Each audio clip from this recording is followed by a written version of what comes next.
Chapter 1. You worthless fool. Unable to earn a fortune, too lazy for petty gains, your life will consist of never tasting more than 4 dishes. The woman's shrill voice echoed through the corridor. Get lost. Just get lost. Best if you die outside. She continued to scream, the violent slam of a door jolting Guan Wei awake. Furrowing his brow, his expression darkened, drenched in sweat, beads of perspiration coursing down his neck, disappearing into the depths of his dark blue pajamas. The woman's intermittent sobs reached his ears, and Guan Wei remained in a daze for an extended moment. The gust of wind from outside sent a chill through him, gradually bringing him back to reality. Bathed in moonlight, he widened his eyes, frantically surveying his surroundings, his heart racing, breath held, his face taut with tension. Where is this? His home? Alive? Slowly, he exhaled, his tense body suddenly collapsing. Closing his eyes in this place where he felt most at ease, he realized he had not died, he had been reborn. After a considerable time, the woman's cries faded, and the person on the bed remained still. This tranquility was hard-won, and he cherished it deeply. He rose from the bed, turned on the light, and picked up his phone, which was charging on the bedside table. April 1st, 2055. Guan Wei's brow furrowed once more. April Fool's Day. What nonsense is this? Am I alive or dead? Without a moment's hesitation, he pinched the flesh at the base of his thigh. Someone grimaced in pain indeed. It hurt. Disregarding his damp pajamas, Guan Wei approached the entrance, opened the door, and the motion sensor light in the corridor illuminated. He glanced left and right outside. Guan Wei resided on the 14th floor, Unit 1402, a home left to him by his parents after their divorce. Though somewhat aged, its location was excellent. Guan Wei muttered, Indeed, this is my home. The door of Unit 1403 swung open, revealing a woman in her 30s with swollen eyes, clutching a garbage bag, seemingly preparing to head downstairs. Guan Wei mused. So this is the woman who cursed. Noticing Guan Wei standing outside, she exclaimed, What are you doing here? You scare me to death, you lunatic. Ignoring her unpleasant tone, Guan Wei squinted and chuckled. Sister, can you see me? The woman regarded him as if he were a madman. If you're sick, go get treated. I'm not blind, how could I not see such a large living person? There's all sorts in the world. Just move aside. She stomped off toward the elevator, not sparing him a glance. Guan Wei rolled his eyes, but was finally reassured that he was still a person, not a wandering spirit. Turning back into his apartment, he exhaled, grabbed his phone, and rapidly ordered takeout, then dashed into the bathroom for a hot shower. The reflection in the mirror revealed a man of considerable stature, standing at least 6 feet tall, with rugged features, embodying the quintessential northern man. Guan Wei smiled faintly. My name is Guan Wei. I have returned. Emerging from the bathroom, the takeout had arrived. After devouring a spicy duck pot without lifting his head, Guan Wei finally felt truly alive again. Reclining comfortably on the sofa, Guan Wei summoned the strength to reminisce about the world that had driven him to despair before his demise. On September 1st, 2055, a thick fog heralded the onset of the apocalyptic era. At that time, Guan Wei had just graduated from university and was in the throes of his internship. He resided in Sway City, a third-tier city in the northeastern region, where his meager salary barely sufficed against the backdrop of soaring living costs. Rising before dawn and retiring late, he often felt that merely surviving without succumbing to hunger or debt was a triumph for a fledgling graduate. Initially, the fog failed to capture the public's attention. Smog had become a banal aspect of life, and this particular fog merely appeared somewhat denser. Life continued, and so did Guan Wei's daily grind, slogging through work like a blind man. However, the fog lingered on, and a week later, as it finally dissipated, people emerged with smiles. Yet, their joy was short-lived. Sway City was soon besieged by an unprecedented storm, heralding the arrival of calamity. The skies poured down relentlessly, painting a vivid picture of the trials that lay ahead. Supermarkets were ravaged, prices skyrocketed, and the digital currency in WeChat and bank accounts became utterly worthless. Suddenly, the sound of a WeChat notification interrupted Guan Wei's thoughts. Brother, I'm coming to find you tomorrow to stay at your place for a few days. Please take me in, Zhao Xian messaged, accompanied by a teary-eyed emoji. Guan Wei's expression darkened instantly. He slowly massaged his temples to suppress the resentment bubbling within. He replied, No, I'm out of town. What are you doing out of town? When will you be back? Zhao Xian pressed that on a business trip. Guan Wei responded tersely. Zhao Xian was the son of Guan Wei's uncle, just 2 months his junior, and one of the few relatives he had left. Discussing family inevitably led to a recounting of Guan Wei's past. His parents had entered into a love marriage, only to dissolve it after a mere 3 months. The union, once filled with passionate love, had devolved into the mundane struggles of daily life. When Guan Wei was 3 years old, they divorced his mother. Zhao Huan, a strong-willed woman, demanded that his father leave without a penny. The house was left for Guan Wei to be transferred to his name upon reaching adulthood. Point 1. Can only imagine the challenges faced by a woman raising a child alone. Yet Guan Wei, despite his occasional mischief, was relatively understanding. His grandmother, unable to bear the sight of her daughter's hardships, took Guan Wei back to their rural home in Sui City. Thus, he awaited his parents' return like a child left behind, longing for their presence. Tragedy struck when, at 11, his mother perished in a car accident. His grandmother, heartbroken by the loss of her daughter, fell ill and succumbed to her ailments 2 years later, leaving Guan Wei utterly alone, save for his unreliable father, who had vanished without a trace. For Guan Wei, that period was shrouded in darkness. Apart from his uncle's family, he had no other kin. After his grandmother's death, his uncle Zhao Qua invited him to move in with his family under the pretense of caring for him. Initially, Guan Wei resisted, for his aunt, Li Meiwan, was not an easy person to get along with. Li Meiwan, hailing from a well-off family, chose to marry her impoverished uncle, out of love, looking down upon the Zhao family. Little did she anticipate that her aunt would not only harbor no resentment, but would also tenderly reassure Guan Wei, making him feel welcome in their home. Guan Wei, unguarded with his only relatives, remained oblivious until 6 months later when he accidentally overheard a conversation between his uncle and aunt regarding his mother's compensation from a car accident. Realizing the implications, he chose to pretend he had not heard, as he was already receiving food and shelter from them, and thus did not dwell on the matter. Life under their roof proved challenging once the compensation money was received. His aunt's demeanor shifted, and meals became scant and insipid. Guan Wei knew that the family was secretly indulging in finer fare. His wardrobe was limited to a few cast-off garments from Zhao Xian, who never once bought him new clothes, leaving him to watch Zhao Xian don fresh attire during the new year celebrations with a heavy heart. His uncle, Zhao Qua, seemed indifferent, as if merely ensuring Guan Wei did not starve was enough to absolve them of any wrongdoing. It was only when Guan Wei entered high school and subsequently endured college through sheer determination and hard work that he returned to the home left by his parents, managing to graduate through a combination of part-time jobs and perseverance. During college, he developed feelings for a girl named Tong Yan, a lovely southern belle with a gentle demeanor, fair and delicate skin, and an endearing petite frame. Their relationship lingered in the friend zone for over a year. Guan Wei often reflected on his parents' failed marriage, yet he never lost hope in love. He yearned for a family of his own, with a wife and children. However, it was this very Tong Yan and his younger brother Zhao Xian who ultimately led to his demise in a cataclysmic event, with his hair glowing eerily green in his final moments. Zhao Xian attended the same university as Guan Wei and would occasionally seek refuge from their aunt's nagging by hiding out there. Guan Wei recalled meeting Zhao Xian only twice in the presence of Tong Yan, unaware that the two had already formed a clandestine connection.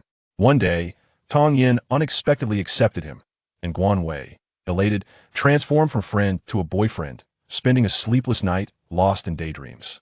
Before 6 months had passed, Tong Yan coaxed him into transferring the house into her name, and in hindsight, Guan Wei wished he could slap some sense into his infatuated self. Back then, she had sweetly declared, "I will reserve my first time for our wedding night. I hope you will cherish me." Enamored and foolish, Guan Wei beamed like a simpleton, oblivious to the signs. In retrospect, it was around that time that Tong Yan began to grow increasingly distant, and Zhao Xian ceased to appear. With eyes shut, Guan Wei pondered that his most valuable possession was indeed the house. Did his uncle and aunt know everything? A few days later, thick fog enveloped the area, and Guan Wei recalled how he had gone to the mall to buy Tong Yan a gourd-shaped necklace to please her, leaving him with only 120 yuan to his name. Suddenly, he sat upright, the gourd necklace flashing in his mind. In his final recollection, he remembered Tong Yan casually sipping a cup of milk tea, but before he could grasp what was happening, he succumbed, his eyes rolling back in defeat. In his hazy consciousness, he seemed to recall a mark appearing behind Tong Yan's ear, resembling a small gourd. Ha ha ha ha. Guan Wei smiled, yet there was no joy in his eyes. They gleamed with a predatory excitement. It seemed that the concept of alternate dimensions was indeed a reality, something I had previously dismissed as mere fiction that I in this lifetime. That necklace was destined to be mine. Reflecting on Guan Wei's demise, it became evident that he had met his end through his own folly. Amidst relentless calamities and food shortages, he kept Tong Yan close by his side, refusing to eat himself lest his girlfriend suffer from hunger. Eventually, his uncle's family also arrived at his home. With only a few remaining relatives and his girlfriend around him, even in this apocalyptic world, he remained a self-sacrificing fool, a paragon of devotion. While one person braved the torrential rain in search of supplies, the rest of the family idly awaited their fate. He endured beatings and theft, yet never relinquished his hope for survival, striving to ensure that his family did not go hungry. After 4 arduous years of struggling in this dystopia, he returned with supplies only to catch Zhao Xian and Tong Yin in a compromising position. The girl who had vowed to save her first time for their wedding night bore numerous ambiguous kiss marks upon her neck. In that instant, Guan Wei felt as though all his strength had been drained. Overwhelmed by hatred, he struck Zhao Xian, his uncle and aunt, witnessing their son being attacked, joined the fray, but were ultimately overpowered and met their demise. However, I have returned. Guan Wei raked his fingers through his hair, bewildered, pondering how his sluggish mind could have been so foolish. How could he have failed to notice anything after 4 years? The brain is a valuable asset, yet he felt devoid of it. Setting aside the burdensome past that constricted him, Guan Wei began to envision the future. Upon glancing at his bank account, which displayed a balance of 53,800 yuan, he fell into silence. Before he could even dream of the future, reality shattered those hopes into fragments. With a sigh, Guan Wei rose, wandering aimlessly around his modest 2-bedroom apartment. The kitchen was devoid of even a single grain of rice aside from boiling noodles. He possessed no culinary skills. He rummaged through the refrigerator and discovered an apple, its flesh bursting with juice as he bit into it, causing him to squint with delight. In this apocalypse, fruits and vegetables were non-existent, and now, even an apple he had once disregarded felt like a 5-star delicacy. Money, money, money. I need money, he muttered as he discarded the apple core, deciding to sleep first, resign from his job the next day, and stock up on instant noodles, compressed biscuits, and bottled water. That night, Guan Wei experienced the most peaceful slumber he had enjoyed in over 4 years. Awakening refreshed to greet the sun, he noticed the elderly residents below had already begun their morning dance, while hurried mothers rushed their children to school and vendors enthusiastically set up their breakfast stalls. Xiao Wei, off to work? Have you eaten? The voice belonged to an elderly man living downstairs, practicing Tai Chi with a kind smile upon his face. Grandpa Wang, just practicing, not eaten yet. I'm about to grab a Jianbing Guozi. Guan Wei replied with a cheerful grin, though a bittersweet pang twisted in his heart. Familiar neighbors, familiar melodies, and the comforting sense would soon vanish in just 5 months. The fleeting bitterness lingered only for a moment. Guan Weiming understood that he could not change his circumstances and could only strive to become stronger. Kindness, he mused, often leads to one's own demise more swiftly to go on than. Don't let the boss catch you'll lose money. Old Wang continued his work without pause. Farewell. Guan Weiming dashed away like the wind, for he noticed that the stall selling pancakes was unoccupied. Uncle Li, 1 pancake with an extra grilled sausage. Guan Weiming shouted even before reaching the stand. Uncle Li chuckled. In a rush are we? I'm starving. Guan Weiming replied, expressing his hunger in a playful tone. Uncle Li had been selling pancakes, hand-grabbed pancakes, and cold noodles outside the community for 7 or 8 years, and had managed to purchase a home through his trade. The residents of the community and the school children passing by had all become regulars. Guan Weiming had once bombarded Uncle Li with calls for opening the stall late, resulting in a half-hour reprimand. Nevertheless, he could not resist the allure of the food. With one hand savoring the pancake and the other steering a small bike toward the company, he reflected on how smoothly he had resigned from his internship as an intern. He was hardly retained. With 2,500 in hand, he promptly went to the bank to withdraw all his savings. With a net worth of 57,300 yuan, Guan Weiming did not hesitate to plan on purchasing that gold necklace first. Following his memory, he swiftly arrived at the mall, where the necklace was indeed still available. The gourd was made of jade, and the chain was golden. Priced at 7,800, he recalled that in his previous life, he had been left with just over 100 after failing to buy it. Now, after the purchase, he would still have several tens of thousands left. It seemed that engaging in romance was indeed inadvisable. The emotional waste was secondary to the monetary waste. The sales assistant found it amusing to see Guan Weiming fixated on the necklace, as though it were his nemesis. Sir, which piece have you set your sights on? I can assist you in taking a closer look. Snapping back to reality, Guan Weiming thought to himself, I must not make a mistake if I spend this money without a plan. What shall I do? I would like to take a look at this gourd necklace. He pointed out. The sales assistant, with deftness, retrieved the piece and placed it on a tray. Are you buying this for someone? The gourd is made of Hatian jade, symbolizing abundance and prosperity. Guan Weiming did not respond but scrutinized the necklace carefully. He could discern nothing, but was certain it was indeed the same piece he had purchased in his former life. "Is there a discount?" he inquired. The sales assistant, maintaining a professional smile, replied, "I'm sorry, sir, it's 7,800 with no discounts." Guan Weiming rolled his eyes, gritting his teeth as he said, "Wrap it up." Holding the necklace, his heart bled as he trudged back to the community, i.e. the small supermarket downstairs. He lifted 3 boxes of mineral water and purchased 2 boxes of instant noodles. "Guan Weiming, what are you buying all this for?" The owner, a plump woman residing in the neighboring unit, inquired.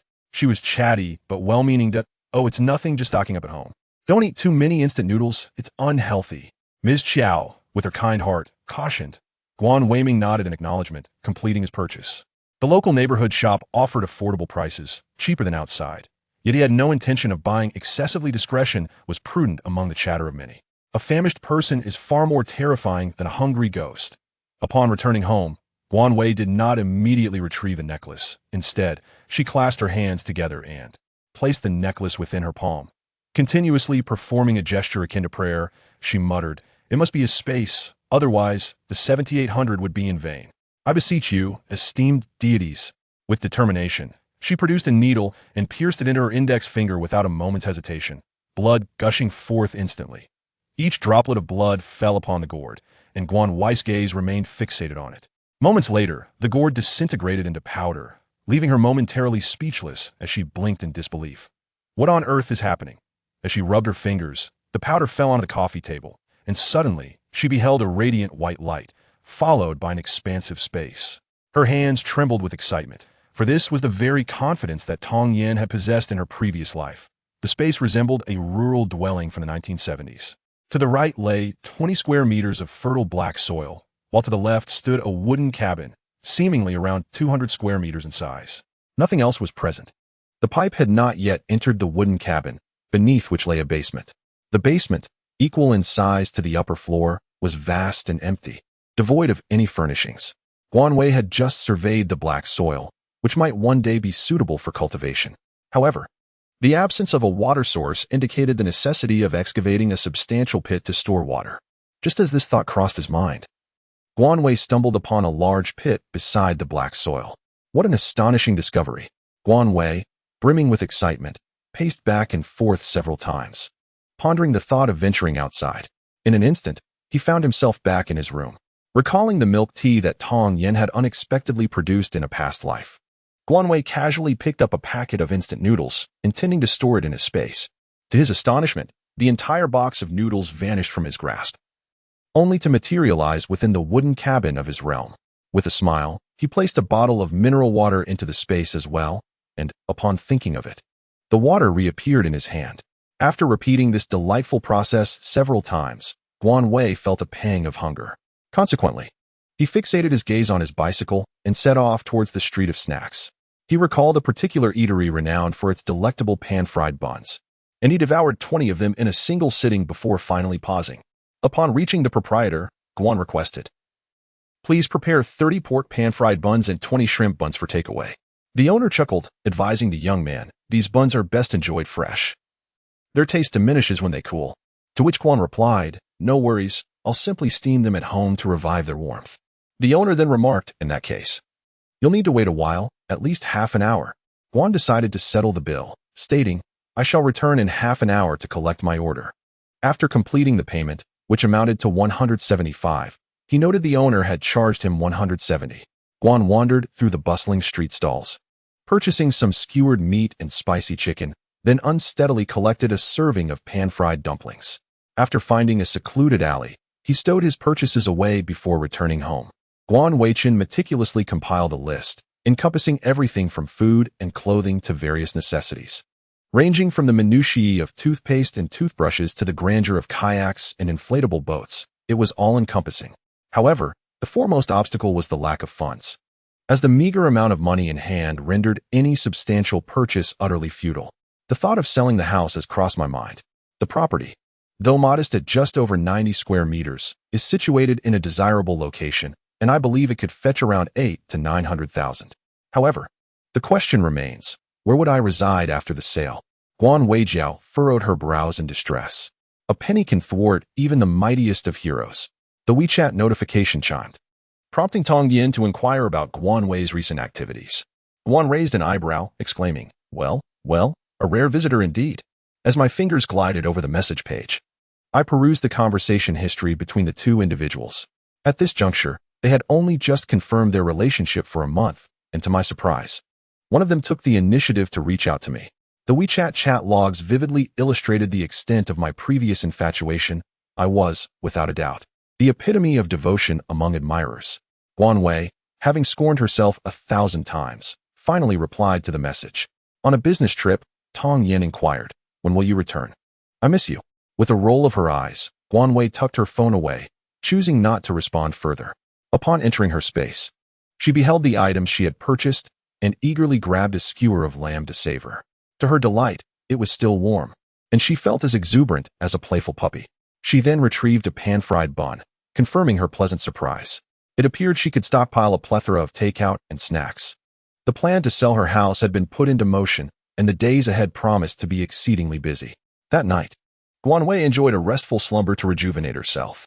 The following morning, she hastily had breakfast and made her way directly to the real estate agency. Guan Wei had but a singular objective, to swiftly sell the property for $800,000, and exclusively for cash.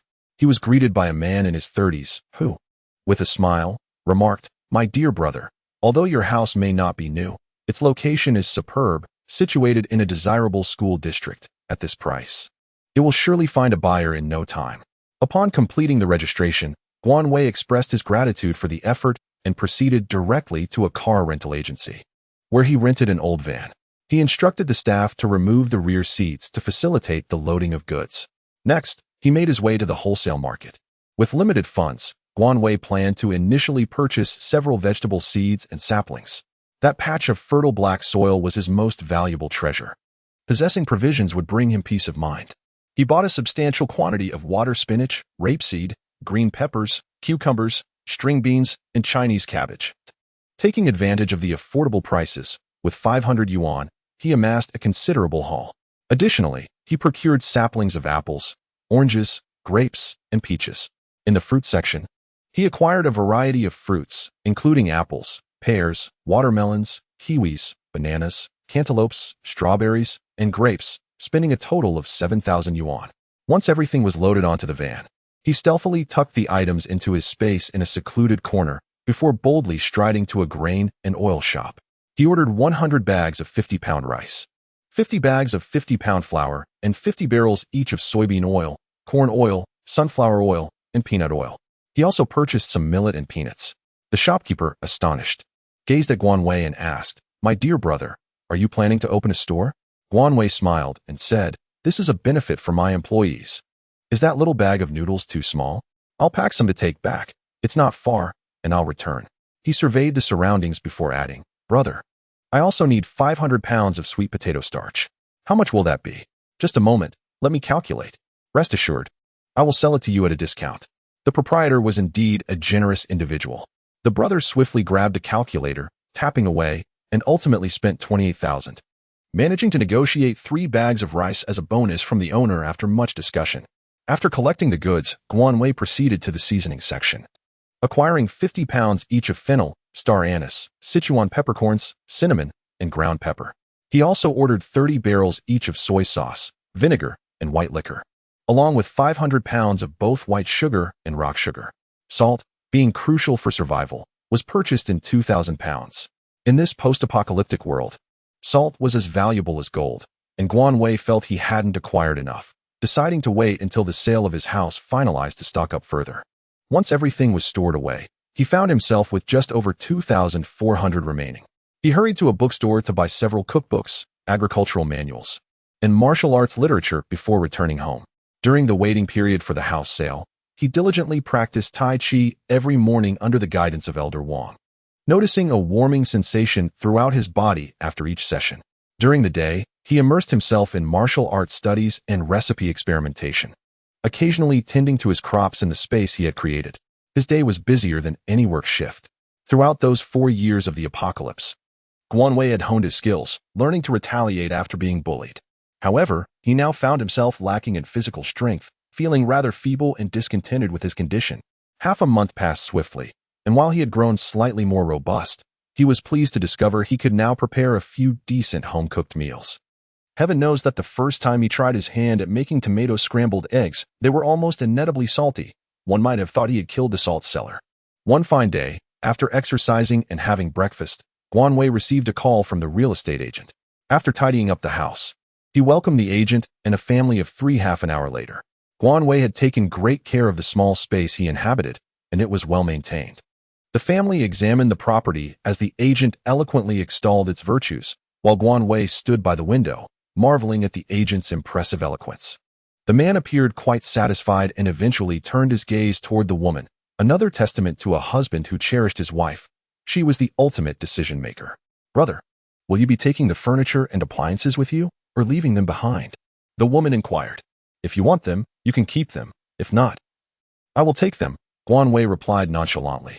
The woman nodded, deciding to retain the furniture and appliances, and decisively proclaimed, "We'll take this set."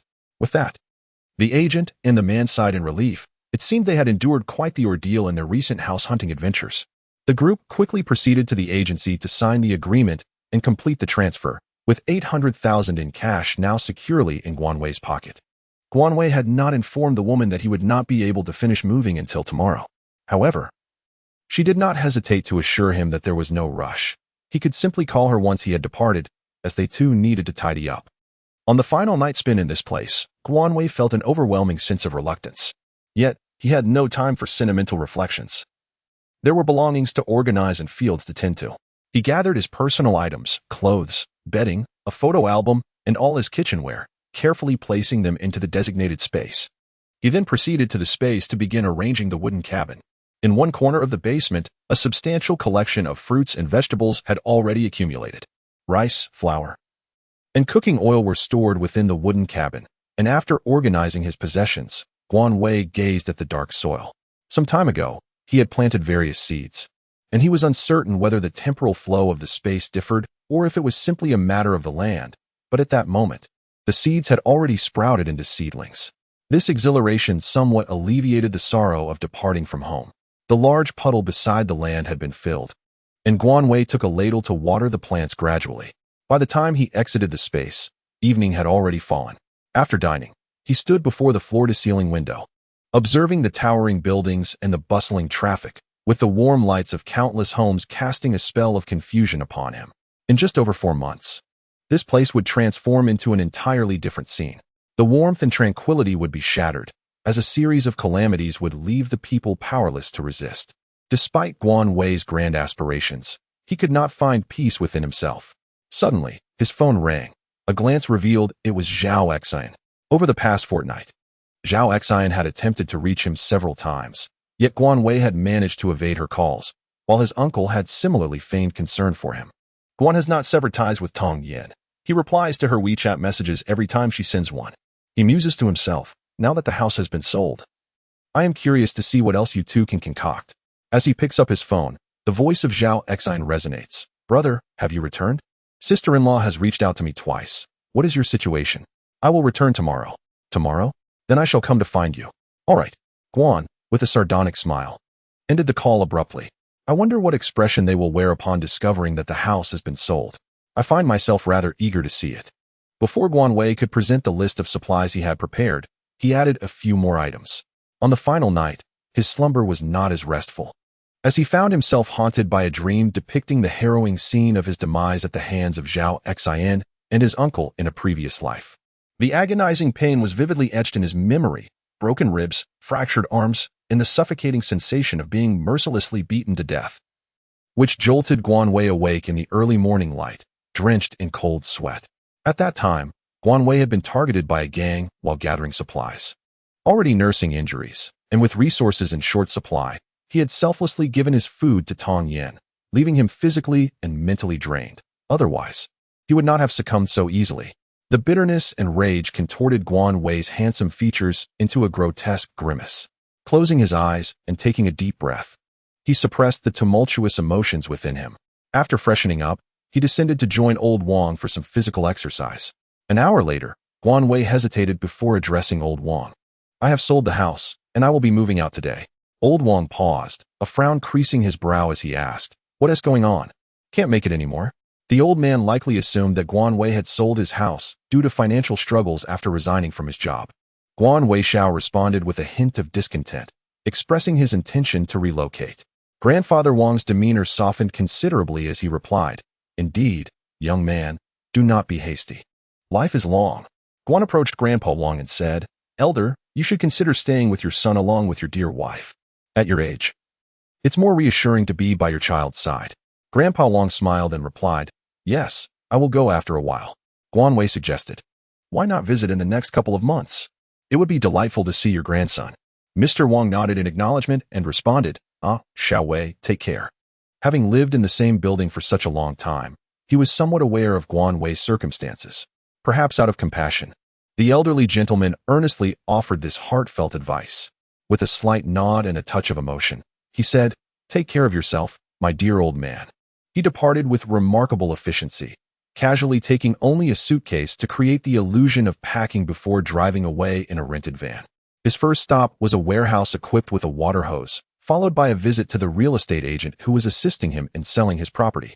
The agent greeted him with a warm smile, exclaiming, "My dear brother, what brings you here? Is there something you need?" Guan Wei did not directly mention the rental of an apartment. The neighborhood was not overly populated, with buildings rising above 10 stories, and she specifically requested not to consider the top floor. She expressed that a modest living space would suffice, adding with a hint of humor, "Make it affordable." The agent chuckled and began to search through his phone. "Let me take a look," he said, and indeed, he found one, though it was situated on the outskirts of the city with a low occupancy rate, located in the Greenfield community. "That's too far," Guan Wei interjected decisively. The agent nodded and continued his search. After more than half an hour, Guan Wei finally selected a relatively new apartment in the new district, the Blue Garden community. While not particularly close to the city center, it was conveniently located near shopping malls, a vegetable market, and a hospital. In recent years, several new developments had emerged in the area, marking it as a significant zone for the next phase of growth in Sui City. Visionary investors had already begun to pour resources into this promising locale. Residents from the older districts, possessing means, were gradually migrating towards the new district as well. The agent, efficient and unencumbered, was ready to accompany Guan Wei to view the property. Guan drove a van towards the new urban district with his older brother.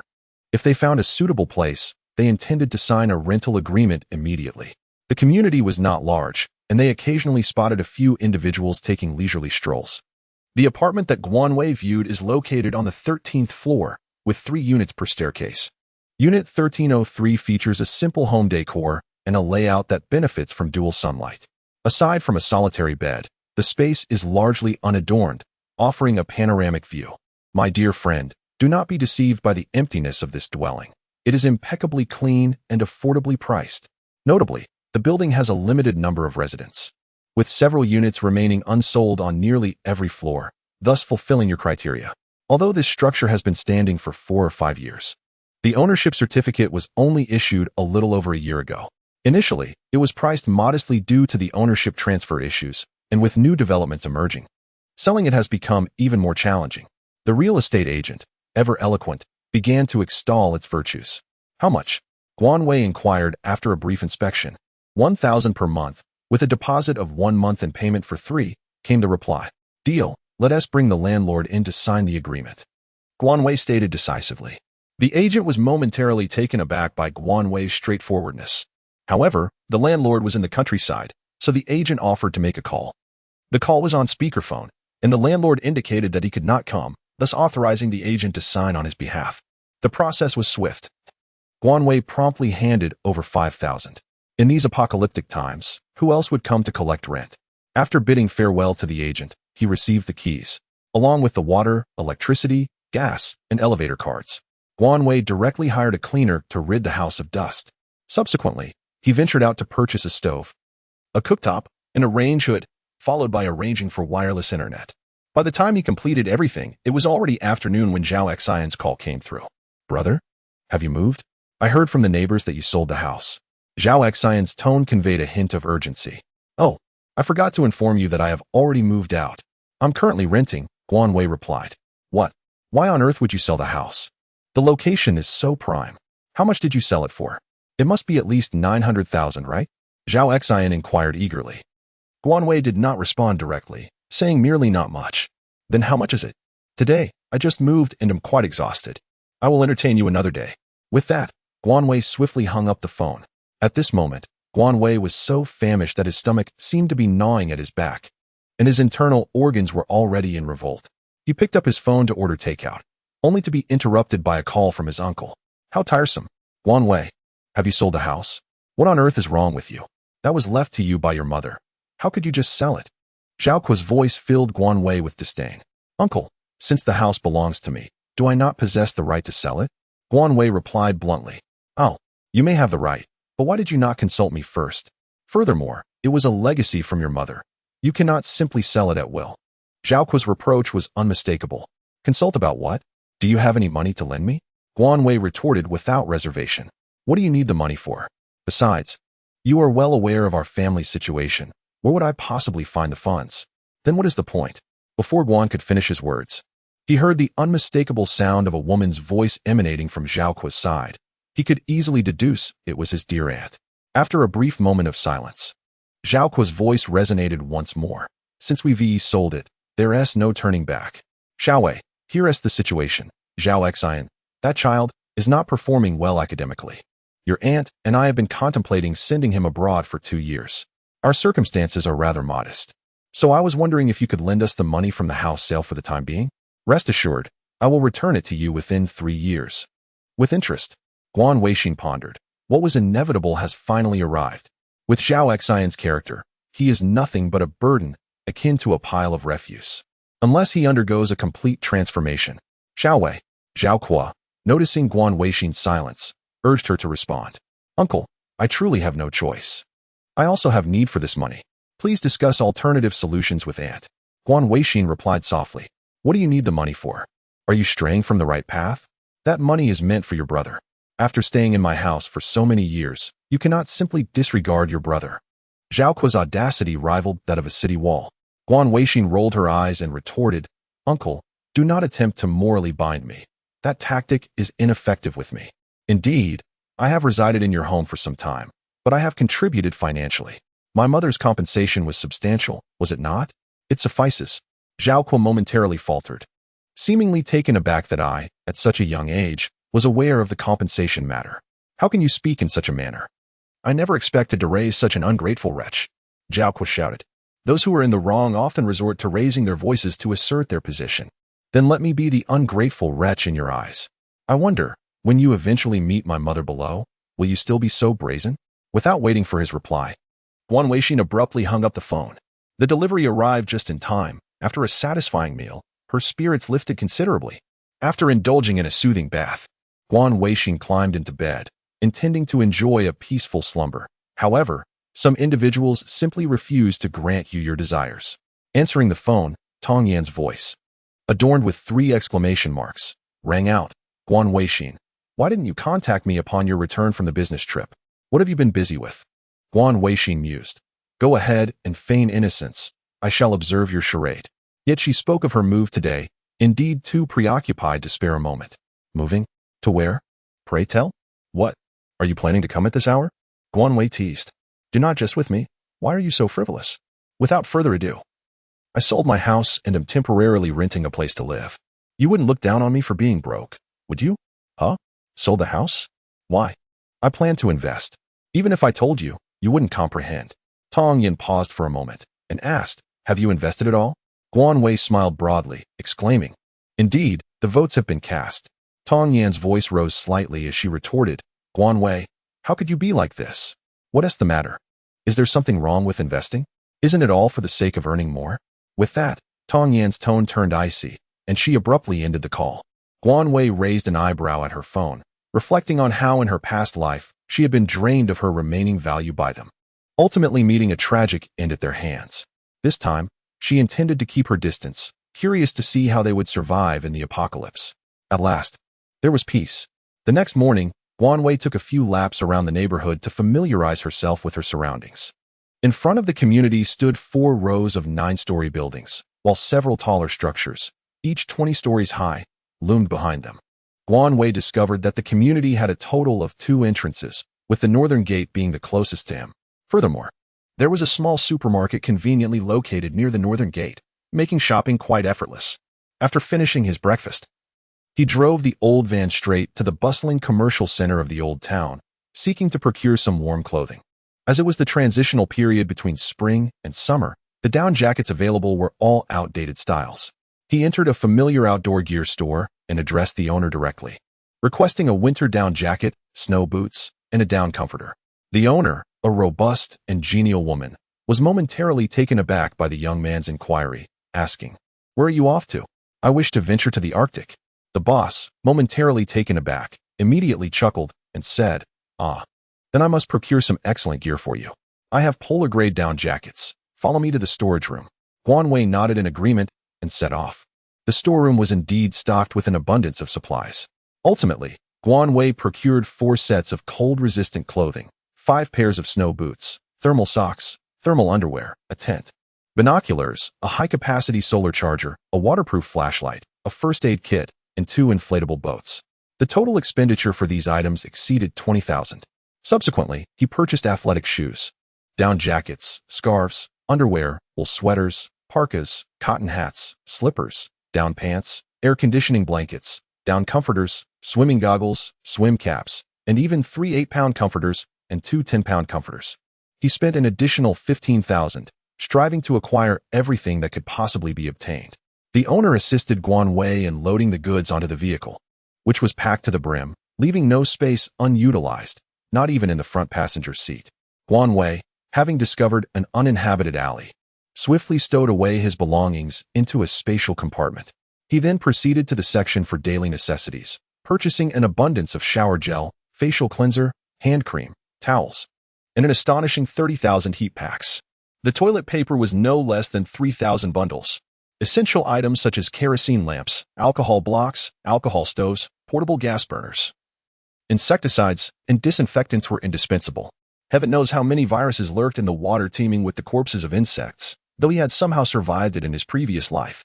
After making 3 trips, it was already dusk.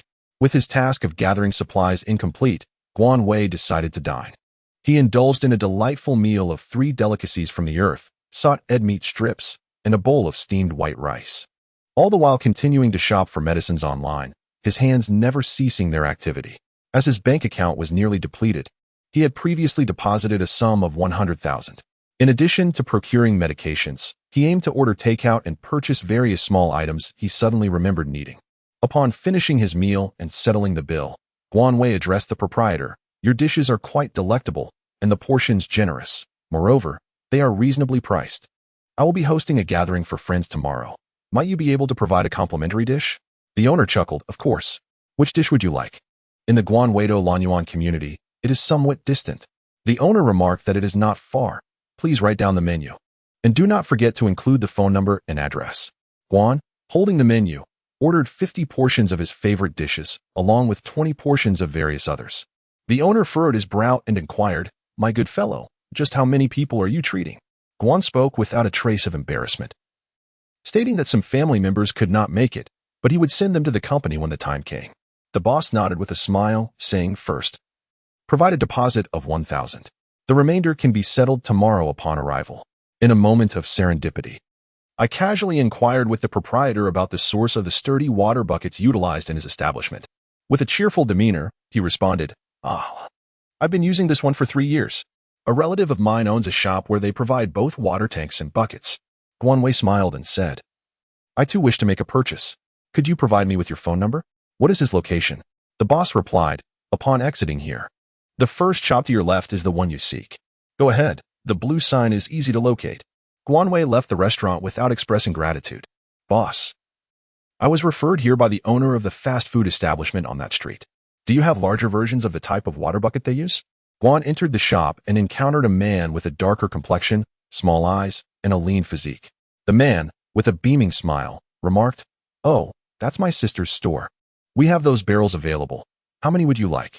The man, with his wide, beady eyes, inquired, "What do you mean by you want them all?"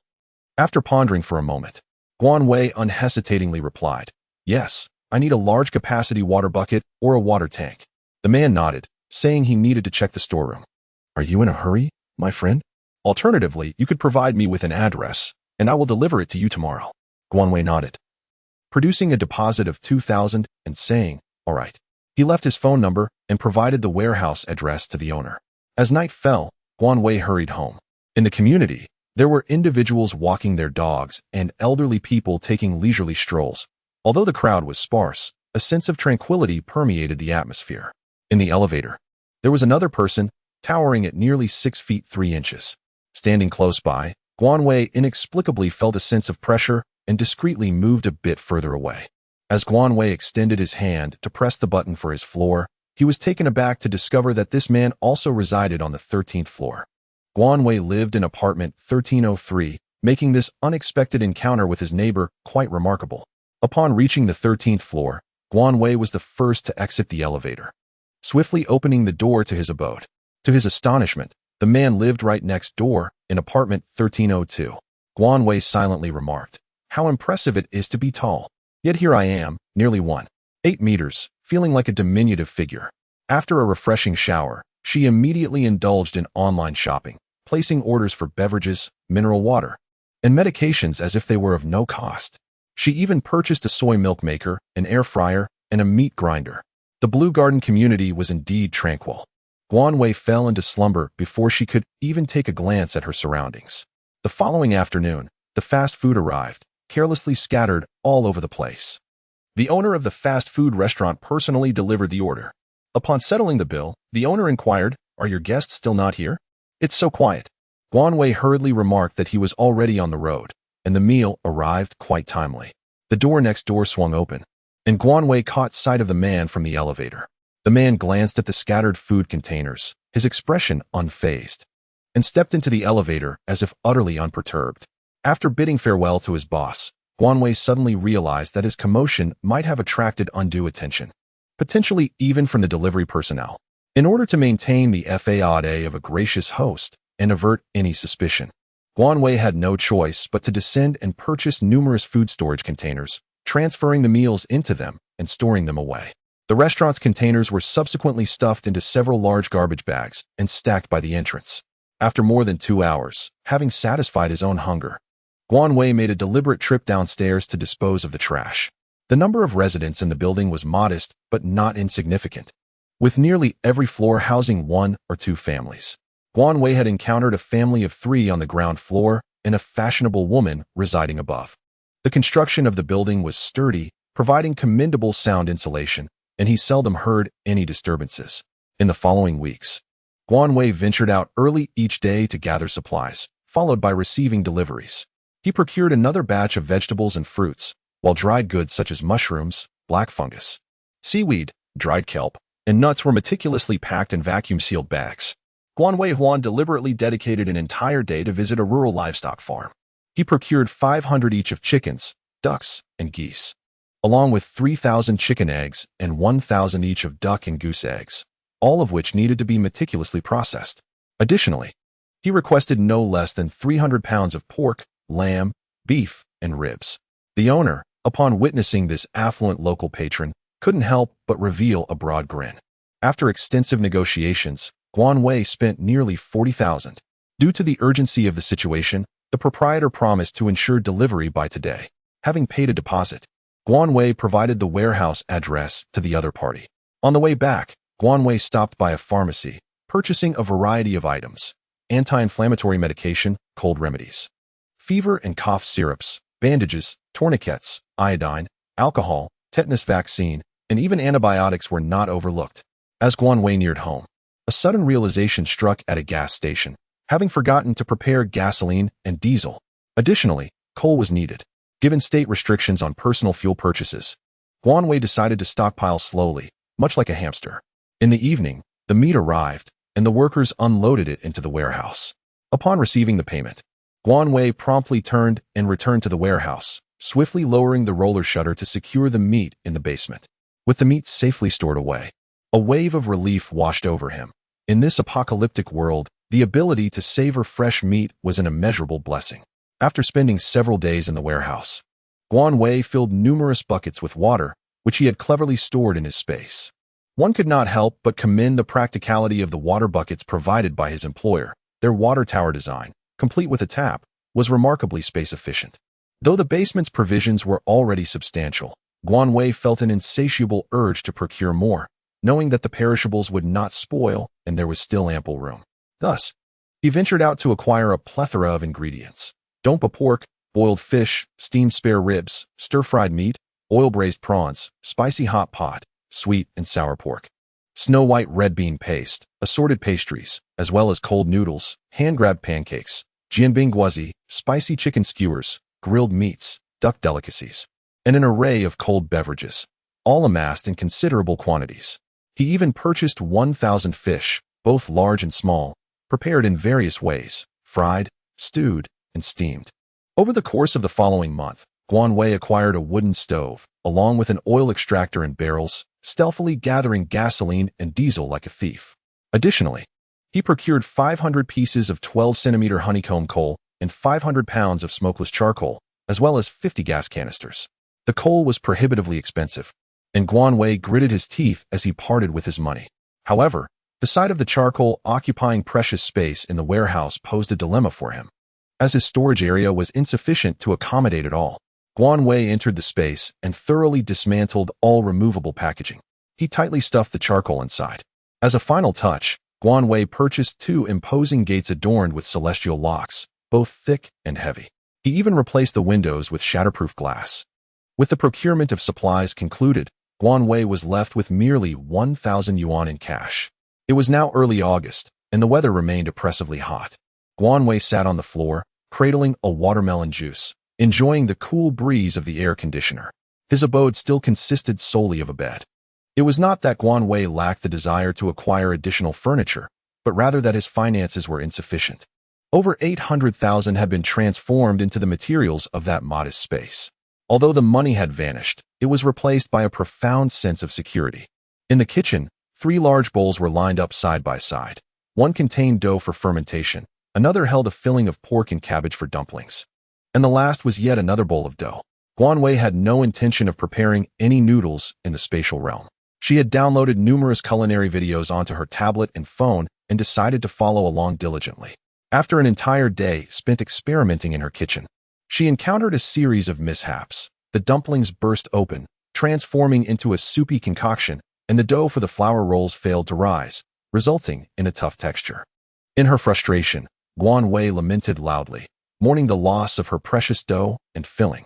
After sipping a bowl of the dumpling soup, she silently consoled herself, deeming the taste acceptable and reminding herself not to lose heart. "At least you haven't perished," she thought. Wasting food was a disgrace. So she meticulously packed away the failed flour rolls and the ruptured dumplings in her space. Within her spatial realm, the vegetables she had harvested were thriving, expected to mature in about a month and a half. She had also planted fruit tree saplings and another batch of vegetables in the ground. Guan Wei intended to stockpile as many vegetables as possible, for she had gone far too long without them in her previous life and had grown fearful of scarcity. Everything she did was for the sake of survival. Living was paramount. In mid-August, after finishing her workout, Guan Wei casually sent a message to her only close friend regarding her stockpiling efforts. Just as she hit send, a knock echoed through her door. Guan Wei Xin, filled with doubt, wonders who could seek him out. Through the eyes, he glimpses the number 1302. As the door swung open, the man spoke first. "I reside in 1302. I would like to inquire about where you ordered this door. I wish to order one as well." His voice was deep and resonant. Guan I scrutinized the man carefully. His chiseled features and profound gaze made him the epitome of a heartthrob in the eyes of many girls. Guan Wei coughed lightly before stating that she had a business card to share. The man expressed his gratitude. The card lay upon the shoe cabinet, and as Guan Wei turned, she revealed the desolate living room. The man raised an eyebrow, finding the situation intriguing. He took the business card from Guan Wei, waved it gently in his hand, and introduced himself, saying, "I am Wei Heng, thank you." Guan Wei smiled and introduced himself, saying, "I am Guan Wei." No need for formalities. Thus, Guan Wei became acquainted with Wei Heng, the first person he met at Lan Yuan. Finally, he had mastered the art of dumpling making, diligently crafting over 2,000. As September 1st drew near, Guan Wei grew increasingly anxious. On the 30th day of the month, he felt as though a heavy weight was suspended in his heart, growing ever more burdensome. He decided to take a stroll downstairs, only to unexpectedly encounter his uncle, Zhao Kuo. During this period, they had been attempting to reach out to him via phone, but Guan Wei had been too preoccupied to respond. Following their chat, Tong Yin had abruptly proposed a breakup the very next day, to which Guan Wei simply replied with an indifferent okay and promptly blocked her.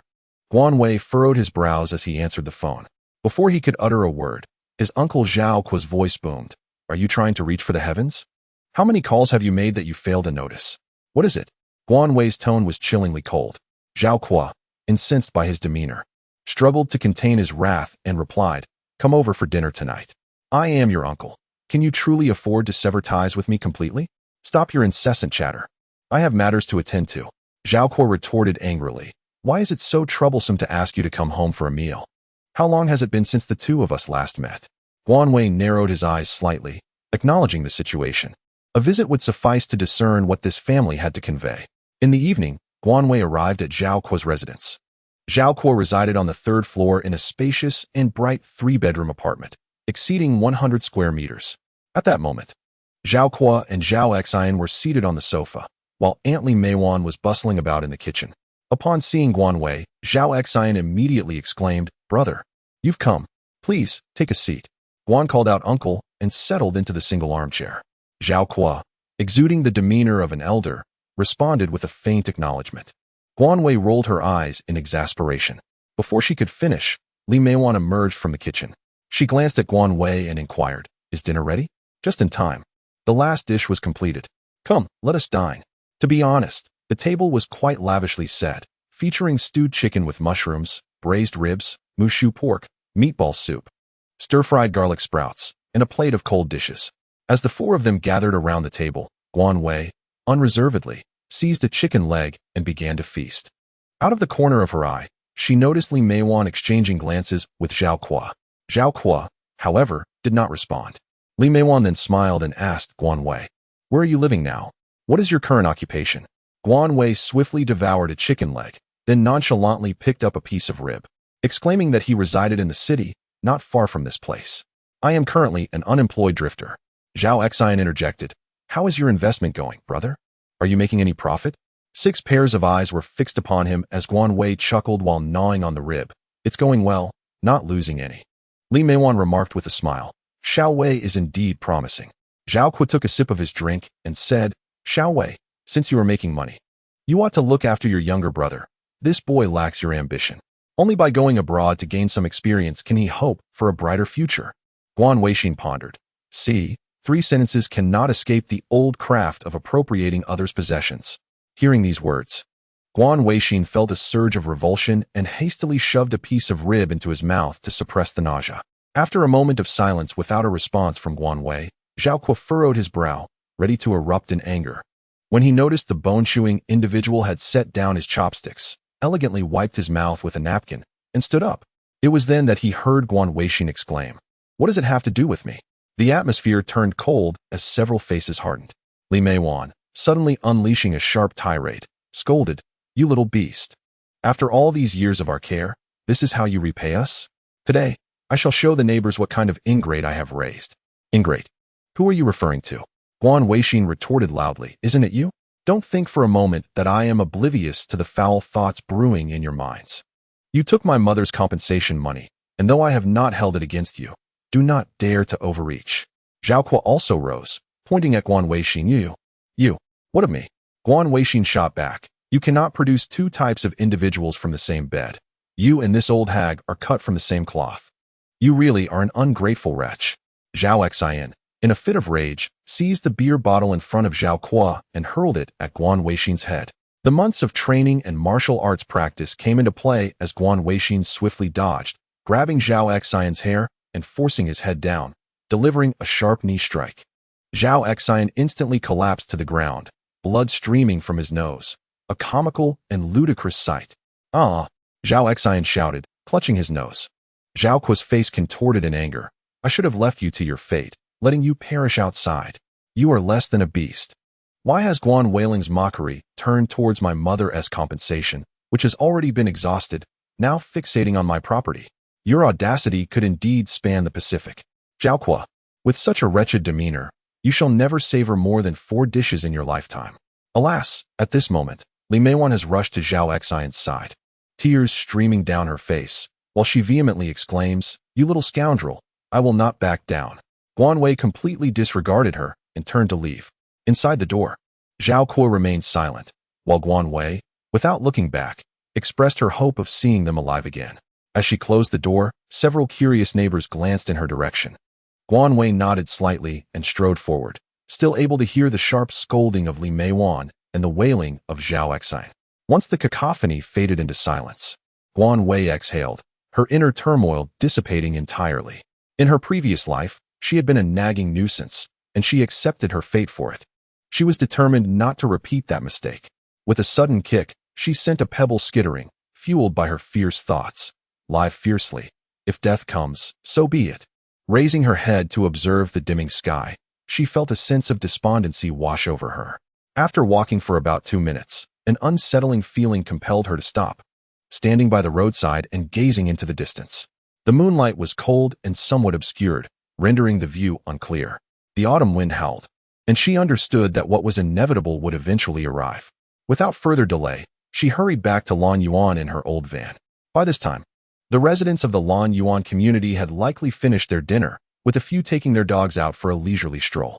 A family of 3, an elderly couple, appeared content and harmonious, embodying a tranquil scene. Just before she reached the apartment building, her phone rang, and Guan Wei, slightly annoyed, assumed it was Zhao Kuo again. Upon checking, she was surprised to see it was Jiang Saida.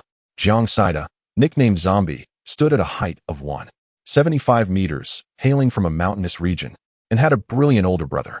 He wore large black-framed glasses, embodying the image of a studious scholar, yet in reality, he was a complete slacker. He was the only one among her peers she considered a good buddy. After graduation, due to parental demands, he returned to his hometown, and she had not seen him since, uncertain if he had survived the apocalypse. "Hey, brother," came the familiar voice, causing Guan Wei's lips to curl into a slight smile. "Don't speak English with me. You're of Chinese descent, so speak Chinese." "Damn, Guan Wei. Why are you such a jerk? Did you learn that from your girlfriend?" "Enough of the nonsense. I heard you broke up," Guan Wei retorted. "By the way, I noticed you didn't reply to my WeChat message or answer my calls." "Don't mention it. I went into the mountains, and my phone broke when I dropped it while gathering pine nuts. I just got back down and bought a new one to contact you." "How considerate," Jiang Saida remarked. "So is it really over?" "Yeah, it's over. What do you need?" Guan Wei rolled her eyes. Jiang Saida replied directly. "I'll be arriving in Suicheng at 1:30 a.m. I'll be staying at your place. Come pick me up." Guan Wei lightly furrowed her brows, recalling that this person had not appeared in her previous life. She suddenly remembered that Jiang Saida seemingly harbored a dislike for Tong Yen, often remarking that she exuded an air reminiscent of a white lotus. Guan Wei inquired with perplexity, "Is there something amiss? Why am I not permitted to go?" Guan Wei found it difficult to take the matter seriously. Recently, he came across a post that spoke of unusual weather patterns, urging people to stock up on supplies for unforeseen circumstances. Thus, it would be wise to remain close to family. Previously, I had sent you a message on WeChat suggesting you gather provisions. What on earth are you so anxious about? Do you believe everything you read? Moreover, I am already in the car. Are you going to pick me up or not?" Jiang Saida exclaimed in frustration. Guan Wei, feeling helpless, tapped his forehead, realizing how foolish he had been. Did he really need to provoke further with a string of complaints? Jiang Saida fell silent for a few seconds before adopting a servile tone, saying, "Father, I miss you. Please take me in. I am but a dutiful and devoted son." Guan could not help but chuckle. "All right then, my dear, your filial piety will undoubtedly win your father's approval." The two exchanged a few playful remarks before ending the call. Guan stood at the edge of the flower bed, taking 2 sharp puffs from his cigarette. He cursed inwardly, wondering why he had to be out at this hour. Tonight would undoubtedly be a sleepless one, especially since he would have to pick up his son in the dead of night. Guan Wei ventured into the expansive space, surveying the surroundings. The tender green of the cabbages in the dark soil made him flash a broad smile, his eyes sparkling with delight. The aroma of various delectable takeout dishes stored in the basement wafted through the air, enticing him further. Grabbing a grilled sausage, he ascended the stairs, finding the wooden cabin brimming with items. As he gazed at the clothes and blankets vacuum-sealed in bags, a sudden realization struck him. He had forgotten something of utmost importance. He did not possess a reliable vehicle. The ramshackle van he had rented hardly counted. Perhaps it would be prudent to wait for Jiang Saida to arrive before contemplating his financial situation. He hoped that his companion would indeed possess the means. The cold wind howled, a stark reminder that September had turned decidedly chilly.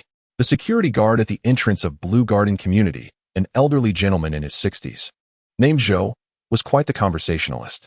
Upon seeing Guan Wei drive out, he inquired, "Young man, what brings you out at this late hour?" Guan did not nod at him. "Grandpa Zhou, I am going to pick up a friend. The train departs at 1:30.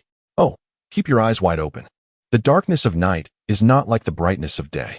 Guan Wei chuckled lightly and waved his hand as he exited the residential complex. The road was devoid of vehicles, and the surroundings were enveloped in darkness, save for the dim glow of the streetlights. He cast a glance upwards, but was met only with an expanse of blackness, eliciting a sense of melancholy within him. The nights in Sway City had long been devoid of visible stars, a reality he had grown accustomed to. Yet now, even the moon eluded his sight. After traversing a significant portion of Sway City, he finally arrived at the bus station, one of the brightest spots in the city's nocturnal landscape. As Guan Wei sat in his car, he indulged in 2 cigarettes before noticing a few individuals emerging from the exit. From a distance, Jiang Saida spotted Guan Wei, vigorously waving his hand, grinning like a fool. Guan Wei suddenly felt a pang of emotion. For Jiang Saida, it had merely been a few months since they last met. However, for Guan Wei, it had been over 4 long years since he had last seen this foolish friend. This fool was the closest person he had in this world. Goodness, the gentle breeze is making me hungry. Guan Wei, I have missed you dearly. Jiang Saida enveloped him in a warm embrace, not forgetting to give his back a reassuring pat. Guan Wei patted him and urged him to get into the car quickly, as they needed to return for a meal. Jiang Saida adjusted his glasses with a smile and said, "Help me with the suitcase," and loaded onto the vehicle. With that, he climbed into the passenger seat without hesitation. Jiang Saida then picked up a rather sizable suitcase. Guan rolled her eyes, yet her hands faithfully lifted the burden. "What? Are you pretending this is gold? It's so heavy." Once the luggage was securely placed in the vehicle, she heard Jiang Saida declare, "This is all my possessions, my friends. I am ready to re-enter the world and unleash a storm of blood and chaos." Guan Wei licked his back molars and wished you success. "Would it not be a tempest of blood and gore? I fear you may lack the courage to kill." Jiang Saida, removing his black-rimmed glasses, lamented, "Truly, I cannot bear to stay at home for even a moment. My parents' incessant urging for marriage has made me nauseated at the sight of anything related to meat." The term meat oil jar refers to a container that holds oil rendered from fatty meat, which is irresistibly fragrant in cooking. Guan Wei had heard from the elders that the pressing of parents for marriage could lead their children to disturb the household's meat oil jar, signifying the intertwining of love and matrimony. Guan Wei chuckled, "Is it not a bit premature to be urging marriage at merely 23? Jiang Saida, looking quite aggrieved, replied, "Indeed. That is why I fled." "Ah, do you truly not harbor any feelings for Tongyan? Was it not a matter of life and death for you?" "When did I ever say it was a matter of life and death? If someone is attractive, then pursue them." Guan Wei retorted with a hint of insincerity. "Damn it. I lost my life for them in the last life. How splendidly it ended. Wishing you joy in your separation." Guan Wei actually sang after these 3 rounds. "Stop right there. Tomorrow you should call your parents and speak to them earnestly." Furthermore, regarding Guan Wei's thoughts on the apocalypse, simply put, there will be natural disasters. "So I believe you should return home." Jiang Saida did not expect such a remark to follow. Feeling helpless, he exclaimed, "What nonsense is this? I've just arrived. And you want me to leave?" Guan Wei shook his head and insisted, "No, I am being serious." Jiang Saida rolled his eyes and replied, "I want to see if the nonsense you speak will actually come to pass." Guan Wei sighed and shifted the topic, asking, "Did you bring me the pine nuts?" Jiang Saida grinned widely and replied, "Of course. They are incredibly fragrant, specially sourced for you, open-shelled pine nuts." Guan Wei raised his eyebrows. "Truly a devoted son." Jiang Saida remarked, "The son is so well-behaved." Guan Wei, taking into account the favor of Songzi, chose not to hold a grudge. Jiang Saida's home is nestled in the mountains, surrounded by towering pine trees, as his family has claimed several plots of land in the area. Their financial standing is quite favorable, and Guan Wei harbors a deep affection for Songzi, enchanted by the aromatic essence of pine resin. During their school days, Jiang Saida once brought a pine cone the size of his palm to class, which marked Guan Wei's first encounter with such a magnificent specimen. Previously, He had only seen much smaller cones, which bore no seeds. It was later revealed to him that this was merely a matter of different pine tree varieties. When Guan Wei returned, the gatekeeper was still awake. Guan Wei waved at him before entering the community. "Oh, you've moved?" The oblivious Jiang Saida suddenly realized that this was not Guan Wei's home. "I sold the house. You still need to help me count the money, right, Sanpao?" He replied with a look of exasperation and a heavy heart. "Are you really struggling to get by?" Guan Wei, rendered speechless, exclaimed, "No. You should promptly silence yourself." As Jiang Saida stepped out of the car and entered the elevator, his face flushed with anger, he struggled to suppress the urge to inquire further. Just as he parted his lips, Guan Wei had already unlocked the door and switched on the lights. Upon witnessing the desolate living room, he was once again taken aback. Jiang Saida blinked in astonishment, and Guan Wei hastily interjected, "I know exactly what you're about to say. First, go wash up. We can discuss it during dinner." Jiang Saida clenched his jaw in frustration and retorted, "Guan Wei, for heaven's sake, could you refrain from being so revolting? How can you possibly utter those two words in conjunction?" Guan Wei, with a dismissive pout, declared that the bathroom was over there. Seizing the moment while Jiang Saida was in the shower, Guan Wei retrieved a portion of crayfish, skewers, and beer from the space. He spread a sheet on the ground and settled down comfortably. Jiang Saida emerged after a brief 10 minutes, and upon noticing the barbecue and crayfish spread out before him, he hastily sat down without a moment's hesitation to ask questions, taking a swig of beer instead. "Ah, finally feeling alive," Jiang Saida exclaimed, setting down his beer to indulge in the skewers, not forgetting to say, "Go on, I'm listening while I eat." Guan Wei pondered for a moment and said, "You wouldn't believe me anyway, so let it be." "What is this, a quote from a scoundrel?" Guan asked as Jiang Saida devoured skewers of meat voraciously. "If I need money, I shall sell my house." Guan Wei ultimately uttered this single statement. Jiang Saida took a sip of beer and nodded. "So, do you still need money? I have some here." Guan Wei was momentarily taken aback, as he did not expect Jiang Saida to inquire not about his purpose for money, but rather if he was in need of any. With a twinge of emotion, he replied, "Yes, I do need some. How much do you have?" Jiang Saida responded nonchalantly, "Not much, just over 300,000. And I still have more than 60,000 in WeChat." Guan Wei took a deep breath, contemplating the malevolence of the wealthy second generation. "Very well, ensure you convert all your funds into cash at the bank tomorrow. Leave not a single cent behind." He took a fierce sip of his drink and spoke coldly. Jiang Saida, perplexed, inquired, "Bro, are you really not leaving me anything? Will you lend me some?" "Absolutely. It's all yours." Jiang Saida replied eagerly, nodding in agreement. The two friends ceased discussing finances and instead indulged in hearty laughter, consuming copious amounts of food and drink after a long separation. Their abode boasted but a single bed, necessitating that the two share it for the night. They vowed to purchase a new bed the following day. However, Jiang Saida proved to be quite the restless sleeper, tossing and turning as if performing a myriad of acrobatics throughout the night. Perhaps due to the conditioning of his biological clock, Guan Wei awoke before 7. Feeling more fatigued from that slumber than he would have from 2 hours of exercise. Guan Wei, with a resigned sigh, rose from bed and descended to engage in exercise. Today, the sun was absent, and the entire sky was shrouded in a somber darkness.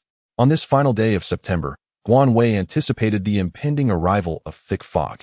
After completing the workout, she purchased soybean milk, fried dough sticks, and tofu pudding. Upon returning home, she found Jiang Saida in a state of utter disarray, sleeping without any semblance of dignity. Guan Wei unceremoniously kicked him awake, declaring that they had a busy day ahead. Jiang Saida, still bleary-eyed, pleaded with his father, requesting just a little more sleep, for children require ample rest. Another kick followed, rendering his pleas ineffective. Guan Wei insisted, "I need your money." After a brief moment of silence, Jiang Saida sat up and nodded, "I shall attend to it immediately." Guan Wei chuckled, playfully scolding him for his dramatic flair, noting how he had assumed 2 different personas in a single morning. After they finished breakfast, Jiang Saida called the bank to schedule a withdrawal, only to be informed that the funds would not be available until the following day. With no other option, they decided to visit the furniture market, where they purchased a bed, a sofa, and a wardrobe. The items that have not yet been purchased are readily available, and they will be delivered to our home this afternoon. I have also acquired 2 additional generators. Alongside this, I ventured to the supermarket to procure a substantial amount of self-heating hot pots, as well as various hot pot ingredients and bottled water.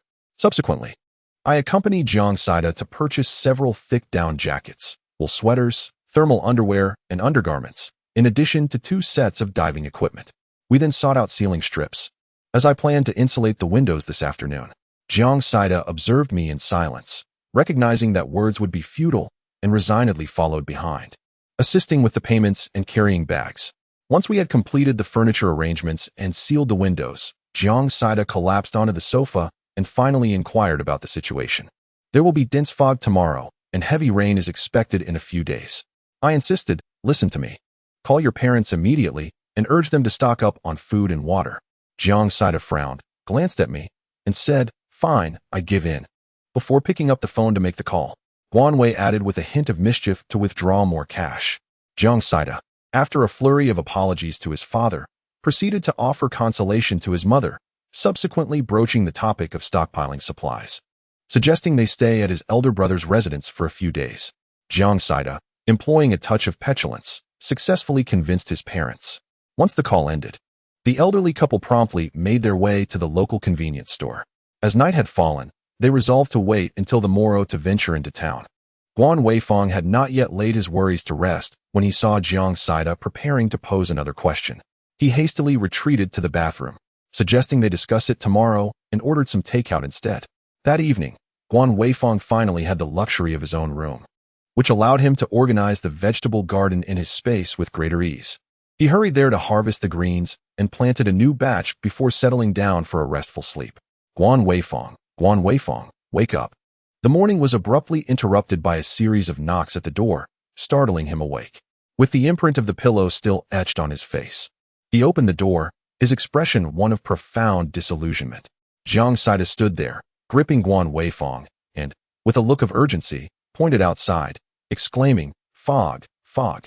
Guan gazed out of the window, where a thick fog enveloped the surroundings, rendering the distant skyscrapers invisible as they were swallowed by the mist. Guan Wei took a deep breath and asked, "What's wrong? Did I not mention it? However, this is astonishingly accurate. Could it be that the post you viewed was indeed genuine?" Jiang Saida exclaimed with wide eyes. "Perhaps," Guan Wei replied to the still bewildered Jiang Saida. "So, what about you?" Guan Wei contemplated asking him if he wished to return home, but Jiang Saida abruptly interrupted, exclaiming, "Stop." A unanimous veto. Guan Vida exclaimed, "Go wash up."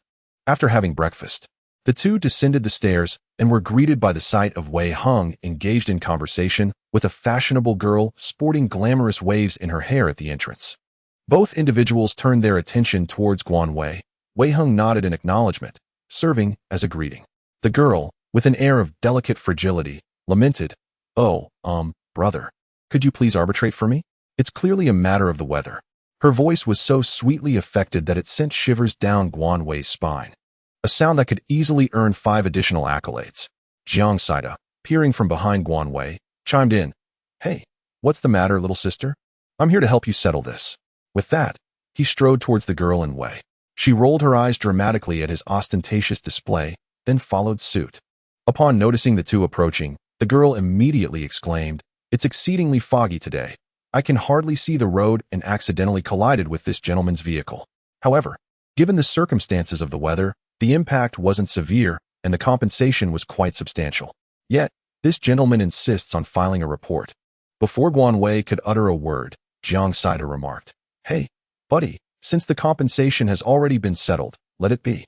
In this weather, it's quite normal to misjudge the road." Wei Heng furrowed his brow as he glanced at Jiang Saida, noting that the driver was his boyfriend, who reeked of alcohol. Jiang Saida then turned his attention to the girl, who, with a bashful demeanor, asked, "So, could we possibly settle this privately?"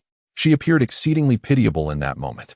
The driver, despite being intoxicated, managed to flee the scene, leaving a young girl to confront the situation alone. Tears streamed down her face, but she fervently wished for him not to be apprehended.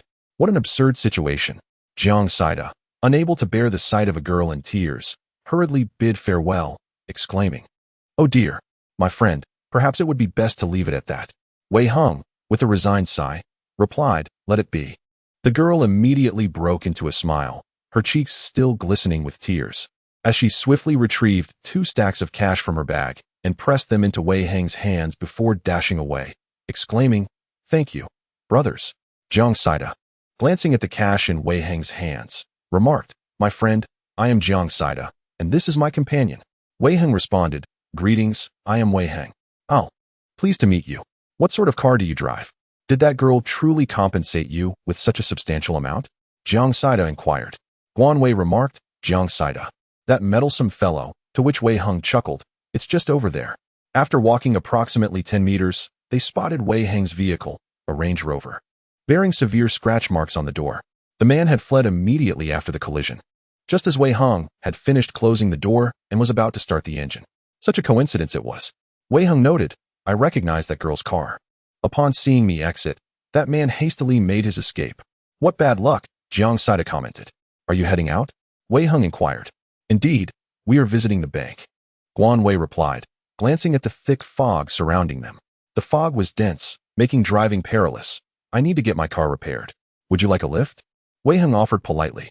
"No," Guan Wei began to decline, but Jiang Saida had already accepted the offer, nimbly taking the front passenger seat.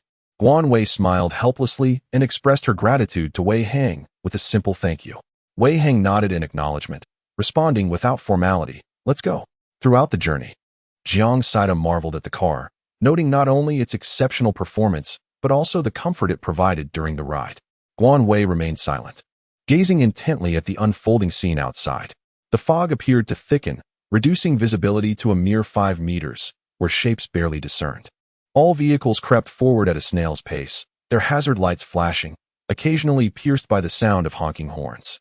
Guan Wei suddenly remarked to Wei Heng, "Today, make sure to purchase a considerable amount of food and water, particularly rice, flour, and cooking oil.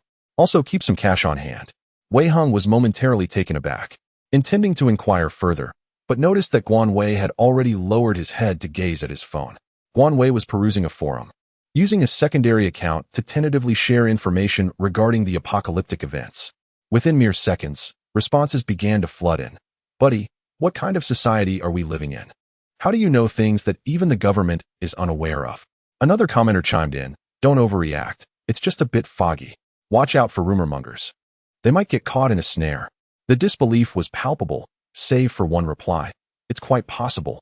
This eerie weather is certainly unusual."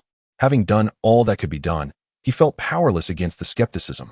After more than an hour, he finally arrived at the bank, only to find that Wei Heng, having heeded Guan Wei's words, had also come to withdraw funds. Wei Heng, after completing his transaction, looked at Guan Wei and inquired, "I withdrew 50,000. Is that sufficient?" Guan Wei was momentarily taken aback, pondering to himself, "What on earth do they want from me?" Nevertheless, he acquiesced. "All right, do as you wish. You have already extracted it." Wei Heng cast a penetrating glance at Guan Wei and replied, "Oh, understood. I shall make an appointment shortly. I must first attend to my vehicle repairs. Farewell for now." After bidding farewell to Wei Heng, Guan Wei and Jiang Saida embarked on a journey that lasted an hour and a half. Arriving at an inconspicuous hardware store nestled in a remote corner, known as Chin's hardware store. Noticing Jiang Saida's bewilderment, Guan instructed him, "Do not speak." The shopkeeper, a man of apparent shrewdness, appeared to be in his 40s, lean and efficient. A scar marred his jawline, giving him a somewhat intimidating presence. With a nonchalant demeanor, the man inquired, "What do you require?" Guan made a chopping gesture with his palm and directly addressed Boss Chun, expressing his desire to purchase a knife. The boss squinted his eyes and inquired, "Who sent you here to buy?" "Zhou Zhong." The boss nodded, refraining from further questions, and then said, "Well then, shall we go choose one together?" Guan Wei shook his head and said, "Zhou Zhong introduced me to you, so I naturally trust Boss Chun. Please assist me in selecting some knives. I require sharp ones, but I do not want long swords or cleavers." Boss Chun smiled, nodded, and turned to retrieve several types of knives for Guan Wei to choose from. Ultimately, Guan Wei purchased 2 kukris and 2 Nepalese knives, along with a Damascus blade. The boss even provided a backpack to carry the knives. These blades are essential weapons for survival in the post-apocalyptic world. Guan Wei sighed, pondering how much better it would be if he could acquire a firearm. Jiang Saida quietly inquired, "Who is Zhou Zhong?" "I had no idea you had a friend by that name." Guan shook her head and said, "Go settle the bill. I shall wait for you outside." Guan Wei bid farewell to her boss and left with her bag in tow. What should have been a 20-minute taxi ride stretched into an arduous hour before she finally arrived home. During the journey, Guan Wei casually mentioned to Jiang Saida that Zhou Zhong was an acquaintance she had met by chance. He had a penchant for collecting various knives and claimed that the quality of the items from this boss was commendable and reasonably priced, which was how she became aware of this place. Jiang Saida nodded in agreement, harboring not a trace of doubt. In truth, Zhou Zhong was someone Guan Wei had known in a previous life, a mere drifter. He had moved into the neighborhood where Guan Wei once resided after a torrential downpour and had previously pilfered supplies from her, brandishing a military knife in hand. Perhaps having witnessed Guan Wei engaging in daily skirmishes for resources, he once curiously asked, "Are you a pig? Just how much can you eat?" Guan Wei was emaciated to the point of being skin and bones, with scars adorning her face, yet she remained stubbornly defiant. "Are you still trying to fight? Goodness! Do you truly seek a beating?" Zhou Zhong's tone was laced with utter disdain. Guan Wei, with his eyes red from anger, exclaimed that there were still 4 mouths to feed at home. Naturally, he had to find something to eat. At that moment, Zhou Zhong brandished his military knife and said, "Kid, you need to find a suitable weapon. Just look at my knife. It can slice through you as easily as a game." It was purchased from the Chun family's hardware store on the road. "Why don't you go and take a look?" Guan Wei, with a nasal congestion, nodded and said, "I shall go and take a look tomorrow." Zhou Zhong, having uttered no further words, turned and left, never again attempting to seize Guan Wei's supplies. Subsequently, Guan Wei learned that Zhou Zhong, accompanied by his band of unruly companions, had departed the community, and he had not laid eyes on him since. His fate, whether life or death, remained a complete mystery. Upon returning home, both were utterly exhausted. Guan Wei scrolled through his phone, perusing the forum where individuals fervently discussed the thick fog enveloping the area. Students rejoiced, for their school had temporarily closed its doors, while those in the workforce were less fortunate, steadfastly remaining at their posts. Traffic police were particularly overwhelmed, as the roads were congested with numerous accidents occurring. Before one incident could be addressed, another would already unfold. Jiang Saida lounged on the sofa, exclaiming, "Our class group chat is abuzz with activity, filled with various videos. How is it that this dense fog blankets cities far and wide?" Guan Wei glanced at the class group chat and noticed that everyone was actively conversing. The thick fog had certainly enlivened the atmosphere. It was pervasive everywhere. Why did it feel increasingly ominous? Quite frightening, indeed. I must quickly consume something to quell my unease. I yearn for spicy hot pot. Jiang Saida, that fellow, is likely only adept at instant noodles, and with the weather being unsuitable for takeout. Guan Wei resignedly rummaged through the refrigerator. It was crammed to the brim, and after some deliberation, Guan Wei extracted a few vegetables, some shrimp, meat rolls, and meatballs, preparing to commence cooking. "Come here and wash the vegetables," Guan Wei shouted. "Coming." Jiang Saida dashed into the kitchen, not forgetting to flatter, "Xiao Wei, you are truly splendid." However, he was met with the sight of Guan Wei brandishing a kitchen knife, her eyes alight with a fiery indignation. Jiang Saida realized that his flattery had backfired. As night fell, the neighborhood fell into a serene silence, with only a few dimly lit street lamps barely illuminating the surroundings. It was predictable that the fog would only thicken by tomorrow, lingering for a week before finally dissipating. Guan Wei stood in the pitch-dark bedroom, a cigarette dangling from his lips as he pondered the uncertain path that lay ahead. In his previous life, every province had established a safety base in its capital city. Yet Guan Wei had refrained from participating, as Tong Yin had no desire to go, and the journey was far too perilous. He feared they might perish along the way. In this life, Guan Wei remained at a loss regarding his choices, particularly concerning the fool in the adjacent room. The dense fog rendered high-speed trains unfeasible, and driving back was fraught with danger. Guan Wei took a deep drag from his cigarette, cursing under his breath, although he was uncertain of his next steps. The following day, he dragged Jiang Saida along for a morning run, followed by rigorous training in boxing. After all, strengthening the body was undoubtedly a wise endeavor. Jiang Saida, burdened with grievances heavier than a ghost, dared not voice his discontent. Having been thoroughly beaten by Guan Wei that morning, he found himself utterly bewildered, unable to comprehend when Guan Wei's martial prowess had become so formidable.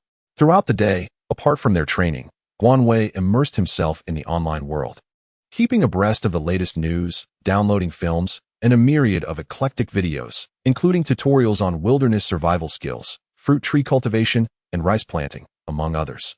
Meanwhile, Jiang Saida sat before his computer, venting his frustrations about his inept teammates. As Guan Wei perused his gaming performance, he struggled to discern who exactly these inept teammates were. 3 days passed in this manner, and Jiang Saida was beginning to acclimate to the relentless training imposed by Guan Wei. The thick fog outside showed no signs of dispersing, indeed growing denser. That evening, Guan Wei decided to prepare a hot pot, as the vegetables in the refrigerator were no longer fit for prolonged storage. He had yet to discuss the matter of space with Jiang Saida, not due to a lack of trust, but rather a desire to wait a little longer. The steaming hot pot, in conjunction with the foggy weather, created a strangely harmonious atmosphere. As Jiang Saida picked up a slice of pork belly, he remarked, "This is even more fitting for when it rains." Guan Wei interjected, "When will this end? I originally intended to enjoy my time here, but I arrived only to be met with this dreadful weather. What is there to experience in Suisha? It pales in comparison to the mountains and rivers at your home. Forget it. When you have the time, try climbing trees to gather pine cones, and you will learn to cherish life." Guan was not amused by his pained tone. "Have you called home in the past couple of days?" "Yes, I have. Rest assured, there is no shortage of grain in the countryside. They have also purchased some." Suddenly, there came a series of knocks at the door. Jiang Saida glanced at Guan, foolishly inquiring, "Who is it?" Gu Wei stood up in silence and asked, "Do you think I know?" Upon opening the door, he was met by Wei Hang standing at the threshold. "Wei Hang, what brings you here?" Gu Wei inquired. "Oh, it's me," Wei Hang responded. "Hey, big brother, have you eaten? We are just about to enjoy some hot pot. Come join us." Why was Jiang Saida so overly familiar? A true social marauder. Wei Hang was taken aback by his warmth, replying, "No, thank you. You all enjoy." However, Jiang Saida did not allow him the chance to decline and directly pulled him inside. The gathering for hot pot transformed into a trio. Wei Hang appeared somewhat reserved at first, but after a bottle of wine, he seemed to loosen up considerably. Guan Wei then inquired about what you were about to say.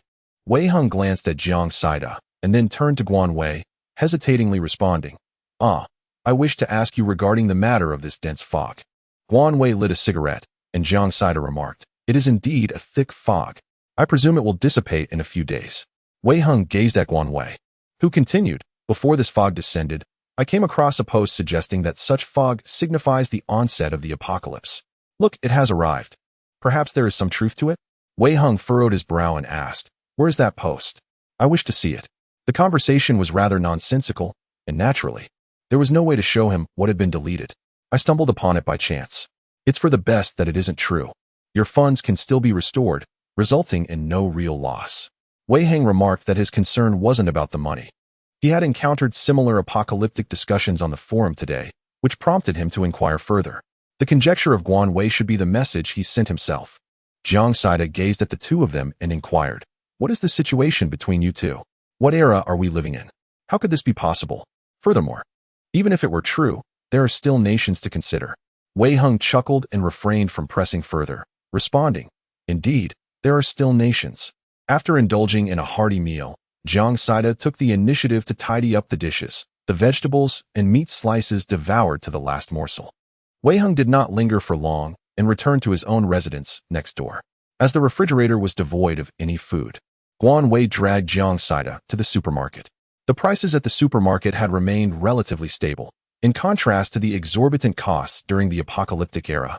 The current prices seemed delightfully reasonable. To their surprise, they encountered Wei Hung at the checkout, his cart overflowing with goods. 2 carts. In fact, one filled with food and the other with daily necessities.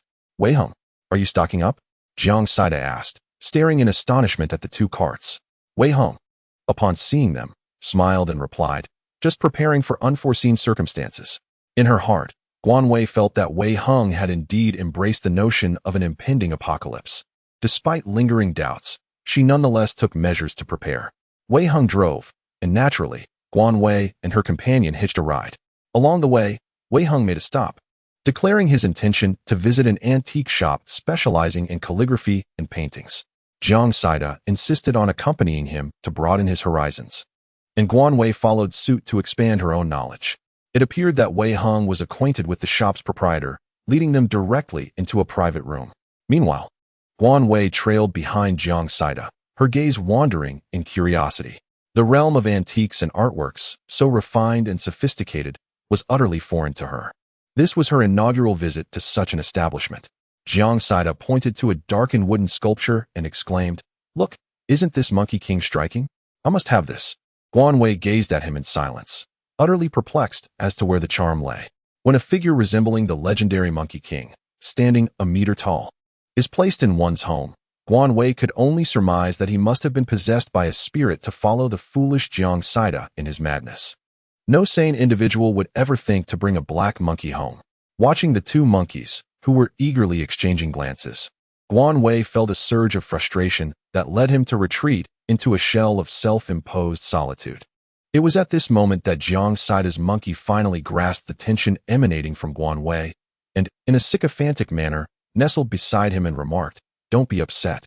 Wei, look, I haven't forgotten my dear friend. I've even brought you a gift."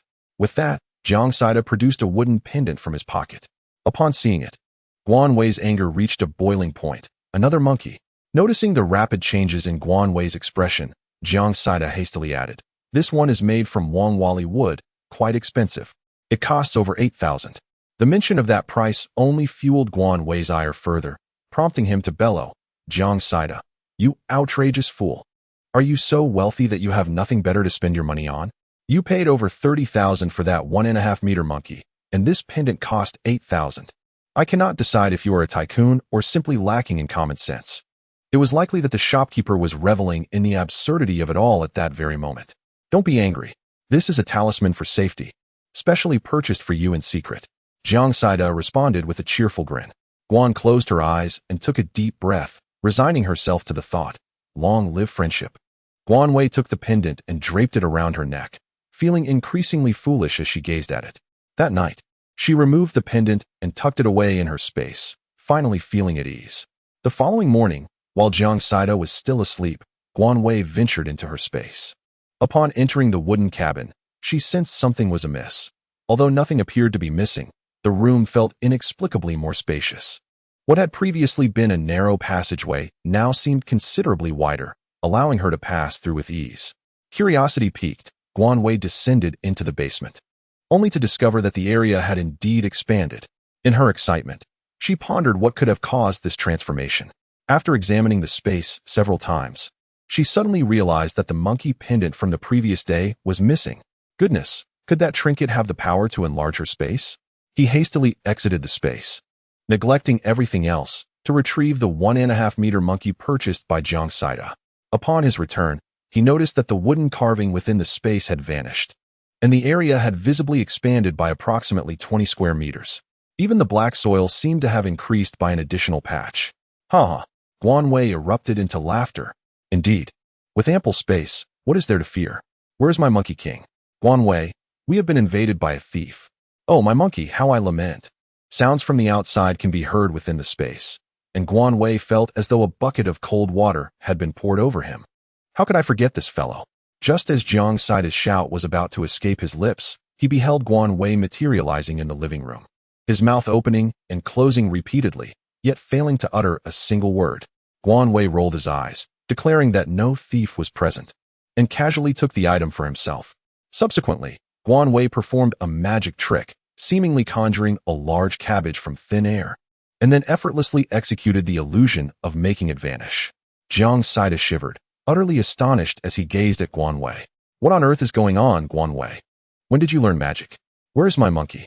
As for the peculiarities of space, Guan Wei had no intention of concealing them from his friend. Since the moment was ripe, it was best to divulge everything at once. Guan Wei seated him on the sofa, elaborating on the matter of space and how the monkey had augmented its effects. Once Guan Wei finished speaking, Jiang Saida remained silent for an extended period.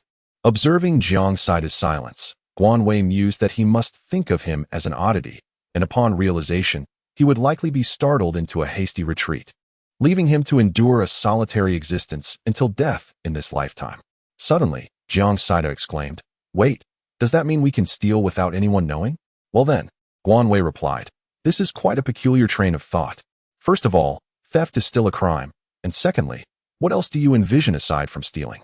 After a moment of contemplation, Jiang Saida declared, "I have decided to use the remaining money to buy you a monkey. Why is it that the matter of Guan Weiho cannot be resolved? Listen, since I possess the space, perhaps the apocalypse is indeed a reality. Therefore, I wish to inquire whether you would like to return home, Guan Wei stated earnestly. Jiang Saida appeared to have only just considered this issue, hesitatingly responding. What will you do then? She smiled faintly, assuring me that all was well. I have stockpiled ample provisions and can endure until the very end. Guan pondered for a moment and then remarked, your home is situated in the mountainous region, where the elevation is relatively higher. If a torrential downpour occurs, it is imperative to swiftly seek a safe refuge. Undoubtedly, we may soon face extreme cold and heat conditions. Jiang Saida, with reddened eyes, nodded in agreement. It's still possible to return now. Although the fog is dense, driving back should take roughly 25 to 26 hours, wouldn't it? Jiang Saida furrowed his brow and replied, No, wait. Just a moment. With that, he promptly retreated to his bedroom. Guan Wei rose to prepare breakfast, simply boiling some congee, while also retrieving several steamed buns, a small dish of pickled vegetables, and 6 tea eggs. After approximately half an hour, Jiang Saida emerged and directly seated himself at the table. I informed my parents of the situation, and their concern for my brother was palpable. They had visited him yesterday. His home is located in the city, and I felt reassured knowing they were together. I decided to remain here with you. No, the crux of the matter was that my parents insisted I stay put. Fearing the dense fog might prevent me from returning home safely, Jiang Saida interjected, interrupting Guan Wei's words. Guan Wei glanced at Jiang Saida, contemplating what else to say. Jiang Saida smiled and suggested, let's venture out shortly to procure some necessities, shall we? They mentioned the space has expanded, didn't they? By the way, is it possible to raise pigs? We could eventually slaughter them for our own meals. I've tried. It's impossible to sustain living creatures, and I can't bring anyone inside. Guan Wei replied. Since Jiang Saida had no intention of returning, Guan Wei thought that transitioning from solitary existence to shared companionship was not a significant matter. She firmly believed she could ensure Jiang Saida a safe and healthy return to his parents. Then let us go and purchase meat, varieties of it. In the realm of my spatial domain, there exists an abundance. However, Jiang Saida paid no heed to Guan Wei's remarks and promptly took him to the antique shop they had visited the previous day, where he spent an impressive 50,000 to acquire several exquisite wooden carvings. Thus, the great sage, Qi Tian de Sheng, was no longer solitary. Good friends had come to keep him company. They then proceeded to the supermarket, where with a grand flourish, he purchased an entire assortment of meats, alongside a plethora of fruits, vegetables, and grains. Furthermore, he procured 5 radios and visited a pet store to acquire 10 bags of sand, which would prove invaluable in times of water or power shortages, offering a practical solution for essential needs. Given the sheer volume of these acquisitions, Guan Wei could not discreetly store them in his space amidst the public eye and opted for home delivery instead. The wooden carvings he purchased were of superior quality. Commanding a hefty price, upon returning home, he immediately placed them into his space. The visible dimensions of his domain had significantly expanded, now encompassing an area of at least 180 square meters, with an additional section of fertile black soil. Jiang Saida was elated to witness the enlargement of the space, momentarily awestruck as he observed Guan Wei seemingly conjure all the items into his realm as if performing a magical feat that evening. The task of farming awaited them once more. There remained numerous seeds and saplings, and Guan Wei planted 5 rows of sweet potatoes, a delicacy that is delectable whether roasted or boiled, and most importantly, quite filling. On the morning of the 7th day, the fog finally lifted, yet the sky remained ominously dark. An urgent announcement was issued by the authorities. A severe weather warning was in effect, predicting heavy rainfall throughout the day. Residents were advised to prioritize their safety by remaining indoors. Do not venture outside. Do not venture outside. Do not venture outside. The significance of this message was reiterated thrice. Many individuals engaged in discussions on the forum regarding this announcement. Although the fog had dissipated, the darkened sky bore no signs of wind or impending rain. Some companies, undeterred by the ominous forecast, continued their operations as usual. Jiang Saida, still drowsy, wandered to the washroom, inquiring, "What is happening?" Guan Wei stood by the window, cigarette in mouth, declaring, "It's going to rain." Jiang Saida mumbled as he entered the bathroom. After exercising at home for 2 hours and having breakfast, a torrential downpour began outside, the sound of rain hammering against the window. Within a mere 10 minutes, the rain had blurred the glass, rendering the outside world invisible. Wow, it's raining so fast. It's practically steaming out there. Unable to discern the situation, they decided to venture downstairs. The entrance door on the first floor was ajar, and several people stood there, gazing outside. Some appeared like drowned rats, dripping wet. Goodness, it just started pouring. I dashed back from the community entrance, and now I'm soaked to the skin, exclaimed one drenched individual. This rain is bubbling up. How will my child get to tutoring? There won't be any taxis available. A woman lamented. Guan Wei recognized this woman, a resident from the 12th floor below him. What tutoring? Just take a day off. In this downpour, which taxi driver would venture out? An elderly man chimed in, taking a drag from his cigarette. The woman sighed. All right, let us just take a day off, and with that, she led the boy beside her back upstairs. Guan furrowed his brow as he gazed at the torrential rain. He heard an elderly man, who was smoking, say, everyone should head back, close the door. The rain had begun to seep in. As Guan Wei ascended the stairs with Jiang Saida, she chanced upon Wei Hung clad in a raincoat, poised to descend. Is it still raining? Guan Wei inquired. No. I merely woke up late and noticed the rain, Wei Hung replied, his tone tinged with urgency. There are still numerous items in the garage that need to be carried upstairs. Are there many items to be moved? We are here to assist you. Wei Hung replied without hesitation. Thank you very much. Guan Wei and Jiang Saida returned to their room, donned their raincoats, and then accompanied Wei Hung to the garage. The garage was merely 500 meters away, and Wei Hung's urgency was well-founded. Within the garage lay an abundance of rice, flour, and wine, along with several wooden boxes, the contents of which were concealed from Guan Wei's view. The trio commenced loading the items into the vehicle before driving it downstairs to unload, subsequently transporting everything into the elevator, ultimately stacking it all on the 13th floor. It took 3 trips to completely clear the garage. The 3 were left breathless, their hair and faces drenched from the rain, and their shoes and socks thoroughly soaked. This was Guan Wei's first visit to Wei Hang's home, which comprised 3 rooms and a living room, significantly larger than the one Guan Wei rented. The overall aesthetic was marked by a minimalist, cold style with a monochromatic palette. In the living room stood an incongruous desk and chair. They moved the items into the study, as it was evident that this was indeed a study.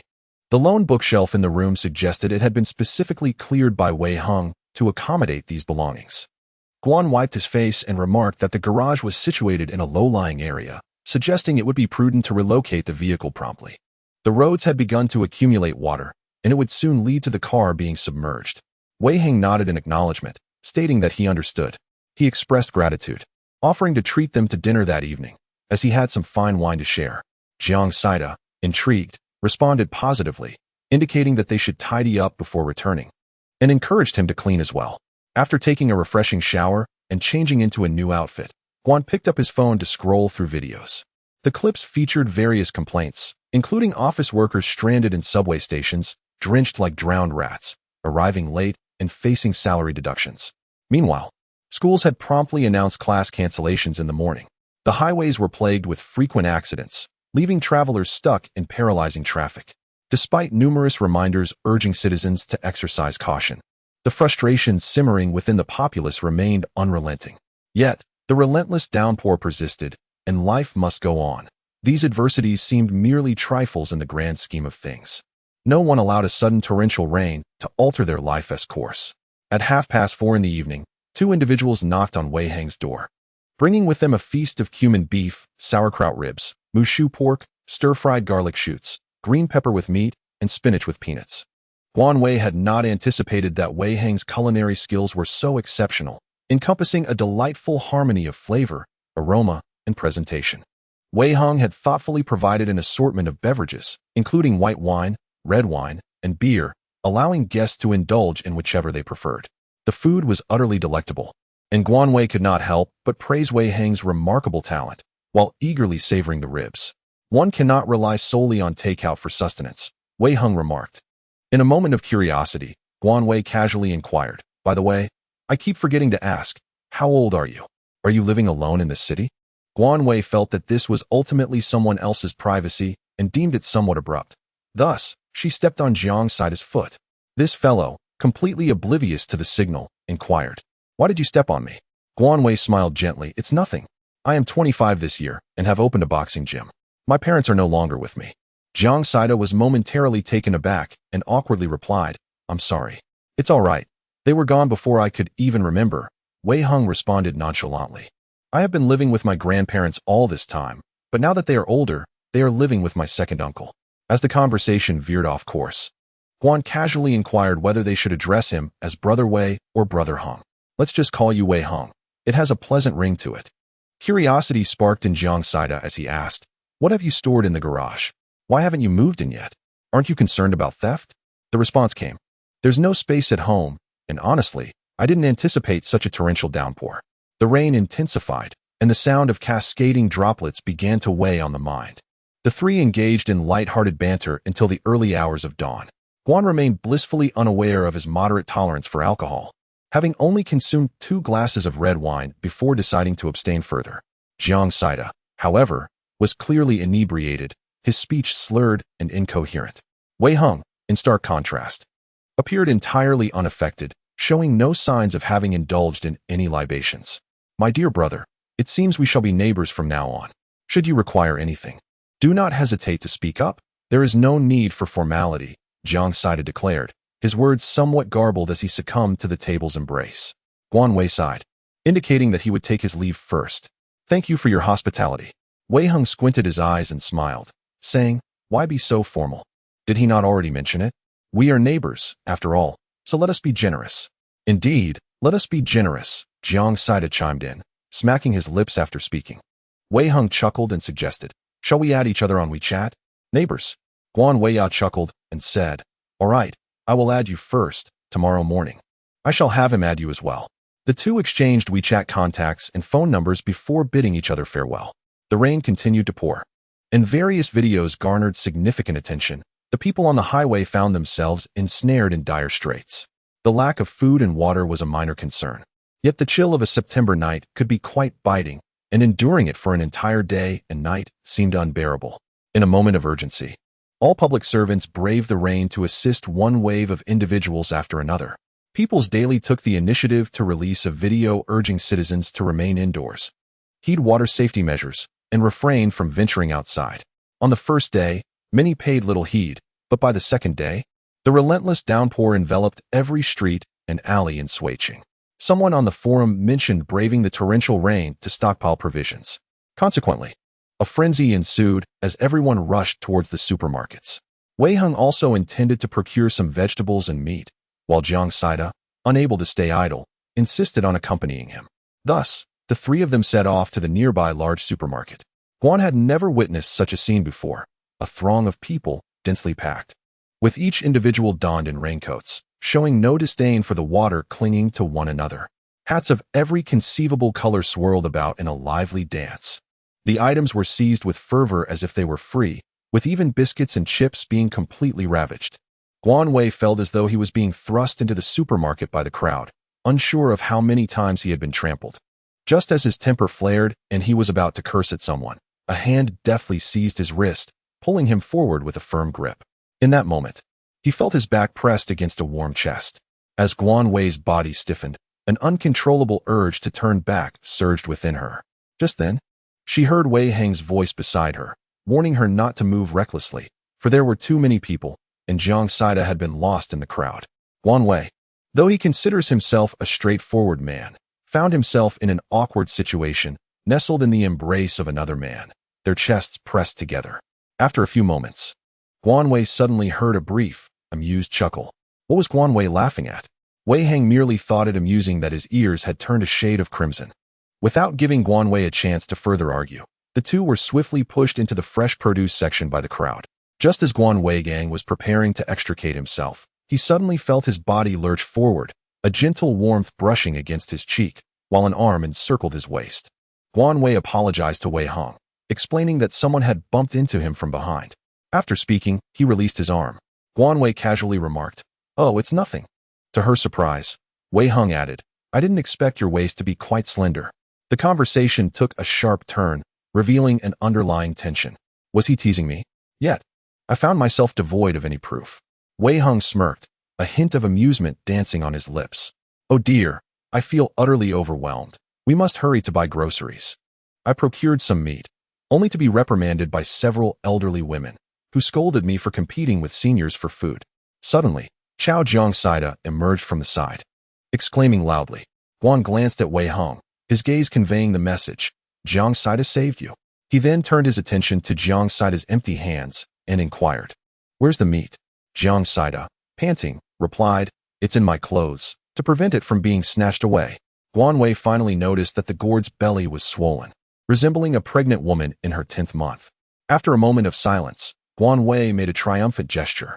Jiang Saida glanced at the vegetable section and hurriedly exclaimed, oh no, hurry up.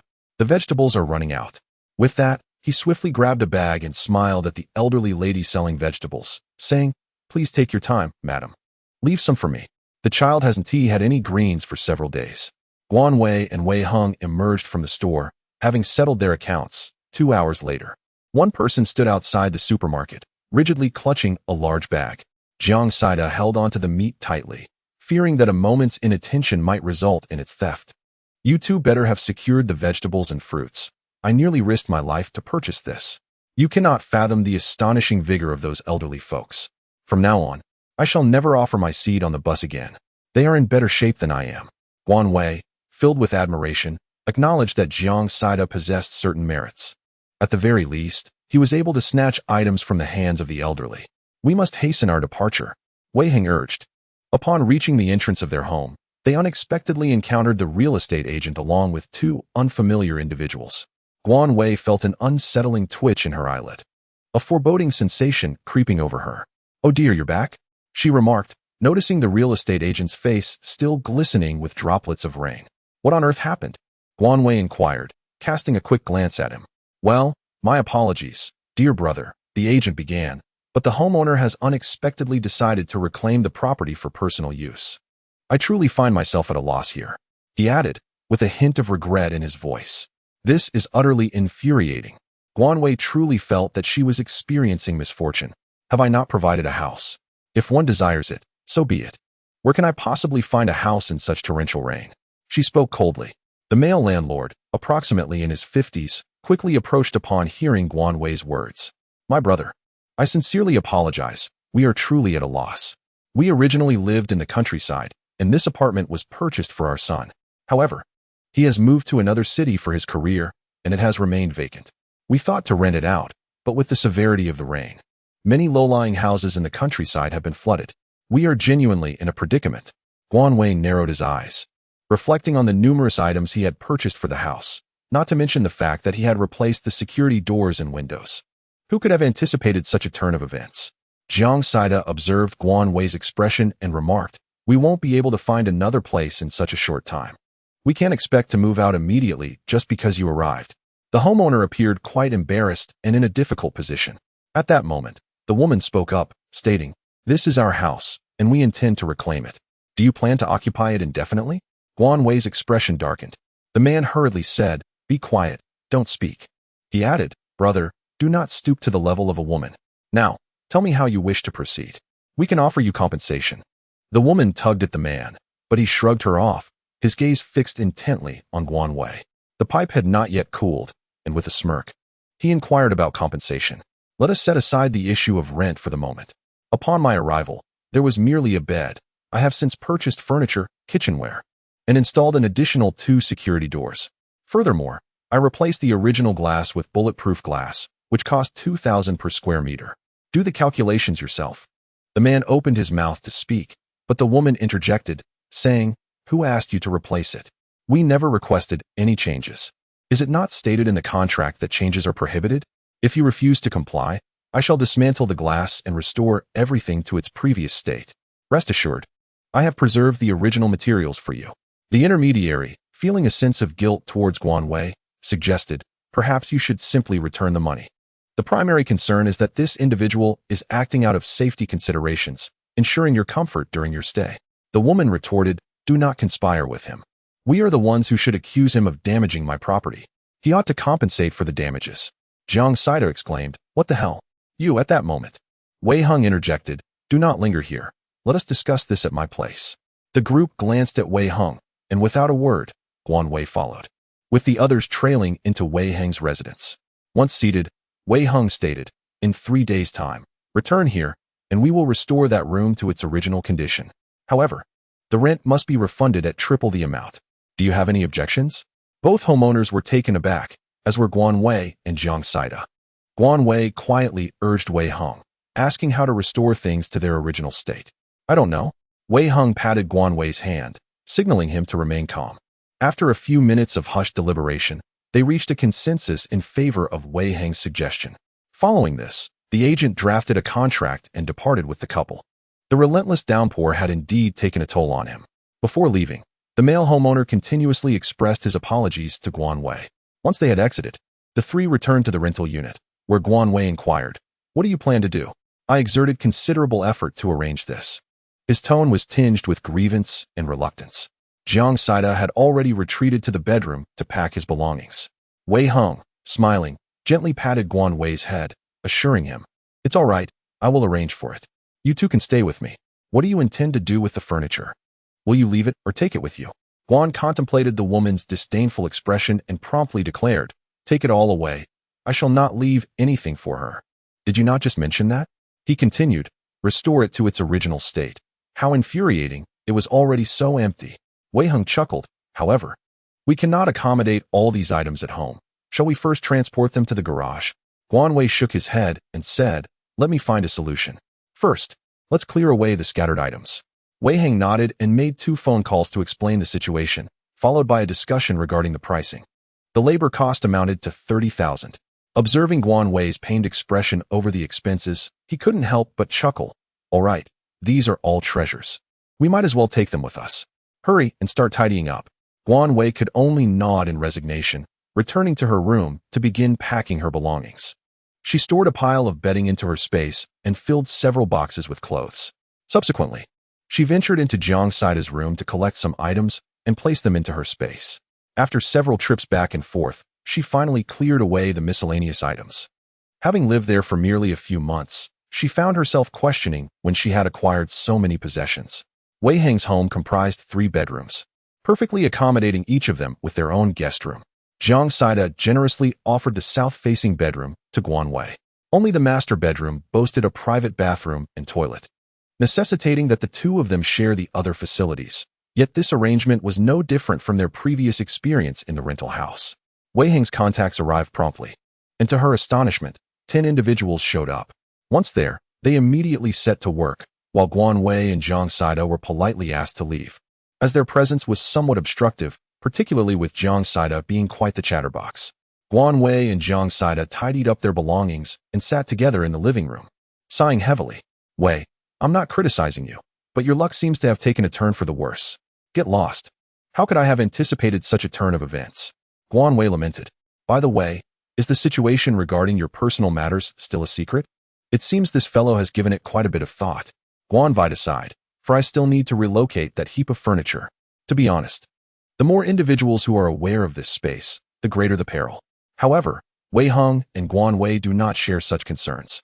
It is merely an instinct that he would not bring harm upon himself. From the adjacent room, a cacophony of sounds erupted, the whirring of a chainsaw, the pounding of a hammer, the drilling of an electric drill, each noise rising and falling in a relentless symphony. Unable to remain seated, Guan Wei ventured next door to assess the situation. Wei Heng was engaged in conversation with a gentleman, gesturing towards the adjoining premises. Upon noticing Guan Wei's arrival, Wei Heng approached with reassurance, stating that they would be residing there for the night and would complete their tasks by the following day. Dinner was prepared by Wei Heng, featuring a communal pot of delectable dishes, including sauerkraut and pork belly, which was surprisingly delightful. True to Wei Heng's words, the next morning, the sounds of activity echoed from Wei Heng's home. As the dimensions of the glass were uniform, the bulletproof glass had been successfully installed at Wei Heng's residence, and the security door was also in the process of being fitted.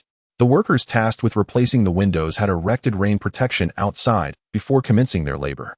Following the replacements, the glass required both drying and curing, a process that proved to be both time-consuming and labor-intensive. Nevertheless, Guan Wei felt a sense of comfort, grateful that nothing had gone to waste. It was not until the afternoon 3 days later that everything was finally completed. After settling the workers' payments and bidding them farewell, Wei Heng smiled and declared, "It's done. We've finally sorted everything out." Jiang Saida attempted to hand money to Wei Heng, but Wei Heng graciously declined, stating, "I have no intention of returning this. I shall not accept this money." Guan Wei pondered for a moment, acknowledging that these items had indeed cost a considerable sum. So he decided against tearing them apart. Wei Heng then remarked that the two individuals should be arriving soon, suggesting they take care of sorting out the furniture and belongings. Jiang Saida glanced at Guan Wei and, smiling, said to Wei Heng, "I shall accompany Guan Wei. You may rest. You have worked hard these past few days." Guan Wei did not interrupt. "Let's go." Jiang Saida gazed at Guan Wei's retreating figure and uttered the final word, "choke." Wei Heng cast a glance at Jiang Saida and followed in Guan Wei's footsteps into the adjacent room. There, he witnessed Guan Wei extend her hand. And as if by magic, the sofa vanished.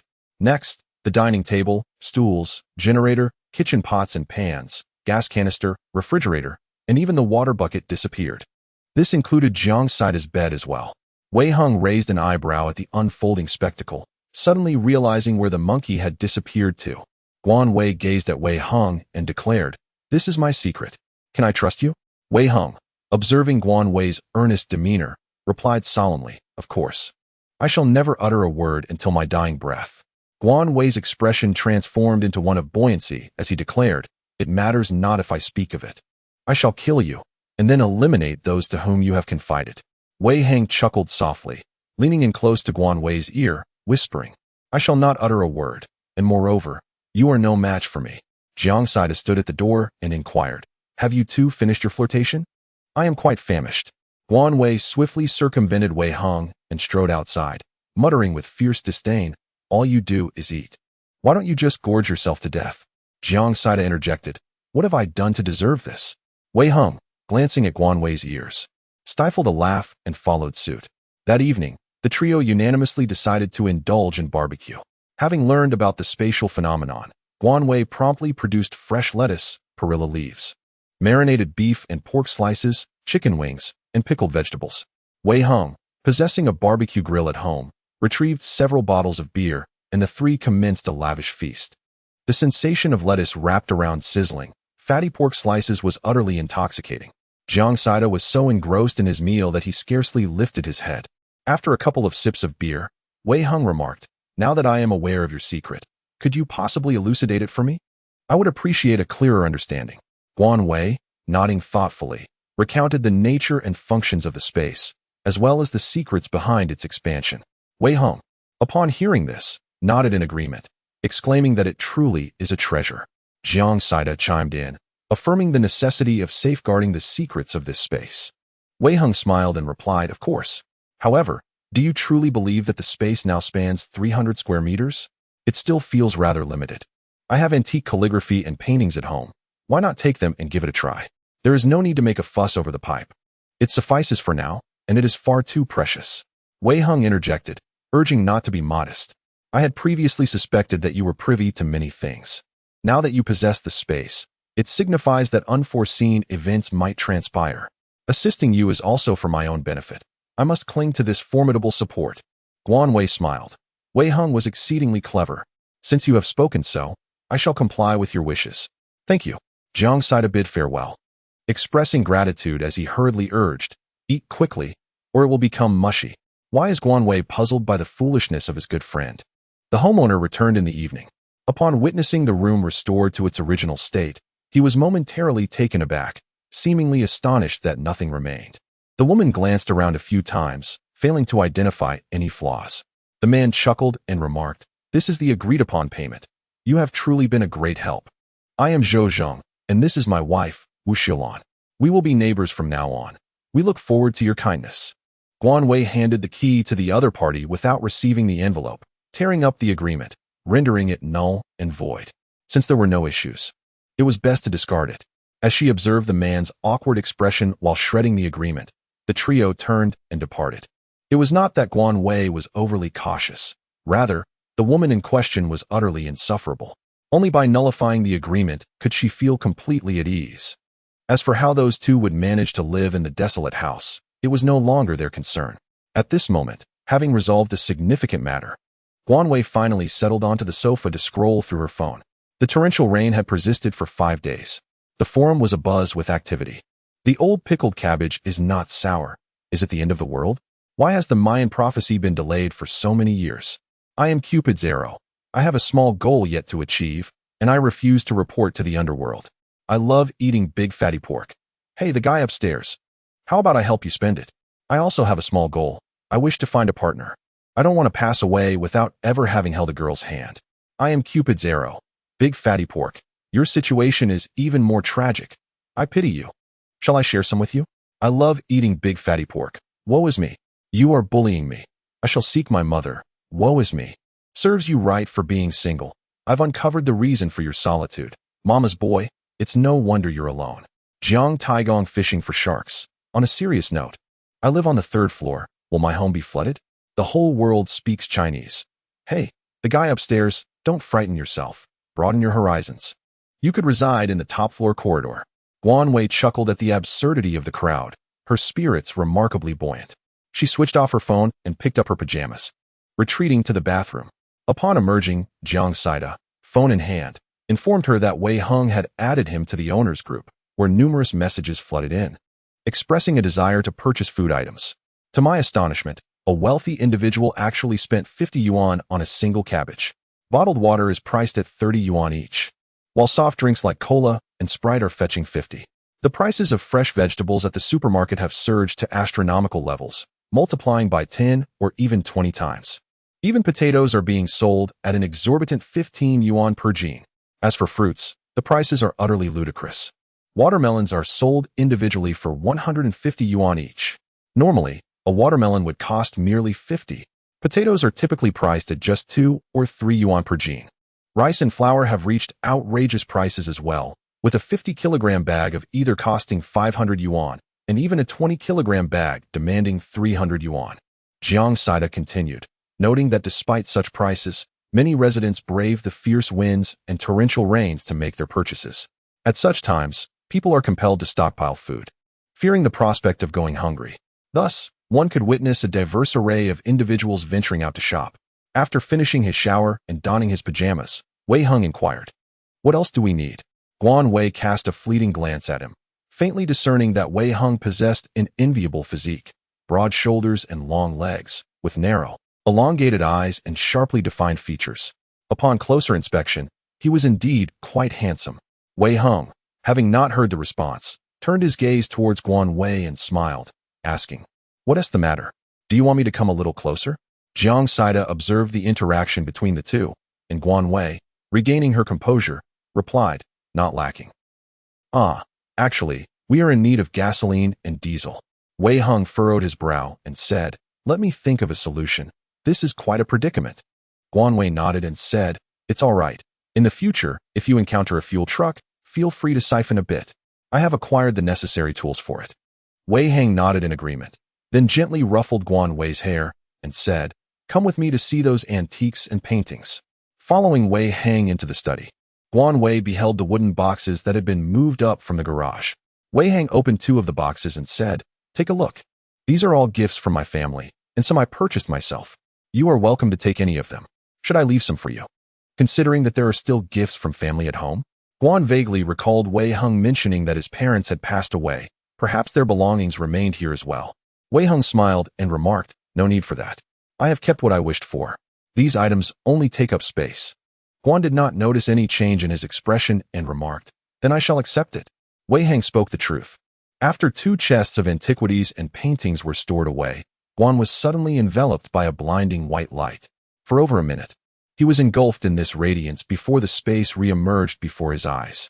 This time, the wooden cabin had doubled in size, and the land had expanded accordingly, 600 square meters. What a delightful transformation. Guan Wei's sudden disappearance startled Wei Hung, while Jiang Saida, leaning against the door frame, reassured him. "Don't worry, he will return shortly. Have you forgotten? He mentioned he could enter the space." Relieved, Wei Hung exhaled deeply. Indeed, within 3 minutes, Guan Wei reappeared. The space had doubled in size, and the land had expanded as well. "Thank you," Wei Hung expressed gratefully. Guan Wei smiled in response. Wei Hung gently patted Guan Wei's head and said, "No need for formalities, as long as it proves useful. However, might I trouble you to store the supplies I purchased earlier in your space?" Guan glanced at the piles of rice, flour, and various assorted dry goods cluttering the study, and chuckled before swiftly storing them away into the spatial realm. Wei Hung then mentioned, "There is also the kitchen." The kitchen was filled with a heap of noodles and condiments. After collecting the items requested by Wei Hong, the space felt significantly more spacious, at the very least. The desk in the living room could be returned to the study. Once everything was completed, it was already quite late, and the three of them retired to their respective rooms to rest. Before sleeping, Guan Wei tidied up the space, and in the basement, he had accumulated numerous bags of vegetables. This time, he directly planted rice in the additional land. Previously, he had sown a small amount of corn, which matures much slower than the vegetables. The latter takes merely a month to ripen, while the corn requires 2 months. It seems that the space has expanded, and the crops appear to have matured a few days earlier than usual. Guan Wei awoke to the rhythmic patter of rain against the glass. Outside, the wind howled with a ferocity that seemed eager to engulf the entire city. Guan Wei glanced at her phone and noted that it was already 7 in the morning. Yet the outside world remained shrouded in darkness. Rising from her seat, she made her way to the living room and picked up the binoculars. The rain obscured her view, and she squinted for several minutes, unable to discern anything clearly. Wei Hang had also awakened. Upon seeing Guan Wei, he inquired whether this was a storm. Guan Wei nodded and replied, "I suspect we shall soon experience a power and water outage." Wei Hang gently ruffled Guan Wei's hair and reassured her, "It's all right. We have a generator. What would you like for breakfast?" Guan Wei swatted his hand away, exclaiming, "Don't touch my head. I am not a child." With a chuckle, Wei Hang playfully tousled her hair once more, teasing, "You are still a child." The official message has been issued on the mobile phones, advising residents to refrain from venturing outdoors and to remain indoors, as the fierce winds pose a risk of being struck by falling billboards and other hazardous objects. A torrential downpour rages, wreaking havoc and casting a shadow over the land, instilling a growing sense of panic among the populace. In the community group, the property management has urged residents on the first and second floors to seek refuge with neighbors, encouraging a spirit of mutual assistance. The residents of the first and second floors of this building are indeed in a predicament. However, very few have acquiesced to the request. They are left to fend for themselves. On the first floor reside 2 households, 101, an elderly couple, and 102, a newlywed couple with the surname Xiao. The unit 103 is currently unoccupied, as the owner only returns occasionally for a few days. The newlyweds, having been married for less than 5 months, chose the first-floor apartment for its charming courtyard, never anticipating such a natural disaster that would inundate their hard-earned home. The elderly couple from 101 has found refuge with Mr. Ma from 901, the very gentleman who was previously seen smoking while watching the rain from the first floor. The 3 households on the second floor are all occupied, and they hastily sought out the vacant apartment to force open its lock, moving in their provisions post-haste. Yet, the newlywed couple on the first floor has not been as fortunate. The empty apartment they found is truly devoid of furnishings, barely more than an empty shell. Of course, these circumstances are oblivious to Guan Wei, who, even if aware, remains indifferent. For breakfast, a simple meal of dumplings filled with chives, eggs, and shrimp was prepared. Just as they finished, a knock echoed at their door. Jiang Saida was about to answer, but Guan Wei restrained him, peering through the peephole. Upon opening the first security door, she inquired through the second, "Is there something you need?" "Hello, I am from 102. Our home has been flooded. Could you possibly take us in for a few days? We will cover our meals and lodging expenses. I beg you," a young man replied, his voice trembling with emotion. The man, with an expressionless face, declared, "I have no place to stay. Please, continue your search. I beg you, we can pay. We will not stay for free."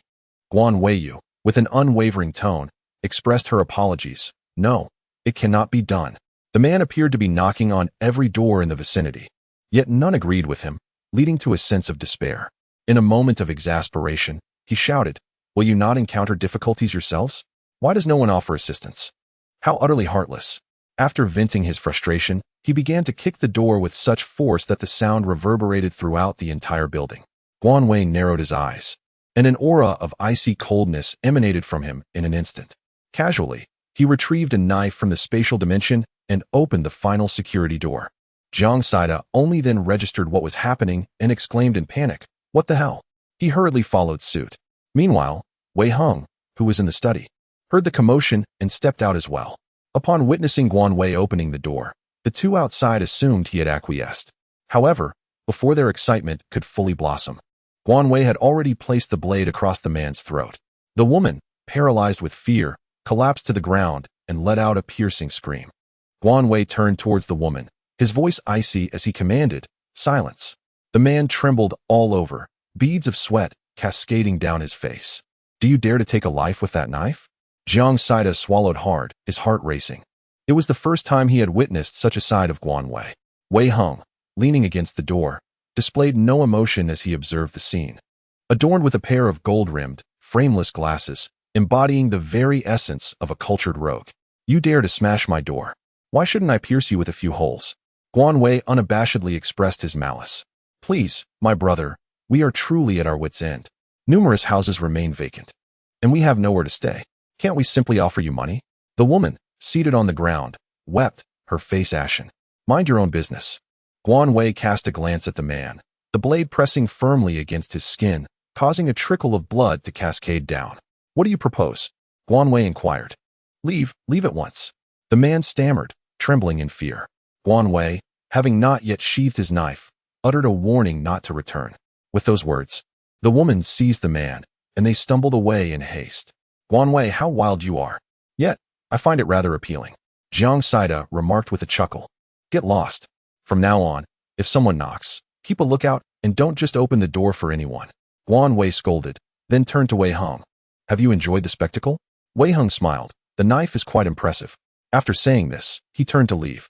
Jiang Saida inquired, "Guan Wei, that moment was so unlike you. I thought you were genuinely going to harm him. At this moment, do not allow yourself to be bullied, for where there is one, there will inevitably be another. If you wish to survive, you must confront them resolutely. There is nothing Guani can do." The once kind-hearted youth has irrevocably strayed onto a path of aggression and brutality. Jiang Saida, in the study of Wei Heng, reflects this sentiment. Following this, Guani took Jiang Saida to exercise, after which they entered the space, retrieving a considerable amount of vegetables in preparation for a spicy hot pot dinner. They also gathered an array of fruits, strawberries, grapes, and apples. Meanwhile, Jiang Saida wreaked havoc in his room, his voice echoing as he hurled insults, calling others actors. Wei Heng remained ensconced in the study, not emerging until evening. The fruit, which had not been washed, was arranged on a plate when a knock resonated at the study door. "Come in," Wei Heng said, leaning back in his chair and directing his gaze towards the entrance. Guan Wei had just opened the door and washed some fruit. "Have a bite." I had just savored a strawberry, which was quite sweet. I placed the plate down and pinched another strawberry, preparing to indulge. However, to my surprise, Wei Heng seized my wrist, which was holding the strawberry, and took a bite from my hand. After finishing, he chuckled, delightful." Guan widened her eyes in astonishment, retracting her hand as she stammered, You can't possibly eat by yourself?" Wei Heng remained silent, merely smiling as he gazed at her. Guan Wei, feeling a sense of unease under his watchful gaze, was on the verge of fleeing when he heard Wei Heng exclaim, "My hands are quite filthy. Look." It was then that Guan Wei realized that Wei Heng was engaged in a craft, to be precise, carving. Guan raised an eyebrow. "Are you capable of this as well?" Wei Heng replied, "It's merely a hobby. My carving skills are quite ordinary." "What do you intend to carve?" The round wooden stick on the table was dark and appeared quite precious. "For now, it's a secret. I shall show you once I have completed it." Wei Heng smiled and added, "Could you kindly feed me a grape? I have a yearning for grapes." "Guan. Oh, very well. Are you feeling shy? Then I shall eat later." Not receiving a response from Guan. Ching shrugged. Who is feeling shy?" Guan. I shot him a glance, extending a hand to offer a grape to his lips. Ching lowered his head, a faint smile gracing his lips as he opened his mouth to savor the grape. He remarked, "Truly sweet." Guan Weiming swiftly withdrew his hand, and to his astonishment, the stranger's lips brushed against his own fingers. You. "Oh, I shall refrain from eating for the moment. Thank you." Wei Heng replied with remarkable composure. "Guan Wei must be flirting with me. Guan Wei, are you in the study?" The voice of Jiang Saida echoed. Guan Wei stared at Wei Heng in silence before turning and leaving. Wei Heng sighed and continued to fiddle with the piece of wood in his hands. In the living room, Jiang Saida remarked, "Your phone rang just now." I answered it. "Why don't you have your uncle's number saved with a name?" Guan Wei paused for a moment, his expression slightly displeased as he inquired, "What did he say?" Jiang Saida, oblivious to Guan Wei's demeanor, responded, "He simply asked how you were and where you reside." Guan Wei furrowed his brow, prompting Jiang Saida to ask, "What is the matter?" I shared the address with him. Should I not have done so? Guan Wei shook his head, dismissing any concern. It is what it is. Jiang Saida, having little knowledge of Guan Wei's family background, was only aware of the divorce of Guan Wei's parents and the subsequent passing of his mother. Oh, that's good to hear, Jiang Saida replied, then suddenly exclaimed, "Oh my gosh, Guan Wei, look quickly." His abrupt reaction startled Guan Wei. What is it? Following the direction of Jiang Saida's pointing finger, he gazed outside but could discern nothing. All that could be heard was the howling wind and the torrential rain. Did you not notice? The streetlights have gone out. They've extinguished, Jiang Saida declared. It was only then that Guan Wei realized the streetlights had gone out, and soon after, the faint lights of the distant high-rise vanished as well. The power is out, she remarked, and with a sudden crack, the room was plunged into complete darkness. Guan had not only retrieved a flashlight from the space, but also candles and an oil lamp. Do you still have candles? An oil lamp? Jiang Saida exclaimed in astonishment. Wei Heng emerged from the study, announcing, "The power is out." Jiang Saida, expressing his frustration, replied, "Indeed, although the water has not been cut off, it is now unusable, reduced to a muddy soup. And now, with the power outage, it is exceedingly difficult to endure." After the pipe was extinguished, Guan Wei stored the frozen goods from the refrigerator into the space, deciding to refrain from using the generator for the time being due to the considerable noise it would create. The power outage meant that he missed out on the spicy hot pot, but Guan Wei settled for a few servings of pan-fried buns for dinner. After finishing his meal, he provided each of them with a fully charged power bank before returning to his bedroom. In the space, the cucumbers were at their prime. Guan Wei plucked one, savoring its fresh crunch. The flavor was remarkably rich and delightful. He collected all the cucumbers he could, noticing some small yellow flowers on the vines, likely unripe cucumbers that would grow larger in a couple of days. Upon exiting the space, Guan Wei checked the forum and came across a message from a user named Drink the Yellow River Dry, posted half an hour earlier. "Oh my, I heard that because of the strong winds, the power line snapped and someone was electrocuted after coming into contact with the water." The forum erupted with activity. "Wild Prince, is that true? Where? Damn it, the power is out, and my phone is about to die. Eccentric old ant, why are you still outside in this heavy wind and rain? Drink the Yellow River Dry. Tie a few in community, but I don't have specific details. Just what I heard from the neighbors." Guan Wei had ceased to watch any further, anticipating that such occurrences would become increasingly frequent. He turned off his phone, donned a sleep mask, and prepared for slumber, yet found himself tossing and turning, unable to find rest. Wei Heng was an enigmatic individual. Although Guan Wei had always been aware of his attraction to beautiful women, he also recognized the existence of another demographic. Despite having never interacted with such individuals, he was no fool. His intuition suggested that Wei Heng belonged to that group, and he felt no aversion. Ironically, it was this absence of repulsion that compelled him to maintain a certain distance.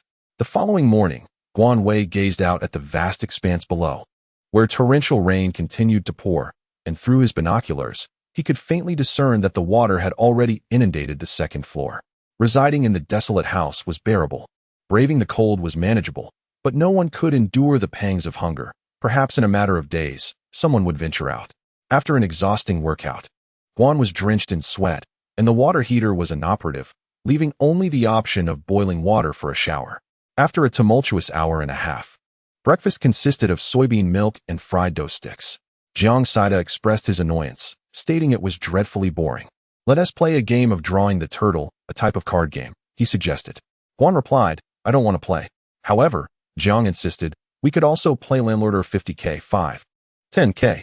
Eventually, under Jiang Saida's persistent persuasion, the three began playing Landlord amidst the tempestuous weather. They were engrossed in the game until evening.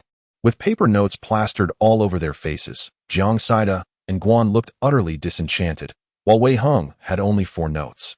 For dinner, they prepared a simple meal of noodles with vegetables, eggs, and sausages, which they all relished heartily. Suddenly, Jiang Saida, with a grim expression, announced, "Oh my goodness, someone has died in the neighborhood." Guan picked up his phone and glanced at a video, where a multitude of voices erupted in fervent debate, followed by a flurry of punches and kicks. It turned out that on the 3rd floor of Building 7, there resided a disabled elderly woman whose home had been inundated by floodwaters. Consequently, her son and his family of 3 were compelled to shelter her in an empty room on the 8th floor. Reports indicated that she suffered an acute myocardial infarction, and in a single breath, she departed from this world. Presently, There was no feasible way to transport her to the mortuary, leaving her lifeless body to rest in the room. The occupants of the 8th floor vehemently opposed having a corpse adjacent to their living space. Thus ensued a tumultuous exchange of heated words, which eventually escalated into a physical altercation, creating a scene of utter chaos. Guowei remained composed as she finished watching the video, tossing her phone to Jiang Saida before resuming her meal. What was the outcome? Why has no one shared it? Jiang Saida remarked. Wei Heng, who also viewed the video, expressed uncertainty but speculated that the result would not be favorable. Just as Wei Heng predicted, early the following morning, Jiang Saida furiously exclaimed that the elderly woman's body had been discarded. It was thrown into the water. How outrageous! Guan Wei retracted his boxing stance and exhaled, bidding farewell to an overestimation of human nature. The residents of the 8th floor vehemently opposed the presence of a corpse on their level. The other floors remained indifferent, while the property management was even more powerless, unwilling to permit a man and his family to linger with a body. Humanity is inherently self-serving. Among the three, there was a woman and a small child. How could the man possibly contend against the residents of the 8th floor? Jiang Saida sighed silently, pondering when this ordeal would come to an end. The power could not be restored in the immediate future, and Guan Wei, having finished his workout, longed for a hot shower. The generator had become indispensable. The noise was bearable, but the stench of sweat was truly intolerable. After the three enjoyed a comfortable hot shower, they sat on the sofa, exchanging wide-eyed glances. Guan Wei let out a resigned sigh and suggested, "Let's make dumplings. After all, you can't sit still. Once they're cooked, we can have them for dinner." Weihe was tasked with preparing the dough, crafting the filling, and rolling out the dumpling skins, while Guan Wei and Jiang Saida were responsible for the assembly. However, the dumplings Jiang produced were so poorly crafted that even a dog would turn its nose up at them. The kitchen echoed with Guan Wei's exclamations. "What are you wrapping here? Some kind of disaster. The filling is spilling out," she exclaimed. "Once boiled, this will turn into a pot of soup that even a dog wouldn't touch. Is this how you make dumplings? When the skin tears, do you just slap on another layer? Are you attempting to create a Russian nesting doll? Jiang Saida, do you intend to make giant buns instead?" Weihe couldn't help but chuckle softly at Guan Wei's remarks. After 20 minutes of being chastised, Jiang Saida finally managed to produce a dumpling that resembled something presentable. Guan Wei's son breathed a sigh of relief, feeling that the child was indeed teachable, which brought great comfort to his father. Jiang Saida, with a twitch at the corner of his mouth, furiously retorted, "Guan Wei, you have scolded me for so long, and I have endured it all this time. Do not push your luck." Guan Wei raised an eyebrow, but remained silent. It was a jest, after all. Who would assist if one were to provoke anger? Jiang Saida's dumplings indeed transformed into a soupy mess, which he managed to resolve on his own, proving to be more manageable than a dog. Wei Heng consumed nearly 50 dumplings, while Guan Wei indulged in 35, feeling excessively full as he reclined languidly on the sofa. Jiang Saida, ever considerate, took it upon himself to tidy the kitchen. Thus, they spent 2 tranquil days.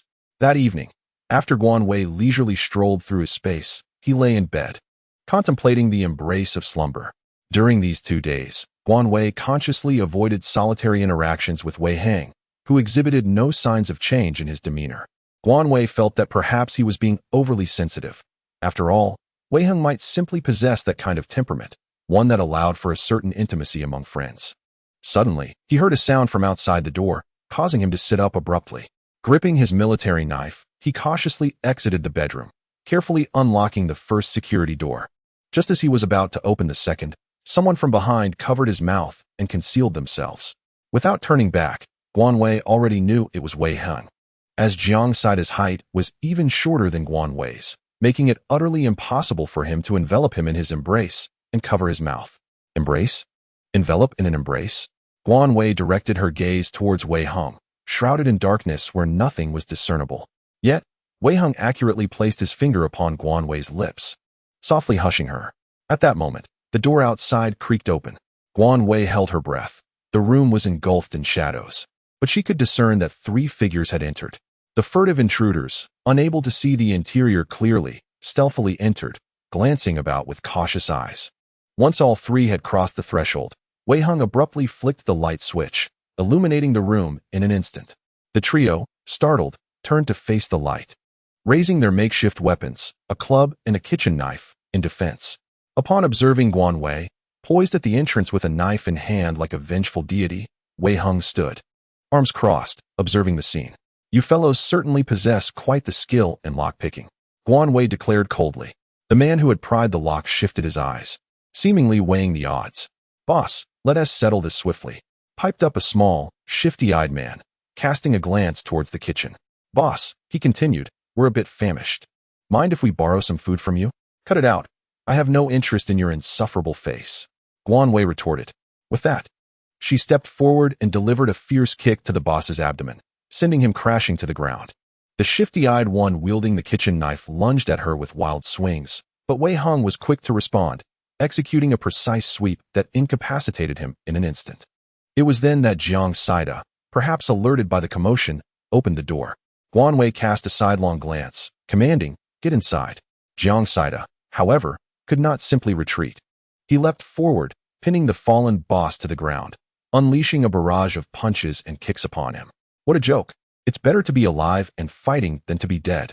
In her previous life, Guan had struggled through 4 arduous years in a post-apocalyptic world, and for the past few months, she had been diligently self-studying martial arts. She regarded these 3 feeble opponents with utter disdain, swiftly evading the blow of a club. She thrust her military knife deep into the arm of the man wielding it.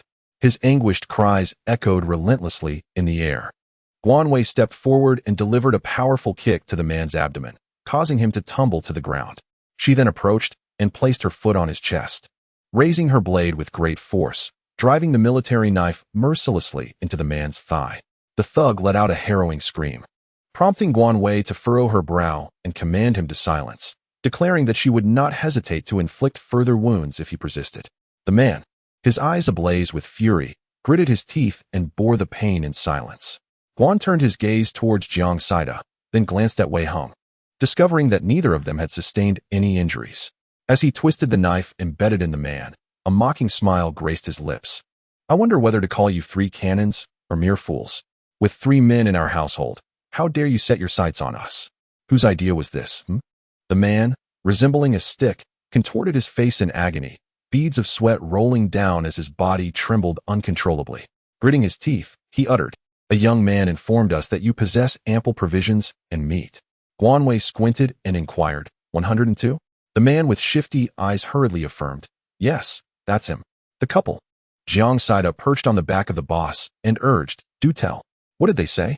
The boss, panting heavily, began to recount the situation, and only then did Guan Wei grasp the matter at hand. It turned out that the 3 individuals resided on the 2nd and 3rd floors. Recently, they had been besieged by a tempest, with the threat of flooding soon to engulf the 3rd floor. They had hastily sought refuge in vacant rooms, yet their supplies had run dry. Previously, during a supermarket frenzy, they had not paid heed and failed to stock up. Later, when prices soared, they hesitated to spend. Ultimately, they could endure no longer. The boss lived on the 8th floor and was a neighbor to the couple in 102. I overheard the man with the surname Xiao mention that you had bought several large bags of food and that you had hoarded quite a bit at home. The boss recounted. The man with shifty eyes continued, we beseech you, please let us go. We have elderly and young ones relying on us. We truly have no other options. The burly man interjected, indeed, we implore you to release us. We will never dare to offend again. Where do they reside? Guan Wei inquired. Big brother, pleaded the man from room 801. I implore you, spare us. Just clean the floor and leave. Guan Wei lifted his foot, turned, and settled onto the sofa. The injured man was carried away by the burly fellow. The big brother and the shifty-eyed accomplice immediately began to scrub the floor. Lacking a cloth, they resorted to using their own garments, bending over as they wiped back and forth. Once the bloodstains were eradicated, Guan Wei nodded, and the 2 hastily dragged the injured man away. Moments later, Guan Wei stood up and headed for the exit. Jiang Saida followed closely behind, exclaiming, what are you doing? Wait for me. Guan Vida exclaimed, you should go to bed. Absolutely not. Jiang Saida retorted with a hint of pride. Without a moment's thought, he knew that Guan Wei was off to seek trouble. Guan Wei cast a glance at Wei Hung. With a soft sigh, Wei Hung lifted his leg and followed suit. Outside, the night was shrouded in darkness, and the tempest raged, while the footsteps of Guan Wei and his companions echoed through the silent stairwell. Upon reaching the 11th floor, a woman's voice pierced the air, laced with anger. What are we to do now that his leg is ruined? Who was the scoundrel responsible for this? It was likely the wife of the man with the injured leg. When this scoundrel made her entrance, the corridor fell silent in an instant. Illuminated by the beam of a flashlight, Guan Wei observed two individuals who had been mopping the floor moments earlier, conversing with a woman in front of a door. The woman, upon spotting Guan Wei, exclaimed, You are the one who injured my husband's leg. I'll make you pay." Before Guan Wei could raise his foot to kick, Jiang Saida had already stepped forward, brandishing a knife. "Sister, I advise you to tend to your husband's wounds post-haste. You are committing a crime. I will sue you." The woman's voice weakened considerably. "Go ahead, sue us. Would you like me to escort you?" Guan Wei advanced, his tone chillingly cold. Jiang Saida pressed the blade against the woman's neck, warning, "Sister, if you continue to provoke us, this knife is quite sharp." The woman, now silenced, collapsed to the ground, tears streaming down her face. "If you dare to plot against the 13th floor again, I won't merely inflict a few wounds next time. I will toss you straight down. Test us if you dare." With that, Guan Wei turned and descended the stairs. As they made their way down from the 11th floor, they encountered a throng of onlookers. Truly, what a distraction this was. Some of the bolder individuals trailed behind Guan Wei, eager to witness the unfolding drama.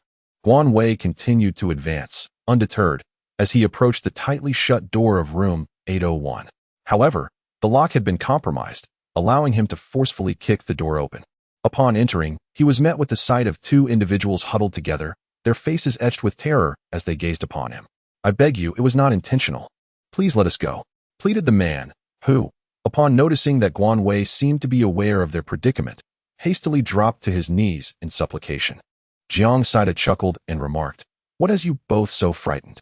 The man hesitated for a moment, but quickly realized that Jiang Saida was merely jesting with him, and he continued to plead for mercy with fervor.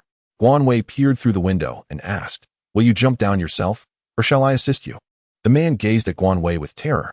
The woman clutched the man's arm tightly and wept, "It is our fault. Please spare us. There will be no next time. I swear." The man and woman sobbed uncontrollably. A bystander, a woman drawn to the commotion, whispered, "Hey, big guy, why not just forgive them this once? They've lost their home and have nothing to eat." The woman's words trailed off as she caught the look in Guan Wei's eyes. "What do I care? They provoked me first. Why should I let them off the hook? Moral coercion holds no sway over me," Guan Wei replied coldly. "True, they are in the wrong. But does that mean we should condemn them to death?" A man interjected. Jiang Saida retorted angrily, "What? Should we just stand by while those three from upstairs kill us?" Guan Wei turned his gaze towards the kneeling man and inquired once more, "Are you not going to bow down?" A youthful voice interjected, "For the sake of the old man, let this matter rest." An aged voice resounded through the air. An elderly gentleman, leaning upon his cane, slowly made his entrance. Guan Wei recognized this elder as one of the elderly couple residing on the first floor. They had exchanged brief pleasantries when he moved in. "After this, no one will trouble you on the 13th floor again. Everyone is already facing great difficulties." The old man sighed. Old Master Gu." The man cried out in despair. Shao, one must not behave in such a manner. Offer a proper apology." Old Master Gu spoke earnestly. Upon hearing the elder's words, Shao immediately responded, "I was wrong. I am sorry. I shall never dare to do so again." Guan squinted his eyes. This old gentleman is rather interesting, clearly looking out for his former neighbors. "Old sir, we are but common folk, merely striving to live our lives in peace. This marks the second time he has schemed against me. How is it that he can plot against me, yet I am powerless to retaliate? Do I appear to be easily manipulated?" Gu Wan's tone was rather unpleasant. The old gentleman sighed and said, "What do you intend to do? One should show mercy when possible." Guan Wei cast a glance at the elderly gentleman, offering a brief smile before suddenly seizing Zhao's right arm and forcefully pinning it to the ground. In a swift motion, his military knife pierced through Zhao's palm, eliciting a pain scream from him. His wife clutched his arm, crying out in distress. Those around them, gripped by fear, retreated a step in shock. The elderly gentleman, filled with indignation, stammered, You. Let it be known, I bear no malice unless provoked," Guan Wei retorted. "Today, I spared his life out of respect for you, but I do not wish to encounter filth like him again." With that, he withdrew his knife and departed. Jiang Saida, unfazed, whistled as he ascended the stairs behind him. Wei Heng turned to the elderly gentleman and remarked, "He is currently residing in my home. Should anyone else dare to trouble us in this building, I shall not hold back next time." The elderly gentleman's cloudy eyes reflected a sense of helplessness. Wei Heng was clearly signaling to the homeowners not to bully newcomers, for he was their protector. The elderly gentleman fixed Wei Heng with a deep gaze and said, "Young Wei understood." As Wei Heng followed the two, he overheard Jiang Saida exclaim in disbelief, "Why are these people so eager to witness the commotion?" Wei Heng chuckled. "Since they are here, why not?" Unexpectedly, this classic phrase can be repurposed. Jiang Saida laughed. Upon arriving home, Jiang Saida dashed into the bedroom, insisting on catching up on his sleep. Guan Wei, with a mop in hand, was about to clean the floor when he was halted by Wei Heng. "What are you doing? If they didn't clean it properly, I shall do it again," Guan Wei insisted. Wei Heng gently pulled him down onto the sofa and retrieved a first aid kit, stating, "Your right hand is injured." Guan Wei only then realized that his right palm was bleeding. It was nothing serious, likely just a careless cut from a knife. There was no need for bandaging.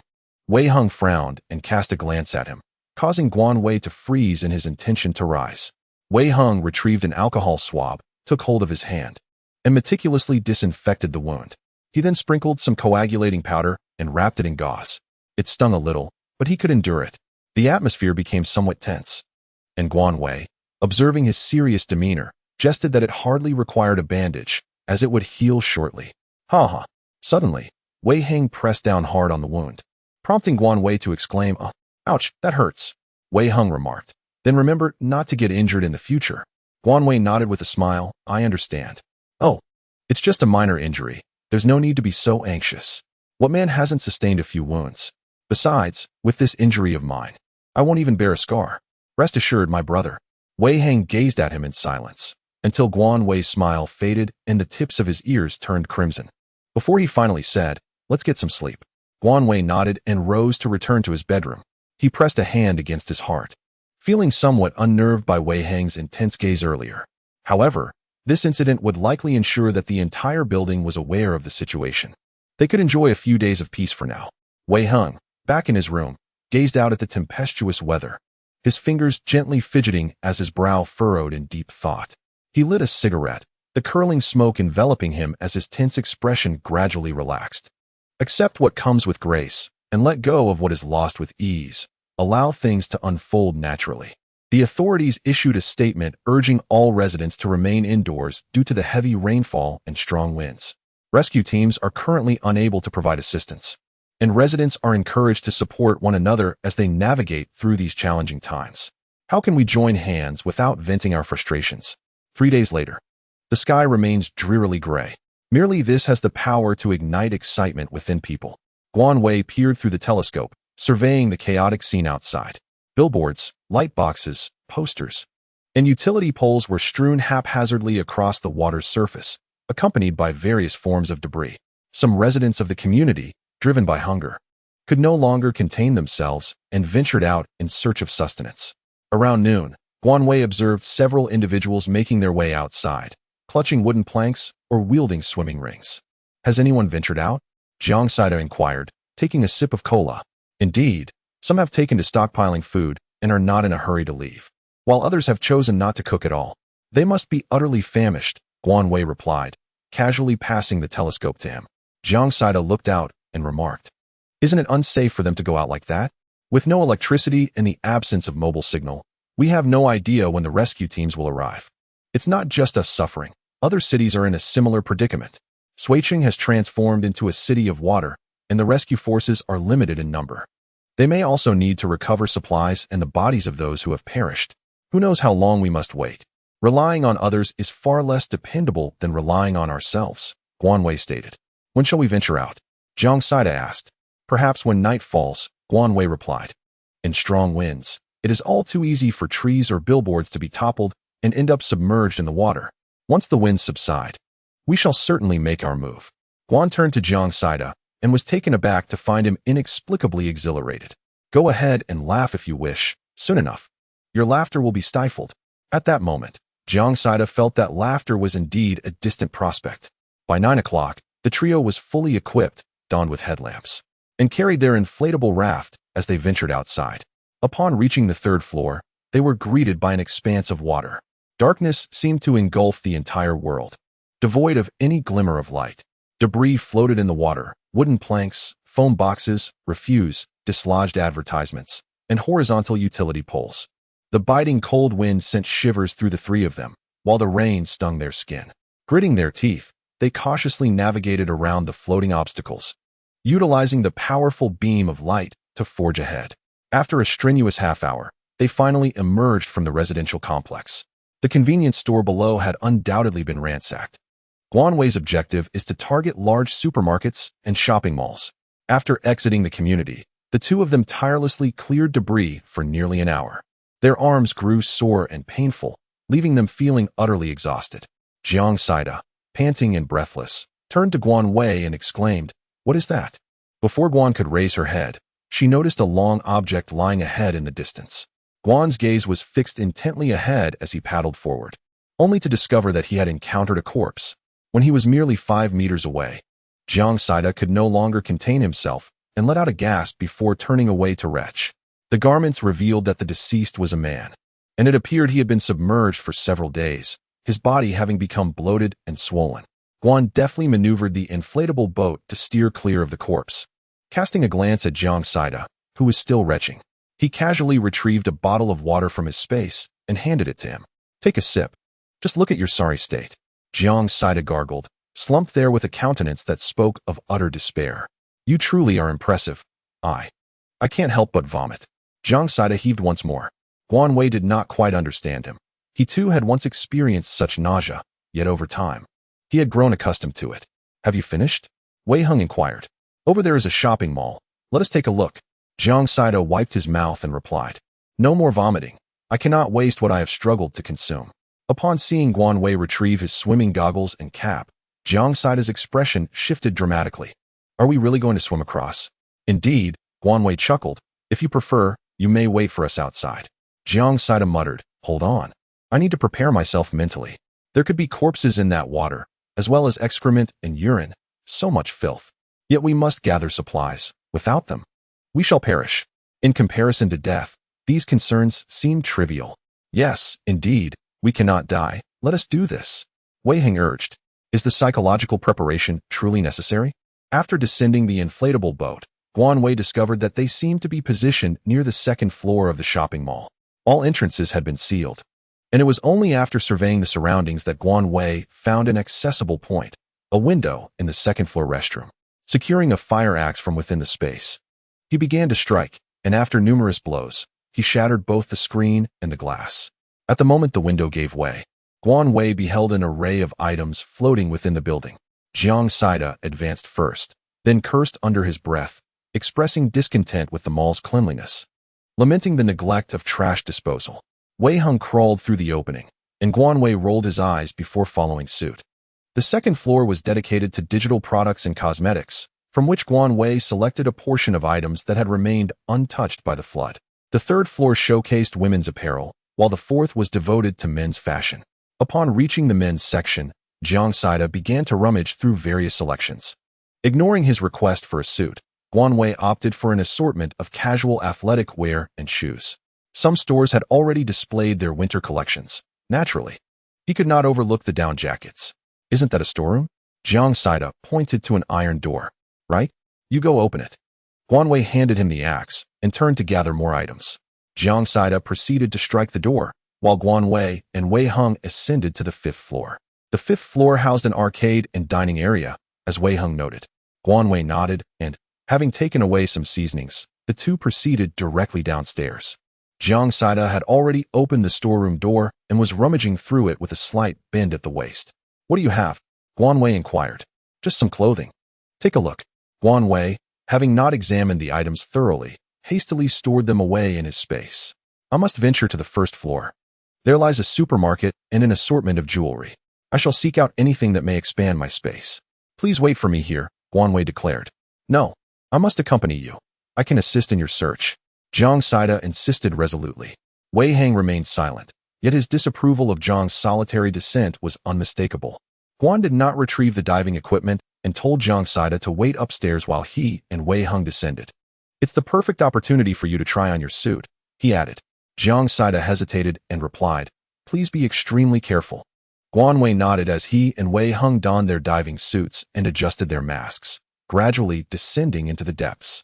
As they approached the first floor, a myriad of floating debris came into view: wilted vegetable leaves, snack wrappers, plastic bags, and the like. Guan first made her way to the jewelry counter. She struck the glass of the display with fervor. Everything felt laborious in the water, as though her axe wielded only half its usual strength. Placing the gold into her spatial realm yielded no discernible transformation. Without hesitation, Wei Hung proceeded directly to the supermarket. Guan had not yet begun to search for antiques and similar items. In the vast shopping mall, there existed but a single antique shop. Numerous wooden carvings had been waterlogged, leaving their usability uncertain.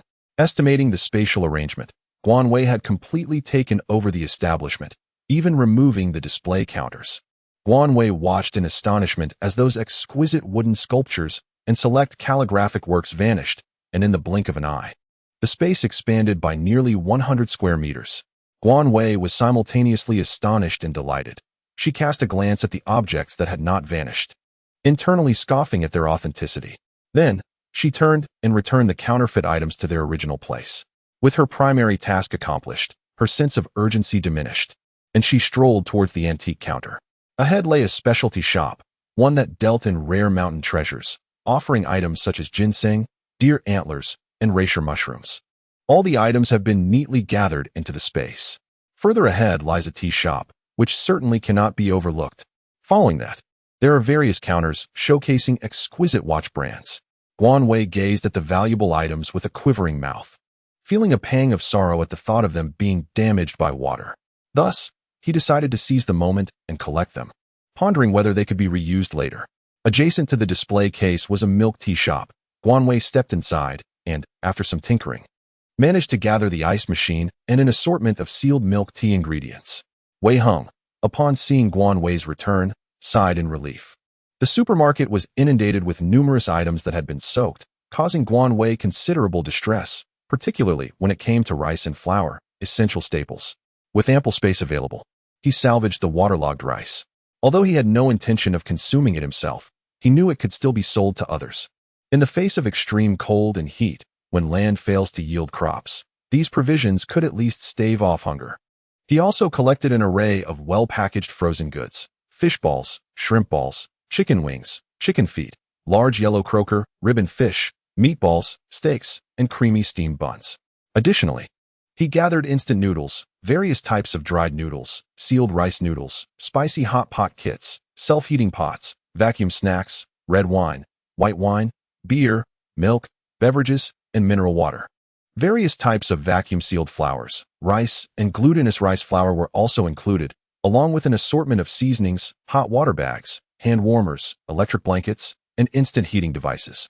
He didn't overlook snacks, tissues, toothpaste, laundry detergent, body wash, shampoo, body lotion, and an array of pots and bowls. Even sanitary napkins were collected.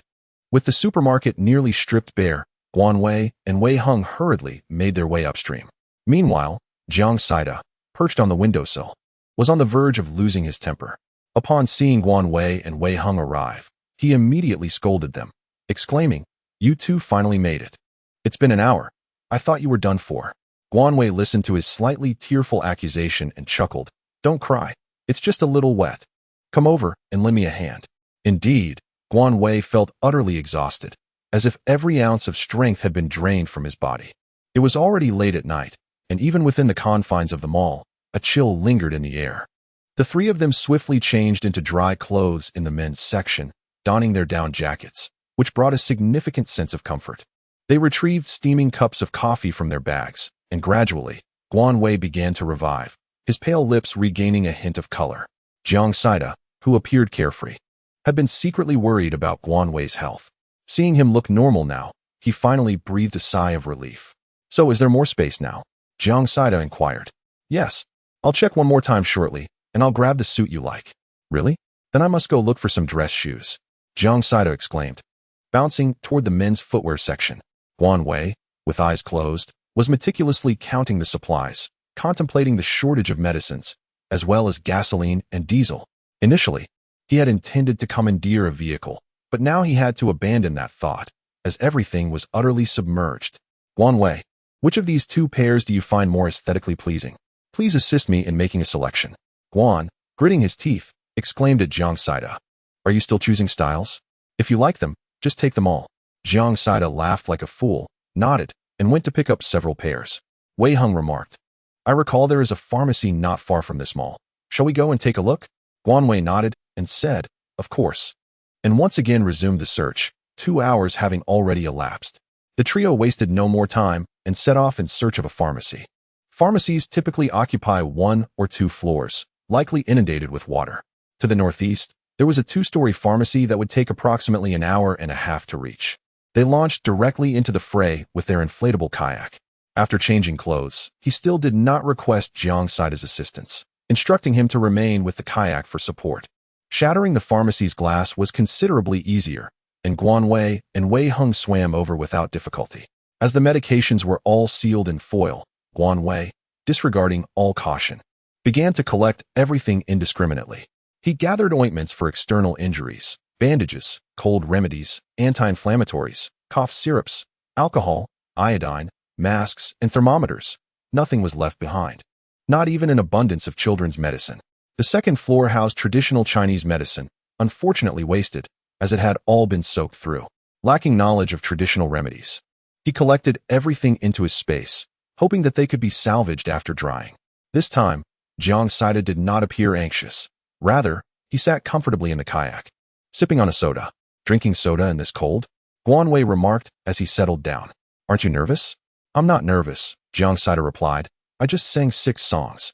I'm thirsty. What is there to be nervous about? Guan Wei remarked, pulling a down jacket over himself. There are corpses in this water.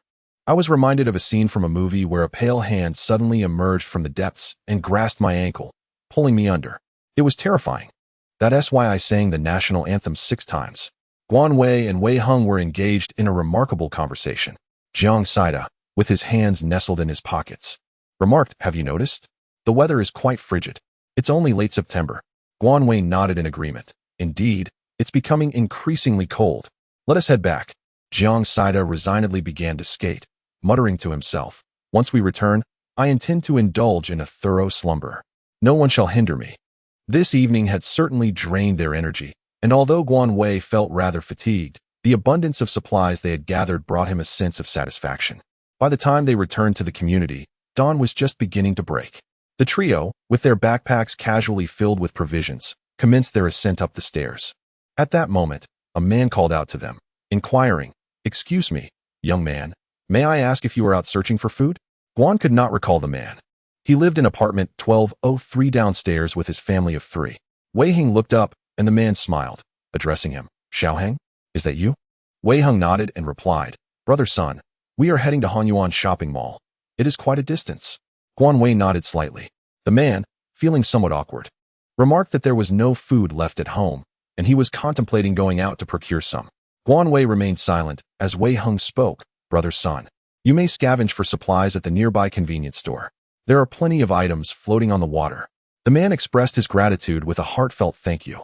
Wei Heng continued, this is Sun Qinghai, residing in Unit 1203. He has a 13-year-old son named Sun Tianzhua and a wife named Lu Ting. They are a very amiable family. Guan Wei and Jiang Saida nodded in acknowledgement. Upon reaching the 8th floor, Guan Wei caught sight of the man named Zhao's wife, who was preparing to descend. Upon seeing Guan Wei, she was startled and immediately turned back, retracing her steps. Guan Wei, Wei Heng, and Jiang Saida chuckled as Jiang remarked, you know, Guan Wei, when the ladies see you, they are reminded of a formidable flood or a ferocious beast. It seems you may never find the opportunity to wed in this lifetime. After this light-hearted banter, the trio simply indulged in a modest meal of noodles before retiring for the evening. This time, they acquired quite a number of antiquities and artworks, not only expanding the wooden cabin, but also increasing the area of land considerably.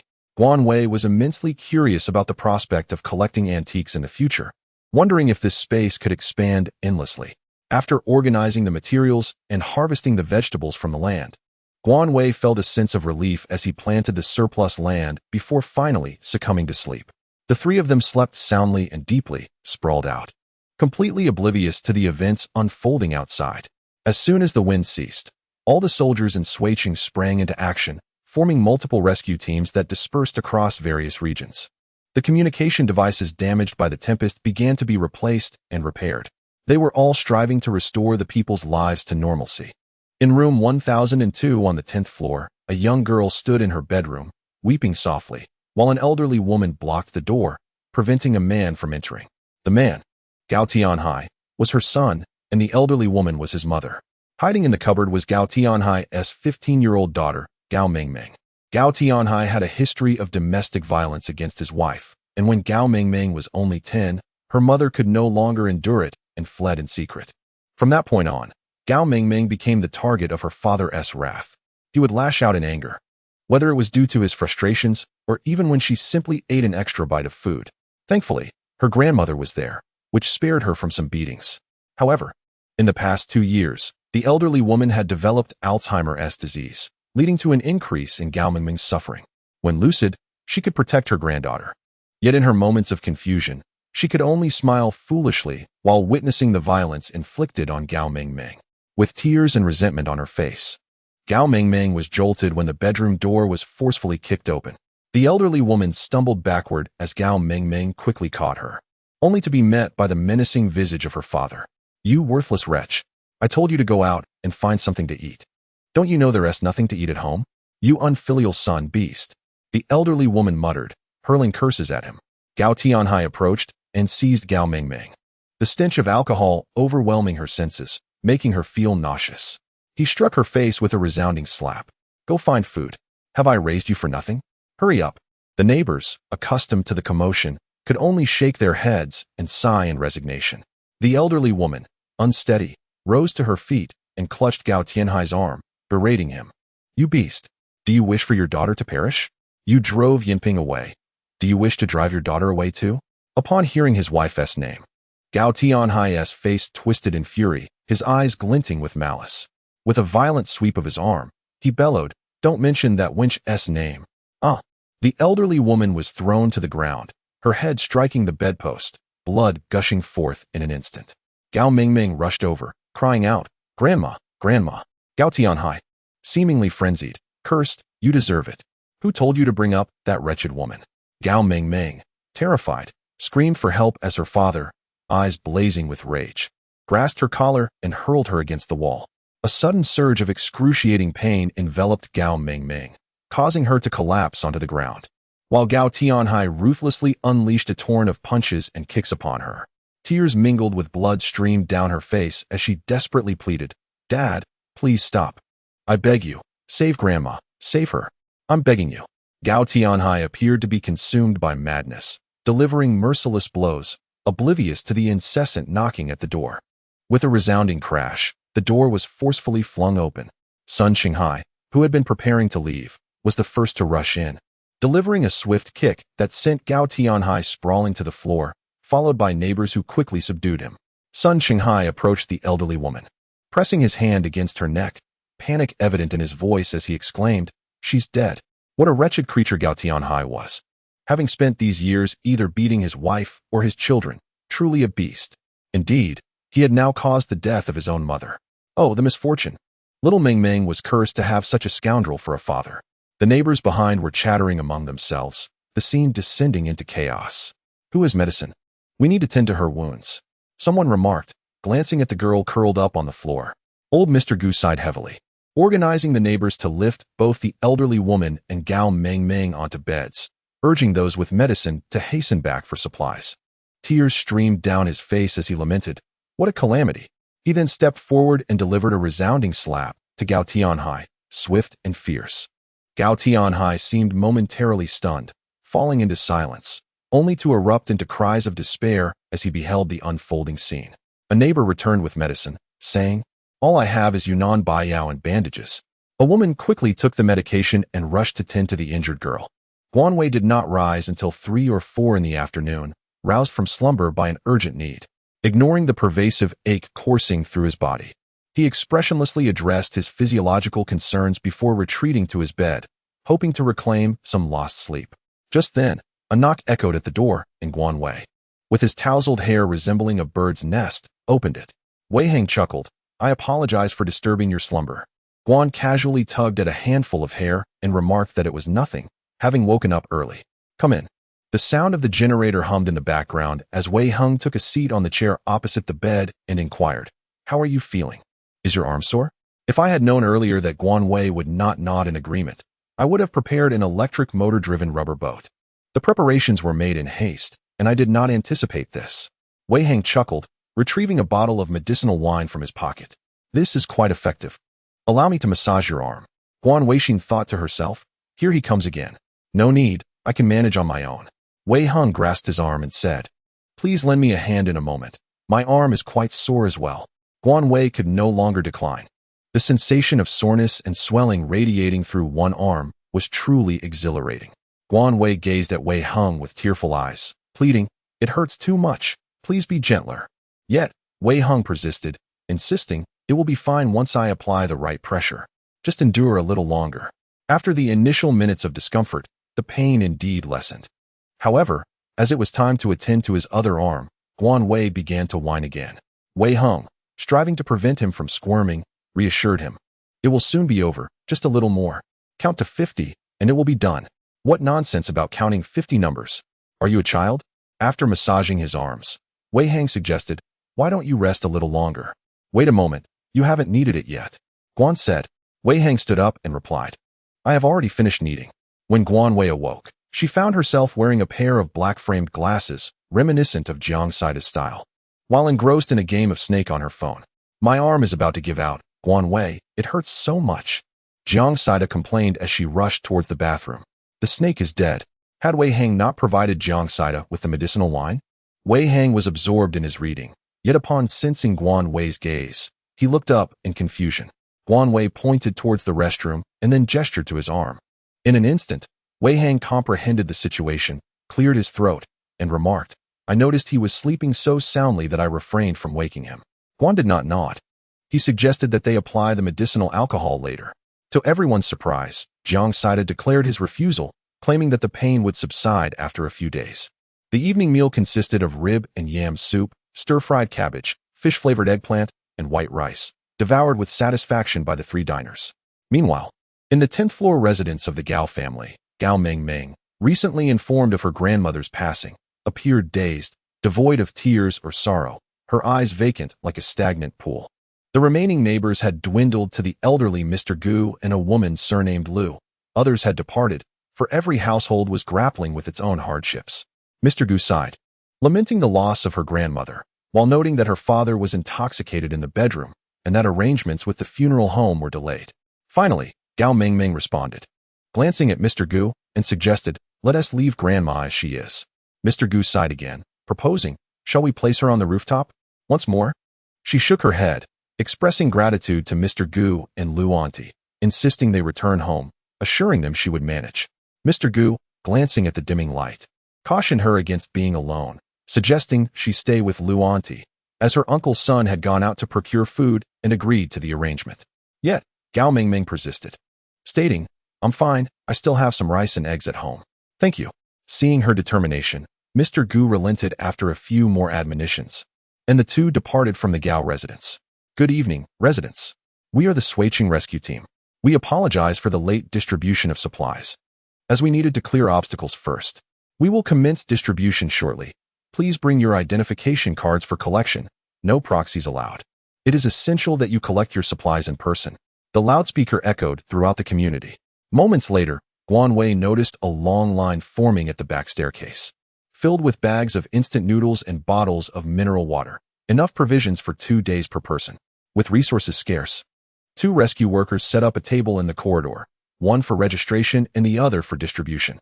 They instructed, "Please form an orderly queue. Present your ID for collection, register on the left, receive supplies on the right." Each individual hurried home, clutching their provisions tightly, fearful of theft. As a handful of people awaited their turn, a commotion erupted ahead. A woman, after registering, declared, "I have an elderly mother at home who is unwell. I'll collect her share as well." The rescue workers, seemingly accustomed to such unreasonable behavior, did not even glance up, stating, "If your mother cannot come in person, we will send someone to assist with the registration." The woman retorted, "It's sufficient for me to collect a portion using her ID? Why complicate things?" "Apologies, madam," the worker replied, emphasizing the necessity of seeing the individual in question. The woman exclaimed, "How can you treat us common folk this way? Is this meager supply sufficient for anyone? You people only know how to oppress the common folk. Li Lanxin, quickly step aside and do not waste anyone's time. You could simply lead the rescue team back to register, couldn't you? Why dawdle?" Another woman standing behind her interjected, "Wang Ping, why are you everywhere? What business is it of yours?" Li Lanxin retorted indignantly, "Why shouldn't it concern me? So many people are queuing up, and yet we have to endure your incessant prattle." Wang Ping shot back, "Indeed, hurry up and leave. It's utterly annoying." Those behind chimed in, "You, step aside quickly, if you don't want it. Then don't take it. Are you just idling about? What are you making such a fuss for?" A man with a somewhat fierce appearance spoke up from behind the registrar. Upon seeing him, the rescue team members acknowledged Captain Cheng. The man, referred to as Captain Cheng, nodded and introduced himself as Cheng Yong. "The supplies we have are the result of our collective hard work. Each person is entitled to only this much. If anyone has an issue, come directly to me. Do not waste everyone's time. Furthermore, supplies will only be given upon verification of a living individual. Do not harbor any thoughts of taking advantage." Next, his cold demeanor and unyielding voice brought an abrupt silence to the scene. Li Lanxin dared not utter another word and fled in defeat. Wang Ping rolled her eyes and let out a huff. Guan Wei observed with an air of indifference, as if the situation bore no consequence to him. Jiang Saida inquired whether the individual was a soldier. Wei Heng affirmed that indeed. The members of the rescue team were likely all military personnel. Suddenly, a man named Cheng Yong approached Wang Ping and said, "Hello, sister. May I ask if the individual who caused the disturbance truly has a sick mother at home?" Wang Ping nodded, confirming, "Yes, she does. However, my mother is somewhat mentally impaired and rarely ventures outside." Cheng Yong acknowledged her response with a nod of gratitude before stepping up to the registration personnel. Glancing at the registration details without uttering another word, his piercing gaze swept over the crowd, yet he remained silent. After Guan failed to acquire his supplies, he stood aside waiting for Wei Heng and Jiang Saida. When he heard a woman's voice say, "Do you remember me, dear brother?" Guan Wei furrowed his brow as he glanced at the woman beside him. Recognizing her as the girlfriend of that scoundrel who had fled after damaging Wei Heng's car while drunk. "Is there something you need?" Guan Wei replied coldly, "I live in the apartment above yours. Do you remember me? My name is Sui. What is yours?" Sui asked with a smile. At that moment, Jiang Saida and Wei Heng approached, Jiang Saida exclaiming, "Hey, you're here too." "Yes, I was staying at a friend's house a few days ago and just returned this morning, coincidentally in time for the distribution of supplies," Sui responded. Wei Heng, uninterested, walked straight ahead, with Guan Wei following closely behind. The elevator remained out of order, forcing them to ascend the stairs. Sui, oblivious to the elevation, chattered incessantly as they climbed, with only Jiang Saida engaging her in brief conversation. As they neared the 13th floor, Sui remarked, "I've heard from others that the weather has been unusual. There has been torrential rain here, and in some places, snow and hail. Abroad, there are tsunamis and volcanoes. I'm starting to wonder if it's the end of the world." Wei Heng, surprisingly, interjected, "The end of the world? Is that true?" Sui blushed slightly and replied, "I'm not sure. It's just what I've heard. Thank you again, brother, for last time." Wei Heng understood she was referring to not pursuing the matter of the car accident and merely shook his head. Upon returning home, Jiang Saida clamored for instant noodles. Promptly entering the kitchen, while Guan Wei began to browse videos showcasing the devastating conditions across various regions. As he watched the blurry, harrowing scenes unfold on the screen, even the cold-hearted Guan Wei felt a shiver run through him. In the face of natural disasters, humanity appeared as insignificant as ants. Guan Wei let out a deep sigh, striving to recall the calamities of her past life. For years had elapsed, and many events had long faded from her memory. She could only remember the bitter cold that could indeed freeze a person to death and the scorching heat capable of frying an egg. No, perhaps even a steak cooked to perfection. She also recalled the hailstones the size of eggs, which could prove fatal upon impact. "Guan Wei, Wei Heng, come. It's time for noodles." Jiang Saida's voice interrupted her reverie. Guan Wei gazed at the noodles before her, adorned with vegetables, eggs, and meat rolls. Crafted with remarkable flair, Guan took a bite and found the flavor quite delightful. "Keep up the good work. What is Jiang Saida striving for while cooking instant noodles? I can at most add another sausage." Guan Wei candidly remarked that I was suggesting you could learn to cook. Jiang Saida shook his head, confessing that he could only prepare instant noodles and could only manage the simple dish of scrambled eggs with tomatoes, nothing more. Wei Hung, how can you be so brazenly useless? The rescue team distributes supplies every 2 days. Despite having enough food and drink, you still insist on going downstairs to collect them. After 3 days, the water level has finally receded. Though there remains some standing water, it only reaches the ankles of an adult. In the community chat, residents are discussing a troubling matter. Last night, the rescue team leader, Cheng Yong, discovered the corpse of an elderly woman in Li Lanxin's home. This elderly woman was Li Lanxin's mother. Suffering from dementia, commonly referred to as senility, she had only one daughter and had always lived with her daughter and son-in-law. It is utterly inhumane to conceal the death of her mother and use her identification to fraudulently claim supplies. How did she die? Could it be that she was murdered? The cause of death remains unknown, but she has been deceased for 2 days. This woman truly lacks humanity. Her unscrupulous nature surely warrants her inability to bear children. Moreover, Cheng Yong is quite formidable. After distributing the supplies, he went directly to Li Lanxin's residence. It is said that similar incidents have occurred in other communities. At that time, Li Lanxin was throwing a tantrum and refused to let him in. Yet, Cheng Yong forcibly entered. Guan Wei, detached from the group messages, displayed no discernible emotion. The most arduous times had yet to arrive. In the pursuit of sustenance, some individuals would resort to unspeakable acts, even selling their children, spouses, or themselves. In the pitch-black night, the rain fell incessantly, draping the world like a heavy curtain, accompanied by the rhythmic patter of raindrops against the window. Guan Wei and his companions quietly equipped themselves and descended the stairs once more, this time in search of an oil tanker. Outside door 1002, a frail girl struggled to drag a burdensome bag, and thus, the four crossed paths unexpectedly. As Guan Wei and the others illuminated the contents of the bag with their flashlights, they discerned the form of a person, indeed, a living being, struggling and twisting with all their might, emitting muffled sounds drowned by the rain. Gao Mingming was taken aback to encounter another human in the dead of night. Her face bore evident scars, her complexion was pale, and her lips trembled. Just as Jiang Saida was about to speak after swallowing hard, Guan Wei descended the stairs without hesitation, prompting Jiang Saida to follow closely behind. Wei Hung nodded in agreement and also made his way down. Gao Mingming watched the three descend with wide eyes, pursing her lips in silence, though her body visibly relaxed. Unable to contain his curiosity, Jiang Saida whispered to Guan Wei after descending a flight, "Is that a person? Is that child the one who was beaten, Gao Mingming?" Wei Heng, trailing behind, confirmed with a nod, "Yes, the one in the bag is Gao Tianhai. Is she going to kill?" Jiang Saida remained silent for a moment before asking. "Yes," Guan Wei replied nonchalantly. "Shouldn't we intervene? This is a matter of murder," Jiang Saida exclaimed with urgency. Ignoring Guan Wei's head shake is tantamount to feigning ignorance. Such individuals are better off dead, Jiang Saida remarked. However, there are no longer any rules to speak of, let alone the notion that murder is a crime.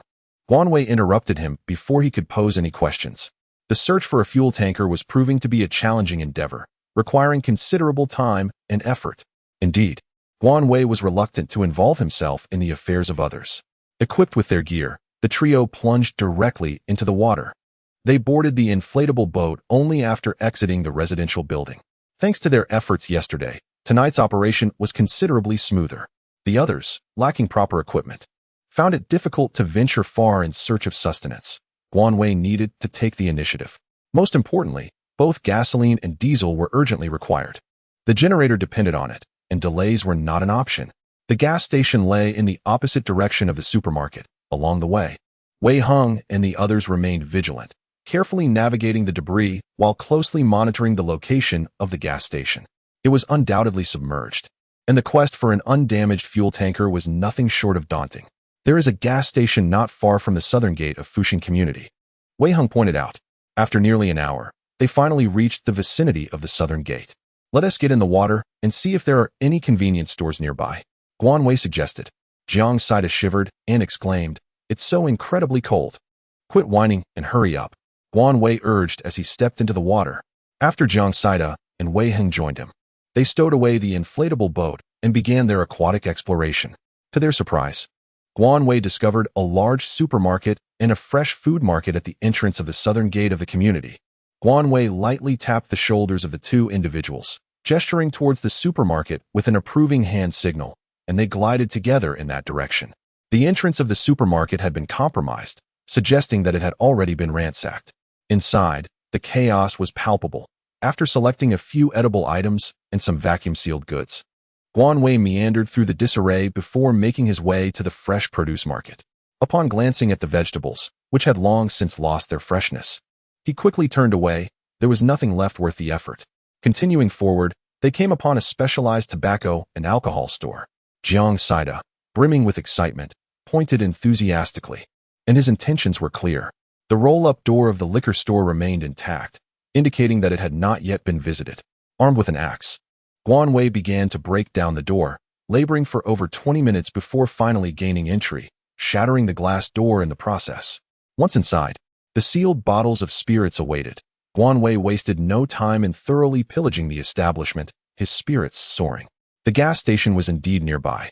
Yet fortune did not favor them, for they found no fuel tanker in sight. Guan Wei entered the small convenience store at the gas station, collecting several white fuel canisters, an assortment of undamaged snacks, and complimentary toilet paper for fuel customers. With no means to acquire gasoline, the trio had no choice but to return to the water's surface. Jiang Saida inquired where they might search next. The long-awaited moment has finally arrived. Take a look around, Jiang Saida murmured. Are you here for a vacation? What do you mean, you've come all this way? Today, they did not locate the oil tanker, but instead gathered a considerable amount of food, which brought them a sense of balance in their hearts. When the three of them returned to the community, exhausted, the dawn had already broken. Many residents observed them as they returned in the rubber boat, some displaying glimmers of greed in their eyes. Guan Wei cast a fleeting glance around, disregarding everything, and ascended the stairs without hesitation. After hastily consuming a meal and taking a shower, he quickly laid down to catch up on sleep. In a state of half-dreaming, half-awake, Guan Wei heard the murmur of voices. He sat up, descended from the bed, and slowly opened the door, a knife already in hand. The sounds of a struggle echoed through the corridor. When Guan finally opened the security door, she beheld Wei Heng engaged in a fierce struggle with 6 men. Guan Wei, disregarding everything else, hastily joined the fray. He was unfamiliar with these individuals, but with a swift motion, he plunged a knife into a man's abdomen and exclaimed, "What on earth is happening here?" Wei Heng, having already spotted Guan Wei, kicked one assailant away, declaring, "Home invaders." True to his profession as a boxing gym owner, Wei Heng's methods of combat were remarkably brutal, leaving those struck by his blows utterly dazed. The conflict escalated to a ferocious intensity, with one party engaging with reckless abandon, instilling fear in the hearts of several men who dared not approach. The assailants brandished an array of weapons, including kitchen knives, fruit knives, axes, and even clubs. Guan gracefully evaded the oncoming attack, seizing the opportunity to grasp a man's collar and delivering a swift kick to his knee. The sound of a crack echoed as the man crumpled to the ground, howling in agony. Sensing the dire situation, 2 individuals hastily made their escape. Guan scolded, "Coward." Upon closer inspection, he realized that Wei Heng had already subdued the other 3 individuals. Guan pouted slightly. He truly cannot match that barbarian Wei Heng. He has dealt with the remaining 4 individuals. Guan Wei gasped as he gazed down at the individuals on the ground, inquiring, "Have you come to rob my home?" In broad daylight. He then lifted his head to observe the sky, only to realize that it had turned dark. Wei Heng remarked, "It is already 9 o'clock in the evening." Guan Wei Chao had slumbered for 12 hours. "Oh, I only just felt myself drifting into sleep." Guan Wei's expressionless explanation lingered in the air. At that moment, Jiang Saida, still in a daze, leaned against the door, observing the scene in the corridor, suddenly became alert. "What on earth is happening? Are they fighting?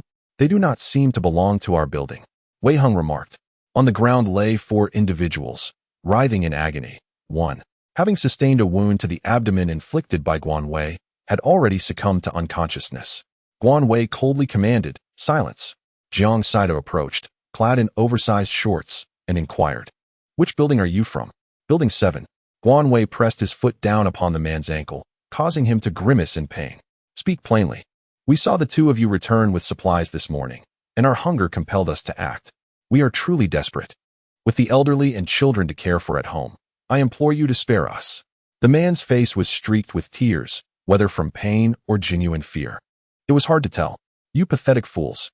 Can't you big men venture out to find food for yourselves?"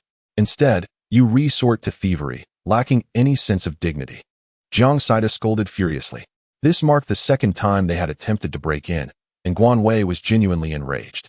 They truly believed they could take advantage of him because he had not shown his ferocity. With a firm grip, he seized the man's ankle, while his other hand clutched another man's ankle, dragging them both down the stairs. The windows in the corridor were ajar. Otherwise, he would have simply hurled them out, which would have saved him considerable effort. "Hey, Guan Wei, what are you doing?" Jiang Saida exclaimed. "You're taking those two down the stairs." Guan Wei replied without looking back. Wei Hung glanced at Jiang Saida's oversized shorts and said, "You should go put on some clothes. I'll handle this." With that, he pulled the other two men downward. Jiang Saida looked down and hurried off to get dressed. "What are you doing? Are you going to kill us? Please, let us go." "Ah, let go of me. You're hurting me." Apart from the unconscious one, the noise was giving Guan Wei a headache. Guan Wei cast a venomous glare at them, unhesitatingly incapacitating an individual with a swift strike. Wei Hung raised an eyebrow and shrugged, delivering a punch that rendered his captive unconscious as well. Dragging the unconscious bodies to the water's edge, Guan Wei disregarded all else and unceremoniously tossed one into the depths. He followed suit by casting Wei Heng's captive into the water as well, leaving their fates to chance. "Guan Wei, you," Jiang Saida dashed down, astonished by Guan Wei's actions. "Silence. What are you doing here? Go back." Guan Wei brushed off his hands as if to rid himself of the dirt, clearly irritated by these shameless men. Meanwhile, in the living room, the three sat in silence. The pipe had already spoken, indicating that order had long since collapsed. "From now on, you must learn to accept this and take up arms to protect yourself." Jiang Saida sighed. "Must I really adapt?" Wei Hung chuckled. "Then let him take a few more lives to help you acclimate. Why do you seem utterly unfazed?" Jiang Saida inquired with confusion. "I was involved in underground fighting before I opened the boxing gym," Wei Hung replied nonchalantly. "Guan Wei and Jiang Saida, otherwise, you would not behold the living me." Wei Hung continued. Guan Weixin thought to herself, "This person is undoubtedly a formidable character. Even if Mount Tai were to collapse before him, he would remain utterly unperturbed."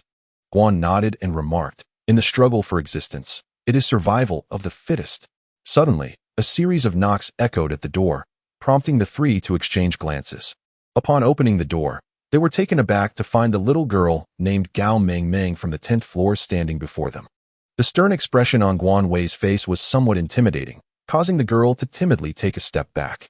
Guan Wei gazed at her for a few seconds and inquired, "Is something the matter?" Gao Meng, her complexion pale, nodded and implored, "Brother, could you possibly assist me? My grandmother's body is still at home, and it has begun to emit a foul odor. I cannot bring myself to dispose of her in the water." The girl's voice was so soft that Guan Wei had to listen intently to comprehend her words. "I cannot help you with this matter," Guan Wei replied. Gao Meng blinked her large, tearful eyes and said, "I don't know what to do. I went downstairs to seek help from Grandpa Gu, but he is also at a loss. There is nothing I can do about the situation. Just look at the state of the outside world. Is there any way for me to intervene?" Gao Meng's tears cascaded down like a torrential downpour. "Brother, please help me. Think of a solution, I beg you." Wei Hung and Jiang Saida approached, having presumably overheard the exchange between the two. Wei Hung remarked, "Your grandmother's body can only be preserved through freezing or cremation, young lady. At this moment, there is no one to turn to. We can only hope for the rain to cease or for rescue teams to arrive." Gao Meng bowed her head in silence, speechless. "I estimate that the rescue team will arrive within the next couple of days, so let us wait a little longer." Gao Meng lifted her head, her eyes filled with anticipation. "Is that truly the case?" Guan Wei glanced at the sky and nodded, for in her previous life, this torrential rain was nearing its end. As anticipated, the downpour transformed into a heavy rain and subsequently into a light drizzle, and by the afternoon of the third day, the rescue team arrived. Guan, peering through binoculars, observed several rescue boats scouring the vicinity for bodies. Jiang Saida furrowed his brow and inquired, "Will they investigate the cause of death for those corpses?" Guan Wei shook his head firmly, declaring no. In these extraordinary times, special measures must be taken. No one would endure insults without retort. Who could refrain from wielding a weapon in self-defense when one's home is besieged? The recovery operations spanned 2 days before they reached completion. The torrential rain has finally ceased. The efficiency of the municipal authorities in Sui City is commendable, as both electricity and communication services have been promptly restored. It appears that everything is improving, yet Guan Wei is acutely aware that the true apocalypse has only just begun. As I scrolled through my phone, a torrent of disaster videos inundated my screen, both domestic and international, a veritable deluge. The comments section of the local community buzzed with fervor. One remarked, "I can hardly believe I'm alive and able to use my phone. I am truly grateful." Another chimed in, "I crave a cheese milk cap. Could a kind soul bring me a cup?" To which a voice retorted, "What are you dreaming about in broad daylight? I am on the verge of desperation." Yet another added, "Being called Big Brother by you is akin to being addressed as ancestor. I simply cannot do it." A lamenting soul exclaimed, "Oh dear. Beautiful people seem to attract trouble. By the way, the rescue team arrived today and distributed food. I apologize for every grain of rice I previously wasted." A curious individual inquired, "Which community are you in, lovely?" "We are still starving." The beautiful one replied, "South Bay, just received our share today. Incidentally, our community has retrieved numerous bodies." Another voice interjected, "It is not just your community. It must be widespread. Many have perished while searching for supplies." A concerned figure added, "Not only those drowned, but others have met a more violent fate." The beautiful one, trembling in fear, murmured, "I am so scared." At that moment, I turned off my phone and directed my gaze toward Jiang Saida, who was rummaging through the refrigerator. "Did you make a call?" I inquired. Jiang nodded, producing a bag of chicken wings as he proceeded to the kitchen. "I just called my mother. Thankfully, I followed your advice and stocked up on provisions, so it isn't too unbearable." However, I sensed a somber tone in my mother's voice. My brother mentioned that someone from their building went out in search of food and has not returned, having been drowned by the flood. Through the community group chat, Guan Wei conveyed that given their advanced age, it is inevitable for the older residents to feel overwhelmed by such circumstances. He urged that uncles and aunts should prepare a bit more winter clothing, not for temperatures of -20 or 30 degrees, but for those plummeting to -50 or 60. Without a moment's hesitation, Jiang Saida replied affirmatively, "I will inform them right away." Jiang Saida, a person of straightforward disposition, exhibited an unwavering belief in Guan Wei, even more so than Guan Wei himself. Guan Wei sure often concocts numerous explanations in his mind, pondering why temperatures plummet to a chilling -50 or 60 degrees, why he meticulously prepares for every eventuality, and why he remains unfazed upon witnessing the lifeless body of a buoy. Yet, Jiang Saida has never genuinely inquired. It seems that even if Guan Wei were to betray him in the next moment, he would cheerfully assist in driving up the price. As the torrential rain ceased, the water levels visibly began to recede, and the long-awaited sun finally made its appearance, albeit still imbued with a crispness that lacked warmth. At this moment, Jiang Saida eagerly gazed outside, noticing that yet another rescue team had arrived. "Oh, are they here to distribute supplies? Those boxes, could they possibly contain instant noodles?" Guan Wei, holding a telescope, glanced through it, pondering why one would take it if not for oneself. Thus, he declared, "Indeed, let us descend and take a look." Immediately, the two summoned Wei Hong, and the three of them descended the stairs together. At that moment, the corridor was bustling with people, each face adorned with a long-awaited smile. The water level had receded to the second floor, while those on the third floor returned home to salvage items that had been submerged. Observing their once cozy abodes transformed beyond recognition, a tinge of melancholy graced their expressions. On the 12th floor, a family of 3 had just made their way down. Sun Shanghai acknowledged Guan Wei and the others with a nod, a silent greeting. When Gao Mengmeng descended, she happened to stand right behind Jiang Saida. Jiang Saida inquired, "Have you contacted the rescue team?" Gao Mengmeng nodded, affirming, "Yes, I sought their assistance on the first day they arrived. They took my grandmother with them." Jiang Saida nodded in understanding. Gao Mengmeng then expressed her gratitude, saying, "Thank you, brother. Thank you all." Jiang Saida smiled gently, saying, "We haven't been much help. Keep your spirits up, little girl." Guan Wei, having overheard a snippet of conversation, found this girl remarkable. She had personally taken the life of her own father and remained in the same room with the corpse for several days. However, he couldn't help but ponder how this child would manage to survive alone in the future, letting out a slight sigh at the grimness of the apocalypse. The torrential rain had wreaked havoc, destroying numerous roads, leaving some rural towns in a state of helplessness. Citizens lamented the scarcity of resources, and whether in agriculture, livestock, or among various companies and markets, all were ensnared in adversity. Life had regressed by decades. The shortage of supplies was the most pressing issue at hand. Official announcements attempted to soothe the populace's anxieties, but they rang hollow and ineffectual. Just as Guan Wei and his companions set out in search of an oil tanker, an unexpected predicament arose. It was none other than his troublesome uncle, Zhao Kuo. Zhao Kuo and his family, accompanied by Tong Yin, appeared at the entrance of the community. Guan Wei squinted at them, his expression steeped in annoyance. The group had evidently lost weight, their faces ashen, stripped of their previous arrogance. Guan Weixing thought to herself, what a sight to behold. Such a perfectly harmonious family. Xiao Wei, oh how wonderful it is to see you. Li Meiwan was the first to spot Guan Wei and hurriedly approached, grasping her arm with enthusiasm. Guan Wei coldly withdrew her arm. Brother. Zhao Xian stepped forward and spoke softly. Zhao Kuo, being Guan Wei's uncle, still maintained the demeanor of an elder and inquired, why didn't you answer my call? Where are you off to? Guan Wei cast a glance at Tong Yin, who stood behind Zhao Xian, before turning his attention to Zhao Kuo and inquired, is there something you need? Is it impossible for your uncle to come and see you? Where do you reside? Let us discuss it upon our return. Guan Wei replied coldly, I apologize, but I must take my leave. Please, make yourselves comfortable. Guan Wei, what is this attitude? Zhao Kuo exclaimed angrily. Li Meiwan interjected, grasping Zhao Kuo's arm. Oh dear, Xiao Wei, we merely came to pay you a visit. It would be rather inappropriate not to even step inside your home. Wouldn't it? I have no desire to engage in idle chatter with you. If there is something to discuss, please be direct. Guan Wei expressed his impatience with their trivial conversation.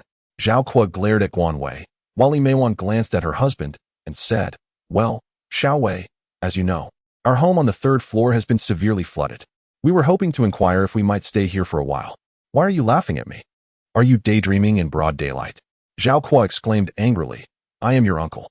After raising you for so many years, when I need your assistance, you refuse to lend a hand. Do you possess any conscience? Conscience? Guan Yu retorted with a roll of her eyes, I do possess it, but I regret to inform you that it does not extend to you. Jiang Saida, having finally grasped the nature of Guan Yu's relations with these individuals, interjected. He is currently living under my roof. You four are perfectly capable, with hands and feet. Are you unable to find food for yourselves or tidy up your living space? Ridiculous. With that, Jiang Saida took Guan Yu by the hand and began to lead her away. Zhao Xian called out, brother. And Tong Yin chimed in, Guan Yu, have you lost interest in me? Wei Heng, trailing behind, cast a cold, piercing glance at Tong Yin upon hearing her words. Tong Yin instinctively took 2 steps back, unable to suppress her discomfort. Gu Wei's expression resembled that of someone who had just swallowed a fly, truly exasperating. Please do not disgust me further. Jiang Saida glanced at Tong Yin and exclaimed, oh, I just noticed you. Isn't this the one who? How has the White Lotus fallen into such misfortune? Tong Yin, her face flushed with humiliation, spoke in an infuriatingly delicate tone. Why are you behaving this way? Gu Wei, can we start anew? Do not provoke me into action, Guan Wei. With that, he walked away without a backward glance. Jiang Saida chuckled softly, making a sound of disapproval as he too departed. Li Meiwan, infuriated, exclaimed to Zhao Kuo, did you not claim that Guan Wei is compassionate and would not abandon us? Zhao Kuo, taken aback by the turn of events, retorted, how was I to know? He truly left us to our fate. Zhao Xian, wearing a look of resignation, asked, what shall we do now? Zhao Kuo glared at his disappointing son and snapped, what do you think we should do? We will simply endure. Tong Yin followed closely behind Zhao Xian, silent and contemplative. Earlier, Guan Wei appeared pristine, seemingly untouched by hardship, while she looked at herself, disheveled and unkempt, resembling a beggar. Glancing up at Zhao Xian, she suddenly felt a wave of disdain. The 4 of them, left with no other choice, returned home dejectedly.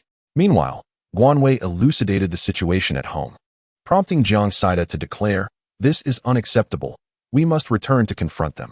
Reflecting on my previous performance, I realize I should have delivered a few strikes. Guan Wei hastily called out to the others, urging them to leave at once. In truth, he harbored deep resentment, for they were the very ones responsible for his suffering. Yet, rather than extinguishing their lives, he found greater satisfaction in witnessing their torment. At that moment, a sense of joy enveloped him. The trio continued along the path, making their way toward the old district. The atmosphere was steeped in desolation, decay, and an unsettling stillness. The willows lining the road swayed precariously in the wind, some uprooted entirely. The low-lying houses stood submerged in water, rendered uninhabitable. The once vibrant hustle and bustle had faded into oblivion, and the cheerful faces of the townsfolk had vanished. Throughout the journey, numerous individuals were seen clearing the roads, while various shops had flung open their doors. The torrential rain had inflicted considerable damage upon them, and the moment the water receded, their first instinct was to inspect their establishments. Passing by 4 gas stations, there was not a fuel truck in sight. Wei Hung suggested they simply siphon fuel directly from the vehicle, albeit at the cost of considerable effort. Guan Wei raised an eyebrow and remarked, "Indeed, we could effortlessly select a vehicle." Jiang Saida clicked his tongue, exclaiming, "What a laborious endeavor." Thus, the trio ventured into a secluded alley, where Wei Hung and Jiang Saida stood guard while Guan Wei proceeded with her endeavor. The tank was not completely drained. Each vehicle retained a modicum of fuel. What if the owners needed to drive them? Thus, they continued on their way, extracting fuel as they went, and eventually discovered an outdoor parking lot. Guan Wei filled all 30 white barrels before he ceased his efforts. They could be utilized for a while now. On the way back, feeling both exhausted and famished, Guan Wei pulled up his collar against the brisk wind. Wei Hing remarked, "Is it cold? The temperature has been rather erratic these past few days." Guan Wei nodded, acknowledging that the temperature was steadily dropping. Jiang Saida murmured, "If we were in the countryside, we could light the Kong, sit around it with a glass of wine, and enjoy a hot pot. Just imagining it feels so delightful." As Guan Wei Gang was about to speak, he noticed Wei Hung draping a scarf around his neck. "Do wear it. Don't catch a cold. I am not chilly." Guan Wei paused for a moment, feeling the lingering warmth of the scarf. As he reached out to remove it, he hesitated. "No need. You keep it on." Wei Hang pressed him gently. "It's fine. Just wear it." He then turned to Jiang Saida and inquired, "Where are you from? It must be quite nice to return home to a warm Kong during this chilly season." Jiang Saida nodded. "I'm from Shanxi. My home is in the mountains. It takes a whole day by car." Wei Hang laughed. "That is indeed quite far. I find myself rather envious of those who live in the countryside." Guan Wei silently listened to the conversation between the two, trudging ahead, suddenly feeling that life had become much more vibrant. Just as the trio was about to reach the community, Wei Hung abruptly halted, gazing curiously to the left and right. Guan Wei inquired, "What is the matter?" Wei Hang raised his index finger to his lips and whispered, "Is there a sound?" Guan Wei furrowed her brow, holding her breath and perking up her ears to listen intently, only to see Wei Hung striding towards a narrow alley. Jiang Saida followed closely behind her, and after a distance of about 5 or 6 meters, Wei Hung came to a halt. To their astonishment, they discovered a feeble little dog, barely clinging to life. Its frail body resembled little more than skin and bones, with weak breaths escaping its mouth. The pitiful creature gazed up with its beady eyes, letting out faint whimpers. It appeared to be a small local dog, with white fur surrounding its eyes and its body predominantly coated in a shade of yellow. Guan Wei examined the puppy closely and found it unharmed, seemingly abandoned by its owner and left to wander in search of food, leading to its emaciated state. Wei Hung stepped forward, cradling the small creature in his arms, and after a careful inspection, remarked that it had indeed been discarded. Jiang Saida sighed, lamenting his own inability to care for himself, let alone a dog. "Should we take it back and raise it?" he pondered. Wei Hung turned to Guan Wei and asked, "Do you wish to keep it?" Guan Wei nodded decisively and said, "I want it." Wei Hang responded, "All right then, let's take it back." Guan Wei chuckled, "All right, let's head back." The puppy appeared to be merely 2 or 3 months old, a male. Upon arriving home, Guan Wei found a small blanket to envelop it. There was no dog food in sight. Fortunately, there was some powdered milk salvaged from earlier. Wei Hang carefully fed the puppy spoonful by spoonful, and it seemed to understand that it had been rescued, slowly swallowing the milk. After feeding it about half a bowl, Wei Hang paused and remarked, "Let us give it a little less for now. It hasn't eaten in many days, so it should adapt gradually." Jiang Saida watched the puppy intently and asked, "Is it going to die? It looks so weak." Wei Hang replied, "Let fate take its course." That evening, Wei Hang fed the puppy once more before retreating to his room to wash up and prepare for sleep. Jiang Saida commented, "I didn't expect Wei Hang to be so attentive." Guan Wei remained non-committal as he began to search for videos and articles pertaining to dog care on his phone. "Jiang Saida, how much money do you have left?" Guan Wei inquired. "Not much, around 40,000 or so," Jiang Saida replied. "What do you intend to purchase?" "There is no need for concern regarding the matter at hand. Let us visit the pet hospital tomorrow." Both humans and animals possess an innate and profound instinct for survival. Remarkably, the adorable little mutt opened its eyes the following day and, albeit unsteadily, managed to rise to its feet. Early in the morning, Jiang Saida lingered in bed, prompting Guan Wei to accompany Wei Heng to retrieve the car. Ever since Guan Wei advised Wei Heng to park at a higher elevation, his vehicle has consistently been stationed in an above-ground parking lot. Subsequently, they arrived at a pet hospital where two women were busily tidying up the chaotic premises. Upon noticing the small dog cradled in Wei Heng's arms, a flicker of compassion gleamed in their eyes. They recommended postponing the bath, as the puppy was still quite frail. While administering vaccinations, they attentively shared essential care tips for raising a puppy. Many of the dog food and milk powder products were sealed. Thus, even if they were exposed to water, as long as the packaging remained intact, there would be no adverse effects. The shop had plenty available. Wei Heng selected several varieties and also picked out a dog bed. After settling the bill, the two made their way home. Guan Wei, shall we consider naming it? Wei Heng suddenly proposed. It's your find, Guan Wei chuckled. You may choose. Since we are raising it together, it is only fitting that you decide. Wei Heng replied with a smile. Guan shook her head, expressing her inability to conceive a solution. You may proceed. Wei Wei? Guan Wei. Is it Guan Guan? Is Guan Wei satisfied? Guan, gritting her teeth, retorted, silence. Is silence not a rather harsh word? Guan rolled her eyes at Wei Heng and remarked. I've come to realize that you possess two distinct personas.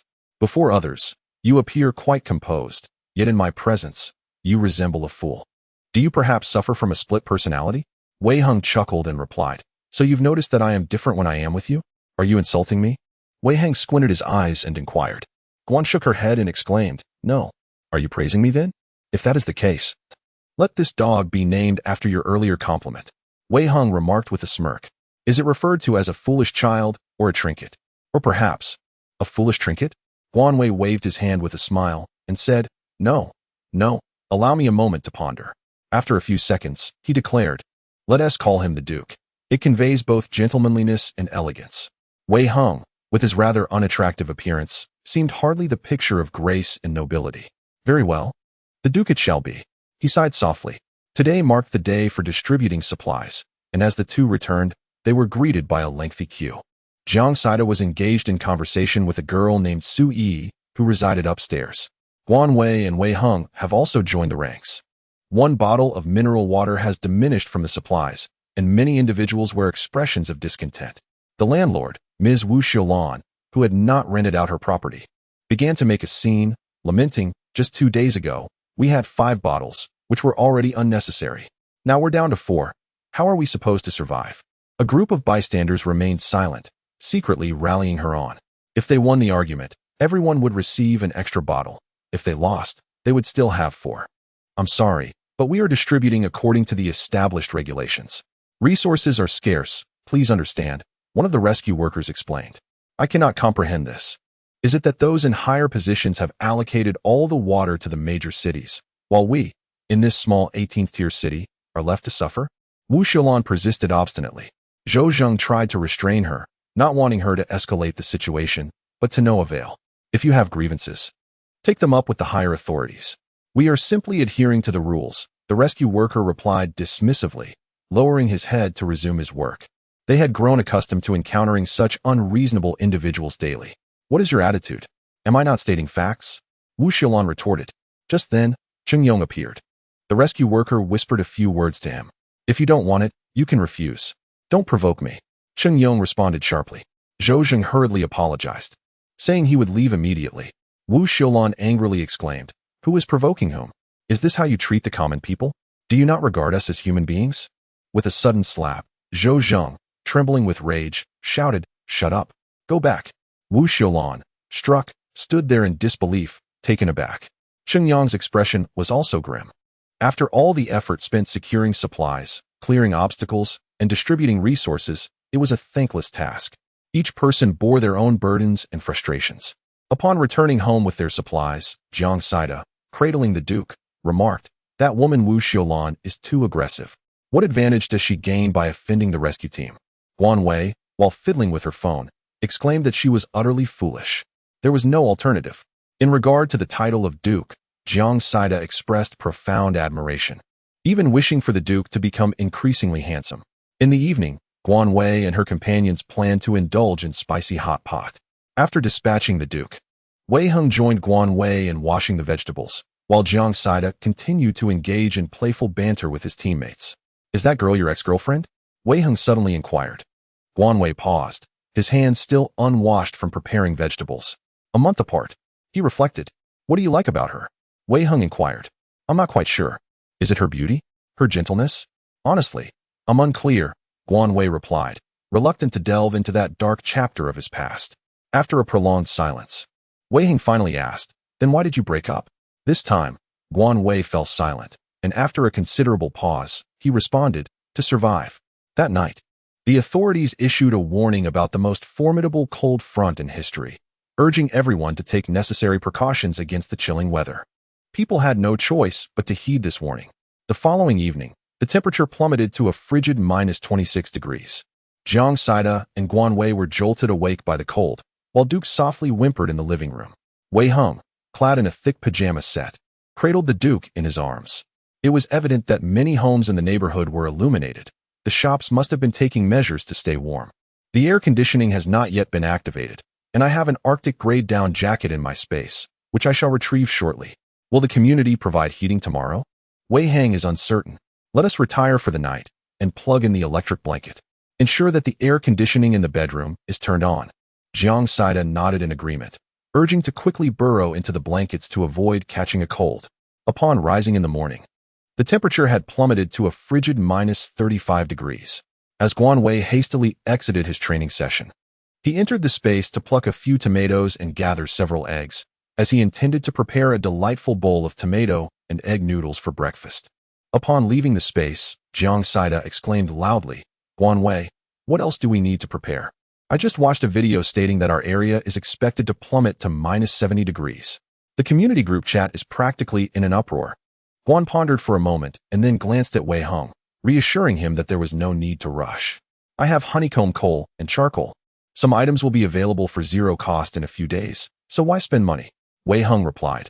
"Then I shall prepare the meal first. Sida, please feed the Duke." Guan Wei assisted by washing the tomatoes and then preparing them for cutting.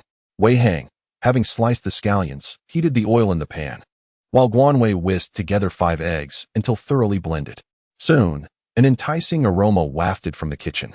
After breakfast, Guan Wei suggested to Wei Heng that they venture out to purchase some vegetable seeds and planting boxes, expressing a desire to experiment with gardening. Jiang Saida questioned whether anything could grow in such dreadful weather. Wei Heng wiped his mouth and replied that it was worth a try. After all, one never knows. The temperature plummeted to over 30 degrees below zero, and the biting cold wind felt like a knife against their faces. Guan, clad in a down jacket and wrapped snugly in a scarf, ventured out into the desolate wholesale market. Thankfully, the shopfronts displayed contact numbers. The two began to call each establishment, expressing their desire to purchase seeds. Many shopkeepers had stock at home, so they proceeded to visit each one to make their purchases. Guan Wei did not engage in price reduction, and the price of seeds is not exorbitant.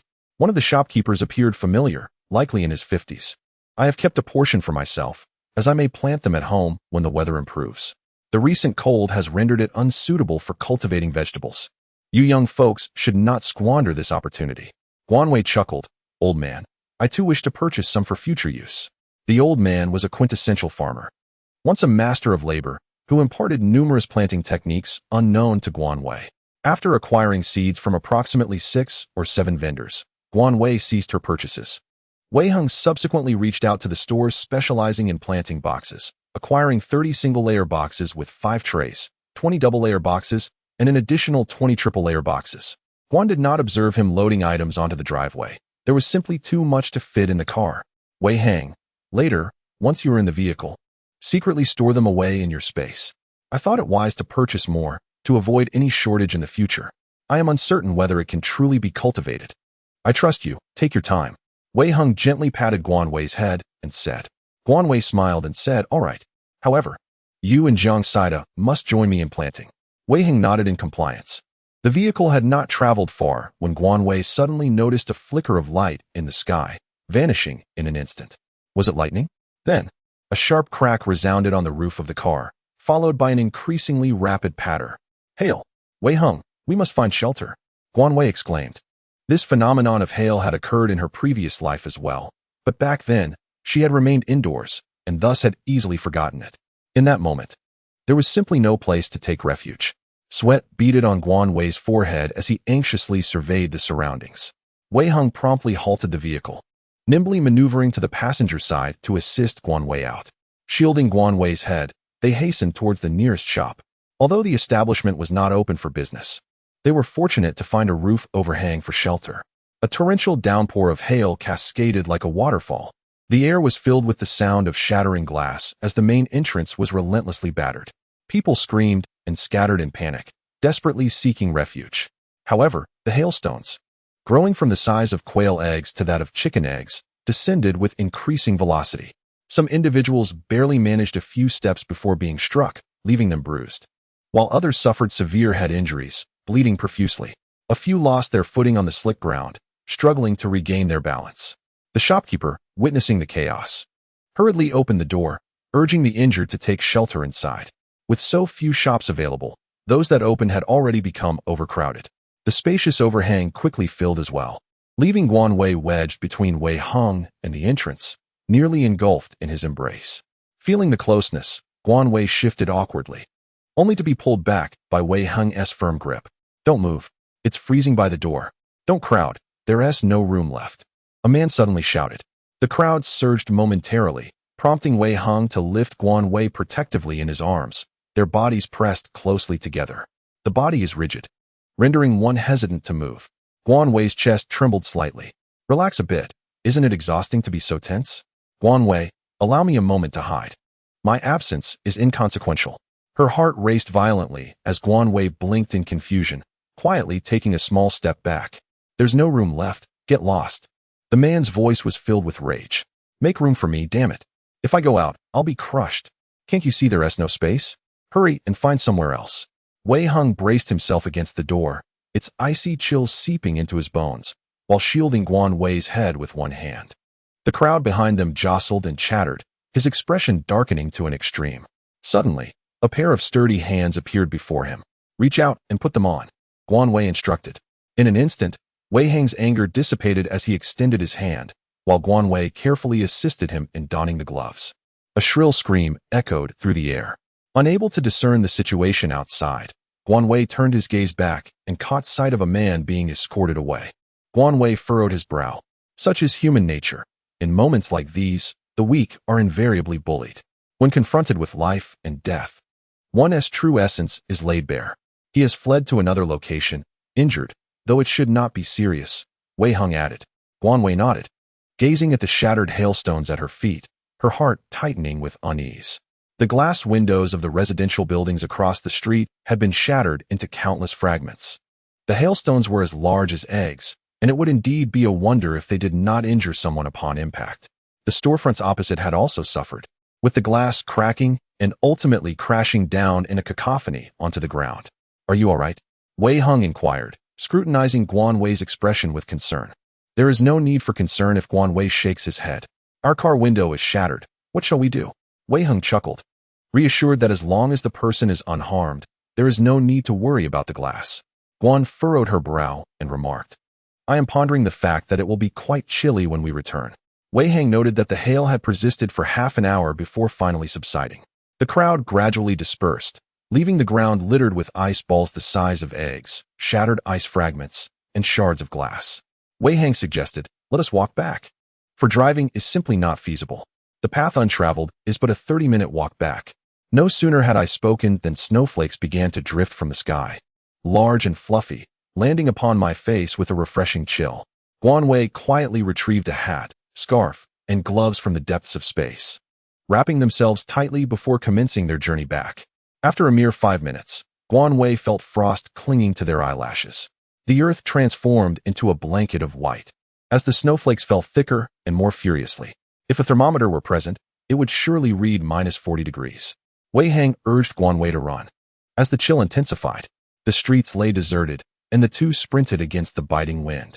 After half an hour, they finally arrived at the community entrance.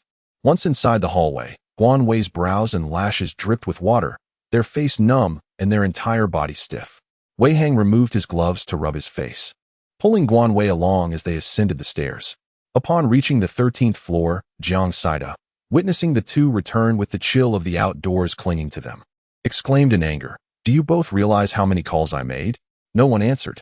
The frost on their brows and lashes melted, droplets cascading down, as steam rose from Guan Wei and Wei Hang's bodies. Jiang Saida remarked, "I didn't hear the phone ringing."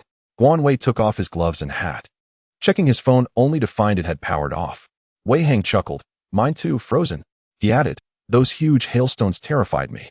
The windows rattled so violently that I feared they would shatter. However, I did hear the sound of glass breaking from next door." Jiang Saida poured 2 cups of hot water for them, saying, "Indeed, the car's windshield is shattered." We ran back in haste. "We won't be going out for a while. The snow shows no signs of stopping." Guan Wei held the warm cup, nodding in agreement. Guan meticulously selected various warming items from the space. A stove, a hot water bottle, heating pads, thermal clothing, an electric blanket, and a down comforter. Additionally, several large barrels were taken as well. Guan had not mentioned storing snow in a bucket, as the water and electricity would inevitably cease. Moreover, the stove must be prepared. Once the power is cut, we will have to rely on it. However, where to place the bucket? Jiang Saida glanced around. Wei Heng pondered for a moment. "Let us place it on the rooftop." Guan Wei nodded, resigning herself to the circumstances. Wei Heng and Jiang Saida busied themselves with the stove, while Guan Wei retrieved the gardening supplies and arranged them against the wall in the living room. She also dug up some soil from the space to fill the planting boxes. The Duke emitted a series of curious sounds, and Guan Wei noticed it peering around its dog bed, its spirits evidently lifted, as if it had regained its vitality. Once Wei Heng finished with the stove, he approached her, and Guan Wei suggested that they plant just 1 box to avoid wasting seeds. Wei Heng, observing the soil smeared on her face, chuckled and inquired about her method, then reached out to wipe her face clean. Guan Wei's heart raced uncontrollably, her body stiffening momentarily, reminiscent of the feelings she experienced beneath the eaves previously. Damn it, this person is captivating. Upon returning after emptying the bucket, Jiang Saida noticed that Guan Wei's ears had turned crimson, and thus inquired, "Wei, is it very hot? Your ears are all red." Manage the unhelpful teammates. "Ahem. It's a bit warm. What shall we have for dinner?" "I fancy rice noodles," Jiang Saida remarked. "By the way, I noticed there are a few barrels upstairs, presumably to store snow. Quite a clever idea." Guan Wei retrieved a cucumber from his space and began to crunch on it, exclaiming, "This method is something anyone could conceive." Jiang Saida retorted, "Am I not a person?" Wei Heng chuckled softly, efficiently finishing with the seeds, and was just about to wash his hands when he announced, "The water has been cut off. The pipes have not thawed, it is too cold, and the water supply has ceased. I have brought the sand into the bathroom. This substance is clean and easy to manage." Upon picking up my phone, I was relieved to find that it still had signal and wireless connectivity. The messages in the homeowners group have already reached a staggering 99, with reports of shattered windows needing the property management's assistance for replacements or urgent requests for heating. Initially, the property staff responded courteously, stating they had contacted the glass manufacturer and to be patient. As for the heating issue, that was up to the heating company. They concluded by reminding everyone to keep warm as the temperature dropped and not to sleep too soundly at night. However, as more problems arose, the property management ceased their responses altogether. After a hearty bowl of steaming rice noodles, I felt my body warm up. Jiang Saida stood by the window and asked Guan Wei if supplies could still be delivered tomorrow. A thick layer of snow blanketed the balcony, rendering the entire world a pristine white. "Yes, the military has snow vehicles, but I wonder how long they can continue to deliver," Guan Wei replied while cradling the Duke. "Does it need a bath?" Jiang Saida inquired. "No, let's wait a few more days," Wei Heng answered. Although the Duke appeared more spirited, it still seemed somewhat frail. Jiang Saida remarked, "It's too cold. I'll cuddle with it at night." Guan Wei nodded and said, "All right. But be careful not to crush it when you turn over." Jiang Saida snorted, clutching the Duke, and returned to the room. Wei Heng stood quietly by the window. Guan Wei advised, "Get some rest early. I shall return to my room first." Wei Heng nodded in response, "You go ahead and sleep," before he proceeded into the study. After taking a leisurely stroll around the space, Guan Wei noticed that the fruit saplings had grown a bit taller, and he believed it would not be long before he could savor the fruits of his own labor. After watering them and tidying up the area, he returned to the bedroom, only to find Wei Heng sitting on a chair, waiting for him. Startled, Guan Wei thought to himself, people can be quite frightening, you know? Wei Hung chuckled and said, my apologies, though the lack of sincerity in his tone was evident. This is for you. Wei Hung gestured towards the table. For me? What is it? Guan Wei approached to inquire. As Guan approached, he noticed that Wei Hung had gifted him a wooden carving. Is this me? The small figure, standing at a mere 10 centimeters, wielded a knife and bore an expression that was somewhat fierce. Do you like it? I believe this is my finest work. Wei Hung remarked. Thank you, I truly appreciate it, Guan replied, realizing that Wei Hung had spent these past few days in his study crafting this very piece. Guan held the item in his hands, examining it from left to right. Your skills are impressive, Wei Hung remarked with a smile. As long as you enjoy it. That's what matters. Sleep well, I shall retire as well.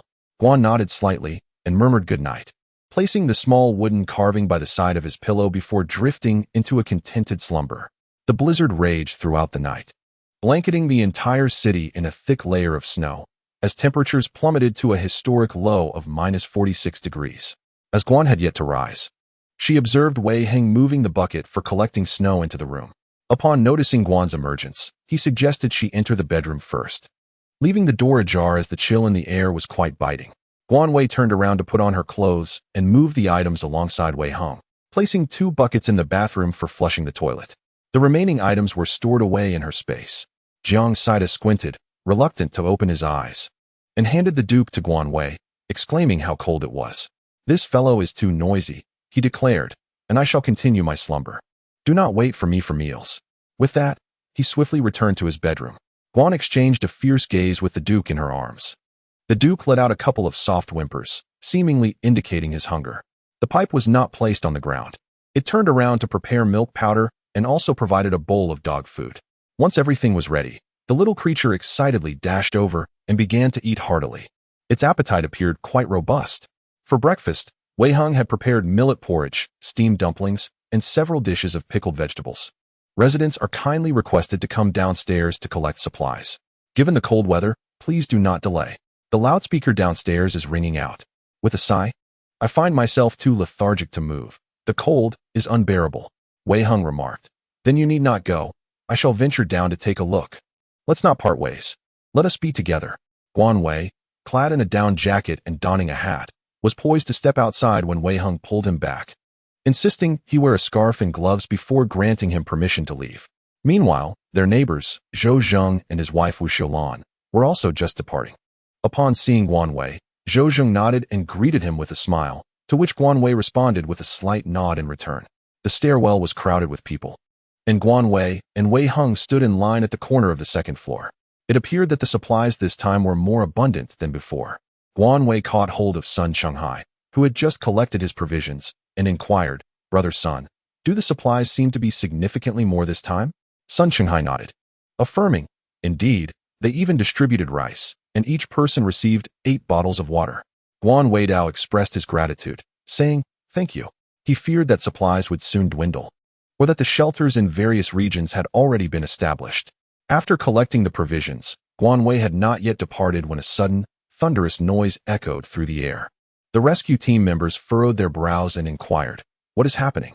A man was found forcefully banging on the door. The rescue team approached him and asked, what are you doing?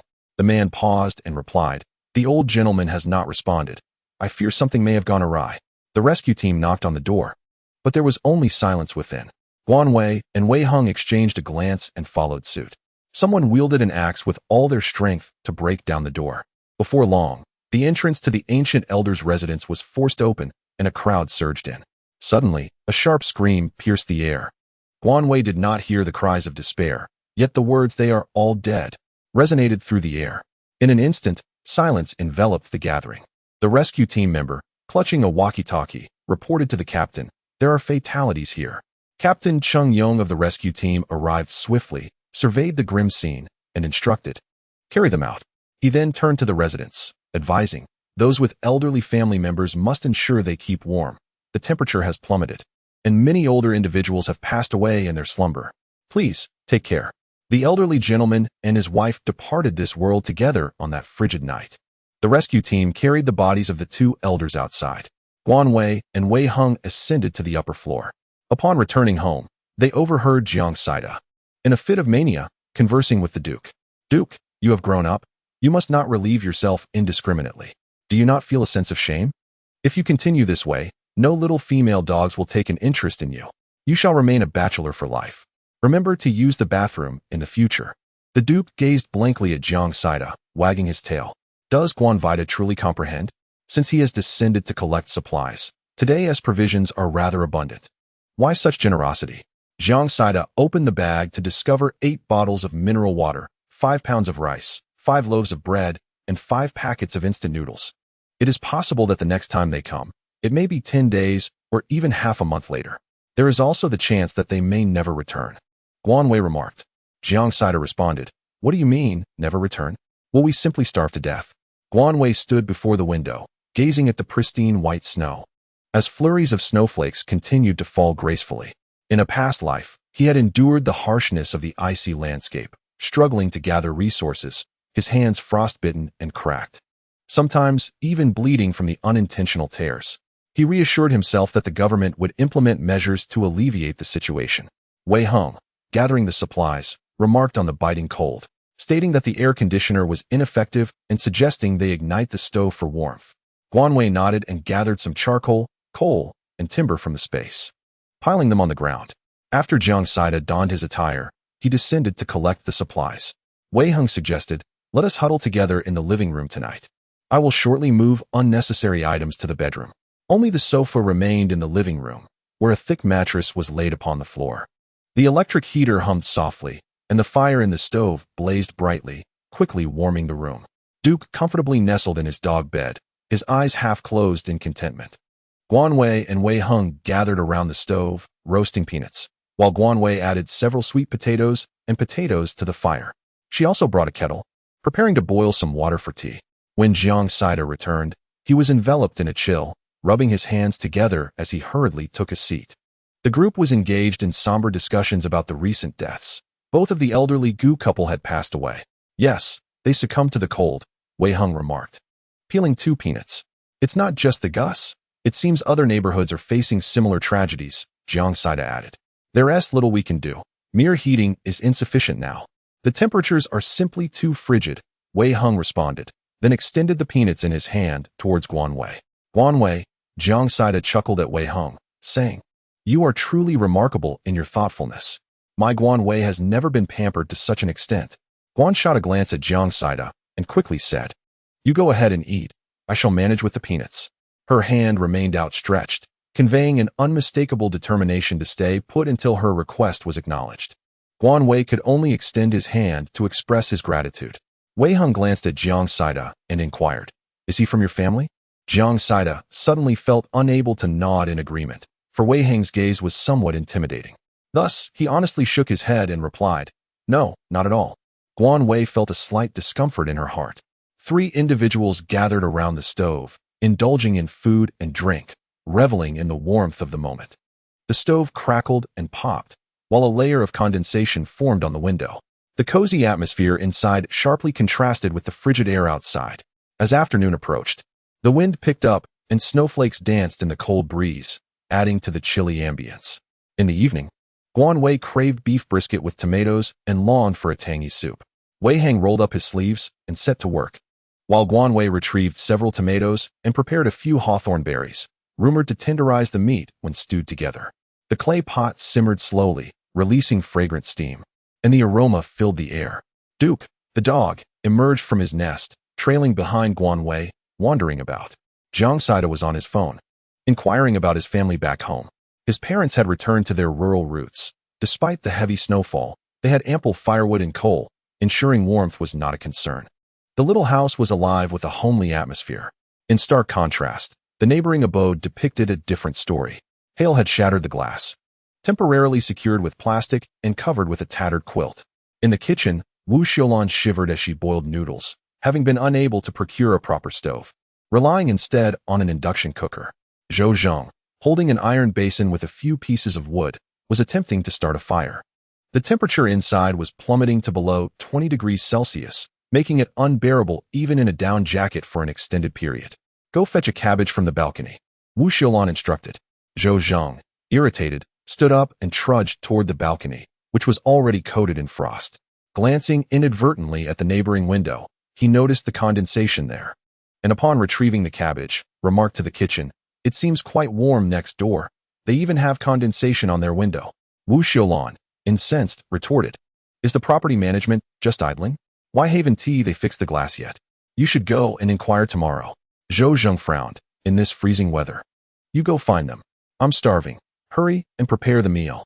At that moment, any semblance of the polite demeanor he had shown to Guan Wei and the others was gone. Wu Xiaolan glared at him. "Are you still a man? Must everything fall to women to handle?" Zhou Zheng snapped back. "I don't care. You deal with it." He cast one last glance at the neighboring unit before lowering his head to continue tending to the fire.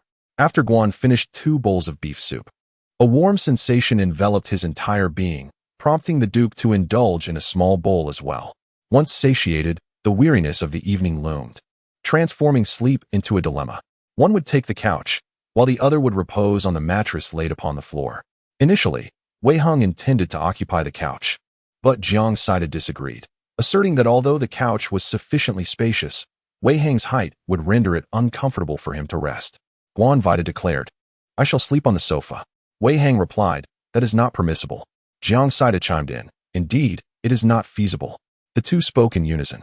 Guan Wei, in the end, found himself on the sofa, while Jiang Saida and Wei Heng shared the mattress. The three of them each went through their personal hygiene routines, and fearing the chill, they chose not to change into pajamas, instead donning thick, warm clothing for the night. The bed, spacious enough at 1.8 meters for 2 large men, felt different for Guan Wei, who had never shared a bed with Wei Heng before. Once he lay down, he dared not move, a stark contrast to his experience sleeping alongside Jiang Saida. Wei Heng extinguished the light and lay down on the other side, the crackling of the fire serving as the sole source of illumination in the night. Jiang Saida, with his heavy breathing, quickly succumbed to a carefree slumber. With closed eyes, Guan Wei slowed his breathing, striving to drift into slumber. After counting over 700 sheep, he gradually succumbed to dreams. Wei Heng, hearing the steadying breath beside him, turned to face Guan Wei, offering a wry smile before shutting his own eyes. As the latter half of the night unfolded, the fire's fervor waned, and the temperature began to drop. Suddenly, Wei Heng sensed a warm body drawing near. Upon opening his eyes, he found Guan Wei mere inches away. Was this fellow seeking warmth? Gently, Wei Heng embraced him, a satisfied smile gracing his lips as he closed his eyes once more. In the morning, when Guan Wei finally opened his eyes, Wei Heng had already risen, the fire crackling robustly. Jiang Saida had yet to awaken, while the Duke languidly lounged in his nest, leisurely wagging his tail. Stifling a yawn, Guan Wei arose and glanced out the window, where the snow continued to fall, and the wind howled persistently. "Awake? Are you hungry?" Wei Heng inquired. "Not hungry. Up so early?" Guan Wei replied. "This morning, I discovered the power is out. I'll head to the rooftop for a bucket." Wei Heng indicated upwards. "I'll accompany you. We can store it in the space directly," Guan Wei suggested, glancing at his phone only to find the signal had vanished as well. Wei Heng donned his attire without haste. Upon reaching the rooftop, Guan Wei was met with a biting cold wind that struck him like a knife, provoking a fierce cough. Wei Heng quickly approached, gently patting his back. Once he caught his breath, Guan Wei remarked that it felt as though his lungs might escape him. Without a word, Wei Heng lifted Guan Wei's scarf to cover his nose and mouth. The rooftop was littered with numerous water buckets, presumably left by other residents. After ensuring no one was around, Guan Wei promptly stored a bucket in his space, noting, "The snow is quite deep. Let's gather several buckets by noon." "Agreed. Let us hurry back down," Wei Heng urged, taking Guan Wei's hand as they descended. On their way down, they encountered Sun Chenghai, who exclaimed, "Hey, we just discussed that several families should stay together. It would be much warmer. Would you like to join us?" Guan Wei directly declared, "No need." Wei Heng chuckled. "Brother Sun, there's a little dog at home. We won't be causing a fuss." Sun Chenghai did not insist, saying, "All right then. I'll head upstairs to fetch a bucket." Upon returning home, Guan Wei nestled close to the stove for warmth. Overhearing Jiang Saida mention that the property management had suggested communal living arrangements to foster warmth among several families, Wei Heng responded, "Indeed, I just saw Uncle Sun. He informed us, but we declined." Jiang Saida yawned and remarked, "I have no desire to live with them." Suddenly, a series of knocks echoed at the door. Wei Heng opened it to reveal Su Yi, clad in a white down jacket, her face flushed from the cold. As the door swung open, a wave of warmth enveloped her. She rubbed her hands together and said, "Brother, it's freezing outside. Let us talk inside." Guan moved toward the door, curious about the situation. Upon hearing the word brother, Guan recognized her, and his attractive brows furrowed in response. Before Guan could reach the door, Wei Hang stepped outside and closed the door behind him, leaving Guan inside and Sui outside. Guan stood firmly at the door, as if intent on boring a hole through it with his gaze. "What is it?" Wei Hung replied, his expression devoid of emotion. Sui, with a pitiful demeanor, implored, "Brother, the property management suggests that we support each other and live together to fend off the cold. May I stay with you?" "No," Wei Hung stated flatly. Sui persisted, her voice dripping with desperation. "I beg you.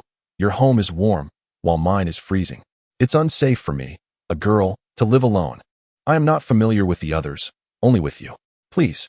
Wei Hung contemplated her safety, acknowledging that indeed, it was unwise for her to be alone. But he considered allowing her to stay with Sun Qinghai and his wife, who was quite amiable. With a decisive click, Guan swung the door open. "No, go away." Sui glared at him, retorting, "I didn't ask you. I'm addressing Brother Wei Hung. Besides, this isn't your home. What gives you the right to speak?" "Oh my, you little brat." Wei Hang's tone was less than pleasant as he interjected, asserting that Guan status was irrelevant. If he said no, then it was final. Sui pouted, her eyes ablaze with indignation, while Wei Hung pulled Guan back inside, saying, "It's cold outside. What are you doing out there?" Guan was suddenly engulfed by a surge of anger. Without a moment's hesitation, he exclaimed, "What is it? Have I hindered your affairs? If you wish for her to move in, then let her come." Guan eyes were bloodshot, and he was gasping violently, exuding an aura of fury. Wei Hung was utterly bewildered by his incoherent words.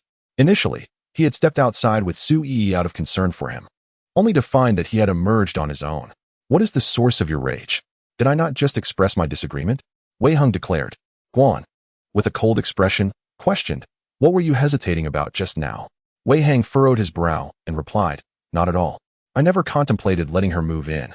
Please, do not be angry." Guan coldly remarked, "I am not angry." Wei Hang then turned to Jiang Saida, who was standing aside and feigning innocence, and inquired, "Is he truly upset?" Guan cast a glance at Jiang Saida, who nodded and then shook his head. Even a fool like Wei Hung could discern his anger. "It is my fault. You should warm yourself by the fire. I shall prepare the meal," Wei Hung declared before retreating to the kitchen. Jiang Saida leaned closer to Guan and inquired, "Why were you so upset just now? Such trivial matters can be resolved with a few words. Must it be so serious?" At this moment, Guan found himself feeling inexplicably perplexed. What could have been a discussion turned into an unnecessary escalation of emotions? And in retrospect, he realized he had acted rather petulantly. "Oh, I'm not angry. Enough of the dilly-dallying, let's do some push-ups." Guan wore an expression that clearly indicated his desire to move on from the topic. Jiang Saida chuckled, "All right, let's go. It's just the right time for you to cool off." "I told you, I am not angry." Sun Za exclaimed, "If you don't do 500 today, you won't be eating." The two of them laid on the ground, engaging in a competitive workout, while Duke circled around them, seemingly cheering them on. Wei Hung observed the scene of two individuals and a dog in the living room and smiled, finding it rather juvenile. Outside, snowflakes continued to fall, with the accumulated snow on the ground reaching nearly waist-high. At noon, the three of them took several large buckets downstairs, intending to gather more snow. The corridor windows had all been sealed, with some even covered by tattered quilts. The biting cold wind made even those bundled up tightly shiver. The entrance was blocked by heavy snow, and it took considerable effort for the three to push the door open. A sea of white greeted them, the frigid wind howling as snowflakes swirled around, covering them completely. They began shoveling the snow from in front of the door, filling 10 buckets with compacted snow. Guan felt reluctant to ascend the stairs with the cumbersome 10 large buckets. Instead, he resolved to collect the snow directly in the corner of the first floor, piling it into the space until it transformed into a small mound. He continued this process repetitively until the snow heap reached a substantial size. A little girl, clutching a bucket, descended the stairs. After gazing at the snow for an extended period, Guan's vision momentarily blurred, and he had to close his eyes to discern that the newcomer was Gao Mingming. Upon seeing them, Gao Mingming softly exclaimed, "Brother, I would like to fill a bucket with snow as well. Could you assist me in carrying it up?" The young girl was clad in an ill-fitting down jacket. Her cheeks flushed with cold, her hands chapped, and a split at the corner of her mouth, presenting a rather pitiful sight. Jiang Saida stepped forward and said, "Wait a moment, I shall help you fill it." "Step back, it's too cold." Gao Mingming sniffled and replied, "Thank you, brother," as she handed the bucket to Jiang Saida. Guan Wei did not accompany Jiang Saida to assist. Wei Hung furrowed his brow and remarked that he had heard from brother Sun that some of them were living together. "Did you not go?" Gao Mingming shook her head and replied that she had not stepped outside these past few days. Wei Hung sighed, urging her to seek them out, as it would be far better than enduring the cold alone at home. The young girl nodded, seemingly unaware of whether she truly absorbed his words. After escorting Gao Mingming home, the three returned to their own dwellings. Time swiftly passed, and 5 days had gone by. The heavy snowfall persisted, seemingly with a will of its own, showing no signs of abating. The temperature remained stubbornly below -50 degrees. Duke had fully recovered, his appetite was robust, and he showed no fussiness, relishing both vegetables and fruits. The previously slender frame had finally begun to plump up. During this period, Guan Wei had given him a bath, and his once dull yellow fur now appeared much more lustrous. He often trailed behind Guan Wei, and occasionally, while Guan Wei performed push-ups, he would perch himself on her back, resembling a vigilant overseer. That night, with only the crackling of the hearth breaking the silence, the three of them were deep in slumber, when suddenly, Duke rose, perked his ears, and fixed his beady eyes upon the balcony. Guan Wei gradually opened her eyes, illuminated by the flickering firelight, revealing Wei Heng's chiseled face, startlingly close. Their gazes met, and an awkward tension filled the air. "Duke Guan is calling." Wei Heng replies, "Please remove your arms and legs first, Wei Heng, and then let us take a look." Guan Wei, with a rigid demeanor, removed his arms and legs. Expressionless, he rose to face the Duke. Jiang Saida, still clouded by slumber, inquired, "What is the matter?" Guan gently lifted the Duke and stroked its head. The Duke, who seldom made a sound, was surprisingly vocal this time. Wei Hung donned his down jacket and gazed outside, where only the whispers of the wind could be heard. Although the Duke had ceased its calls, it continued to stare at the balcony, which Wei Hung had sealed off with a barrier and an extra layer of blankets, obscuring their view of the outside world. Wei Hung glanced at the two and shook his head, saying he had heard no sounds. "You both should lie down for now. I will keep watch." Guan gently placed the Duke into Jiang Saida's embrace and declared, "I shall accompany you." Guan Wei added 2 pieces of coal into the stove, and he and Wei Hing sat around it. Suddenly, Guan Wei recalled the image of the two embracing one another, and he couldn't help but think, how delightful. Just then, a woman's piercing scream echoed through the air, "Help! Help!" Guan Weiming raised his head and exchanged a glance with Wei Hung, causing Jiang Saida to sit up in alarm and tightly embrace the Duke. Guan made a gesture for silence, and for a moment, no one uttered a word. Even the Duke nestled quietly in Jiang Saida's embrace. Outside, chaos seemed to reign, with the sound of men's laughter and women's shrieks echoing. Wei Hung furrowed his brow and remarked that it appeared to be coming from downstairs. Guan Wei nodded slightly. "There are quite a few people." Soon, the air was filled with the sounds of a fierce struggle and cries for help. In a short while, the cacophony ceased, replaced by the sound of hurried footsteps. A man shouted, "Go door to door and seize the provisions. Anyone who resists will be killed." Another voice, lecherous and mocking, chimed in, "Brother, leave the women alone. It's been ages since we've had any fun." "Ha ha." The first voice retorted, "What a pitiful excuse, fixated on such trivial matters. Just get on with it." "Damn it." The laughter echoed, "Thank you, brother." Hearing these voices, Guan Wei urgently instructed, "Jiang Saida, quickly get dressed, place the Duke in the bedroom, and you go in as well. They are approaching." Guan swiftly retrieved the knife, subsequently stowing away the stove and coal into his spatial realm. After donning his attire, Jiang Saida placed the Duke in the bedroom before hastily exiting. The Duke, perhaps sensing unease, persistently called out. Guan Wei tossed him a knife, cautioning him to exercise care. The sound of banging on the door erupted immediately, resembling the blows of an axe, or perhaps a hammer. The neighboring door was swiftly breached, and Guan Wei and the others heard Wu Xiulan's cries, along with Zhou Zhang's pleas for mercy. The grip of the knife was unyielding, and a sinister expression adorned Guan Wei's face, with an unmistakable indifference reflected in his gaze. When the first door swung open, Wei Hung cast a fleeting glance at Guan Wei and Jiang Saida before nonchalantly pulling open the second door. Before him stood three men, brandishing hammers. Momentarily taken aback at the sight of Wei Hung, the corridor was illuminated by the beam of a flashlight, while the anguished cries of Wu Xiulan echoed. Yet Zhou Zheng remained silent. One of the men remarked, "Oh, you seem quite understanding. Hand over the food." Another chimed in, "What the hell, there's a dog too? We could have dog meat soup later." Ha ha. Wei Hung cast a chilling glance at the trio, his eyes reminiscent of one surveying the deceased. Guan did not hesitate to deliver a swift kick, toppling the man before him, followed closely by Wei Hung.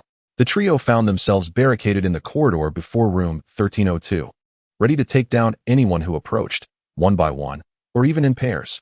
The man quickly regained his composure, wielding a hammer and axe in defense, while their accomplices, alerted by the commotion, rushed to the scene, plunging the hallway into chaos. Guan Wei estimated that there were approximately 14 or 15 individuals, but it was possible that more lurked above and below. There was no time to delay. The situation demanded swift resolution. Without a moment's hesitation, the blade plunged directly into the man's abdomen, a stark contrast of white entering and red exiting. Jiang Saida had never taken a life before, and witnessing Guan Wei commit such an act for the first time caused his complexion to pale. Yet, he did not flee, still wielding the knife in his hand. He understood well that if he did not kill, he would surely be killed. The ground quickly became saturated with blood, and Guan Wei's eyes turned a fierce crimson. None who fell beneath his blade survived. Suddenly, Jiang Saida let out a wretched scream, prompting Guan Wei to glance over, only to realize that Zhou Zheng had seized the chaos to escape, stumbling into their dwelling. In that instant, a dull thud echoed as Jiang Saida crashed heavily onto the unforgiving floor. Blood gushed from his arm like a torrent.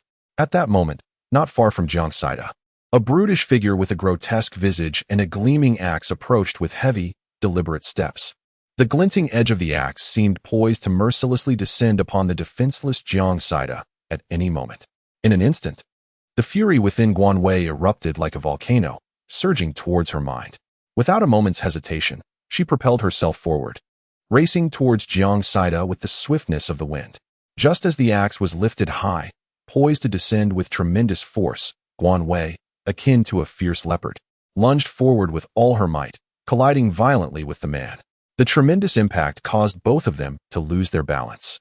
Tumbling to the ground in a state of disarray, Guan Wei felt as though his body was on the verge of disintegration, his mind buzzing with a cacophony of noise, while dazzling stars danced before his eyes, and the world spun chaotically around him. After a considerable struggle, he managed to regain a semblance of clarity from the dizziness, shaking his head vigorously in an attempt to restore his senses. However, upon opening his eyes, he was horrified to discover that the menacing axe was once again raised high, accompanied by a fierce whoosh as it descended swiftly towards him.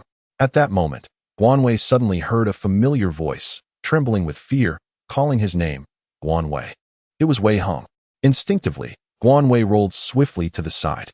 Almost immediately, a resounding crash echoed as the axe struck the very spot where he had just been. There was no doubt that had the axe landed upon him, he would not have survived unscathed. Guan Wei swiftly plunged the knife into the man's neck, blood gushing forth with alarming fervor. Wiping the splattered blood from her face, Guan Wei cast a trembling glance at Wei Hung, who was drenched in crimson, resembling a harbinger of doom, exuding an aura of malevolence. The biting cold pierced the air, yet Wei Hung was drenched in sweat, his heart racing from the shock of the preceding moment. Jiang Saida, equally shaken, feared that he might inadvertently cause Guan Wei's demise. Now fully grasping the brutality of the apocalypse and the treachery of human nature. Fortunately, the assailants numbered only around 20, and their meager weaponry rendered them ineffective. The ordeal had lasted over half an hour. The world fell into a profound silence. The trio paid no heed to the corpses in the corridor and returned to the house, where they found Zhou Zheng huddled in a corner. Guan Wei raised the flashlight, casting its beam upon Zhou Zheng's face. His features were bruised and swollen, with blood oozing from the corner of his mouth. Jiang Saida stepped forward and delivered 2 fierce punches, exclaiming with fury, "How dare you? It's because of you that I was harmed. Otherwise, I would not have been injured, and Guan Wei would not have nearly lost his life. You pathetic coward, you are worthless." Zhou Zheng's face was streaked with tears as he pleaded, "I'm so sorry. I was truly terrified. It was not intentional. I sincerely apologize. Wei Hung bore no expression, the blood on his face only deepening his ominous demeanor. He seized Zhou Zheng, dragging him out and unceremoniously tossing him into the corridor, before unleashing a barrage of powerful punches upon Zhou Zheng's head, as if this was the only way to quell the fear festering within him. Initially, Zhou Zheng begged for mercy, but his voice dwindled until he was left bleeding profusely from his mouth and nose. Jiang Saida looked on in horror at Wei Hung. Guan Wei grasped Wei Hang's hand tightly. Wei Hung, enough, stop. He is dead. Wei Hung, with crimson eyes, gazed intensely at Guan Wei, causing an involuntary shiver of fear to course through Guan Wei, as if he were the prey under scrutiny. Tentatively, he called out, Wei Hung, are you all right? Wei Hung appeared to be enduring a great deal, briefly closing his eyes. When he opened them again, the redness had faded. He let out a soft sigh, saying, I am fine. Rising to his feet, Wei Hang instructed, you all go inside first. I will take a look. With that, he took a flashlight and departed. Guan Wei furrowed his brow as he observed Wei Hang's retreating figure, sensing something amiss about him today. It was not until Wei Hang disappeared from sight that Jiang Saida rushed into the restroom, retching violently. After approximately 20 minutes, he emerged and inquired of Guan Wei. What is wrong with Wei Hang? He seems to harbor even greater animosity towards Zhou Zheng than I do. Guan did not shake his head, perhaps because the two of us nearly perished due to this beast. Guan had not yet taken out the stove to ignite it, and had instead activated the generator.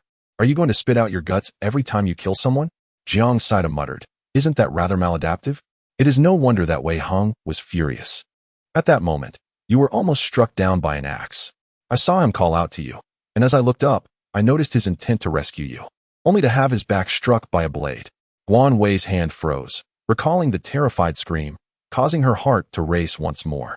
The two endured the chill as they bathed, washing away the blood that stained their bodies, changing into fresh attire, and finally tending to their wounds. Yet, Wei Hung had not yet returned. Jiang Saida carried the Duke outside. Perhaps due to fear or the cold, the Duke appeared listless, trembling slightly. Please take care of him by giving him some water and food. I will go find Wei Hung. When Guan Wei found Wei Hang, he was standing in the stairwell on the 3rd floor, smoking, enveloped in a sense of desolation and solitude. What are you looking at? Guan Wei inquired.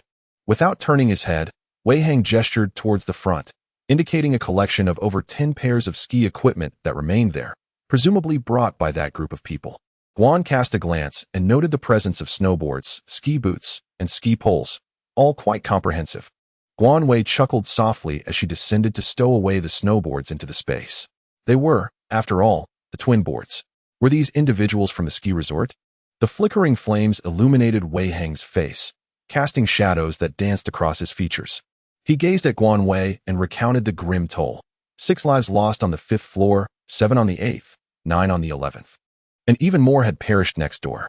Guan furrowed his brow and asked, Are they all dead? Wei Hang nodded, indicating that there should be no casualties upstairs, as they had not yet had the chance to go up. Sun Qinghai and his companions, a total of 12 individuals, resided together on the 15th floor, alongside Su Yi and Gao Mingming. As Guan Wei and Wei Hung ascended, the door swung open, revealing Su Yi, who immediately stepped forward upon spotting the two. More precisely, she approached Wei Hung and inquired, Brother Wei, are you all right? I wish to go outside, but I am frightened. They are too afraid to assist. Witnessing Su Yi's feigned innocence, Guan Wei rolled her eyes in exasperation. Wei Hung shook his head, reassuring her, I am fine. Gao Mingming also emerged, her face a mixture of embarrassment and concern as she asked, Brother, are you both unharmed? Guan did not shake his head. It was of no consequence. It was too cold, so let us return home. Having uttered these words, the two of them promptly descended the stairs and made their way home. One cannot blame others for their unwillingness to offer assistance, for after all, no one is devoid of the fear of death, nor is anyone obligated to lend a helping hand. The room had grown considerably warmer. Upon returning, Wei Hung immediately retreated to the bath. They had toiled through the night, leaving them fatigued yet devoid of any inclination for slumber. When Wei Hung emerged, Guan Wei and Jiang Saida were gathered around the fire. With sweet potatoes roasting upon the stove, Guan retrieved the medical kit and inquired, Where are you injured? Let me tend to it. Wei Hung replied, It's nothing serious. Just a minor wound. Guan Wei furrowed her brows. Let me take a look. Wei Hung hesitated for a moment before stepping forward. His arms bore several superficial knife wounds, which had been hastily treated with ointment and bandaged. "You're back," Guan Wei instructed. Wei Hung removed his shirt, revealing a robust torso, causing both Guan Wei and Jiang Saida to frown. His back was marred with scars, predominantly old ones, but today there were 2 fresh wounds. Guan Wei found it impossible to articulate the emotions swirling within: anger, frustration, oppression. Ultimately, they coalesced into a singular sentiment: heartache. "What happened?" Guan Wei's voice was tinged with a somber tone. Wei Hang remained silent for a few moments before recalling a long-buried wound. "I was beaten." "It's nothing." Guan refrained from biting her lip and ceased her inquiries, gently applying the medicine. After a considerable while, Wei Hang finally spoke, revealing that his parents had departed early from this world due to a car accident. Initially, he had lived with his second uncle's family, enduring a fair share of mischief and punishment during his childhood. His second uncle, a soldier with a fierce temper, would often resort to corporal punishment, administering 10 lashes for minor infractions and varying the severity for graver transgressions. Most of the scars he bore were remnants of that significant misstep. Guan Wei gently reached out to touch, and Wei Hang's body tensed as he asked, "Have you finished applying the medicine?" Guan Wei emitted a soft sound of acknowledgement. Wei Hung continued, revealing that he had committed a grave error, resulting in punishment and his subsequent relocation here for a new life. Jiang Saida remarked, "Your second uncle is quite ruthless, isn't he? What transgression did you commit?" Wei Hung, having donned his attire, cast a glance at Guan Wei, shook his head with a smile, and replied, "I shall tell you later." Jiang Saida clicked his tongue, exclaiming, "You truly are something, speaking only half the truth." Afterward, he picked up a sweet potato, only to yelp in surprise from its heat, yet he stubbornly refused to let go. Guan Wei was also quite curious about the mistake that Wei Hung had made to end up in such a predicament, abandoned in this obscure city. However, he refrained from probing into another's privacy. After indulging in roasted sweet potatoes, the 3 of them lay down, and by the time they settled, it was already past 3 o'clock. Unconcerned about the corpse outside, they succumbed to a deep slumber. Unsurprisingly, Guan Wei once again awoke in Wei Hang's embrace. Wei Hung remained asleep, his brow furrowed, and Guan Wei gently pressed his fingertip against the center of his brow, a smile dancing in his eyes. Guan gently lifted the hand resting on his waist and sat up, locking eyes with Jiang Saida, who was sitting on the sofa, wide-eyed and filled with disbelief. Jiang Saida, in a state of panic, pointed a trembling finger at Guan Wei and then at Wei Hung, before clasping his hands together, his fingertips touching, exclaiming, "You, Wei Hung, you 2 have kissed." Guan Wei, at a loss for words, tilted her head in confusion as she gazed at Jiang Saida, who stood there with his mouth agape. "Did they kiss?" Guan, gritting his teeth, extended his hand and gestured at his own neck, as if contemplating death. Jiang Saida raised his index finger, bending it, and then straightening it repeatedly, questioning, "Is it bent? Is it bent?" Guan Weiqi rolled his eyes, filled with an intense desire to obliterate Jiang Saida. "Are you 2 telepathically connected? Or are you engaged in a game of blind guessing?" Wei Hang's sudden voice startled both of them. He sat up and inquired, "What are you discussing?" Guan Wei and Jiang Saida rose with a synchrony, hastening towards the bathroom to freshen up. Wei Hung, witnessing the duo's retreating figures, couldn't help but chuckle softly. He had awakened at the gentle touch of Guan Wei's finger on his brow, only to be treated to a silent performance that brightened his morning considerably. Breakfast consisted of century egg congee, steamed dumplings, and tea eggs. After the meal, Guan Wei took a sip of water and remarked that the body needed to be dealt with. "Just toss it away," she suggested. Wei Hung nodded in agreement, saying he would handle it while the 2 went to gather snow. In recent days, they had been diligently stockpiling snow, which now resembled a substantial mound within their designated space. Once Wei Hung was appropriately dressed, he ventured outside, while Guan Wei and Jiang Saida set about collecting snow. On the 9th floor, a window in one of the residences had shattered but remained unfixed. Without hesitation, Wei Hung disposed of the body from the corridor through the broken window. The corpse had long since stiffened, and some of the women were inadequately clothed, their bodies marred with bruises. Wei Hang found something to cover them and didn't dwell on it any further, concluding that leaving them there was preferable to abandoning them in the deep snow. Before the building stood a narrow path, and Guan Wei and Jiang Saida were together, vigorously wielding shovels.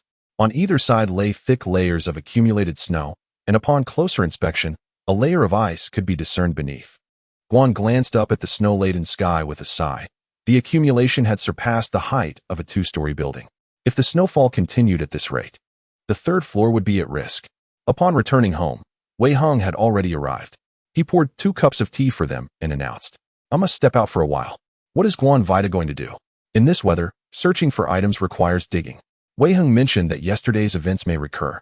We are in need of weapons. Guan furrowed her brows and inquired, "Where to?" It was a skyscraper, quite a distance away. Wei Heng then remarked, "But let us not harbor excessive expectations. It is possible that we may return empty-handed." Jiang Saida exclaimed, "Oh my, I thought you were headed to the police station." Wei Heng chuckled, "I could indeed enter the precinct, but the armory's doors would remain firmly closed to me." Guan Wi chuckled, "All right, Jiang SD, keep an eye on the house. Remember, do not open the door for anyone, not even for familiar neighbors." At this moment, their food supplies had dwindled, leaving them unable to venture out in search of sustenance. The people surrounding them had become their potential targets. Jiang SD acknowledged this and reminded them to stay safe. The ski equipment they had found yesterday proved to be quite useful, and fortunately, Guan I had previously learned how to ski. Otherwise, they would find themselves in an awkward predicament today. Ing skied with remarkable finesse, his form impeccable. Outside, a blanket of pristine snow enveloped the ground, and the two swiftly exited the community, one following closely behind the other. The cold wind howled. Snowflakes danced through the air, and their visibility diminished, prompting them to gradually slow their pace. Silence reigned, broken only by their hurried breaths. The office building Ing referred to was indeed quite distant, having already entered the old city. He pointed toward a 30-story skyscraper, to which Guan I nodded in acknowledgement. Many of the building's glass panels were shattered, giving it a somewhat dilapidated appearance from the outside. "Our target is the 23rd floor," Ing instructed. "Let us go. But be cautious." The interior of the building was chillingly cold and enveloped in darkness, resembling a haunted house. Guan Wei glanced around, questioning whether anyone else was present. Wei Heng shook his head, uncertain, and suggested, "Let us proceed to the 23rd floor. If you wish to search for supplies, we can look afterward."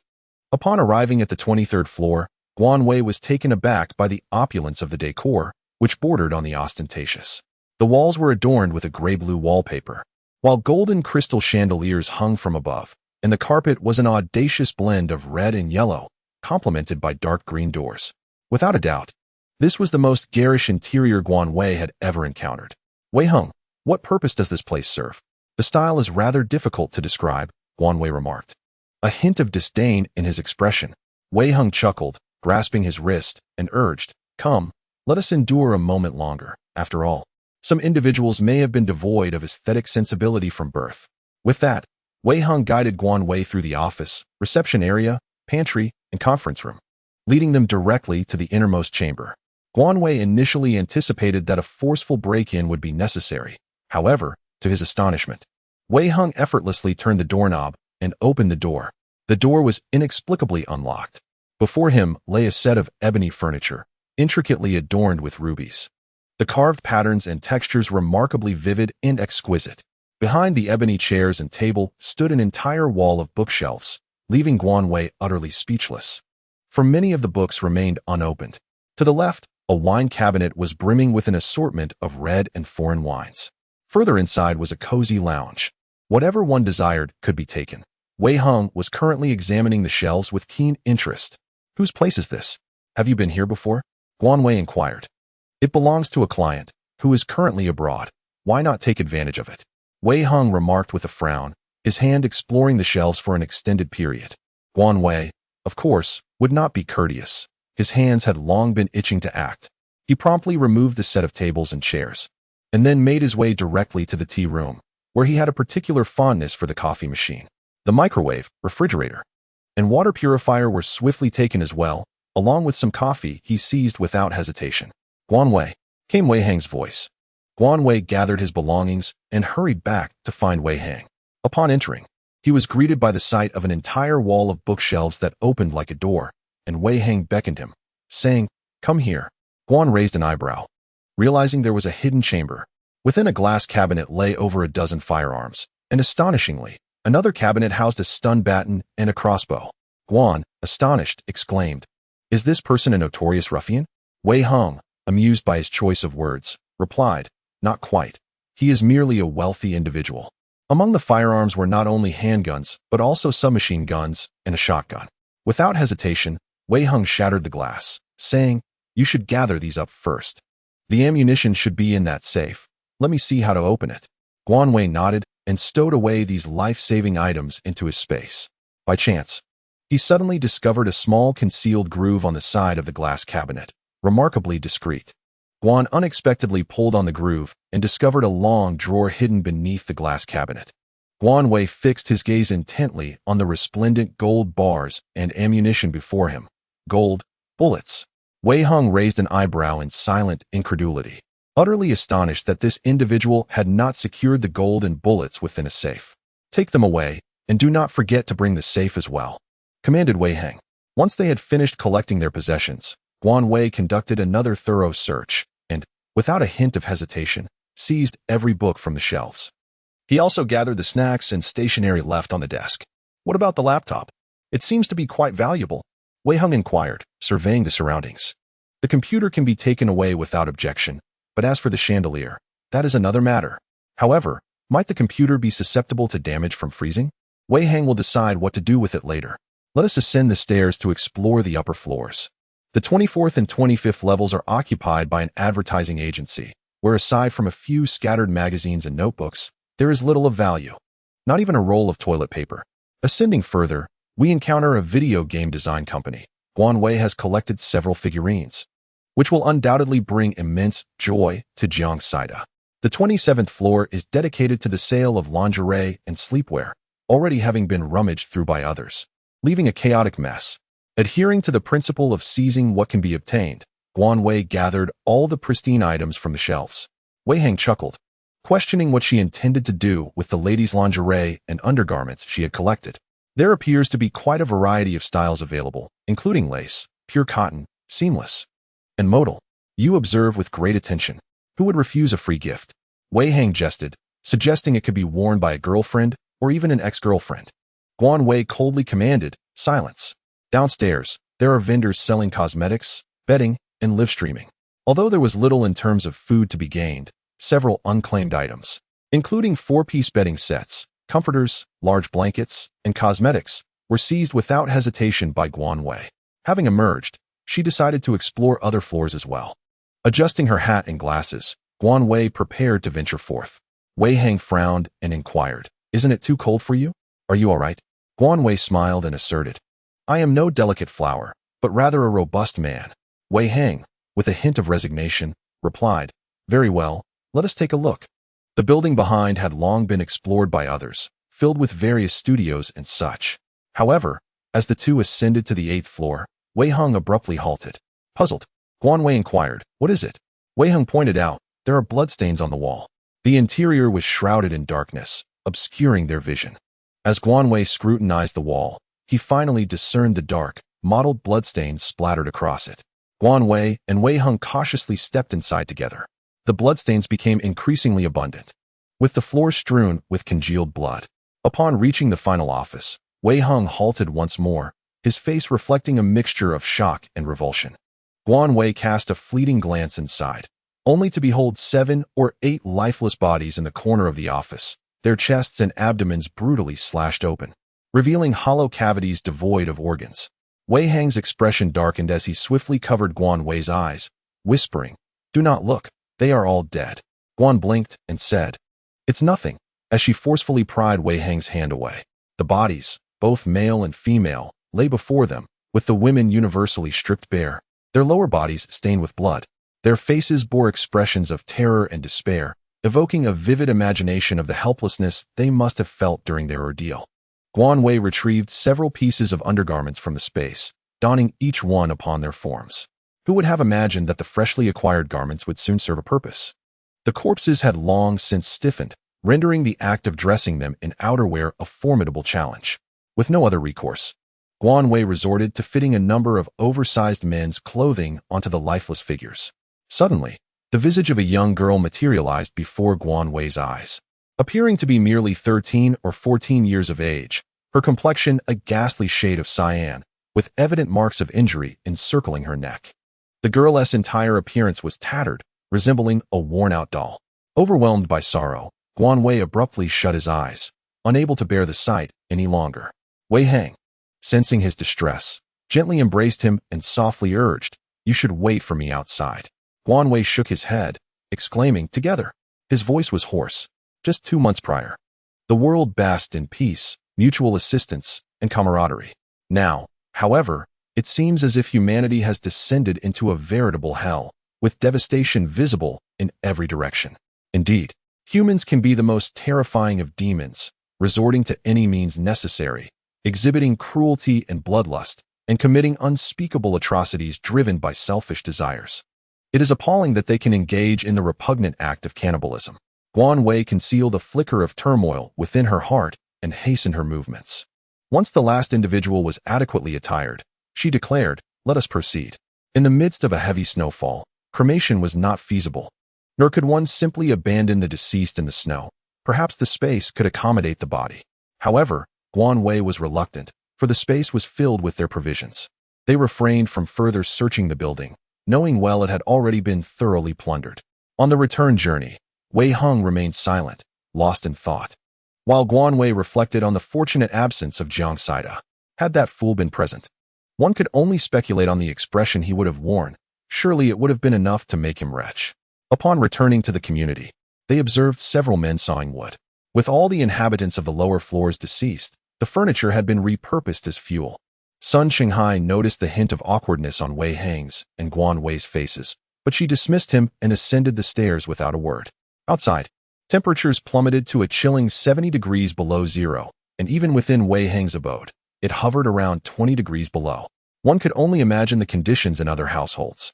Jiang Saida was busy cooking noodles, a task at which he excelled. They hurried to warm themselves by the fire, making do with a meager meal. Guan Wei retrieved a radio and casually poured a cup of hot water.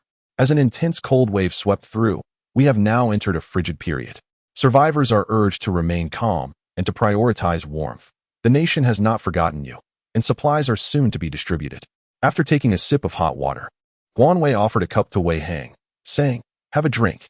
The Duke circled around her feet, and she picked him up, savoring a sweet potato roasted by Jiang Saida, while also remembering to feed the Duke. Earlier, someone had knocked on the door, but I chose to ignore it.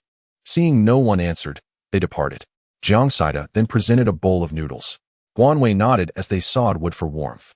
After finishing their meal, Guan Wei directly burrowed into bed, clutching a tablet to binge-watch a series, while Wei Hung simmered a pot of sauerkraut and bone soup on the stove, bubbling with warmth. I too sought some firewood, while Guan Wei kept an eye on the bubbling broth. Donning his hat and gloves, Wei Hung remarked, "I shall join as well." Guan Wei sat quietly in the room, watching a play for a while before feeling the chill on the tip of his nose. Rising from his seat, he moved closer to the stove, extracting some pine nuts to eat. The Duke lay beside him, eagerly watching with his beady eyes. After feeding him a nut, the Duke took but a moment to spit it out, prompting a chuckle from Guan Wei, who realized the flavor was not to the Duke's liking. The fire blazed brightly, and the aroma of pickled vegetables and bones wafted through the air. The longer the dish simmered, the more delectable it became, rendering time a trivial matter. Outside, the cold wind and falling snow contrasted with the tranquility within. With nothing to occupy his time, Guan Wei stood and began practicing combat, throwing punches until his body warmed. Just then, Jiang Saida returned. A pile of wood lay in the corridor, and Guan Wei noted it was quite substantial. Jiang Saida laughed, remarking that the two of them had dismantled all the wood from the neighboring area, even removing the door planks. Now, the bodies were placed on the 6th floor, and that group of people had already gone upstairs. Guan Wei nodded and inquired, "Where's Wei Hung?" Jiang Saida, having washed his hands, picked up a pine nut and replied, "He has gone downstairs, instructing me to arrange the wood first. I just saw that woman, Su Yi, also heading down." Guan Wei appeared on the 10th floor 3 minutes later. Wei Hung wielded an axe, striking the table, while Su Yi stood beside him, engaged in conversation. Guan Wei lit a cigarette. Wei Hang and Su Yi turned their gazes towards Guan Wei simultaneously. Guo remained outside the door, not uttering a single word while he exhaled a smoke ring. Su Yi's expression darkened, and she chose to remain silent as well. For a moment, the only sound that broke the stillness was the rhythmic chopping of wood by Wei Hung. After finishing with the table legs, Wei Heng rose and said, "Please repeat that. I was busy chopping wood and did not hear you." Guan Wei, with her lips tightly pressed together, implored, "I beg you, allow me to stay with you. They bully me, a frail woman. After the supplies ran out, they refused to feed me and forced me to chop wood. Please, let me accompany you. I am willing to do anything." Her delicate face was streaked with tears, prompting a twitch at the corner of Guan Wei's mouth. "Life is fair. Only through labor can you earn your sustenance," Wei Heng declared, grasping a chair. "I don't know how," she replied. "Then you shall learn, or else you will starve." Guan Wei interjected. "How could I possibly learn? Their 3 families have provisions, and Gao Mengmeng is with Sun Qinghai's couple, while I am left unattended. They even insult me as a vixen. I truly cannot survive any longer. For the sake of our neighborly ties, I implore you." Su Yi wept loudly, her sobs causing Wei Heng and Guan Wei to frown in discomfort.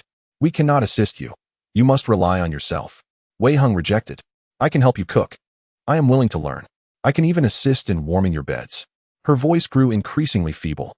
Wei Heng frowned, and Guan Wei retorted, "We have no need for that. Get lost. Warm your own bed." Su Yi, in tears, turned to Wei Heng, pleading, "Brother Wei, I beg you." Guan Wei, in a fit of rage, seized the axe from Wei Heng's grasp and pointed it menacingly at Su Yi, demanding, "Will you leave or not?" To his astonishment, Su Yi collapsed onto the ground, weeping as she implored, "Just kill me. I have nothing left to live for. Even in death, I will haunt you." Guan Wei was consumed by fury, his eyes ablaze with indignation. Wei Heng gently patted Guan Wei's arm, reclaiming the axe and addressing Su Yi.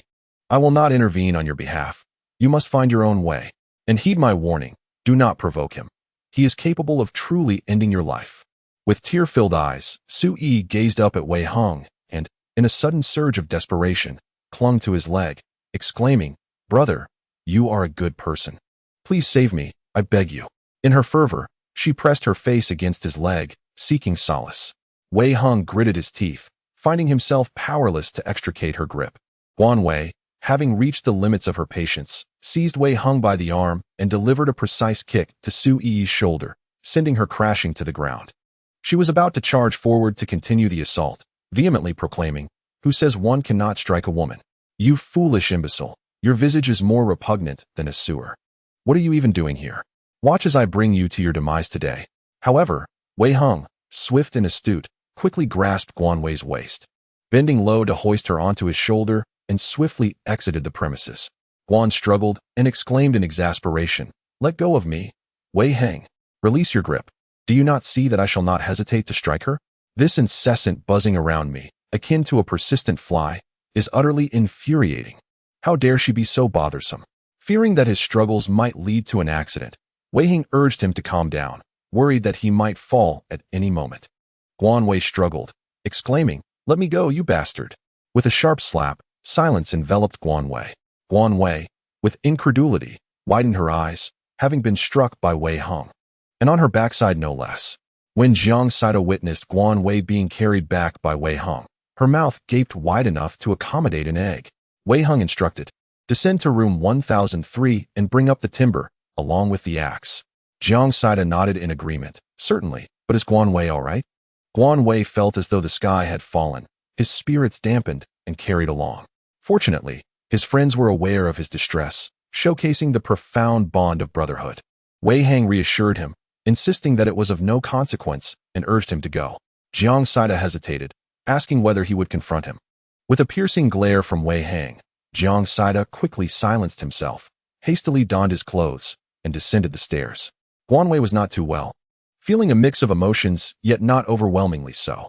Wei Heng set Guan Wei down, and as she hit the ground, she immediately flared up, exclaiming, "Did you just hit me? You even struck my backside?" Wei Heng chuckled helplessly, responding, "What can I say? You brought it upon yourself by being so unruly." Guan Wei, in a fit of anger, exclaimed, "Who is being dishonest? Did you not hear that woman offering to warm your bed? What do you think? Do you desire her to warm your bed?" Wei Heng clarified, "She said she would do so for us, not just for me." Enraged, Guan Wei stomped his feet and retorted, "Damn it, fine. I shall leave at once." As Guan was about to turn and leave, Wei Heng hurriedly grasped their arm, exclaiming, "No, I never said that. Please, sit down and allow me to explain." Guan Wei's eyes were red as she shouted, I won't listen. I was wrong, is that enough? I shouldn't have gone down. I foolishly went down to bring her up. I should leave with Jiang Saida? Wei Hang firmly restrained Guan Wei, pressing her down into the chair. He crouched before her and softly sighed. Guan Wei, what are you angry about? Are you feeling jealous? Guan, with arms crossed, gazed at Wei Hung, breathless and enraged. Before he could respond, Wei Hung continued. Do you understand the grave mistake I made that led to my second uncle administering over 40 lashes? Even my grandparents did not intercede on my behalf. Guan Wei furrowed her brow as she gazed at Wei Hung, whose eyes reflected both anguish and an inscrutable depth that Guan Wei could not comprehend. I came out, and as a result, I was severely beaten that time. Since childhood, I have possessed a fiery temper and have engaged in numerous fights, even sending others tumbling from their beds. I have grown accustomed to taking blows. However, that time, my second uncle was particularly ruthless, merely because I do not harbor an interest in women. Wei Hung sighed deeply and continued. Thus, Guan Wei, I find no allure in women. Guan Wei nodded absent-mindedly, responding with an O. Wei Hung continued. Since we are discussing this today, I would like to ask you, do you harbor any prejudice against TXL? Guan Wei shook his head. I suspect you might sense my affection for you. So could you provide an answer? Would you consider giving it a try with me? Guan Wei lowered his head and replied, I don't know.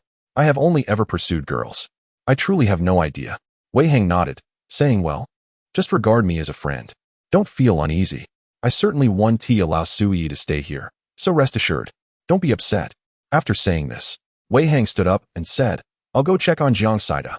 Jiang Saida had brought some wood and encountered Wei Hang in the corridor. Jiang Saida quickly inquired, Did you two have a quarrel? Wei Hang pondered for a moment and asked, Does Guan Wei like that woman we met at the entrance? Jiang Saida reflected briefly and replied, Oh, he pursued her for a while, but they separated just a few days after being together. Then it started to rain heavily. Wei Hang frowned. Did he truly have feelings for her? Ah, he was quite earnest during the pursuit, but the breakup was unexpectedly swift. He didn't elaborate. So I am not clear on the details. That woman is not suitable for Guan Wei. I don't like her. I always feel she has a calculating demeanor. Jiang Saida continued to speak animatedly. Wei Hang sighed, his heart sinking to the depths. It is indeed difficult to finally like someone, only to discover that this person is unattainable. A solitary figure sits contemplatively in a chair, deeply pondering the intricacies of their own orientation. Women are attracted to beautiful women, while men are drawn to women. Yet there are those who do not find handsome men appealing, including Wei Hong. Guan Wei has changed her sitting posture. Jiang Saida exclaimed. No, Jiang Saida has entered. Guan Wei, please tidy up the wooden items in the space. Guan Wei's complexion was a vivid hue of purple and red as she nodded and stepped outside. Wei Hang, upon seeing Guan Wei emerge, remarked, I'll go prepare the meal. Guan Wei nodded, indicating that he had taken the sauerkraut and pork bone soup, urging you to heat it up on the stove once more. That evening, Wei Hang settled onto the sofa, feeling a twinge of regret for having impulsively revealed his innermost thoughts earlier that day. Initially, his feelings for Guan Wei were merely a budding fondness, a playful teasing that gradually morphed into a fascination with the myriad secrets that surrounded him, rendering him an enigma. As time passed, Wei Hang found himself ensnared in these emotions, spiraling deeper into an uncontrollable abyss. Yet, the crux of the matter remained. Guan Wei did not harbor any affection for men, and therein lay the greatest dilemma. Guan Wei is a person of many facets. At times, his heart is as unyielding as iron, exuding an extreme indifference, while at other moments, he displays a surprising tenderness toward strangers, rendering him an enigma. When it comes to taking lives, he shows no hesitation or mercy. Wei Hung actually feels a twinge of fear after uttering these words. For Guan Wei has reserved this coldness and ruthlessness exclusively for him. Fortunately, Guan Wei does not distance himself or exhibit neglect towards Wei Hung because of it.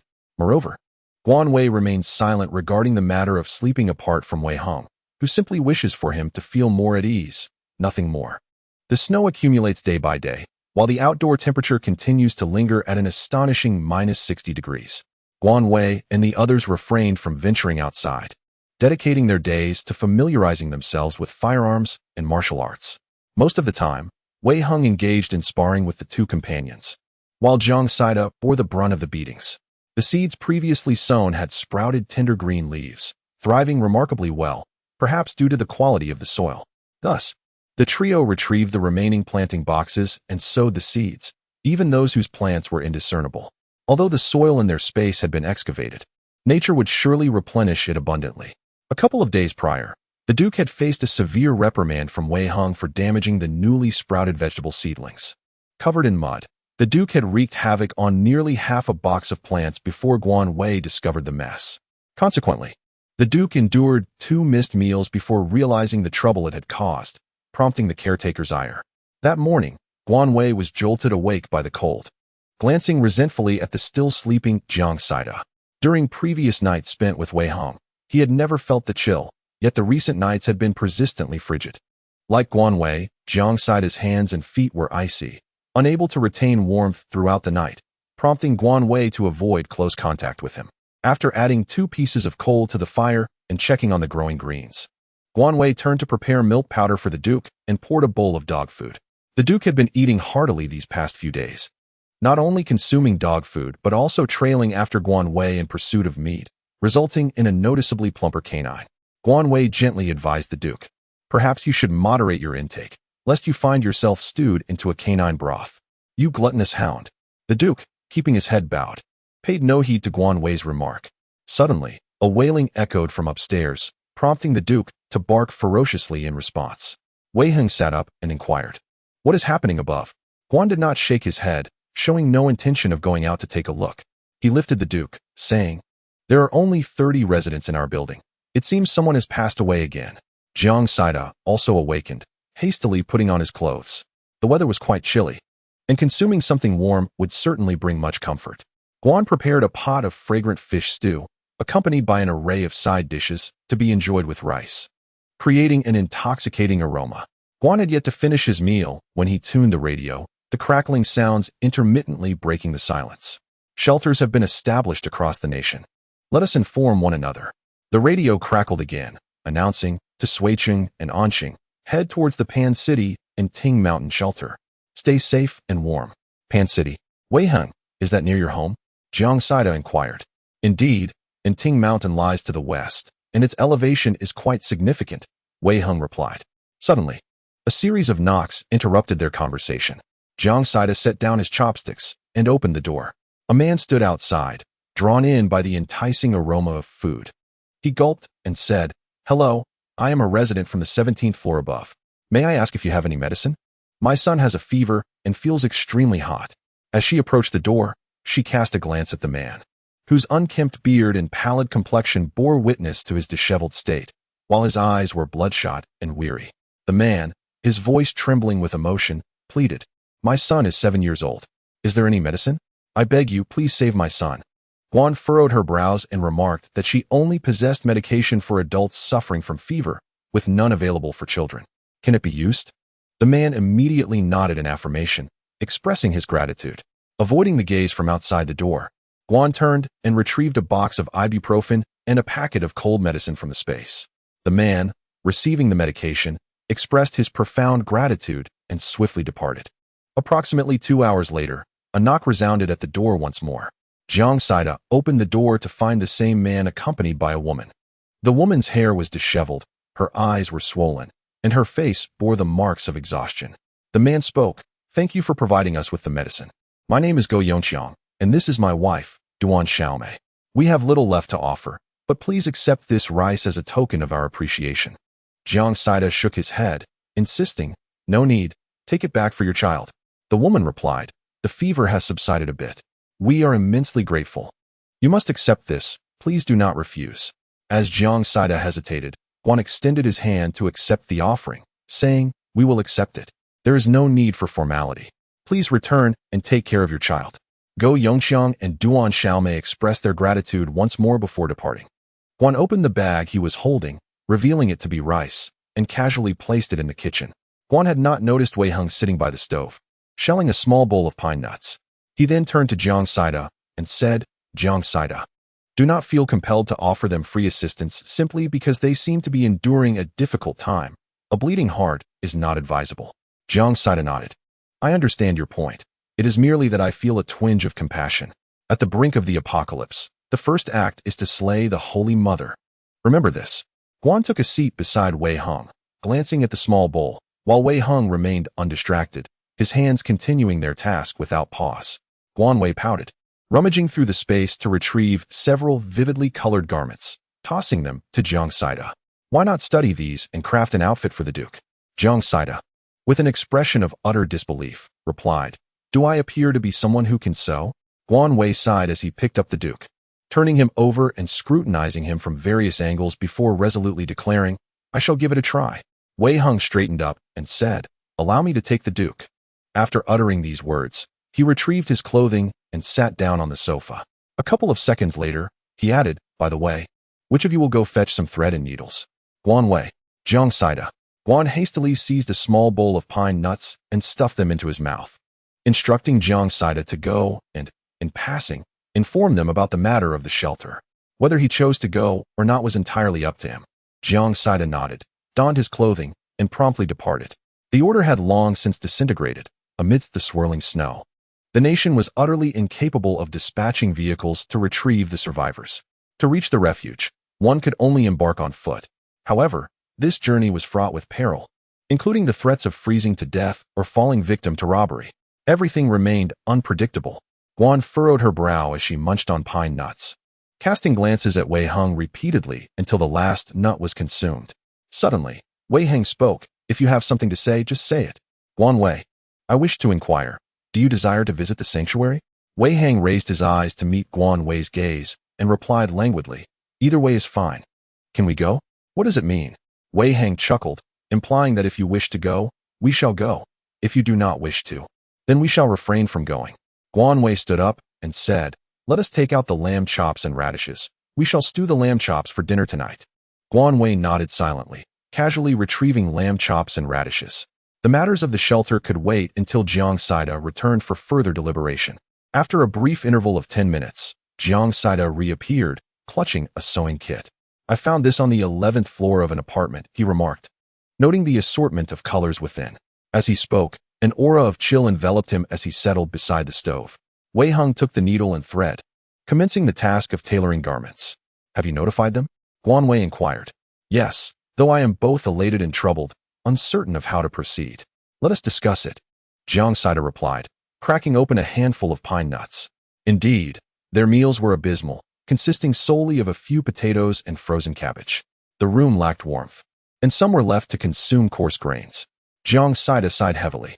Wei Hung grasped the fabric, irritably measuring it against the Duke, his expression one of palpable impatience. Guan Wei stifled a laugh and replied seriously, What are your thoughts? Shall we seek refuge? After a few seconds, Jiang Saida said, If we can head to Panjing. I would like to stop by and see my parents, perhaps take them along. However, I will defer to your wishes. If you do not wish to go, we shall not. Guan Wei paused momentarily. Although Jiang Saida was carefree, he still harbored concerns for his parents. Undoubtedly, his parents were equally preoccupied with thoughts of him. Guan Wei found it difficult to comprehend such emotions, as he was utterly alone. Wei Hung was intently focused on mending garments, his demeanor so grave that it seemed as though he were cradling a bomb in his hands. Guan Wei suddenly burst into laughter. In the midst of reminiscing about his parents, Jiang Saida immediately retorted, You scoundrel, I had finally cultivated my emotions, steeped in melancholy, only to have you abruptly shatter them. Guan Wei clasped his hands in a gesture of apology, expressing his regret. Please, continue, he urged. Jiang Saida initially feared that Guan Wei's thoughts were consumed by his parents, thus attempting to ease the tension in the atmosphere, but it seemed rather superfluous. The Duke, adorned in flamboyant attire of vibrant colors, shook his head in disdain, clearly detesting the garishness of his ensemble. Wei Hung's garments were merely acceptable. Guan Wei found it impossible to feign admiration with a clear conscience. Upon seeing the Duke, Jiang Saida erupted into a fit of manic laughter, while Wei Hung wore an expression of resigned exasperation. It was truly beyond his control. The colors of Guan Wei's attire were simply beyond words. The lamb chops prepared by Wei Hung that evening were fragrant and tender, infused with flavor, devoid of any gamey odor. Wei Hung insisted that when braising lamb, one must forego garlic, star anise, cooking wine, and Sichuan peppercorns, opting instead for white atractalodes, fresh ginger, and fennel seeds. Guan Wei and Jiang Saida found themselves utterly perplexed. Fortunately, Guan Wei possessed some culinary skills, whereas Jiang Saida likely could not even distinguish between various seasonings. After consuming a bowl of lamb soup, warmth enveloped them, and the Duke indulged in 2 pieces of lamb, now lazily sprawled out, his little outfit rendering him both comical and endearing. Suddenly, a piercing scream from a woman echoed from upstairs, followed by a cacophony of quarrels. Jiang Saida furrowed his brow, pondering the incessant disturbances from above. What on earth could be occurring? Guan Wei lazily lifted her gaze, her ears catching the sound of a voice reminiscent of Su Yi. After speaking, she cast a glance at Wei Heng, who merely shrugged. The scene upstairs was chaotic, with Su Yi's face marred by scratches and smeared with blood. A woman in her 30s or 40s glared fiercely, her chest heaving with indignation. Su Yi, tears streaming down her face, sat on the floor, her clothes soiled beyond recognition. With hands on her hips, she shouted, "You shameless little wretch. We graciously allowed you to stay with us, and yet you dare to seduce my man." A man, tugging at the woman, exclaimed, "Enough." This man was Lu Ming, and the woman was his wife, Lu Chui. They were joined by Sun Qinghai's family and another, along with Gao Mengmeng and Su Yi.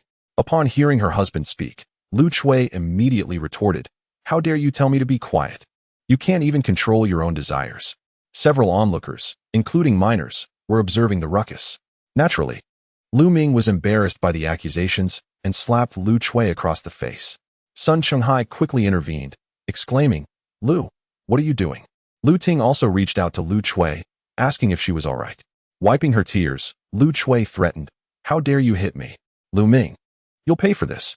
She then lunged at him, cursing, "You hit me for a little harlot? If life is unbearable, then let us all perish." The atmosphere erupted in chaos, filled with the shouts of women and the cries of children. Once they were separated, Lu Ming bore scratches on his face, and even Sun Qinghai had a mark on his neck from the scuffle. Gao Mengmeng, along with Sun Qinghai's son, Sun Tianjua, huddled in a corner, too frightened to speak. Lu Chui, panting yet still brimming with fury, declared to Lu Ming, "Let me be clear, that harlot must leave. Even if we have food, I wouldn't give her a morsel." Sun Qinghai patted Lu Ming and pulled him into a bedroom, inquiring, "Lu, what is going on?" Su Yi, beautiful yet spoiled, was utterly helpless, unable even to cook or gather firewood. Lu Chui had always disapproved of her presence. Yet, the men, seeing the delicate Su Yi, felt a twinge of pity and lent her aid. However, as time passed, every wife grew weary of the situation. Even the usually amiable Lu Ting had ceased to engage with her. In recent days, Su Yi had run out of supplies, relying entirely on the generosity of others.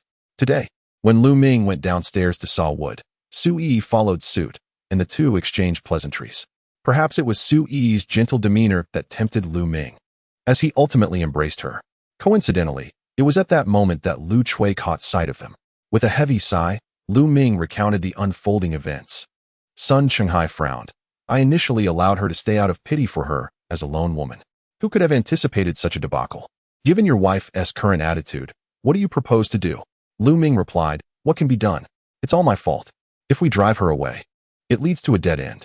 Sun Qinghai suggested that everyone discuss the matter and also seek Ma Ji's input. Ma Ge, whose full name is Ma Dayo, is the male head of another household, with his wife Wang Li and a child similar in age to Gao Mengmeng. As Sun Qinghai broached the topic in the living room, Ma Dayo remained silent, allowing his wife to speak up. "Qinghai, let us proceed, as Lu Chui suggested. We have no surplus grain to spare her." Lu Chui cast a disdainful glance at Su Yi, who was weeping profusely, repeatedly apologizing. "Sister-in-law, it is my fault. I shall not dare again. Please do not cast me away." Wang Li retorted, "What were you doing before? I knew about your clandestine affair with my husband Dayo. I refrained from mentioning it out of consideration for you." The atmosphere shifted among those present upon hearing her words. Ma Dayo frowned. "Let us not discuss that." Su Yi, with a pitiful expression, pleaded, "I truly did not do anything. I implore you. I cannot survive outside." Lu Chui shot an icy glare at Lu Ming, remarking, "How could he not notice? Yet you think your actions go unnoticed. You shall face consequences shortly." With that, she seized Su Yi by the hair and dragged her towards the door. Lu Ting, unable to bear the sight, interjected, "Sister-in-law, please don't." But before she could finish, Wang Li pulled her close, asserting, "Let no one interfere. This wretch must be expelled." Lu Chui surveyed the group. ignoring Su Yi's cries of distress as she continued to drag her along. With a resounding thud, Su Yi was hurled outside, the door slamming shut behind her. "I beg you. I shall not dare again. Please save me." Su Yi's incessant knocking went unanswered. Sun Shanghai felt a pang of compassion but remained unmoved. With dwindling rice supplies, the uncertainty of their situation loomed large, and he had to prioritize his family's welfare. Lu Chui glanced at the children and instructed Lu Ming, "Come inside with me." Moments later, the sound of slaps echoed through the room. Gao Ming, her eyes brimming with tears, looked towards Sun Shanghai and Lu Ting, who seemed to sense her apprehension and reassured her, "Do not worry. You will not be sent away." Gao Ming lowered her head, stating, "Aunt Lu, I will work harder and eat less." Lu Ting smiled gently, "Do not overthink. Come, warm yourself by the fire." The fire crackled in the center of the living room as they formed a circle, the outside cries of Su Yi fading into silence. The trio, Guan Wei, the Duke, and Wei Hung, remained utterly indifferent to the happenings above, unaware that Su Yi had knocked on their door. The Duke called out several times, and it was Wei Hung who answered the door. Guan Wei was toasting sweet potatoes by the hearth, while the Duke had already devoured one, leaving a smudge of black around his mouth. Upon hearing Su Yi's voice, Guan Wei sprang to his feet and hurried to the door. Jiang Saida, startled by Guan Wei's sudden movement, exclaimed, "Were you chased by a dog?" He then followed closely behind Guan Wei to the door. The dog, a large creature, seemed to be in distress. Upon seeing her condition, Guan Wei let out a sharp hiss, exclaiming, "What heinous act has led you to such a state?" Su Yi, still in a tone of weeping, implored, "Please, I beg you to take me in. I have nowhere else to go." Guan rolled her eyes and retrieved a lighter from her pocket, saying, "Here, take this to start a fire. There are plenty of empty houses. You can find one to stay in. Brother Wei Hung, I beg you. If I don't freeze to death, I will starve. You cannot turn a blind eye to my plight." Su Yi pleaded. Wei Hung lazily lifted his eyelids and responded, "Go find something to eat at someone else's home. But there is nothing left. They have taken everything." Su Yi cried, her voice breaking. "Then I am at a loss." Wei Hung replied indifferently, "How can you be so heartless? How can you stand by and do nothing? Why are you all so callous?" Su Yi broke down, her face streaked with tears, her lips tinged with blue from the cold. In that moment, she felt utterly hopeless. Guan Wei's expression darkened as she pushed Wei Hung aside and directed her ire at Su Yi. "Why are you clinging to me like a stubborn adhesive? Keep your distance, or else I shall not hesitate to be uncivil." Su Yi's eyes welled with tears as she protested, "If you can care for a dog, why can't you muster a shred of compassion for me? If I must leave, then you might as well take my life." Guan Weiming forcefully swung open the door, seized Su Yi by the arm, and unceremoniously flung her to the ground. After brushing off his hands, he commanded, "Leave," and proceeded to shut the door, securing it with a lock in one fluid motion. The following day, while Guan Wei was out gathering snow and ice, he overheard Sun Shanghai mention that Su Yi had passed away, found lifeless in her own bed. That night, she had sought the assistance of everyone in the building, yet none had opened their doors, nor shown any concern for her well-being. Sun Shanghai, driven by a flicker of worry, had ventured to check on her, only to be met with the grim sight of her corpse. Guan Wei's emotions were utterly undisturbed. In this peaceful world, one must rely on oneself to survive, especially in such an apocalyptic era. In the days that followed, the snow continued to fall while the wind gradually subsided. Guan Wei noticed that several paths within the community had been cleared, and one by one, individuals who ventured out of the neighborhood did not return. Guan Wei was unaware that these individuals might have received news of the shelter and had already begun their journey, venturing out into weather colder than 60 degrees below zero. Guan Wei could hardly deem this a wise decision. It was entirely possible that one could lose their ears to frostbite or even perish along the way. That day, Guan Wei, with the authority of an elder, directed Wei Hung and Jiang Saida in the task of packing snow. At that moment, Go Yongxiang appeared in the hallway, carrying a large bucket of water, and inquired, "Brothers, do you intend to head to the shelter?" Guan Wei shook his head and said he had not yet made up his mind and was not planning to go for the time being. Go Yongxiang nodded and remarked that one family from their group had already departed and another intended to leave tomorrow. He mentioned that his son still had a bit of a cough, so he was considering waiting a little longer. Guan Wei nodded, remarking that it was too cold at present. "Let us speak again once the snow has ceased." Guan Wei holds a favorable impression of the couple. Go Yongxiang and his wife, as they at least understand the importance of reciprocating for what they have taken from others. Wei Hang placed the bucket in the corridor and informed Guan Wei that beneath the snow lies a thick layer of ice, indicating that even when the weather warms and the ice melts, water will flow forth. Guan Wei merely stated that it sufficed to manage, and then returned. The snow within the space had accumulated significantly. Gathering 4 or 5 buckets daily would suffice. After Go Yongxiang departed, Guan Wei discreetly stowed the buckets away in the space and quietly ascended the stairs. The seedlings upstairs had flourished, and it was estimated that they would be ready for harvest in approximately half a month. The Duke, upon seeing the 3 return, joyfully wagged his tail and howled at the entrance. The attire was undeniably festive. That evening, Guan Wei once again ventured into the space, and upon emerging, she heard Wei Hang's groans. Frowning, she lit the kerosene lamp and discovered that Wei Hang's complexion was slightly flushed, his forehead beaded with cold sweat, suggesting he was quite unwell. Guan Wei gently touched his forehead and realized he was burning with fever. While waiting to take his temperature, she retrieved a thick blanket and proceeded to boil some water. With great effort, she managed to change Wei Hang's clothes and found some antipyretic, cold, and anti-inflammatory medications. The thermometer indicated a temperature of 38.8 degrees. Guan Wei furrowed her brow as she helped him sit up and administered the medicine. In the dead of night, Jiang Saida woke to address a personal matter and, upon opening his eyes, found Guan Wei sitting before the sofa, her gaze unwaveringly fixed on Wei Hang. Guan Wei, why aren't you sleeping? Jiang Saida inquired softly. Guan Wei stifled a yawn and exclaimed that Wei Hang had developed a fever. Afterward, she reached out to touch Wei Hang's forehead, her delicate brows knitting together once more. Another fever?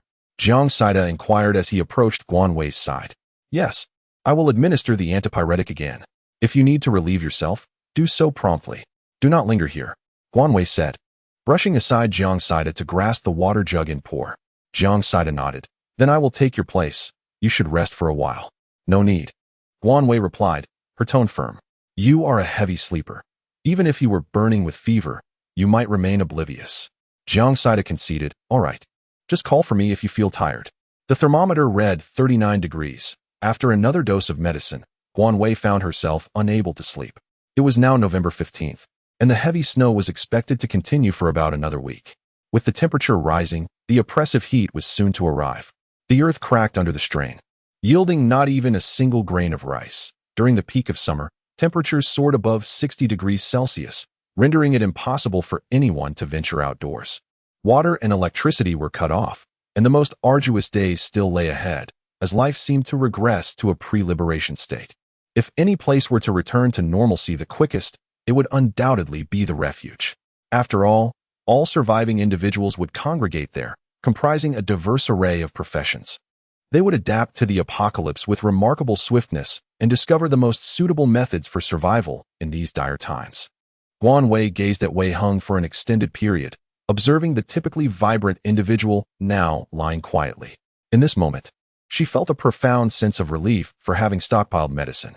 Unable to resist the urge, she reached out to trace the contours of Wei Hang's profile, from the brow ridge to the cheekbone and down to the jawline, finally resting her fingers delicately at the corner of his mouth, lightly tapping it as she murmured, "If you become a fool from this fever, I shall cast you outside and abandon you.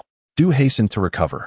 At 3 o'clock in the morning, Wei Hang's fever subsided, and Guan Wei, unable to withstand her drowsiness, succumbed to sleep beside the sofa. Upon awakening, Wei Hang found himself parched and acutely aware of his condition. Yesterday, he had realized he was running a fever, vaguely cognizant of someone administering medicine and changing his clothes. Yet, he felt so utterly miserable that he could not open his eyes nor summon the will to speak. Upon noticing Guan Wei, he chuckled softly and affectionately tousled her hair before rising quietly to lift her into his arms. Despite his nearly 1.8-meter stature, she was lighter than he had anticipated. Feeling the movement, Guan Wei groggily opened her eyes, immediately locking onto Wei Hang's chin, her body tensing as she exclaimed, "Have you recovered? Put me down." Wei Hang nodded. "You're awake? You had a rough night. You should rest a while longer." With that, he gently placed her back on the sofa.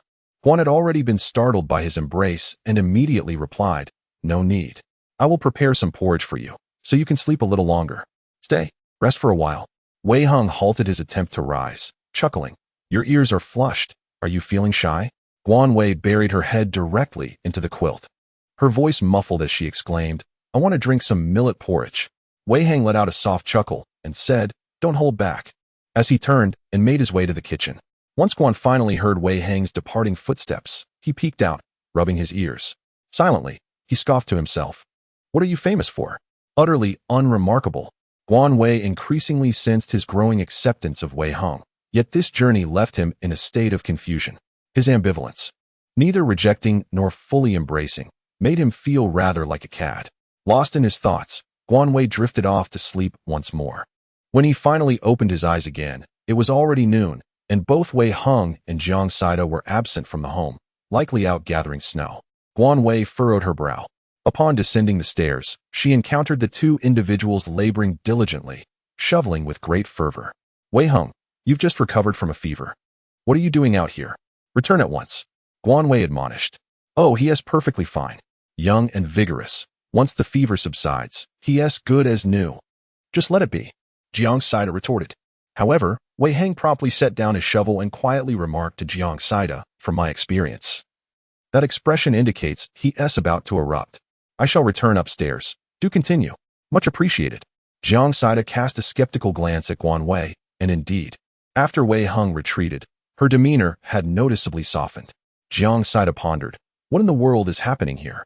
5 days later, most of the residents had vacated the building, and the neighborhood grew increasingly desolate. The Sun family, accompanied by Gao Meng Meng, had departed the previous day, leaving only the three of them and the Guo family in the building. During dinner, Guan Wei suddenly declared, we shall also take our leave. We will depart once the snow ceases. Really? Are we walking over? Jiang Saida inquired, excitement gleaming in her eyes. Indeed, if we can find a vehicle, that would be preferable. If not, we shall walk, Guan Wei affirmed. Why the sudden urge to leave? Wei Hang questioned. Guan Vida expressed his desire, believing that there would be abundant resources unavailable to us. Wei Hang nodded in agreement, stating that if we wished to go, then we should proceed. If it did not suit our preferences, we could always explore other locations. Jiang Saida cheerfully remarked that he wished to return home for a visit. Guan Wei nodded in agreement, of course. 3 days later, the snowfall ceased. The sun, long absent, finally unveiled its dazzling rays. The warm sunlight illuminated the pristine, white snowfield, casting a golden shimmer everywhere. That evening, the three indulged in a steaming hot pot feast, feasting heartily in preparation for their departure the following day. Everything that could be gathered from home was stowed away by Guan Wei, including furniture and appliances. They donned winter attire, snow boots, and were thoroughly bundled in hats, gloves, and masks. Each person carried a large backpack filled with provisions and weapons as they departed from the Lan Yuan community. The Duke was cradled in Guan Wei's arms, excitedly gazing at the snowy landscape outside. The world, adorned in silver, was breathtaking, yet they were unable to fully appreciate it. The three shared a knowing smile as they donned their sunglasses. With the snowfall at an end, they observed many others on the road, burdened with their belongings, making their way towards the refuge. The trio journeyed northward, concealing the Duke within their midst, striving to distance themselves from the throngs of people as they hastened along. During the day, they partook of some compressed biscuits like most travelers. Upon reaching a nearby village in the evening, they sought a vacant room to enjoy a proper meal. Stop! A gruff voice resonated. The three turned to find 6 imposing figures brandishing knives behind them, exuding an intimidating presence. Fate has brought us together, gentlemen. Since we shall be staying here for the night, perhaps we could settle a toll for our passage? Suggested a tall, slender man. Jiang Saida scoffed softly, muttering, what rotten luck. It's as if misfortune has opened the door to greet us, to encounter highwaymen on our very first night. Guan gently touched the Duke nestled in his embrace, exclaiming, TSK, TSK, TSK. Wei Hang inquired, how much? The tall, slender man chuckled, my friend, you truly understand the situation. Not much, merely 5 pounds of rice per person. Wei Hang raised an eyebrow. What if I do not have any?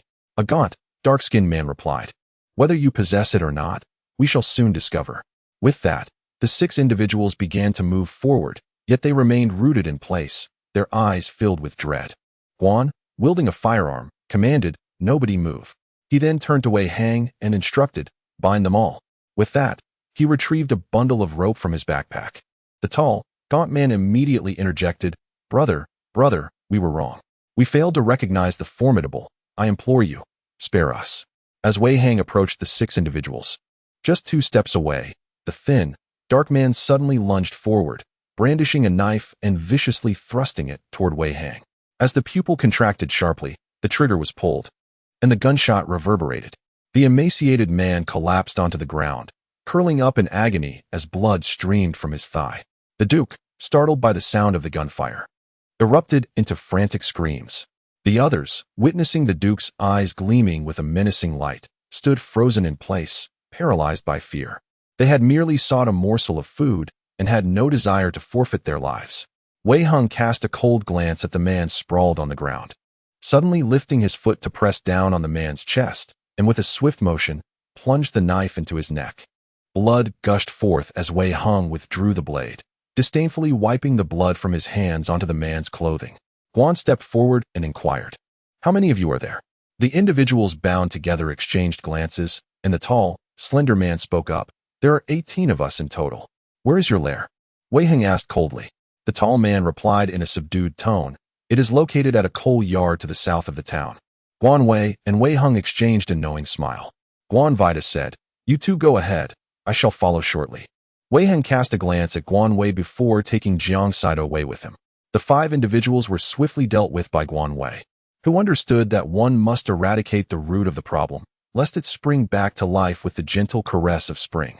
The coal yard was an open-air storage site, clearly an illicit operation. Its somewhat secluded location allowed for distant views of towering snowdrifts, and, not far off, a 4-story building. The illuminated rooms on the upper floors indicated that it was their residence.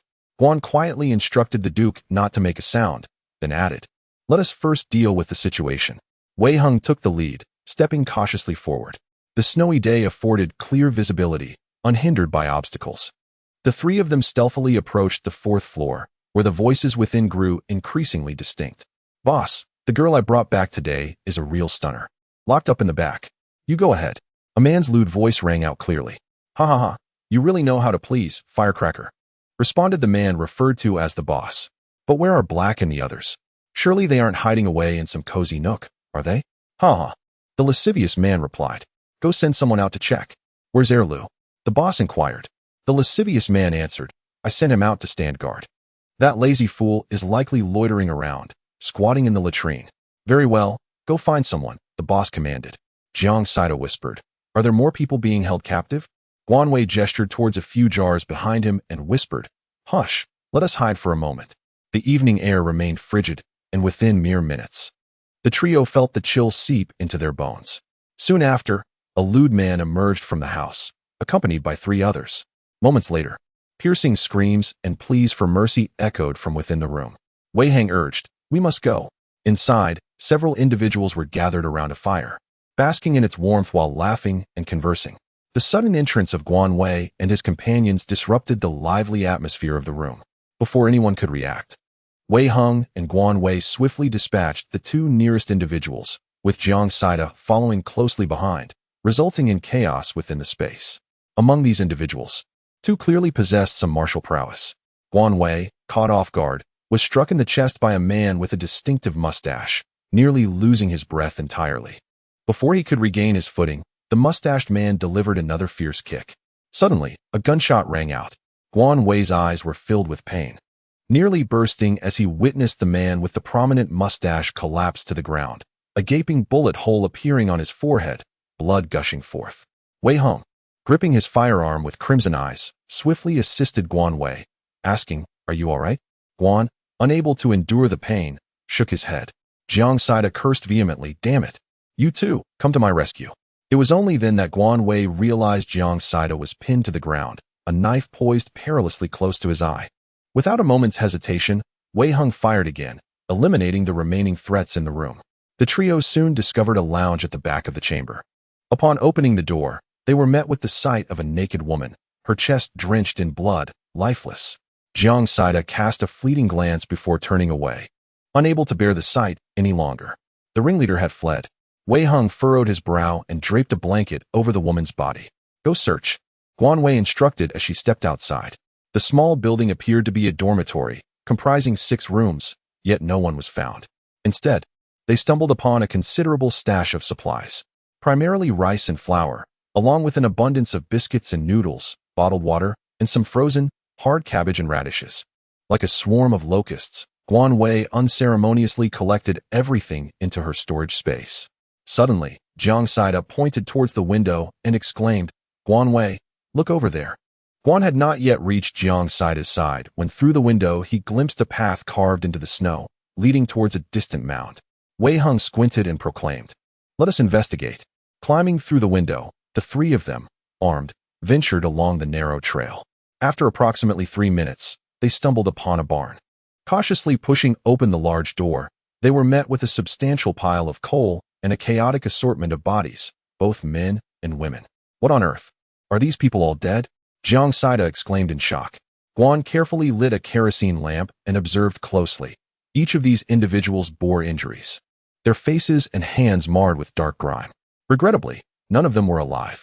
Wei Heng remarked, 27 people. Guan Wei nodded and said, "Take a look around." Wei Heng turned in a circle and shook his head. "I found nothing. This house is completely exposed." Guan Wei exclaimed, "Let us depart. It is getting late. We shall discuss this further tomorrow." Before leaving, she stored the coal in a spatial pocket, for even inferior coal still holds value. Upon returning to the 4th floor, she unexpectedly encountered a man known as Firecracker, accompanied by 3 others, approaching her with an unseemly demeanor. The man stood at a modest height of about 1.7 meters. His skin a dark shade, crowned with a wild, explosive hairstyle. At that moment, Guan Wei comprehended the origin of his peculiar nickname. "Who are you?" Firecracker inquired, brandishing a knife. "I am your father," Guan Wei retorted sharply, raising her firearm to aim at Firecracker and his companions. The gunfire erupted, striking Firecracker in the thigh, eliciting a painful howl from him, while his 3 associates were swiftly dispatched by Wei Heng and Jiang Saida. Guan stood before the Firecracker, speaking in a chilling tone. "What is your leader's name?" The Firecracker, grimacing in pain as he clutched his wound, replied, "Zhang the Blind." Guan stepped upon the wound of the Firecracker, and immediately a shrill scream echoed. "What is his name?" The Firecracker, with a sorrowful countenance, replied, "I truly do not know. Everyone simply calls him Zhang the Blind." Wei Heng inquired, "Is he actually blind?" The Firecracker shook his head, saying, "No, he is not blind. His eyes are small, and he often squints without fully opening them, which has earned him this nickname. Brothers, I implore you, spare me. I am merely a subordinate. All tasks are commanded by Zhang the Blind. I am a good person." Guan Wei scoffed, "A good person? Isn't that woman the one you brought here?" Wei Heng replied, "Allow me to handle this. You all may go in first." With that, he strode out, clutching the firecrackers. Upon returning to the 4th floor, the desire to prepare a grand feast had vanished. Guan Wei settled for a few boxes of self-heating rice. He also presented the Duke with several buns, exclaiming, "Duke, you performed splendidly. Keep up the excellent work." As Wei Heng entered, he inquired, "Do you have any medicine? You should rub it on your injured area before bed. Otherwise, it will hurt even more tomorrow." Guan Wei smiled and said, "All right, I almost forgot myself." Wei Heng frowned and replied, "If you cannot win, then resort to using a gun." Guan Wei's lips twitched slightly as he murmured, "I was careless. I never anticipated that individual possessed such skills. Besides, wasn't he it to conserve ammunition?" Wei Heng's brow furrowed even deeper as he retorted, "What use is ammunition if one's life is lost?" His tone was far from amiable, and Guan Wei, aware that the fault lay with him, refrained from retorting. Jiang Saida, having diligently prepared a box of rice, finally spoke up. "This time, I stand with Wei Heng. Guan, your life is paramount. If the ammunition is depleted, so be it." Guan Wei nodded, "Understood. But a person who has been pressed to the ground has no right to lecture me." Jiang Saida replied, "I merely overlooked it." "Damn." Wei Heng, after finishing his meal and sipping a glass of water, said, "Just in case, I will keep watch for the first half of the night. You two should get some rest first." Guan Wei had yet to finish his meal, muttering, "We shall keep watch through the latter half of the night. Be sure to wake us." Before retiring for the night, Guan ventured into the space to inspect the crops of grains, vegetables, and fruits. Upon returning, he immediately succumbed to slumber, utterly exhausted from the day's endeavors.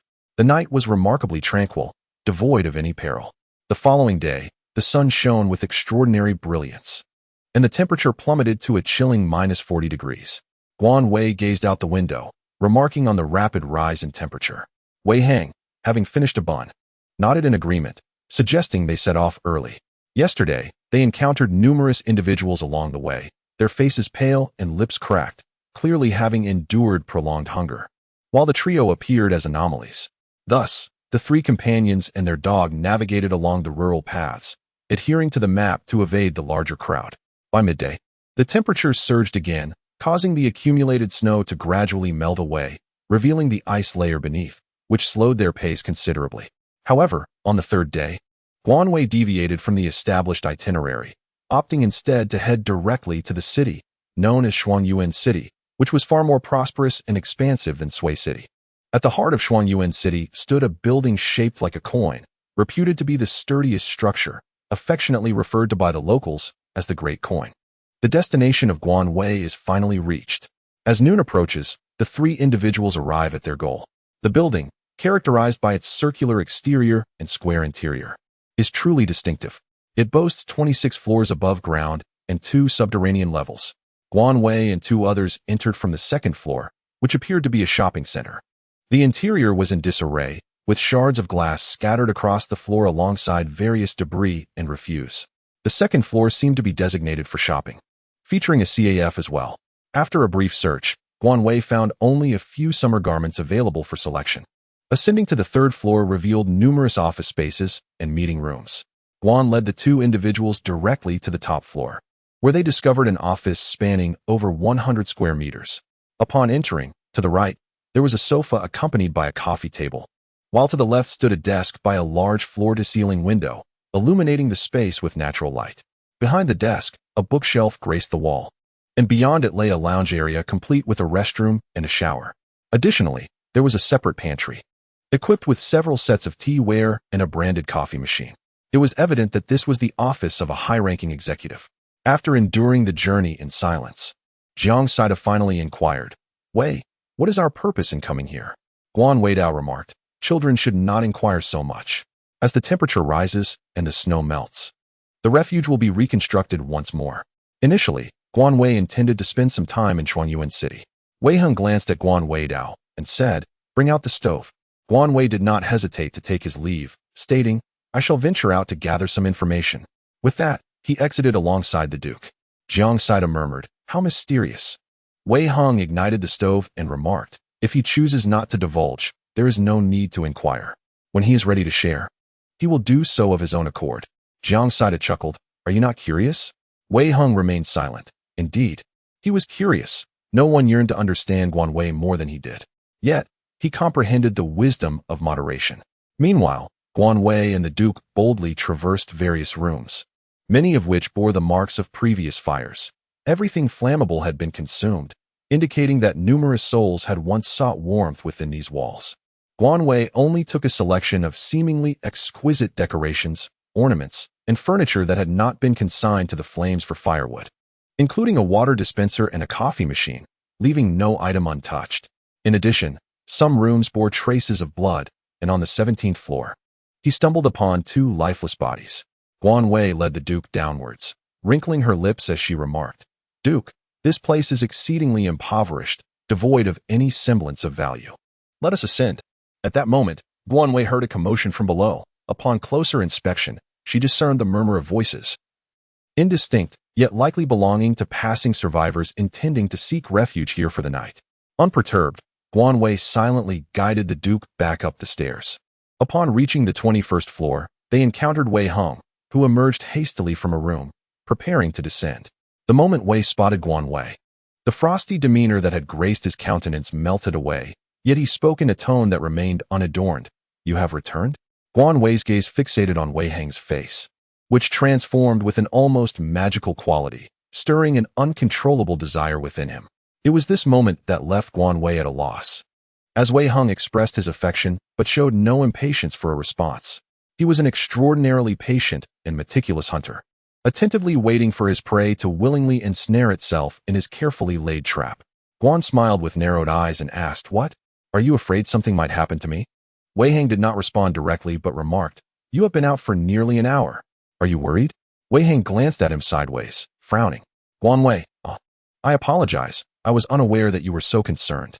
Wei Hang fell silent for a few moments before smiling and addressing Guan Wei. Are you doubting my intentions? Without waiting for Guan Wei's response, he stepped closer, slightly bent forward, and gazed directly into her eyes, saying, if you harbor any doubts, I am willing to profess my feelings to you every day.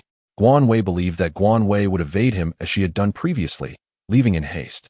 However, to his surprise, he heard her say, there is no need for that. I just momentarily thought you were rather handsome.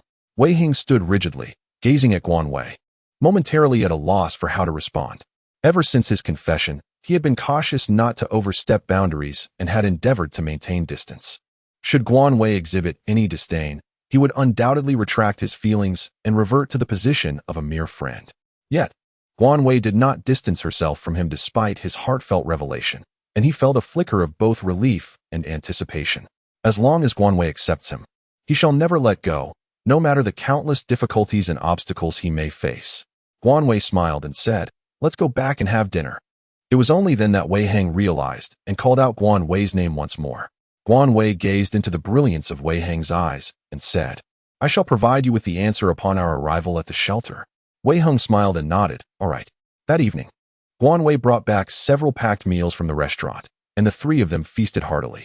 Afterwards, they tidied up the office, with Jiang Saida and Guan Wei each claiming a sofa, while Guan Wei retrieved a mattress for Wei Hang to lay on the floor. A stove was placed at the center of their gathering. The fire crackled warmly as Wei Hang sat comfortably on the sofa, roasting sweet potatoes for Duke. Jiang Saida lounged on his sofa, engrossed in a game of Tetris, while Guan Wei delved into a book he had unearthed from his belongings. He remarked, I noticed someone else entering as I returned earlier. They likely seek temporary shelter for the night. Jiang Saida glanced out the window and mused, as night approaches. Could it be that many more will arrive? Wei Hang shook his head, not necessarily. Many will simply seek nearby apartments to reside in. The enticing aroma of roasted sweet potatoes wafted through the air, causing Duke to circle eagerly around the stove. Guan Wei playfully patted Duke's head, you greedy pup. Just as darkness fell, a group entered the top floor. 4 men, 3 women, and a young boy. Upon noticing the trio of Guan Wei, they exchanged no words and made their way into an unoccupied room. Before long, flickering flames could be seen emanating from that room. Jiang Saida had already succumbed to slumber, oblivious to the passage of time. Wei Hang declared, I will keep watch. You should rest. Guan Wei shook his head and said, I am not yet tired. You may rest first. Wei Hang, without hesitation, lay down and replied, if you feel tired, do call me. Indeed, Wei Hang was exceedingly fatigued and fell into slumber almost instantaneously. Guan gazed at the moonlight outside, gently stroked the head of the Duke's dog, and then her eyes fell upon Wei Hang's face. His high nose bridge and chiseled features, combined with his healthy wheat-colored skin, presented a striking figure as he lay there languidly. Guan Wei narrowed his eyes, the glow of the fire casting a particularly warm light upon his face. He retrieved an apple from the space and began to crunch on it. The Duke perked up his ears and lifted his head, fixated on Guan Wei's mouth. Guan Wei, unable to contain his laughter, presented an apple to the Duke. The crisp sound of one person and one dog munching created a delightful duet within the room. In the dead of night, the temperature suddenly surged, and a thin sheen of sweat began to form on Guan Wei's forehead. He retrieved a thermometer, only to discover that the indoor temperature had risen to 5 degrees above zero. He hurriedly called out to Jiang Saida and Wei Hang, wake up quickly. The temperature is rising. You two need to change your clothes. Jiang Saida, still groggy, wiped his forehead and questioned, what is happening? Why is the temperature increasing so rapidly? Guan retrieved a towel and subsequently brought out the spring and autumn garments, saying, it will become increasingly warm. You two should freshen up briefly. Wei Hang furrowed his brow, sensing an ominous premonition within. At the moment the sun ascended, the temperature soared to a balmy 13 degrees Celsius. In just half a day's time, the snow outside had largely melted away. Holding a pair of binoculars, Wei Hang remarked, such a scenario could very well precipitate flooding. Guan nodded and said, well, let us wait. The dam will open its gates to release floodwaters. I wonder if it can withstand the pressure. The temperature was rising sharply, catching those en route to the shelter off guard, as they frantically sought temporary refuge in nearby houses, perhaps fearing that rising waters would once again devastate the lower floors. Individuals hastily congregated on the upper levels. Every room on the top floor had been claimed, whether it be conference rooms or lounges. They were now inhabited by groups of people. The three individuals did not step out of the room. Instead, they pushed the sofa and table against the door to prevent any potential disturbances. Jiang Saida frowned as he gazed outside. Guan Wei stood beside him and asked, "Are you worried about your parents?" Jiang Saida nodded and replied, "My family resides in the mountainous region, with the melting snow on the peaks. I fear it may lead to mudslides." Subsequently, the communication was cut off, and I have been unable to reach them or ascertain their whereabouts. Guan Wei gently patted Jiang Saida's shoulder in a comforting manner, saying, "Do not worry. I surmise they are unlikely to be in the village. Your brother will surely retrieve them at the first rise in temperature. They must be in the city." Jiang Saida let out a soft sigh.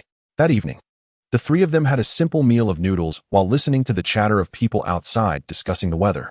With no provisions to sustain them, the gradually rising temperatures had plunged the populace into a state of extreme anxiety and unease.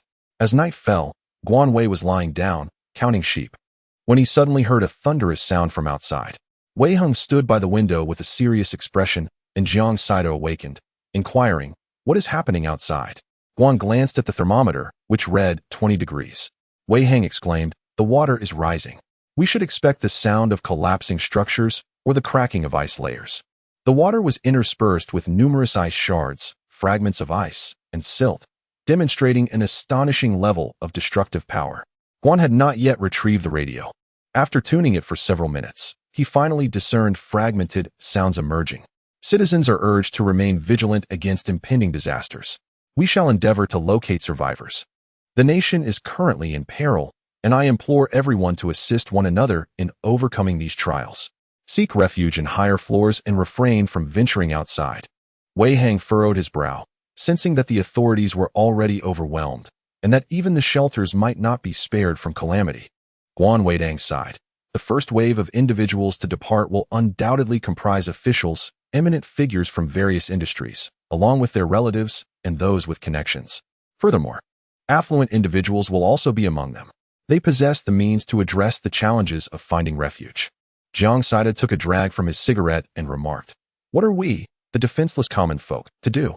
Guan Wei also suggested, "Find a way to the shelter or wait for rescue."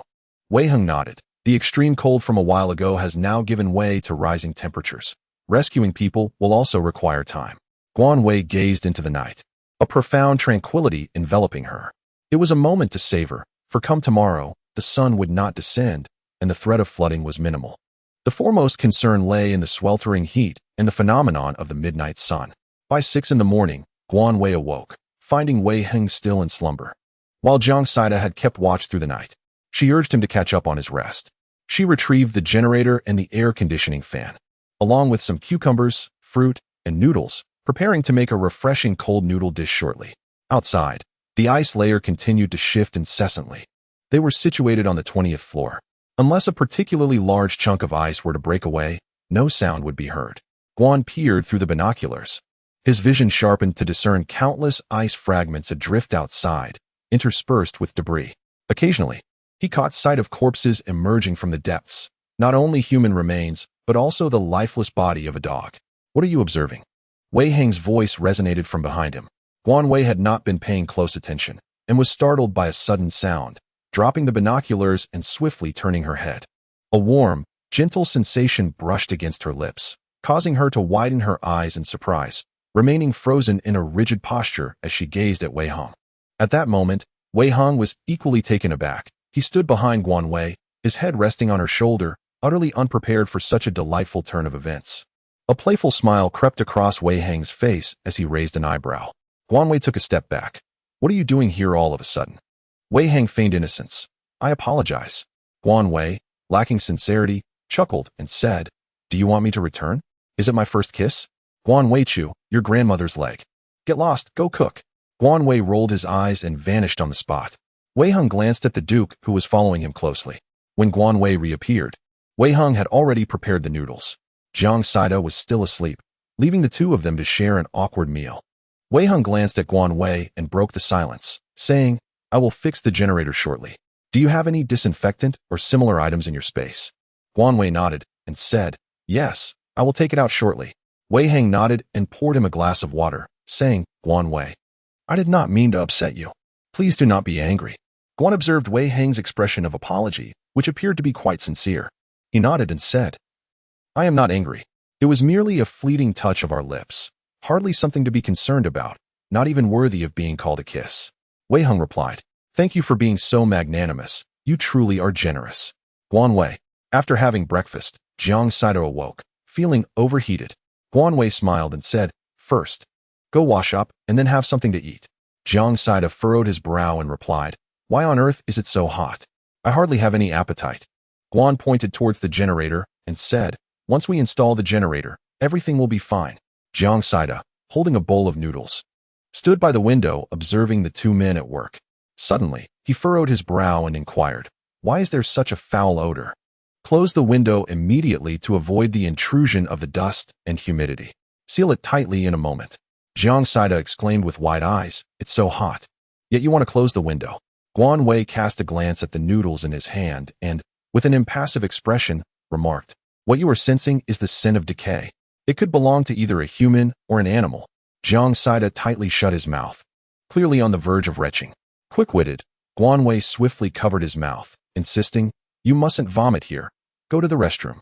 Jiang Saito's eyes glistened with tears as he brushed aside Guan Wei's hand, declaring, Grain is far too precious for me to waste. I shall not vomit.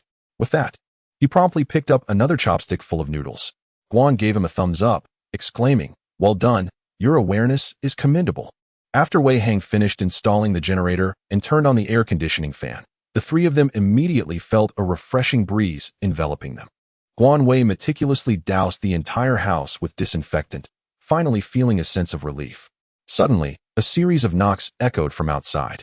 Wei Hang did not open the door. Instead, he inquired through the barrier, What is it? A man's voice responded, Hello, do you have any water? Could you spare some for me? Wei Hang furrowed his brow and replied, I have none here. Seek assistance elsewhere.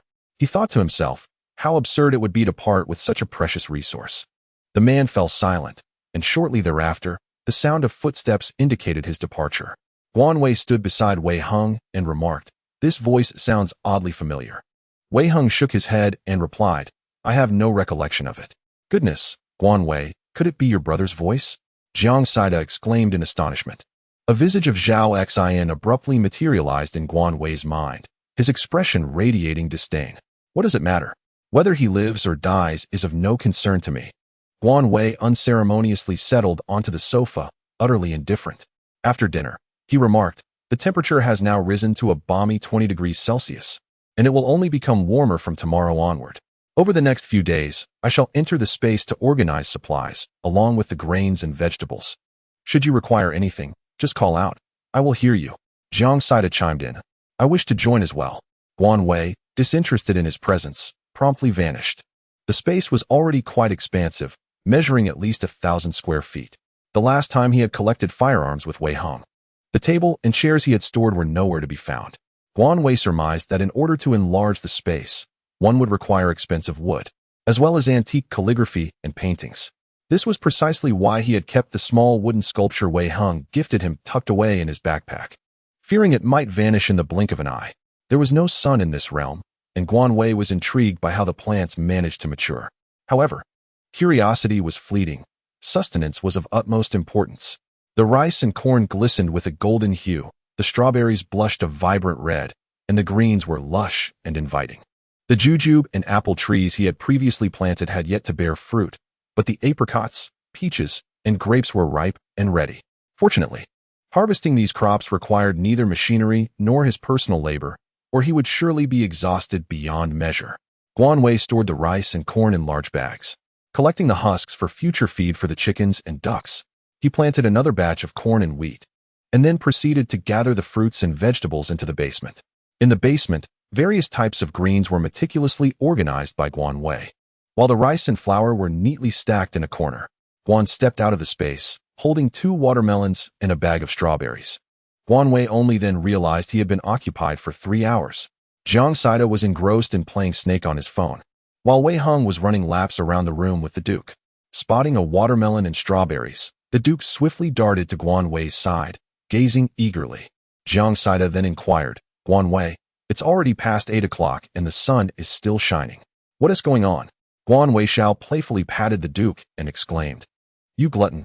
Then, addressing Jiang Saida, he simply stated, "The midsummer."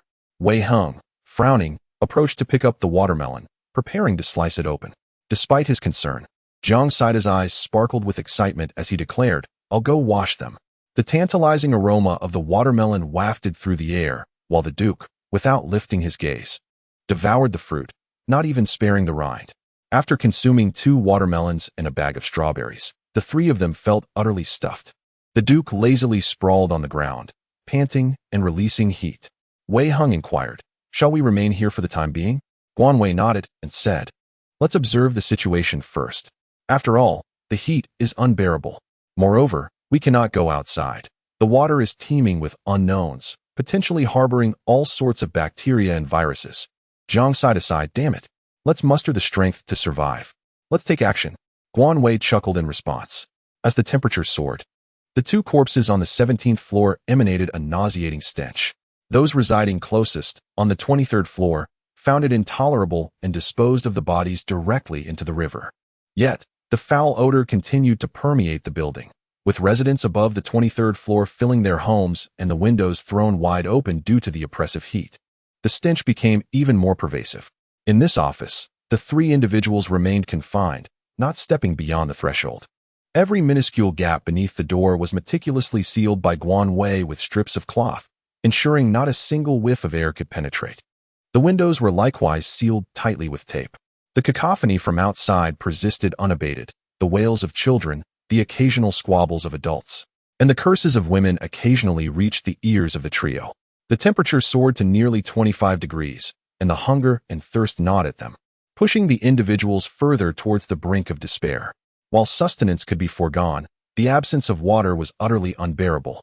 Guan stood with a telescope in hand, observing in disbelief as numerous individuals carried buckets of river water, while others were seen catching fish from the water. On the 26th floor, some were also drawing water and effortlessly caught 2 fish in the process. Jiang Saida leaned against the door, exclaiming, "They have returned with water and even caught fish." Preparing to boil water for a delightful fish soup, Guan could not shake the image of the corpse in the water from his mind.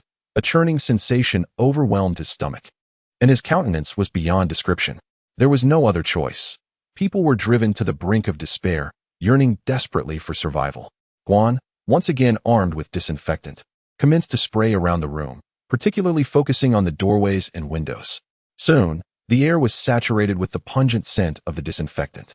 The crowd was urged to be vigilant regarding their diet, cautioning against consuming any unidentified organisms. They were strictly advised against drinking water or eating fish and other foods to prevent the potential infection of an unknown virus.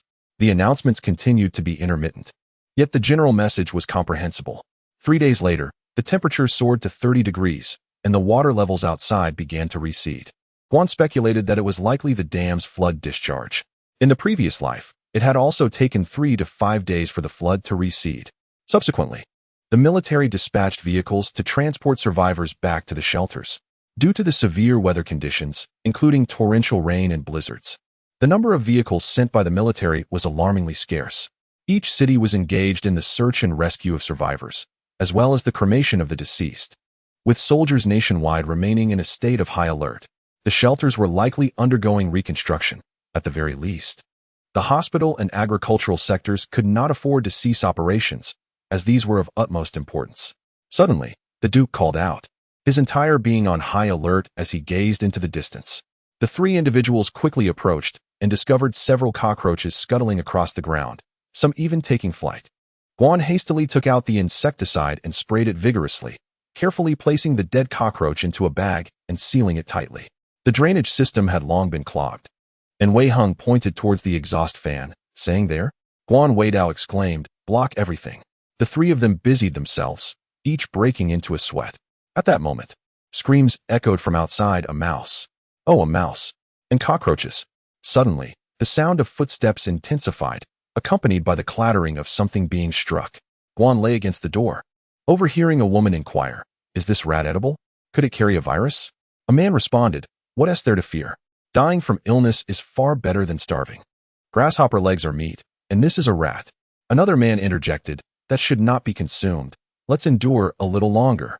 Undeterred, the man intent on eating the rat declared, "If you choose not to partake, so be it. I shall eat it myself." After a thorough disinfection, the three individuals took a brief shower and changed into clean clothes, feeling significantly rejuvenated. Guan Wei and Wei Hung lay down, preparing for a restful slumber, with even the Duke prostrating himself. Meanwhile, Jiang Saida battled fiercely against the snake on his phone. Just as the serpent had completely overtaken the screen, the Duke abruptly rose. Startled by the sudden movement, Jiang Saida's hand trembled, resulting in the demise of the snake.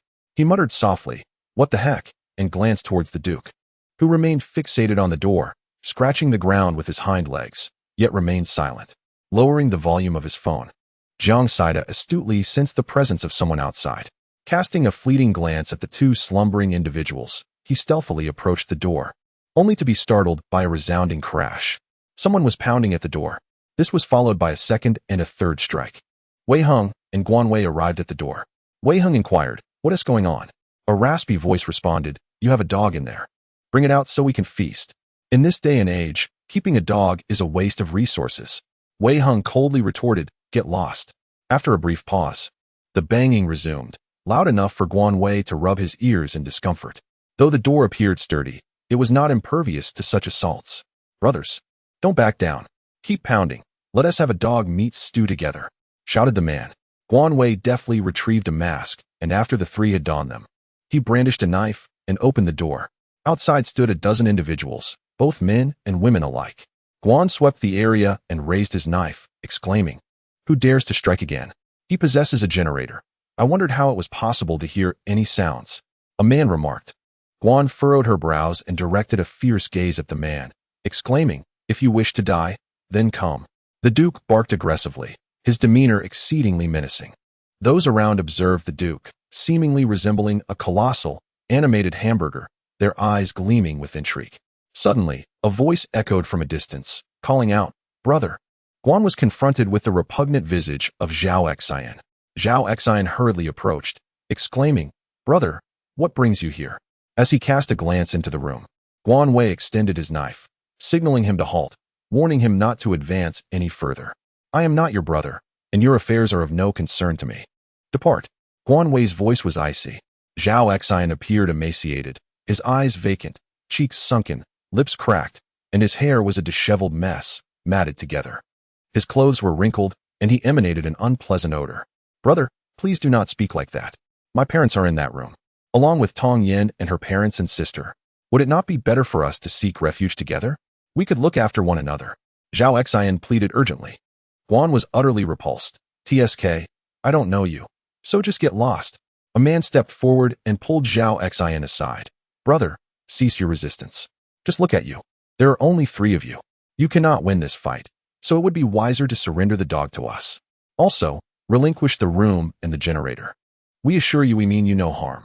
This man was the first to speak earlier, possessing small eyes and a face marred by the remnants of youthful acne. Guan narrowed his eyes and scrutinized for a few moments, then inquired, "Are you Zhang the Blind?" The man lifted his head and replied, "Ah, I did not anticipate that my name would resonate so widely. It seems you are familiar with it as well." Guan Wei, filled with rage, exclaimed, "I know your grandfather. Damn it." With that, he brandished his blade, aiming a strike at Zhang the Blind. Zhang, with swift agility, evaded the blow, his face contorting in anger as he bellowed, "Damn it, charge at him. Let us feast together." Instantly, 5 men surged forward. Upon seeing Zhao Xian, Guan Wei retreated, seeking refuge in a corner. These men, mere civilians unarmed, felt an overwhelming pressure at the sight of Guan Wei and his companions wielding swords. Their lack of combat skills rendered them utterly defenseless against the onslaught. A gunshot rang out, momentarily silencing the chaos, only to be followed by an eruption of terrified screams. Simultaneously, Guan Wei was yanked off balance by a formidable force, leading him into a warm embrace. Guan was oblivious to the sound of roaring. All he could hear were Wei Heng's muffled groans, as sweat trickled down his face. Guan Weixin sank to the depths of despair, her complexion ashen, her hands involuntarily trembling. With a quivering voice laced with the hint of tears, she inquired of Wei Heng. Wei Heng, are you all right? Where are you hurt?"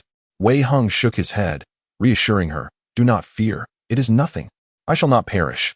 Within mere moments, Jiang Saida reacted swiftly. His eyes reddened as he drew a gun from his pocket and aimed it directly at Zhang Xiazi, who was poised to seize the dog. Pulling the trigger without hesitation, Zhang Xiazi's eyes widened in shock as he fell rigidly to the ground, producing a dull thud, his body convulsing for a few seconds before succumbing to silence. Blood gushed forth, mingling with brain matter, creating a stark tableau of red and white. The duke continued to cry out, circling around Guan Wei and Wei Hong. Jiang Saida commanded loudly, "First, take Wei Hing back." Guan Wei's body twitched momentarily before she swiftly propped herself up, turned to Wei Hong, and retreated to her room. Guan Wei then realized that Wei Heng's upper arm had been struck, blood already staining his clothing. Sweat dripped from Wei Heng's forehead as he had succumbed to unconsciousness. Placing Wei Hong on the bed in the lounge, Guan Wei hurriedly retrieved the medical kit, rummaging through it for antiseptics, hemostatics, and bandages for several minutes. Yet he could not find any anesthetic. The bullet remained lodged in his arm and needed to be extracted. Without anesthesia, they would have to endure the pain. Fortunately, it was not deeply embedded, or it would be exceedingly difficult to remove. At that moment, Jiang Saida locked the door and rushed over. Guan Wei urged him to quickly boil water and fetch a towel. The task of removing the bullet was something Guan Wei had only learned from television. This was his first experience in actual operation. Guan Wei now cautioned, "Keep your gaze upon him lest he inflict harm upon himself." He stuffed a towel into Wei Heng's mouth, igniting a knife until its blade glowed red. After performing a rudimentary disinfection on his arm, Guan took a deep breath and, with precision and swiftness, plunged the blade into the wound. Wei Hong grimaced, stifling a groan, awakened by the searing pain, beads of sweat cascading down his forehead incessantly. Jiang Saida promptly urged, "Wei Hong, do not bite yourself. Bite the towel." The entire ordeal lasted approximately 20 minutes before Wei Hong succumbed to unconsciousness once more. Guan Wei Dan sat on the ground, her face still pale, her blood-stained hands trembling uncontrollably. Jiang Saida gently wiped Wei Heng's face and said, "Wei Tan, please take a moment to clean yourself up." Guan Wei shook his head, insisting that he would boil the water while I attended to his body. Jiang Saida initially intended for Guan Wei to rest. Yet Guan Wei declined. Ultimately, he could only nod in acknowledgement and say, "I understand. Please wait for me a moment." After Jiang Saida exited the lounge, Guan Wei turned his gaze towards Wei Hong, whose lips were pale, perhaps from the pain, and his brows were tightly furrowed. Guan Wei slowly clasped Wei Heng's hand, a profound emptiness enveloping her heart. This sensation was peculiar, akin to a lifeless, withered leaf devoid of vitality. It resembled the solitude of being in a desolate place, utterly alone, or like a drifting water plant without roots. In essence, it was a profound void, an absence of soul. After Jiang Saida set down the water, he exited the room, while Guan Wei tenderly wiped Wei Heng's face twice before dressing him in a comfortable outfit. Guan, having not yet exited the room, said to Jiang Saida, "Stay with him. I shall return momentarily." Guan Wei entered the space, took a shower, and changed into a fresh outfit before promptly emerging. Jiang Saida was seated on a stool, his gaze fixed intently on Wei Hong, truly unwavering. "Wei, do not fret. Everything is all right," Jiang Saida reassured him. Guan Wei nodded. "I fear he may develop a fever. By the way, how was the situation outside handled?" Jiang Saida's expression instantly turned grim. "The body has been disposed of. Those individuals were taken back by their families, who promised that they would never dare to do such a thing again. You may proceed as you see fit." Guan Wei nodded slightly. Jiang Saida exclaimed, "Damn it. I just realized that our belongings have been stolen. The instant noodles on the table are gone." The instant noodles were brought out at Jiang Saida's request, as he had been craving them. He intended to wake up from his slumber and cook the noodles. "Fortunately, you didn't take out the cured meat and greens. Damn it. If I find the culprits, I will make them pay." Jiang Saida cursed in anger. Guan narrowed his eyes, thinking of Zhao Xian, and abruptly stood up, turning to walk outside. He was filled with pent-up frustration. Zhao Xian and his companions were crammed into a reception room. A total of 7 individuals, Zhao Xian's family of 3 and Tong Yan's family of 4. Truly, it is said that a family of strangers seldom gathers under one roof. Guan Wei did not push the door open directly. Instead, he surveyed the surroundings, but found no instant noodles in sight. 7 individuals, with 14 eyes, were fixated on Guan Wei. Zhao Kui gave Guan Wei a thorough appraisal and remarked, "Guan Wei, just a moment ago, Zhao Xian mentioned you were here. It seems you are doing quite well." Guan Wei paid no attention to Zhao Kui and turned her gaze towards Zhao Xian, who wore a slight expression of discomfort. His lips pressed tightly together. "Did you steal it?" Guan Wei inquired in a rather indifferent tone. Zhao Xian shook his head vehemently. "It wasn't me. I swear." Jiang Saida leaned against the doorframe, enjoying the unfolding drama. Tong Yin glanced between Guan Wei and Jiang Saida, lowering her head as if lost in thought. Zhao Kuo frowned. "Guan Wei, what are you doing? You come here and accuse your brother of theft." Li Meiwan also interjected. "Xiao Wei, could it be that there's some misunderstanding?" Guan Wei, disinterested in engaging in a debate, stepped forward and seized Zhao Xian by the collar, demanding, "I ask you, did you steal it?" Zhao Xian vigorously shook his head in denial. Zhao Kuo, Li Meiwan, and Tong Yan's father approached, intending to pry Guan Wei away. In a swift motion, Jiang Saida advanced, brandishing a knife against Zhao Xian's throat. "You go and find out." Guan Wei instructed Jiang Saida as he took the knife. Li Meijuan's expression shifted dramatically, crying out, "Oh, you heartless wretch! How dare you threaten your brother with a knife, you beast!" Zhao Kuo shouted furiously, "Guan Wei, you are utterly lawless. Put down the knife at once." Tong Yin also pleaded, "Guan Wei, what are you doing? Let go immediately." Guan Wei offered not even a glance, merely fixating on Jiang Saida. Jiang Saida surveyed the surroundings, shaking his head in disbelief. Zhao Xian, beads of sweat dotting his forehead, exclaimed, "Brother, I truly did not." Meanwhile, Zhao Kuo and Li Meiwan stood a few steps away, hesitant to approach. "Do not wrongfully accuse him. Zhao Xian has not stolen your belongings," Zhao Kuo asserted. Guan Weixiao remarked, "Oh, you haven't stolen? What of it? Today, I simply find him displeasing." With that, the knife plunged into Zhao Xian's thigh. He collapsed to the ground, howling in agony as blood gushed forth. Zhao Kuo and Li Meiwan, their eyes ablaze with fury, charged forward, brandishing a stick they had procured from who knows where. Tong Yin knelt beside Zhao Xian, tears streaming down her face. Jiang Saida rushed in, effortlessly sending Li Meiwan flying with a kick, and then intercepted Tong Yan's father, who had attempted to assist. Guan Wei seized the stick from Zhao Kuo's grasp, forcefully knocking him to the ground.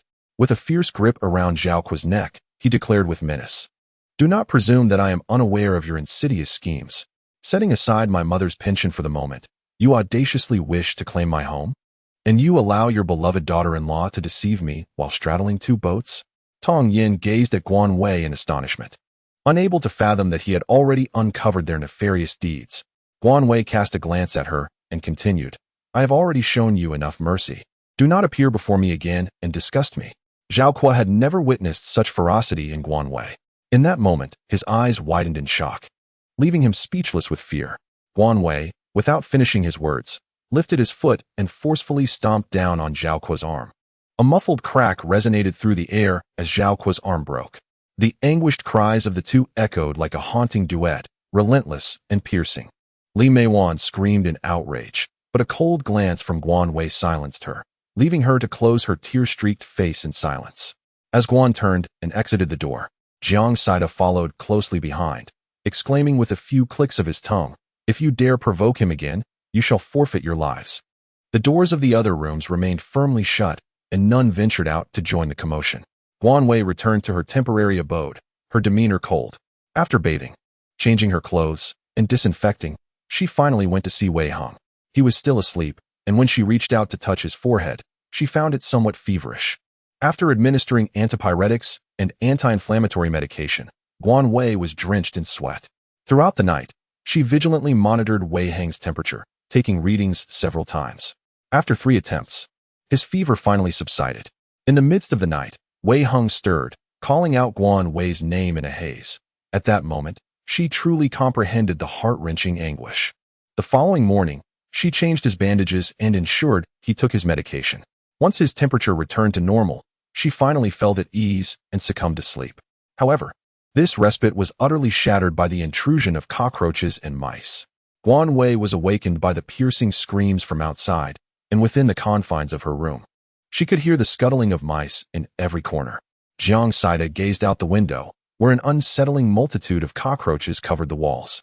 The sight was truly unforgettable, triggering an immediate onset of claustrophobia. Guan hurriedly urged, "You check the room first.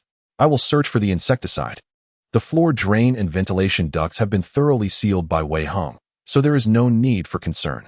Guan Wei cast a glance at the cloth covering the crack in the door and remarked, "This fabric is inadequate." Jiang Saida inquired, "Surely such a minuscule crevice cannot permit entry. What if it is a descendant of the cockroaches?" Guan Wei diligently sealed the door cracks with numerous thin iron sheets, scattered copious amounts of insecticide powder, and undertook thorough disinfection. After a flurry of activity, both Guan Wei and Jiang Saida collapsed onto the sofa, utterly drained and devoid of conversation. They sat in silence, listening to the sounds of battle outside, their faces pale and their weary eyelids heavy with exhaustion. Yet sleep eluded them. Such misfortune! It is likely that the mice will be consumed by those undeterred by danger, while the cockroaches have been cast into the street below, where they were set ablaze. Guan Wei and Jiang Saida diligently inspected their rooms each day, fearful of the intrusion of mice and cockroaches, while the essential task of daily disinfection was never overlooked. Thus, a week passed in tranquil silence, with Wei Heng's health nearly restored, his temperature reaching 35 degrees, and the water outside completely evaporated. On this particular day, the rescue team reappeared, this time arriving in military trucks. A soldier clad in uniform brandished a loudspeaker, vociferously announcing something. In an instant, all the survivors descended to the ground floor. Jiang Saida, peering through binoculars, observed them for a moment before exclaiming, "I can't hear what they are saying. Should I go down and find out?"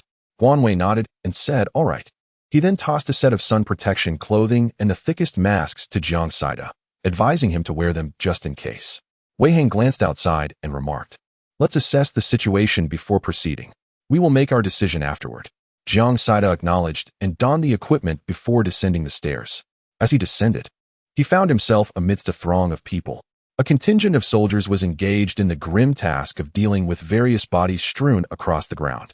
A soldier clad in protective gear shouted, "Everyone, please remain silent and listen. The government is currently researching seeds that can survive under extreme conditions. Significant progress has been made, and we believe that soon, hunger will no longer be a concern." An excited man responded, "Is that true? Then we won't have to starve." The soldier affirmed, "Indeed. Trust in the nation and the government. Come back here at this time tomorrow, and we will escort you to the shelter. However, due to limited transportation, priority will be given to the elderly, children, and women. Others will have to wait for the second round." "Why should we wait? We cannot afford to," cried a rather unsightly man. The soldier cast him a glance and continued, "I will repeat. Elderly, children, and women take precedence. If space allows, we will accommodate others. Do not cause trouble, or you may find your own way." Jiang Saida inquired, "Are there any requirements for entering the shelter?" The soldier nodded, stating, "Each person must bring 5 pounds of food." A stir arose among the crowd. "Where are we to find food? It is a miracle we haven't starved already. How can you treat the common people this way? You are inhumane. You are forcing us to our demise." The soldier frowned. "Everything in the shelter requires considerable manpower and resources. Once you arrive, you may find work. We will provide further details then. Attendance is voluntary. No one is being coerced." A moment of silence enveloped the scene, each individual wearing a troubled expression. Jiang Saida scanned the area and noticed that everyone from their floor had come down, including Zhao Xian and his family. However, it was evident that Zhao Xian was struggling to walk, and Zhao Kuo's arm was still bound with makeshift bandages. With a roll of his eyes, Jiang Saida saw there was nothing more to inquire and returned upstairs. He briefly recounted the situation below to Guan Wei and the others. Guan Wei contemplated for a moment and said, "Let us prepare and search for supplies." The trio's provisions amounted to a mere 15 pounds, which did not concern Guan Wei. However, he yearned to find some timber or antiques, aspiring to expand his space a bit more. As the ice and snow melted, the treasures buried beneath the snow were revealed. Gathering a few would certainly pose no harm. The weather grew increasingly warm, prompting Guan Wei to distribute 2 bottles of herbal essence to each person. It was imperative to don some protective clothing, wide-brimmed hats, masks, and sunglasses to shield their bodies as much as possible. Though the current temperatures were not harsh enough to cause sunburn, one could not tolerate the resulting tan. He felt reassured only after donning an additional layer of protective gear. Jiang Saida, with wide eyes, inquired, "Do you think I might perish from the heat?" Guan lightly struck him, enduring the moment, for it was certainly better than succumbing to an unknown virus. Jiang Saida and Wei Heng exchanged a silent smile. Choosing to remain taciturn, they gathered all the items within the room into their storage space, discreetly taking the bed, desk, and chairs that had originally been in the office, along with the sofa, before they departed. As accessing the shelter necessitated supplies, many ventured out in search of sustenance, with shopping malls and supermarkets being their primary targets. The trio predominantly focused on antiques, while the others embraced a more serene lifestyle. The large copper coin was situated nearly at the heart of Shuangyuan City, a bustling hub of activity. As the three ventured eastward, they encountered a myriad of establishments, including various cold beverage shops, supermarkets, and branded clothing stores. Soldiers were diligently engaged in clearing the streets of corpses and animal remains, all clad in protective suits, gloves, and masks. Many individuals were rummaging through the supermarket in search of food, while others browsed the clothing stores. Despite having weathered the elements, the garments were still somewhat wearable. The food available primarily consisted of vacuum-sealed and bottled items. The trio, accompanied by their dog, attracted considerable attention on the street, particularly due to the dog's round and plump appearance. Guan Wei, oblivious to the gazes of others, first ventured to the electronics store, which was eerily deserted. Many of the appliances had been waterlogged, yet Guan Wei remained unconcerned, knowing they could be repaired in due course. After all, these items represented monetary value. He procured a multitude of high-powered air conditioners, refrigerators, washing machines, rice cookers, milk tea machines, ovens, ice makers, soy milk machines, air fryers, and various other small appliances from several esteemed brands. The second stop was a farming tool shop, where Guan Wei was still entrenched in the realm of shovels and picks. He heeded the advice of Jiang Saida, a local villager, and acquired a selection of machinery. However, Guan Wei soon lamented the diminishing space available for his acquisitions. Fortunately, Wei Heng discovered a gold shop and an antique store across the street, significantly expanding their storage capacity. With renewed determination, Guan Wei spared no effort in securing the remaining gold. The hardware store was a suggestion from Wei Heng, primarily in pursuit of a nail gun. While the nail gun was certainly not a firearm, the sudden discharge of its power could prove quite alarming. Guan Wei took the opportunity to explore a hardware store, where the electric drills and saws proved to be quite captivating. As for clothing and footwear, Jiang Saida had a particular fondness for them. Rummaging through several locations before uncovering two unopened packages, which Guan Wei regarded with a hint of disdain, having doused them liberally with disinfectant before accepting them. The food supplies in the large supermarket had long been completely scavenged, leaving not even a bottle of water behind. However, an abundance of daily necessities remained, including pots, bowls, brooms, mops, spatulas, and even steel wool. The sweltering heat quickly diminished their stamina, prompting the trio to find an empty shop where they could remove their protective gear. One of them consumed a bottle of Huaxiang Jingqi liquid before commencing the disinfection process. At this juncture, cold noodles emerged as the most delightful option. Jiang Saida prepared 2 bowls before pausing, later indulging in half a watermelon, whimsically referring to it as slippery seams. Guan Wei truly has no idea just how vast the emptiness within him truly is. Guan Wei, concerned for Wei Heng's health, contemplated returning home directly. However, Wei Heng appeared unconcerned, and Guan Wei noted that his expression did not suggest deception. Thus, she decided to rest for a while before setting off again. Wei Heng said, "Guan Wei, hand me the map. I wish to see what lies nearby." The maps were prepared in advance, while some were sourced from mobile devices, all with the intention of conveniently locating supplies. Wei Heng studied the map intently and after a while suggested, "There's a bottled water factory. Shall we go and take a look?" Jiang Saida frowned and replied, "Even if there is, can we still drink it?" Guan Wei held the map, glancing at the location that wasn't too far away, contemplating whether to take a look. It was of little consequence if they did not. After a brief intermission, the trio and their canine companions set off once more. Most of the individuals they encountered along the way were burdened with packages of various sizes, whereas Guan Wei and his companions carried only a single backpack, filled with some light snacks. Guan Wei genuinely felt fortunate to have the space, akin to possessing a large supermarket. The walk to the bottled water factory would take approximately an hour, yet they found themselves delayed by a spontaneous visit to some shops along the route, ultimately arriving after 2 hours. To their surprise, the factory door stood ajar, and as the three approached cautiously, they detected no sounds within. Armed, they stepped inside, discovering a spacious interior filled with winding paths, until they finally located the storeroom. It appeared somewhat disheveled, with water barrels haphazardly strewn about, likely indicating recent activity. Upon opening the door, Jiang Saida pointed in astonishment at the wall, exclaiming, "So many?" Guan Weishao smiled and remarked, "You've come to the right place." Against the wall stood numerous barrels of bottled water, neatly aligned. Although the tops of the barrels were quite soiled, the sealed nature of the containers ensured their usability remained intact.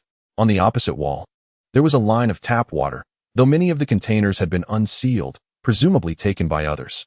Guan Wei, with an air of anticipation, began to gather the supplies, only to discover several buckets utterly devoid of contents. Upon closer inspection, he noticed cracks in the buckets, likely damaged by the harsh freeze of winter.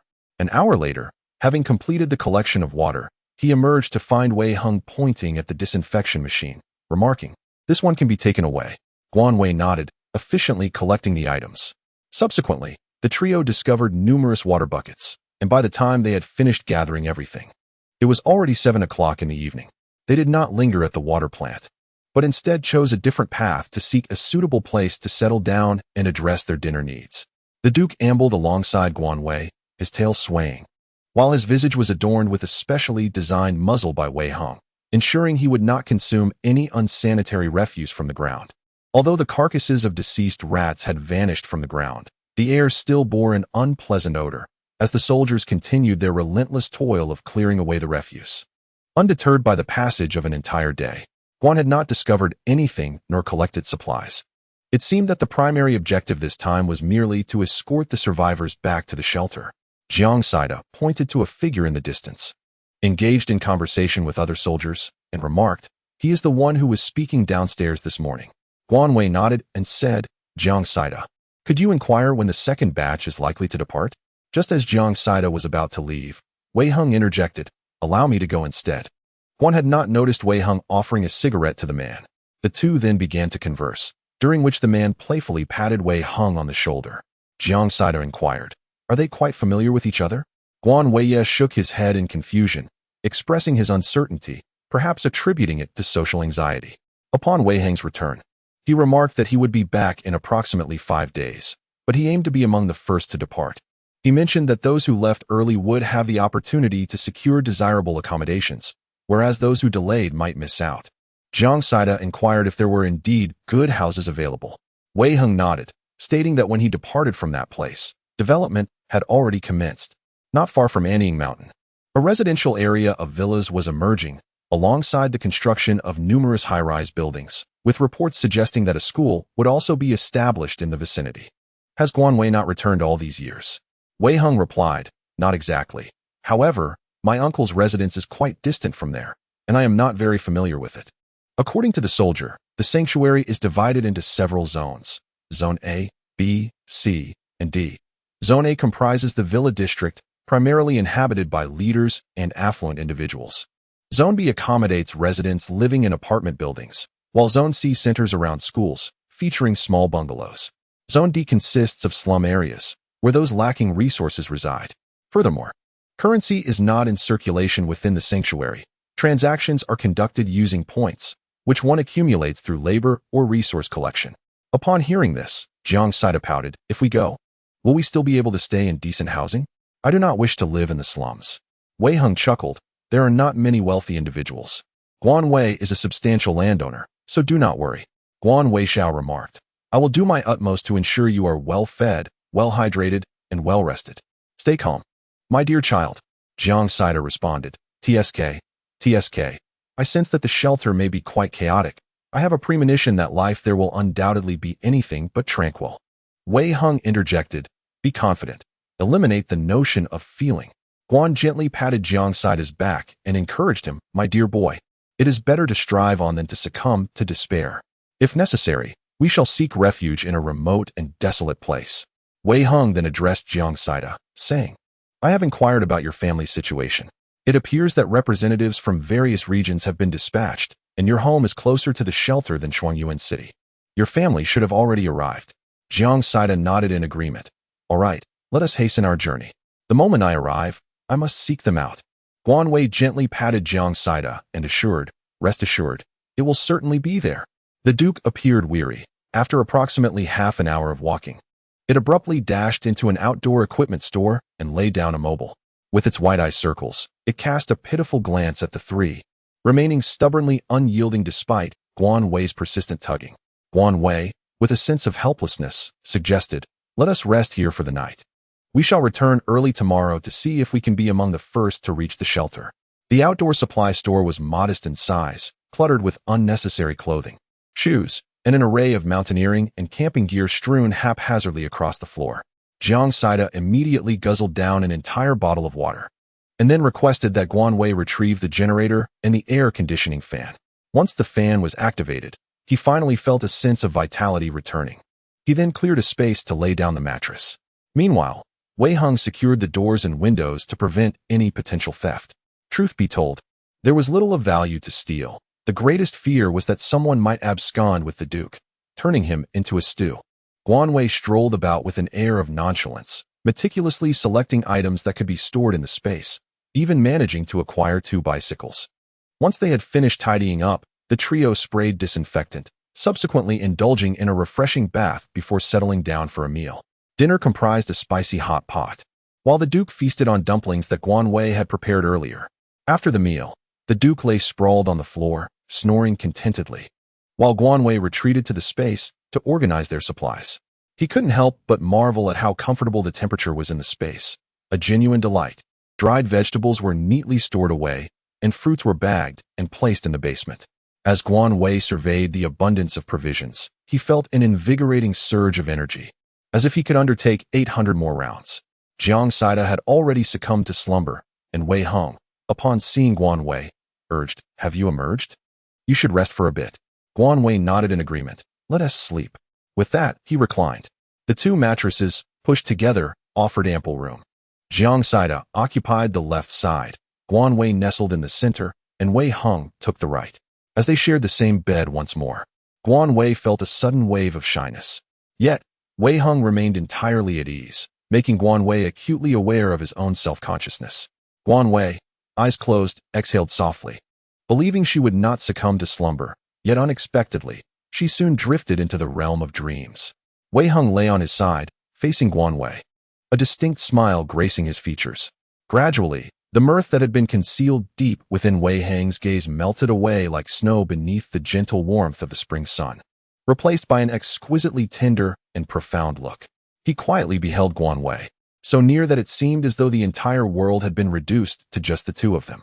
Leaning in slightly, his movements were as soft and subtle as a breeze caressing the surface of a tranquil lake, approaching Guan Wei without a whisper. His lips brushed gently against hers, akin to 2 delicate petals meeting in the softest of touches.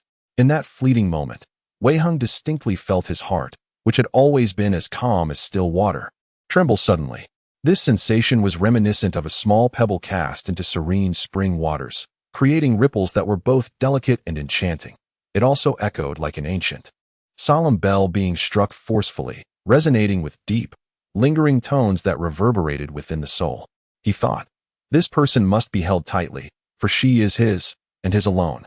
For hours later, Guan Wei awoke first. She roused the other 2, and after a hasty breakfast of a few buns, they hurried towards the great copper coin.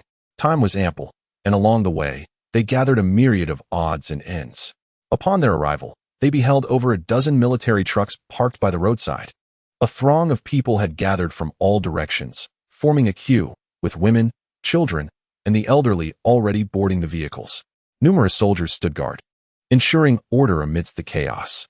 Jiang Saida, wide-eyed, exclaimed, "Why are these people up so early? Don't they ever sleep?" Guan Weidao, who does not yearn to escape the sea of suffering.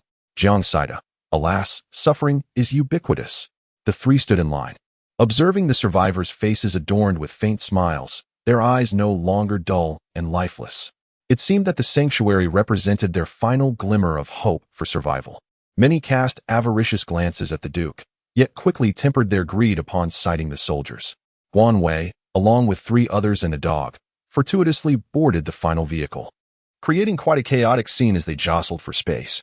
A voice rang out questioning, "Why does the dog get to board? Surely, humans hold more importance than dogs." This outcry drew the attention of the crowd towards Jiang Saida, who cradled the Duke in his arms. Those who failed to secure a spot on the vehicle joined in the clamor, voicing their discontent in a cacophony of complaints. The soldiers also cast their gaze upon the Duke. In this world, few could afford to keep pets. leaving them uncertain whether to marvel at Guan Wei and his companion's abundant resources or to feel relief that the dog had not met a grim fate. "What are you all shouting about?" "Silence," one soldier commanded. "Owning a dog is a testament to one's capability. If you have the means, then go ahead and keep one. I would even help you transport a truckload to the shelter." Guan turned to the soldier who was speaking. It was the one who had been conversing with Wei Hong. He held a loudspeaker in his hand, his skin a deep hue, his gaze sharp and penetrating, and his lips chapped. Yet, he exuded an aura of righteousness. Standing tall and imposing, unmistakably embodying the authority of a soldier. In an instant, the cacophony subsided. The soldier glanced at the Duke and remarked with a smile. "Well taken care of." Jiang Saida grinned and replied, "Thank you." The soldier then turned back, gestured, and the truck roared to life. After traveling approximately 200 meters, Jiang Saida muttered, "TSK, it's merely a few days late. Why the fuss?" Guan Wei furrowed her brows, squeezed into the corner of the truck, and exclaimed, "Uneasy." Wei Hong glanced at Guan Wei and inquired, "Are you unwell?" Guan Wei shook her head softly and murmured, "The smell is unbearable." The individuals within the truck had not bathed for an extended period, exuding a pungent odor, and some had even removed their shoes, provoking the discontent of those around them. The man who had taken off his shoes was scolded to the point of helplessness, ultimately compelled to don them once more. The journey was fraught with jostling and potholes. And for the first time, Guan Wei experienced the sensation of motion sickness, her complexion darkening as if she were ready to unleash her fury. Suddenly, Wei Hong extended an arm and draped it around Guan Wei's shoulders, gently pressing her head against his own shoulder. "Why not rest for a while?" His voice was soft yet distinctly reached Guan Wei's ears. After a few moments of stiffness, Guan gradually relaxed, shifting slightly to find a comfortable position and closed his eyes. Wei Hong glanced at the round head, a smile slowly curving at the corners of his mouth. Jiang Saida, holding the Duke, stared at the two with wide eyes. His expression akin to that of a startled ghost, his mouth twitching slightly in confusion. What on earth is happening with these two? What have I missed? Approximately 5 hours later, the trucks came to a halt, and a group of people disembarked in an open area. A soldier clad in military uniform announced, "Everyone, take an hour to rest and have something to eat. Please remain in this area for your own safety." The sun hung high in the sky, and the temperature, exceeding 30 degrees, created an oppressive atmosphere. Those with provisions mostly consumed compressed biscuits or homemade flatbreads, while a portion of the group abstained from eating altogether. With scarce resources and the requirement to surrender supplies upon entering the shelter, frugality became imperative. Guan Wei, of course, could not extract anything from the confines of their surroundings. He could only make do with a piece of compressed biscuit, which was dry and difficult to swallow, leaving him quite devoid of appetite. The Duke sipped some water, languidly reclining in the shade, his tongue lolling out as he breathed rapidly, clearly suffering from the oppressive heat. Wei Hong handed Guan Wei a bottle of water, saying, "Take a sip. Once we arrive, we shall indulge in a proper meal."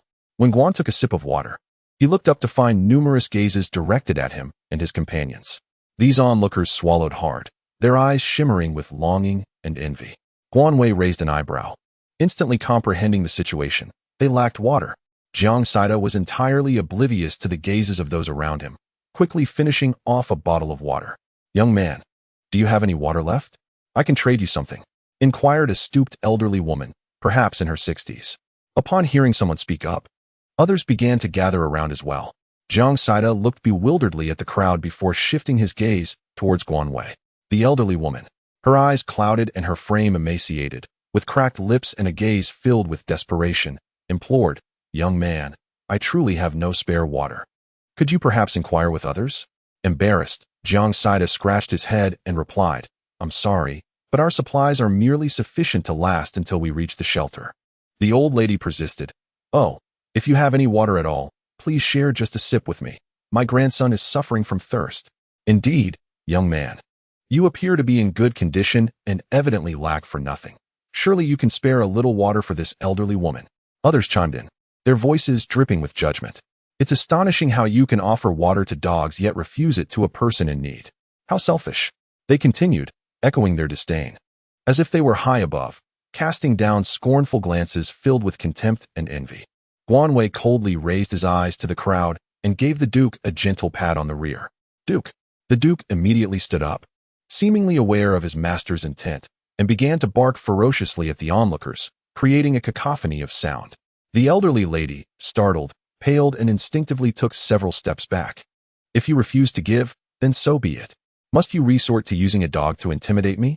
If you have the courage, let it bite me to death. The old woman glared with wide eyes, directing her fury at Guan Wei.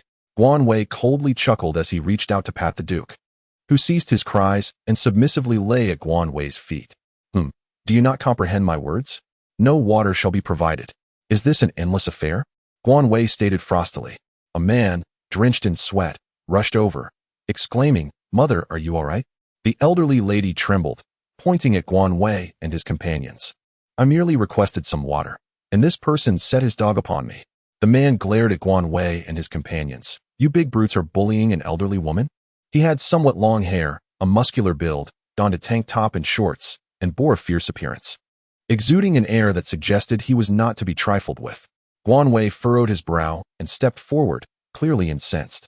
Wei Hung grasped Guan Wei's arm and said, I advise you to inquire about the specifics from your mother before speaking further.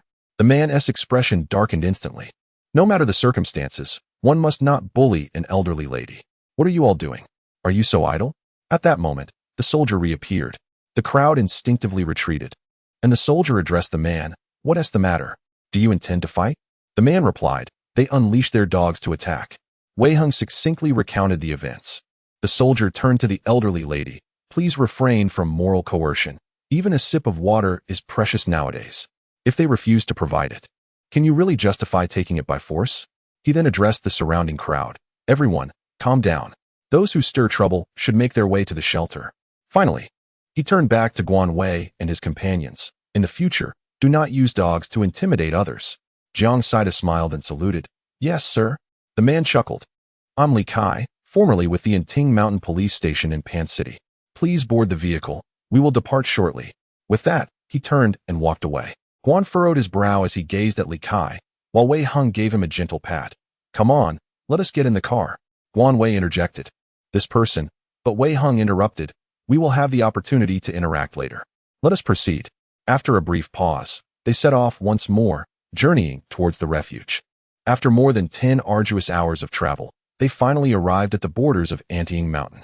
Although labeled as a mountain, Anting was merely a modest hill.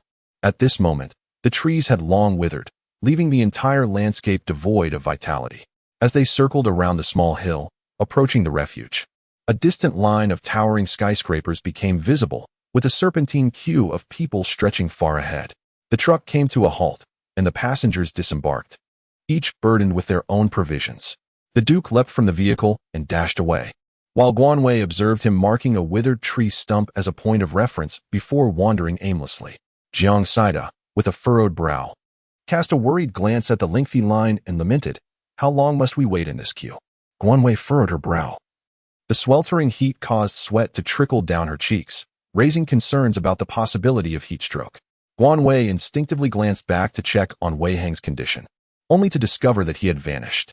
After scanning the surroundings, she spotted Wei Hung approaching from the front of the line, exclaiming, Wait a moment. Wait for what? As soon as Guan Wei's words fell, a military jeep drove up and halted before them. The man behind the wheel swiftly exited the vehicle and rushed towards Wei Hung, enveloping him in a warm embrace. Guan Wei and Jiang Saida exchanged a glance, their eyes brimming with questions. Wei Hung remarked, Let go.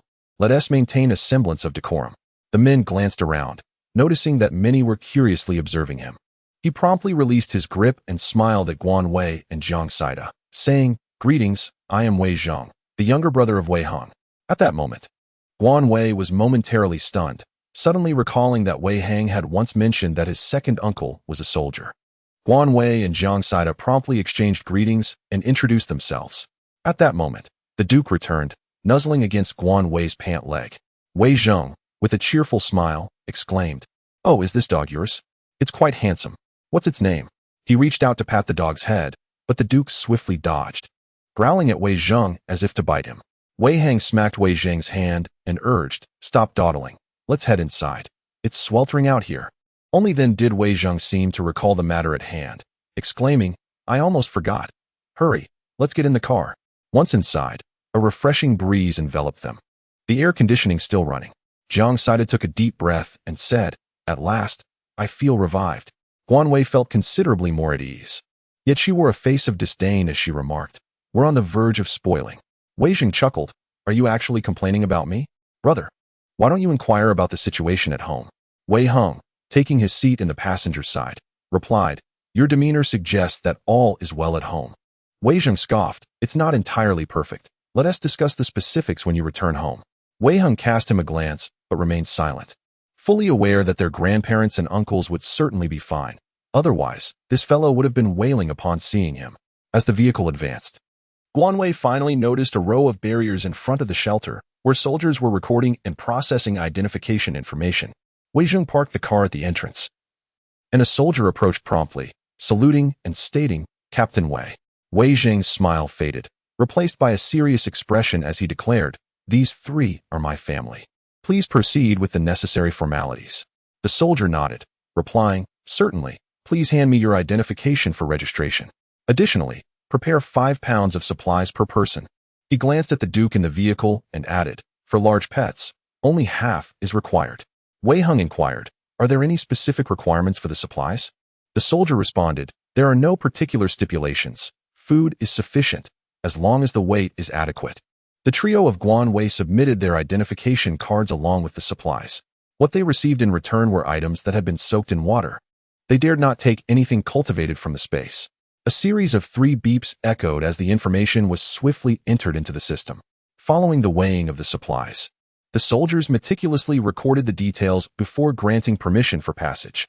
The Duke appeared to harbor a disdain for Wei Zhong, continuously baring his teeth at him. Wei Zhong parked the vehicle 100 meters from the entrance and, filled with curiosity, inquired, "What is the matter with this dog? Am I truly that intimidating? Or does it simply frighten dogs?" Guan Wei casually tossed a teething stick to the Duke, remarking, "It's called Duke. This is indeed a first." Wei Hung retorted, "You really don't endear yourself to others." Wei Zhong, unfazed, laughed and said, "Brother, I'm genuinely glad you're back. Grandpa was just mentioning you a few days ago, expressing his concern for you." Wei Hing fell silent for a moment before responding, "I won't perish, so what's there to worry about?" Wei Zhong replied, "TSK, TSK. Enough of that. Brother, shall we head home directly?" Wei Hung shook his head and turned to Guan Wei, who said, "Let us not disturb you any further. We plan to rent a place first. Captain Wei, could you assist us in finding information about housing?" Wei Zhong started the car with a smile, saying, "Just call me Wei Zhong. No need for such formality." According to Wei Zhang, the entire base is divided into 4 districts, A, B, C, and D. District A is a villa area, costing 500 points per month. District B consists of apartment buildings, with prices determined by size. 1-bedroom apartments are 80 points. 2-bedroom apartments are 100 points. 3-bedroom apartments are 150 points. District C features single-story houses, with courtyards costing 200 points and those without costing 50 points. District D is a shantytown, a large communal space, chaotic and diverse, costing only 20 points. Points must be earned or exchanged for supplies, which can be managed at the administrative hall. Wei Zheng added, "By the way, you should first head to the administrative hall to process your identity information, akin to an ID card. Your points will also be stored on that card, so make sure not to lose it." Guan Wei nodded and said, "Let us first procure the identification documents, then we shall find a place to rent." The vehicle traversed a bustling street, teeming with a myriad of individuals, with the road stretching endlessly ahead. Wei Zheng remarked, "To the left lies the villa district, while to the right are the apartment buildings. Further left, you will find the shantytown. At the end of this road, there are single-story houses. The villa area is expansive, with rows of well-structured and pristine villas. The apartment buildings ascend in height, arranged in a harmonious and staggered manner. This area has been under development for several years. After much effort, it faced natural calamities. Yet the quality of the homes remains commendable, rest assured," as Wei Zheng assured them. "The service hall is nearby." Wei Zheng parked the vehicle and said, "This is the service hall, which consists of 3 floors. The first floor handles identity information and point redemption. The second floor is dedicated to housing rentals and a plethora of job postings, while the third floor comprises various offices." Wei Hung turned to Jiang Saida and advised, "Share your parents' identification details with him, so he may assist you in your search." Upon hearing this, Jiang Saida promptly smiled and relayed the names to Wei Zhong. Expressing her gratitude, Wei Zhong generously waved his hand and declared, You are my brother's friends. I am more than willing to assist. As they entered the service hall, a refreshing coolness enveloped them, providing great comfort. However, the sight of the throngs at the identity information desk left Guan Wei feeling somewhat overwhelmed. Wei Zheng said, "Please wait for a few moments," and with that, he made his way to the window, soon disappearing from view. Guan Wei surveyed his surroundings and discovered the location for redeeming points. A myriad of exchange rates for various items was densely inscribed upon a wall, showcasing a diverse array of redemption ratios. Construction materials, metals, and pharmaceuticals commanded a significantly higher point value. It was evident that many areas of the shelter remained unfinished, rendering construction materials and metals scarce, while medicines were exceedingly hard to procure. Guan Wei contemplated for a moment and decided against exchanging medication. Instead, he resolved to trade the rice he had acquired for free from the supermarket. Upon Wei Zheng's return, he was accompanied by a woman. He gestured towards her and said, "Brother, this is Zheng Su. You will need to register your identification with her." Wei Heng nodded at Zheng Su and said, "Hello, I am Wei Heng. I appreciate your assistance." The woman smiled and replied, "No trouble at all. Please follow me." Zheng Su led them to a lounge where the identification process was swiftly completed. When they emerged, each held an identification card. Following this, Guan Wei did not trouble Zheng Su further, and after bidding her farewell, they proceeded to the points redemption area, only to discover that Wei Zheng was missing. Wei Heng remarked, "I sent him off. Let us head to the car." Guan Wei smiled, wondering whether Wei Heng had driven the others away out of fear of exposing his space, or if he had simply sent them back. Once in the car, Guan Wei retrieved 5 bags of rice, 2 bags of millet, and 2 bags of sorghum from her space. The staff at the points exchange were taken aback, their mouths agape at the sight of the substantial amount of grain being carried by the few individuals. It was indeed rare for survivors to possess such a quantity of food at this time. Their astonishment was entirely justified. Wei Heng remarked, "These grains have been soaked in water. Do you think they are acceptable?" The staff, suddenly enlightened, nodded and replied, "Let me take a look." He meticulously examined the condition of several bags of rice and concluded they are eligible for exchange. Although the points for these are not as high as those for premium rice, they are still acceptable given the current scarcity of food. Wei Heng responded, "Then let us exchange them all." Ultimately, the rice was exchanged for 450 points. While it was not an overwhelming sum, it sufficed for renting a place. Regarding housing, Guan Wei resolved to rent a bungalow with a yard, providing ample space for the Duke to frolic. Neither Zhang Saida nor Wei Heng had any objections to this decision. The rental office was not crowded, and it took merely about 10 minutes before Guan Wei was attended to. Guan Wei handed the information card to the staff member and said, "Hello. I would like to rent a bungalow with a yard." The staff member glanced at Guan Wei and, in a rather indifferent tone, handed him a location map, saying, "The red areas indicate those that have already been rented out. You may choose freely from the green locations." Wei Heng stood beside Guan Wei, examining the map closely. Guan Wei pointed to a particular spot and inquired, "What about this one?" Wei Heng raised an eyebrow and replied, "Isn't it a bit too remote?" The area that Guan pointed to was a vast expanse of greenery, nearly devoid of any human presence. Indeed, somewhat remote. Guan discreetly retrieved 2 packets of instant noodles from his space and handed them to the staff with a smile, inquiring, "How is this location?" He further asked where he might procure some supplies. Upon seeing the instant noodles, the staff's demeanor softened considerably, and with a warmer tone, they replied, "There are not many residents here, so it is quite tranquil. However, the location is somewhat remote and not particularly convenient. For shopping, you should head east. There is a trading market there, although it is not yet fully developed." Guan Wei smiled and said, "Oh, thank you. Let's choose the house here. I appreciate tranquility." The staff member said nothing, deducted points, and handed Guan Wei a form to fill out. Afterward, they presented her with a card, saying, "All set. Just head east, and you will find the house. The door bears the number. Thank you for your guidance. I have taken my leave." Upon seeing the 3 emerge, the Duke, confined within the vehicle, began to thrash about in a frenzy. The air conditioning inside the car was still operational, and as he entered, a refreshing breeze enveloped him, bringing relief. Just as Wei Heng was about to board the vehicle, he was intercepted by a boy around 16 or 17 years of age. The boy said, "Greetings. Do you require a guide? I am well acquainted with the shelter and can lead you there." Guan did not see Wei Heng speak. He merely nodded and allowed the boy to enter the car. The boy took his place in the passenger seat and was startled to see the Duke. Zhang Saida inquired, "What is your name? How old are you?" The boy, feeling somewhat apprehensive, replied, "My name is Song Wei, and I am 16. Jiang Saida reassured him with a smile. "There is no need to be nervous. You will guide us to our destination." He pointed to the rental agreement displaying the address of the modest house. Song Wei glanced at it and said, "Oh, I know this place. Just keep driving straight on the main road and turn into the second alley." Guan Wei inquired, "Song Wei, there is no rush to return home. Let us meander about and familiarize ourselves with the surroundings first, and then we shall head back." Jiang Saida added, "Indeed, we must remember to inform us of the locations for purchasing and selling items." Song Hui chuckled, "Not a problem. Though the offerings within the trading center may be somewhat limited, I am uncertain if we shall find what we seek. A large-scale integrated market is currently under construction, but it is estimated that it will take another fortnight to complete." Guan Wei remarked, "A casual stroll will suffice. It is of little consequence if we do not make any purchases."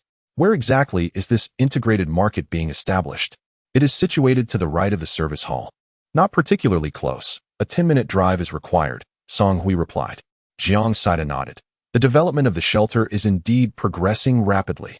Song Hui replied with a smile, "Yes. Both the apartment buildings and the single-story houses are undergoing expansion. I believe it won't be long before the shelter becomes even more refined." Guan Wei listened in silence, not uttering a word. In his past life, he had never sought refuge in a shelter, and thus remained oblivious to the nature of life within its confines. Yet, calamities of the apocalypse continued to unfold, with the bitter cold just receding and the sweltering heat yet to officially commence. The trials persisted unabated. As they traversed the expanse, Song Hui elucidated the various significant locations, such as the hospital, trading center, government offices, military quarters, and laboratories, among others. Upon completing the tour, it became apparent that the shelter was indeed vast, with numerous constructions still in progress, predominantly comprising multi-storied buildings. Song Hui informed them that the single-story houses with courtyards would no longer be constructed, as this was deemed a gross misallocation of land resources. The sun continued to shine brightly, yet the inhabitants remained ceaselessly engaged in their labors, all in the pursuit of survival. Ultimately, under Song Hui's guidance, they successfully located the residence that Guan Wei had rented. Guan presented Song Hui with 2 packets of instant noodles as a form of remuneration.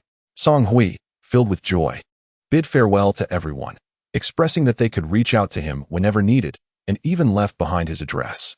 The unleased house is rather ordinary. Upon opening the grand door, one is greeted by a small bungalow directly opposite. Beyond that lies the yard, impeccably tidy. To my astonishment, the ground of the yard is merely dirt. Why was it not paved with concrete? It seems a rather foolish oversight.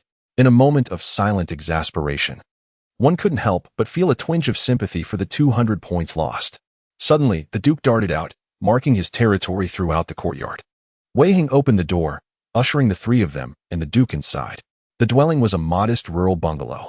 Upon entering, one was greeted by the living room, with bedrooms flanking either side. To the right, one could traverse into the kitchen, while to the left, a partition created a separate bathroom and lavatory. The compact space, approximately 80 square meters, was relatively spacious. However, the interior felt stark and empty, devoid of any furniture, with only a large pit in the stove, necessitating the purchase of a substantial iron pot. Jiang Saida gazed at the pit and mused, "I feel as if I've returned home. My house is a 2-story building, and the layout of the first floor is quite similar to this. The only difference is that my first floor has only 1 bedroom, while the other room houses a mahjong table exclusively for my mother-s gaming." Guan Wei Shao remarked, "I genuinely do not possess a large iron pot. Everything else is unnecessary for purchase." Wei Heng emerged from the bedroom, stating, "The front door lock must be replaced, and this door should be upgraded to a security door." With a serious expression, Wei Heng pointed at the entrance to the house. "The safety of this residence is alarmingly inadequate," and the more he observed, the more infuriated he became. Guan Wei nodded in agreement, then heard Wei Heng inquire, "Do you have a high-voltage network in your space? It would be best if it is installed on the wall." Guan Wei cast a glance at the rather high wall. Wei Heng fiddled with the faucet in the restroom. But alas, no water. The utilities warrant an inquiry. He then proceeded to open the window and exclaimed, "The solar panels, generator, and air conditioning must be brought out. This room is unbearably stuffy. It is indeed a challenge for you." In an instant, the 3 individuals became swiftly engaged in their tasks. Jiang Saida busily wiped away dust with a cloth, while Wei Hang took charge of installing the generator, door locks, and security doors. After Guan Wei had gathered all the necessary items, she joined Jiang Saida in tidying up the room. The snow they collected quickly melted into water, leaving all three of them drenched in sweat. The living room was furnished with a set of tables and chairs, serving as a dining area, while the bedroom contained merely a bed, a bedside table, and a wardrobe. Subsequently, Guan Wei and Jiang Saida began to hang curtains. As the weather grew increasingly warm, Guan Wei opted for dark curtains to block out the sunlight. In the kitchen, a shelf was arranged, with pots and utensils neatly placed. Guan Wei even set half a bag of soaked rice on the lower shelf. Meanwhile, Duke wandered back and forth behind the three, prompting Jiang Saida to slap his thigh and exclaim, "Oh dear, let us set up a cozy nook for the Duke." Guan was taken aback and remarked, "Could you refrain from being so jumpy? It's sweltering. How can it possibly sleep in such heat?" Nevertheless, she proceeded to place the Duke's bed in the living room. With a chime, the air conditioner sprang to life, and a rush of cool air enveloped the space. The living room boasted a standing air conditioner, which had been casually appropriated during a time of scavenging for copper coins. In contrast, the bedroom housed only two wall-mounted units, both of which had been acquired in Sweiqing. Jiang Saida secured the windows and doors, basking in the refreshing breeze with a blissful expression. The three individuals, having replaced the security door and lock, slumped into their chairs, utterly exhausted. Jiang Saida took a whiff of her own scent and lamented, "I've gone stale, yet I have no desire to move." Guan Wei sighed softly, summoning her strength to rise as she said, "I shall wash up first, and then we can dine." Jiang Saida waved his hand dismissively. "After I finish eating, I intend to indulge in a good sleep." However, Wei Hung stood up and declared, "You two enjoy your meal. I shall return to visit my grandparents. Let today be for another time. I will take you both to see them soon." Guan Wei nodded, acknowledging the necessity of returning to check on matters. After speaking, he retrieved several bags filled with nutritional supplements for the elderly from his space and handed them to Wei Hang. "Take these back for them, and also bring my card. Feel free to exchange it for something you need. Tomorrow, let us also convert some points to deposit into both your cards for easier shopping." Jiang Saida interjected, "Please send our regards, and we shall visit another day." Wei Hang nodded, clutching the items and the card, smiling as he said, "Thank you. I'll be on my way now. Please ensure the door is closed. I may not return tonight." Jiang Saida waved dismissively, "Go on, we're not incompetent." Once Wei Hang departed, Guan Wei and Jiang Saida swiftly took showers, changed their clothes, and enjoyed 2 bowls of cold noodles, while Duke indulged in his dog food. Each retreated to their own bedroom, preparing for sleep. After 2 exhausting days filled with heat and fatigue, they finally managed to tidy up the room. Contented, Guan Wei lay on the bed, but found sleep elusive. They had reached the shelter, and it was time to provide Wei Hang with an answer. Yet, he had not inquired, leaving her unable to initiate. Had Wei Hang gone to find his family? Would he face punishment upon his return? What was the rank of Wei Hang's uncle? Would descent lead to dire consequences, perhaps expulsion from the shelter? Were Wei Hang's grandparents easy to get along with? Frustrated, Guan Wei tugged at her hair and abruptly vanished, entering her space. After several days away, she discovered that the cherry tomatoes had ripened completely, their vibrant red hue enticing. The green grapes on the vine hung in clusters, still unripe, while the jujubes and apples were more than half mature. The vegetables and sweet potatoes were also ready for harvest. With sleep still eluding her, she resolved to take action. Bags of agricultural produce were transferred to the basement, and Guan Wei beamed with satisfaction at the abundance of supplies. Indeed, cultivating resources proved more rewarding than developing relationships. The wheat and corn planted previously had yet to mature, so she proceeded to sow rice and planted 2 rows of watermelons. The space had lacked a water source, but after her persistent thoughts, a large pit materialized in the soil. Since the last rice planting, she had noticed that the water level never diminished, as if it were in a perpetual cycle. She had once tried tasting it, hoping for health benefits, but it yielded no results. Emerging from her space, Guan Wei checked the time and realized only 2 hours had passed. She lay down once more, enveloped in silence, and gradually succumbed to slumber. Upon awakening the following morning, she drew back the heavy curtains to find the sunshine still radiant. Jiang Saida was in the living room, playing with Duke. Upon seeing Guan Wei, Jiang Saida exclaimed, "Wei, let us give Duke a bath and trim his fur. He has become quite smelly." The Duke, adorned with a coat of fur, nodded in agreement, saying, "Indeed. Let us postpone it." Jiang Saida responded with a nod. Yes, not yet. I wonder if Wei Zheng has located my parents. Before Guan Wei could utter a word, the sound of vehicles echoed from outside. Wei Hang and Wei Zheng entered in succession. You're back? Come in and take a seat, Jiang Saida exclaimed, springing up with a grin. Guan cast a few glances at Wei Hong, his expression remaining steady, suggesting that he had not sustained any injuries. This room is quite tidy, Wei Zheng remarked as he surveyed the surroundings. Wei Hong interjected, let us discuss the matter at hand. Wei Zheng, settling into a chair, responded with a smile, all right. Let's get down to business. He then turned to Jiang Saida, stating, I have located your parents. They are currently residing in Unit 303 of Building F. And it seems they are doing well in a 3-bedroom apartment. Jiang Saida, overwhelmed with excitement, rose to his feet, grasping Wei Zheng's hand fervently, exclaiming, Thank you, thank you. You have truly helped me immensely. From now on, you shall be like a brother to me. I will not hesitate to assist you should you ever need it. Wei Zheng nodded vigorously. Yes, we are friends, so no need for formalities. Please, release my hand. It's quite warm. Jiang Saida retracted his hand, grinning like a fool. Guan Wei was equally delighted, sharing in Jiang Saida's joy.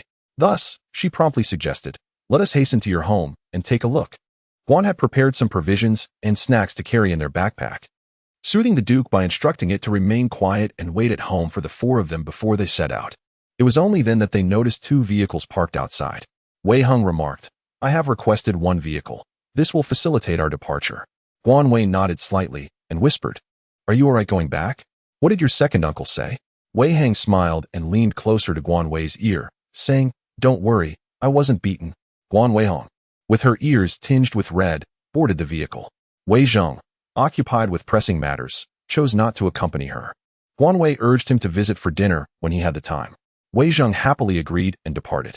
Along the way, Guan Wei noticed several families in a nearby bungalow busily tidying up, likely new arrivals. The shelter would soon welcome many survivors, and individuals from private shelters were expected to join as well. Upon entering the residential area, Guan Wei frowned slightly. The proximity of the buildings was disconcerting, and the windows were notably small, creating a dense appearance. Jiang Saida also fell into a contemplative silence, seemingly sharing her sentiments about the less-than-ideal environment. Upon reaching the ground floor, Wei Heng parked in a secluded corner and cautiously secured the doors before accompanying her upstairs. The stairwell, though not particularly spacious, was relatively clean. Jiang Saida felt a twinge of nervousness as she knocked on the door. Moments later, the door swung open to reveal her sister-in-law, Meng Na. Upon seeing Jiang Saida, Meng Na's eyes instantly welled with tears. Saida, is it really you? She exclaimed. Jiang Saida smiled and replied, Sister-in-law, I'm back. Are mom and dad at home? Where's my brother and the kids? Meng Na urged her to step inside, assuring her that everyone was well. She then called out, Mom, Dad, come out and see who has arrived. Once inside, the atmosphere felt stifling and warm. Zhang's parents hurried out upon seeing her. Her mother, with tears in her eyes, grasped Jiang Saida tightly. Oh dear, we've been waiting for you. You little rascal, her father exclaimed, his emotions running high. You troublesome child, daring to sneak away? Jiang Saida embraced her mother, choking back tears. Dad, Mom, I'm sorry. But look, I'm back now. Meng Na wiped her tears and said, Oh, don't just stand there. Please, take a seat. The important thing is that you've returned.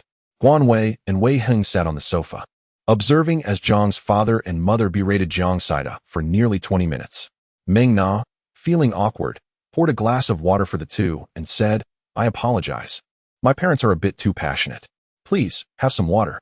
Guan Wei chuckled, Sister-in-law, we understand. The water in the cup is yellow, and the quality is poor. Mom and Dad, don't blame me. My friends are here. Allow me to introduce you. Guan Wei, Wei Hong. Without them, I wouldn't have made it back. Jiang Saida, unable to endure the barrage of mixed inquiries from his parents, hastily diverted the conversation. Indeed, Zhang's father and mother ceased their questioning and turned their attention towards Guan Wei and Wei Hong. Guan Wei and Wei Hong exchanged greetings. Zhang's mother, with a benevolent smile, expressed her gratitude, saying, Thank you both. My son has been a source of trouble for you. Wei Hong quickly waved his hand, replying, Not at all. We look after one another. Jiang Saida inquired, What about my brother and Little Fish? Little Fish is the child of his brother's family, a 7-year-old boy. Meng Na responded, Your brother has found a job and is now working. Little Fish is next door. I shall fetch him. Guan Wei Dao inquired, "Sister-in-law, do you know the people next door?"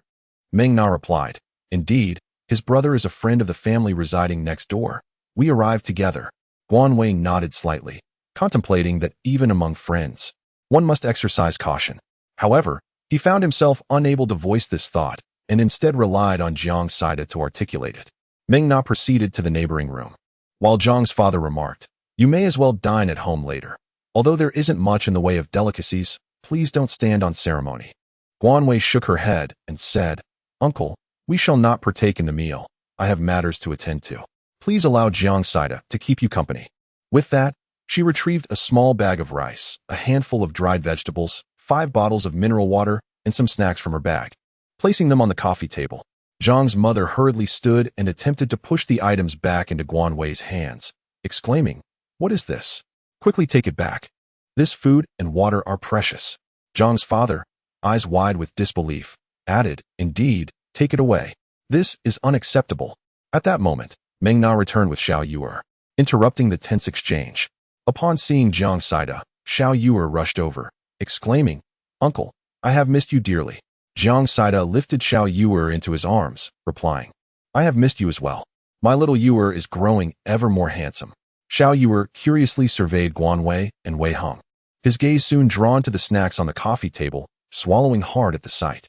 Jiang Saida chuckled and instructed, "Xiao Yuer, greet your uncles, Uncle Guan Wei and Uncle Wei Heng." Xiao Yuer blinked his large eyes and called out to them. With a playful smile, Guan gently handed a packet of candies to Xiao Yuer, saying, "Be good and save these for later, but do not indulge too much, lest you suffer from a toothache." Xiao Yuer cast a furtive glance at Meng Na, hesitating to accept, though her eyes sparkled with a longing for the sweets. Meng Na quickly interjected, "You all should keep them for yourselves." Wei Heng chuckled, "Sister-in-law, there's no need for formality. These are all gifts from Jiang Saida." Jiang Saida nodded in agreement, adding, "Yes. Let us not tear the packages apart." Only then did Meng Na nod at her son, instructing, "Xiao Yuer, thank your uncles." Xiao Yuer, with a sweet, childish voice, expressed her gratitude, her gaze fixed eagerly on the candies. Amused, Jiang Saida set Xiao Yuer down and encouraged, "Go ahead and enjoy." With a beaming smile, Xiao Yuer sat obediently on a small stool, opening the bag with utmost delight. Jiang father sighed, "You are all too considerate. In these challenging times, it is vital for the young to save provisions for themselves and not squander them." Wei Heng nodded affirmatively, responding, "Uncle, rest assured, we are well aware." Guan Wei stood up and said, "Uncle, aunt, sister-in-law, we must take our leave now as we have other matters to attend to." Meng Na hurriedly interjected, "Why the rush? Let us share a meal together. Your brother will be returning shortly." Both Mr. and Mrs. Jiang also attempted to dissuade them from departing. Guan Wei, indeed not adept in such situations, turned to Jiang Saida for assistance. Jiang Saida, suppressing a laugh, remarked, "They truly have matters to attend to. There will be plenty of opportunities in the future." Upon hearing Jiang Saida's words, Guan Wei and Wei Heng managed to break free from the crowd. Jiang Saida intercepted their parents and sister-in-law, who were about to escort Guan Wei and the others downstairs, saying, "I shall accompany them. Sister-in-law, you may return for now." Meng Na chuckled, "Very well, you go ahead. I will prepare dinner." Afterward, she addressed Guan Wei and Wei Heng. "Do visit us often when you have the time. My parents and I shall remain here. Come to play with us." Guan Wei and Wei Heng exchanged smiles and hurried down the stairs. "My goodness, how enthusiastic." Jiang Saida accompanied the two down, and upon reaching the car, he hesitated, opening his mouth to speak, only to close it again. Guan Wei rolled his eyes and remarked, "What nonsense." Jiang Saida scratched his head and replied, "Guan Wei, my parents and sister-in-law, little fish, are all in a rather poor state, as you can see from the surroundings. I wish to rent a house nearby for them." "All right, then you all discuss it. If they agree, we shall go tomorrow. They need not worry about the points," Guan Wei said. Jiang Saida's eyes glistened with unshed tears as he expressed, "Thank you, my brother. I assure you, your secret is safe with me, so rest easy." Guan gently patted Jiang Saida on the shoulder and said, "It is a wonderful thing for a family to reunite." "Suppress your tears." Jiang Saida instinctively wiped his face, thinking, "Where are the tears? I did not cry." All that was left for him was the exhaust fumes. "Where are we going?" Wei Heng inquired. Guan Wei's spirits were elevated, and a smile graced her face as she exclaimed, "I wish to redeem my points." Guan has removed all expired medications from the space, including cold remedies, antipyretics, and anti-inflammatory drugs. Wei Heng inquired, "Shall we exchange all of these?" Guan Wei nodded and said, "Let's exchange. I am not lacking in medicines. Pharmaceuticals are the most scarce resources in this world. Even expired ones can be exchanged for a significant number of points." Moreover, Guan Wei also handed a large bag of traditional Chinese medicine to Wei Heng, and to avoid drawing attention, they exchanged separately. Ultimately, the medicines were exchanged for a total of 3,500 points. Guan Weidu was astonished, never anticipating that pharmaceuticals could be so valuable. Subsequently, the two inquired about the issues concerning water and electricity. The electricity was relatively affordable, costing 1 point per kilowatt hour, while the water, however, proved to be exorbitantly priced, at 8 points per liter. While Guan Wei hesitated on whether to fetch water, Wei Heng had already exchanged his points, displaying a demeanor of extravagance. Wei Heng chuckled. "I'll go ahead. If you don't wish to use it, you need not."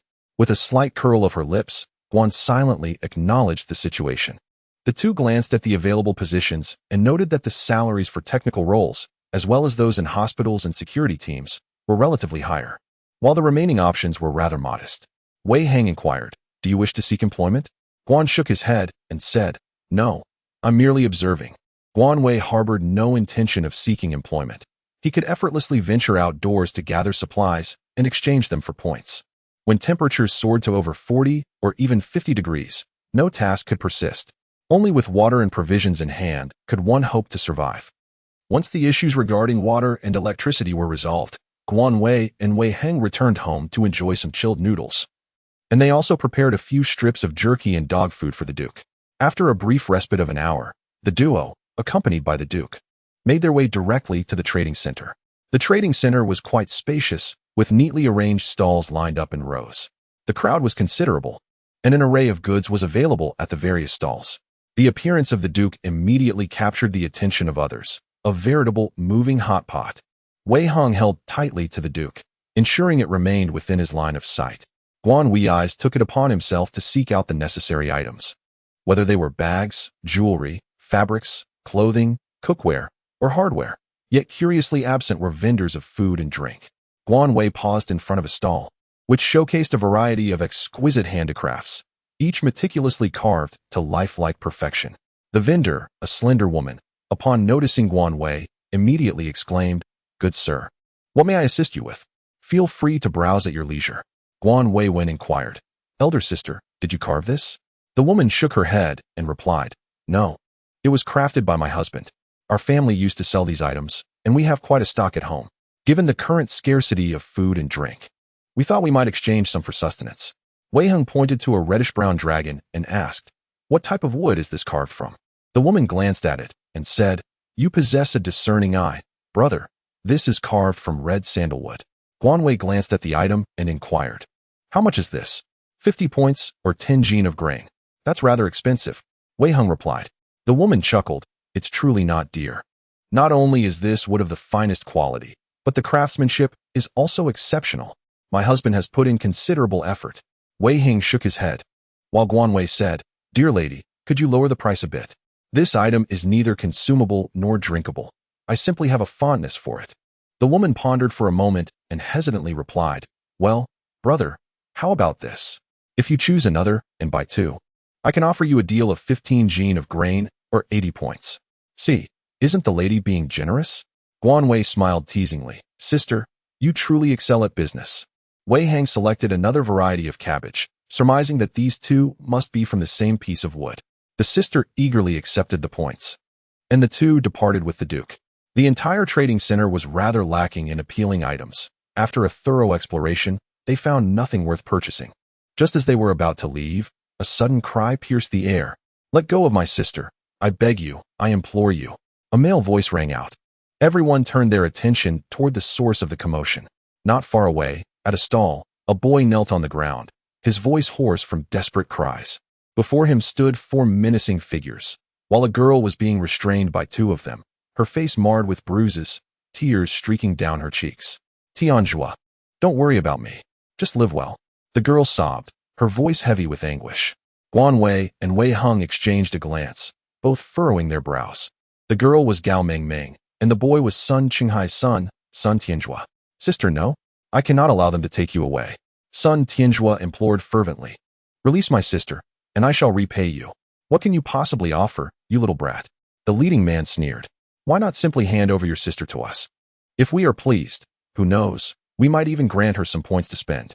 His laughter was lewd, echoed by the group of lackeys behind him. You are the ones lacking integrity. I only borrowed 50 points, yet you demand 200. You are inhuman. I will report you to the military. Sun Tianjua wiped his face and rose, fury radiating from him. How dare you, you little wretch? You think you can threaten us? The lead man stepped forward, viciously kicking Sun Tianjua in the stomach. Two lackeys immediately advanced, raining blows upon him. Tianjua, Tianjua, don't provoke them. Forget about me. Gao Mingming cried out in despair. Then, with desperate pleas, she added, please, do not harm him. I will go with you, just stop the beating.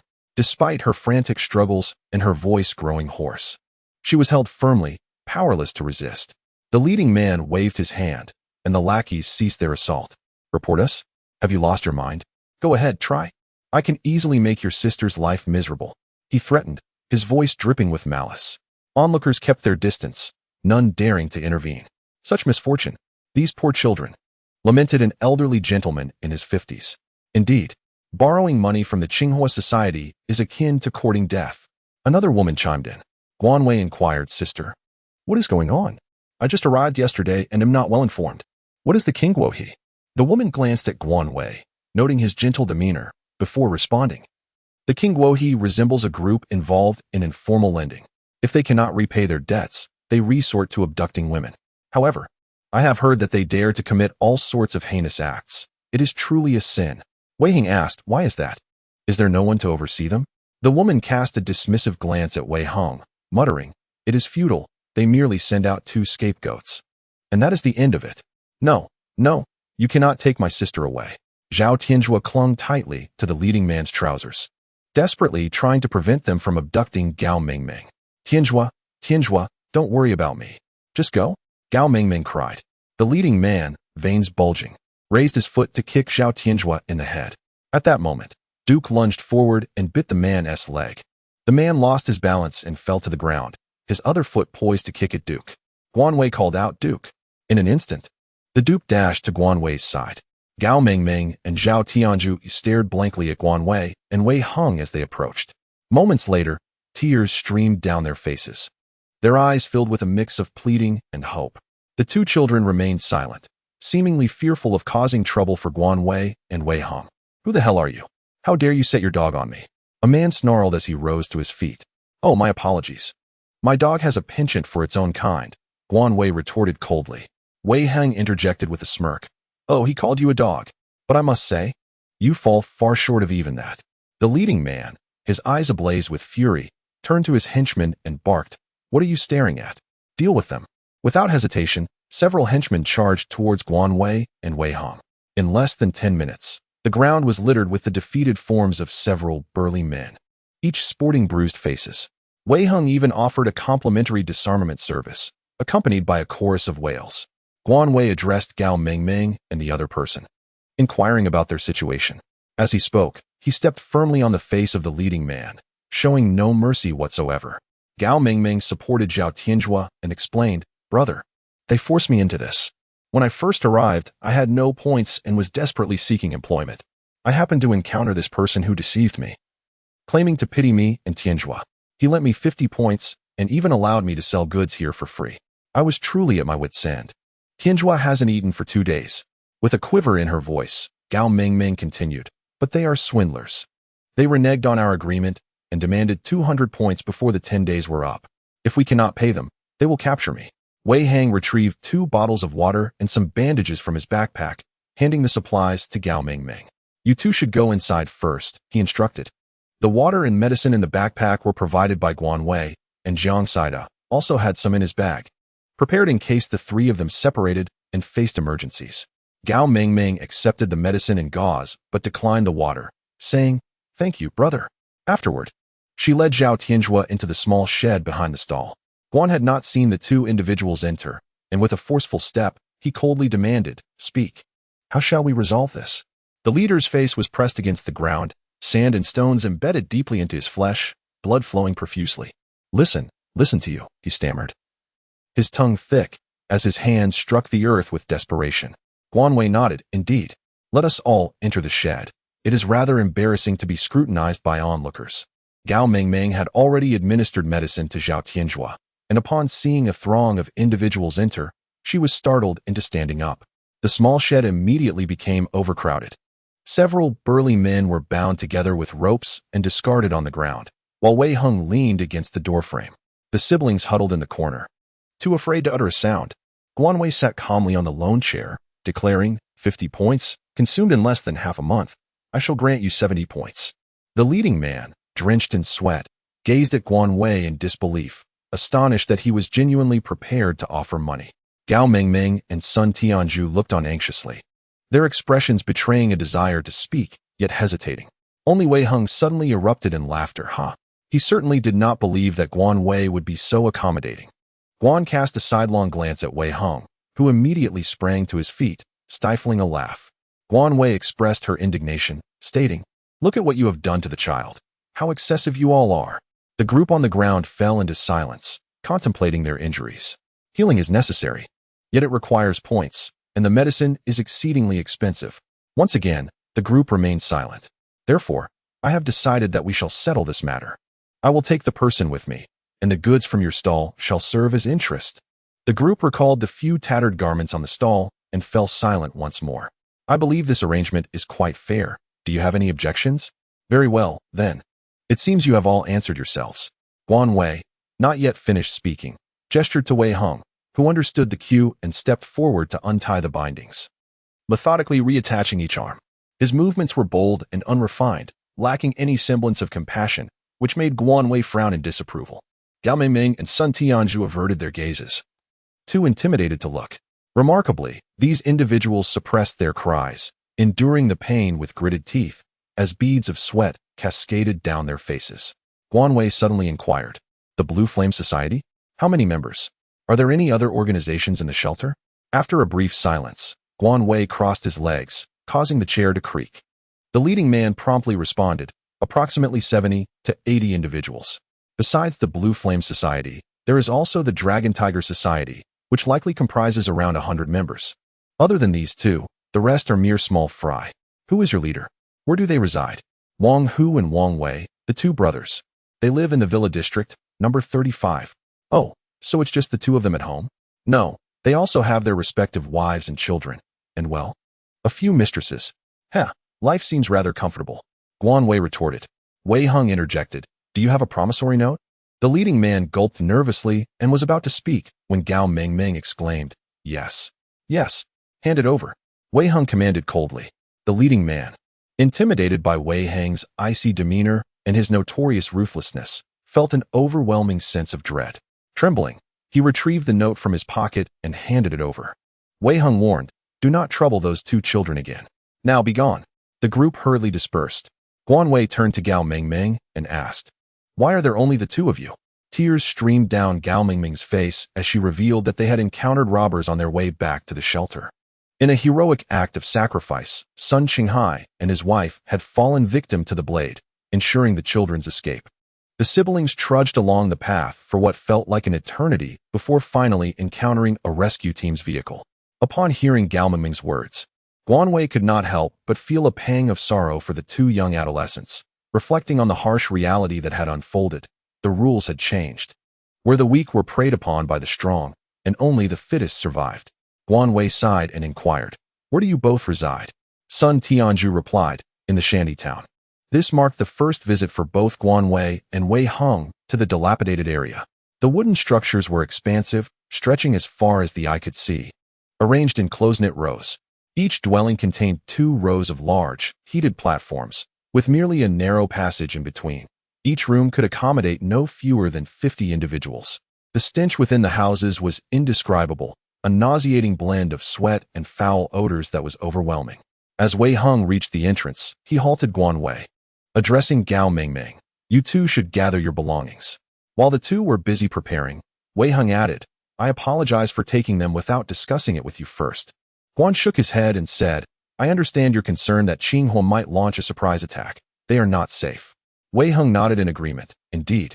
I can roughly infer your thoughts. Guan Wei raised her eyebrows and smiled.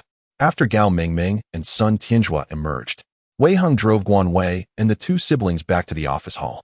Wei Heng departed early, as he intended to seek out Wei Zheng to inquire about matters concerning the Tsinghua society. Guan Weijia rented a modest bungalow for the two of them, devoid of a courtyard.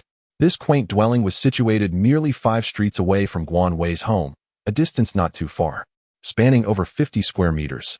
It boasted 2 bedrooms, perfectly accommodating 1 individual per room, alongside a bathroom and a kitchen.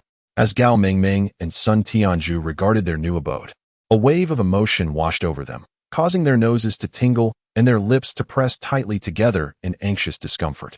Though young, they were acutely aware of the importance of not casually taking what belonged to others, especially after having recently experienced a harrowing deception that nearly cost them their lives. While they held a firm belief that Guan Wei and Wei Heng would not treat them as the Tsinghua society had, remnants of trepidation lingered in their hearts. Guan Wei seemed to grasp their thoughts and smiled, saying, "You shall stay here for the time being. I will have someone bring you some necessities shortly. Do not worry about anything else. Focus on recuperating." Gao Mingming, with a hint of anxiety, glanced up at Guan Wei and whispered, "Brother, thank you so much, truly. However, we have nothing to offer in return." Guan lightly tapped the dust-laden window and remarked, "Who said that? In the future, I will enlist your assistance for various tasks. But first, you must ensure your injuries are properly healed." Sun Tianju inquired, "What tasks?" "I am ready to assist right now." Guan Wei smiled gently, saying, "There is no need to rush. I have other matters to attend to. Let us revisit this in a few days. You two should tidy up the house first. I shall take my leave now." With that, Guan Wei turned and departed. Sun Tianju gazed at Guan Wei's retreating figure before looking at Gao Mingming and inquired, "Sister, what do you think he will have us do?" Gao Mingming shook her head, replying, "I'm not certain, but I have a feeling it won't be a bad thing. Tianju, you should rest for a while. I will handle the cleanup." Before leaving, he found Song Hui, the boy who had led them to familiarize themselves with the shelter. He gifted Song Hui a few candies and 2 packs of instant noodles, requesting him to deliver 2 single mattresses, bedding, pots, bowls, and half a bag of coarse grains along with 2 small bundles of dried vegetables to Gao Mingming. Additionally, he sent over his own training plan, hoping it would aid them in strengthening their capabilities. What Guan Wei has provided is limited, yet it is all he can offer. Moving forward, they must rely on themselves. Only by cultivating true strength can they shield themselves from further oppression. Guan Wei is confident that they have already gained profound insights into the vicissitudes of life through their experiences. When Guan had not yet returned home, Wei Heng had already arrived. The two sat on chairs, basking in the cool breeze while savoring self-heating rice, while the Duke lay on the ground, gnawing on jerky. It was a delightful scene. Only after Wei Heng had sufficiently feasted did he broach the matter at hand. In the early days of the refuge, the Tsinghua Society and the Longhu Society had emerged as spontaneously formed organizations. However, the Longhu Society adhered strictly to regulations, displaying none of the audacity exhibited by the Tsinghua Society within the confines of the refuge. Guan Wei furrowed his brow and inquired, "Who could be shielding the Azure Fire Society?" Wei Heng shook his head in uncertainty. "I am not certain." During the extreme cold, the entire refuge was engulfed in turmoil. Everyone was preoccupied with mere survival, and no one paid attention to such matters. The Azure Fire Society cannot be permitted to exist. Eliminate them, Guan Wei asserted. Wei Heng chuckled. In these times, it is not unusual for a few individuals to perish unnoticed by both gods and ghosts. Guan Wei sighed softly. It is truly inconvenient to commit murder without the cover of night. Wei Zheng suggested that they unite with the Longhu Society. The Longhu Society? Would they even agree to such a proposal?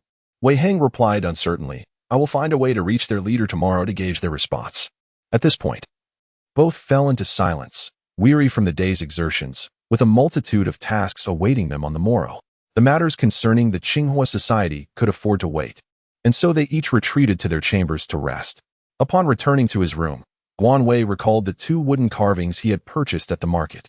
He retrieved them from his backpack and cast them into the spatial realm. In an instant, the carvings transformed into a fine powder and vanished, expanding the area slightly further. The vegetables in the planting box thrived splendidly. In just a few days, they would be ready for harvest. Clearly, it was no longer feasible to cultivate them outside in such sweltering weather, as they would not survive. Guan Wei awoke after merely 4 hours of slumber. Feeling the temperature had risen once more, she retrieved several cucumbers from the pantry and a watermelon soaked in cold water before entering the kitchen. The kitchen, adorned with 2 windows, had now been shrouded by curtains, rendering the space rather dim. As she savored the refreshing watermelon, her earlier agitation gradually dissipated. The Duke, having consumed 2 pieces of watermelon, fixed his gaze on Guan Wei with his beady eyes. Guan Wei, unyielding, offered the last piece of watermelon to the Duke, exclaiming, "This is the final slice. You must refrain from consuming more." The plump dog, Duke, grunted and swiftly devoured the watermelon, as if he truly understood his owner's command, and turned away, complying. Wei Hang remained enveloped in slumber while Guan Wei, feeling bored, wandered aimlessly. His gaze fell upon the dirty Duke, prompting him to drag the dog into the bathroom for a bath. When Wei Hang awoke, he noticed the watermelon on the table, soon followed by the sound of splashing water and Guan Wei's exasperated voice from the bathroom. "Duke, you foolish dog. You've drenched me. Why didn't Jiang Saida give you a bath sooner? If you shake off any more water, I swear I will slap you against the wall so hard you'll be stuck there." With a chuckle, Wei Hang nibbled on a few pieces of watermelon, intending to lend a hand. Just then, he witnessed the soggy duo emerge from the bathroom. The Duke scampered back to his doghouse, lying down to dry off, his expression a comical mix of embarrassment and annoyance. In the warm weather, Guan Wei was clad in a short-sleeved shirt, shorts, and flip-flops, with his bangs still dripping. Spotting Wei Hang, he asked, "You're awake? Have you eaten watermelon?" Wei Hang's gaze upon Guan Wei turned contemplative, deep, and serene. Receiving no verbal reply, Guan Wei met Wei Hang's eyes, and in that shared glance, an unspoken understanding of each other's sentiments passed between them. Guan Wei hurriedly exclaimed, "I need to change my clothes." Yet, Wei Hang obstructed him with a firm voice. "What is your answer after 3 or 4 days in the shelter?" The inevitable, like a rising tide, would ultimately surge forth. Guan Wei's heart pounded fiercely, akin to being struck by a heavy hammer, while his ears flushed a deep crimson, reminiscent of ripe cherries, and his body tensed instantaneously. Stammering, he struggled to articulate, You first, allow me to change my clothes?" Wei Hang's expression remained as tranquil as a placid lake. However, beneath this calm facade lay a tumultuous undercurrent. A powerful surge of emotion that had been suppressed for far too long, now erupting like a flood breaching its dam, overflowing with a relentless force akin to a tidal wave. Guo Wei was ensnared by his fervent gaze, akin to a prey fixated upon by a ferocious beast, instinctively diverting her eyes. The two stood in silence, resembling 2 statues of stillness. "Go change." Wei Hang broke the silence first, his tone laden with restraint and sorrow. Upon hearing his words, Guo Wei swiftly retreated to her room. With a soft sigh, Wei Hang closed his eyes, a bitter smile gracing his lips as he shook his head. When he opened his eyes again, they were veined with crimson. Indeed, one should never provoke the enigmatic nature of a straightforward man. Wei Hang lingered at Guo Wei's door for a few moments before gradually stepping out of the house. At this moment, Guan Wei is striving to calm her racing heart, dawdling as she changes her attire. The resounding roar of the engine fills the air. Guan Weiming raised his head sharply. Had Wei Hang left? Departed? He burst through the door, only to find that the off-road vehicle in the courtyard had already vanished without a trace. Guan Wei's brow furrowed slowly as a sense of dread enveloped her. Was Wei Hang truly angry? Reflecting on Wei Hang's expression and tone, her heart plummeted to the depths. This was disastrous. It seemed she had left his heart chilled and desolate. Standing foolishly under the blazing sun for several minutes, perspiration began to cascade down her forehead. "Guan Wei, are you intent on roasting yourself?" Jiang Saida rushed in, drenched in sweat. Guan Wei was momentarily taken aback, exclaiming, "Huh? Oh," as if in a daze. "Hurry and come inside." "Are you being silly?" Jiang Saida urged, pulling him into the house. "Guan Wei, my parents and I are planning to move into a bungalow, but my brother has no intention of relocating. He and his family will continue to reside in the apartment. My parents simply wish to rent a place without a yard. The 3 of us would be perfectly fine living there," Jiang Saida enthusiastically recounted, taking a couple of bites from a watermelon, only to realize that Guan Wei was still lost in thought. Jiang Saida called out loudly, "Hey, Guan Wei, did you hear what I just said?" Guan Wei, with an expression of calmness, remarked, "Ah, I have heard. What did I say? Please repeat it," he added. "You mentioned your intention to move into a bungalow." Jiang Saida replied through clenched teeth, and then, Guan Wei, with an unflinching demeanor, candidly admitted his mistake, saying, "I apologize. Please repeat that." Jiang Saida, exasperated, reiterated his statement once more. Only then did Guan Wei concede. "Very well. I have rented a house without a courtyard to Gao Mengmeng and Sun Tianjua. You may go and have a look. If it suits your needs, feel free to rent it." Jiang Saida inquired, perplexed. "Who?" "Gao Mengmeng. Sun Tianjua?" Guan Wei nodded and recounted the events of saving Gao Mengmeng and Sun Tianju. Jiang Saida could not help but lament the unfairness of fate, falling into silence. While Guan Wei pondered how to coax him into quietude, Jiang Saida furrowed his brow and gazed at Guan Wei. "Have you encountered some trouble? Where's Wei Heng? Why do you look as though your spirit has departed? Please refrain from using such language." Guan Wei glanced at Jiang Saida for a few seconds before suddenly exclaiming, "Well, let me pose a question to you." Jiang Saida took a bite of watermelon and nodded, saying, "Go ahead." Guan, somewhat hesitant, inquired, "Well, if I may say, hypothetically speaking, how would you appease your girlfriend if you had upset her?" There is a reason why Guan Wei chose to pose this question to Jiang Saida.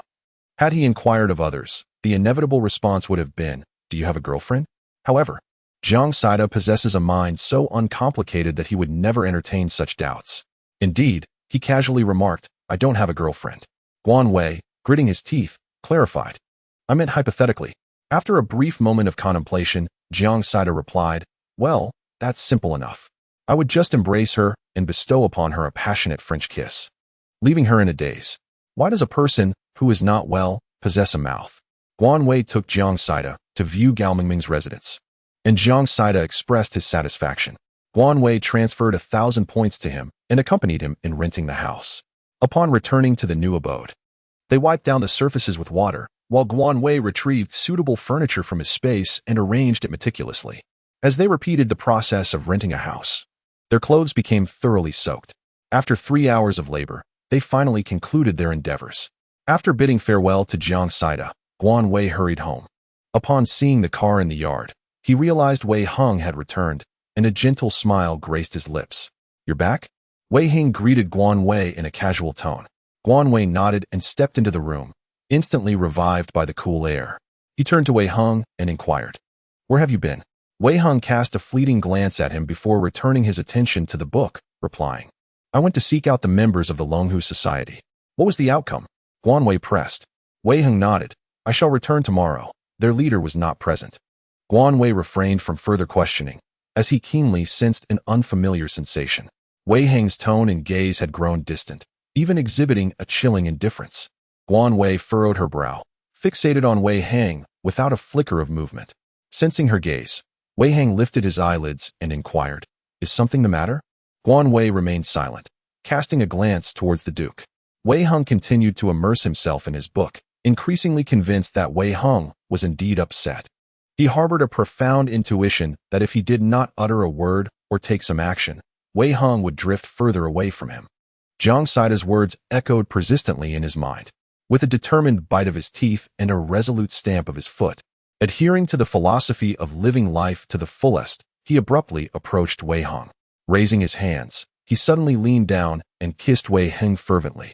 The book slipped from Wei Heng's grasp, thudding to the ground, as his eyes widened in disbelief.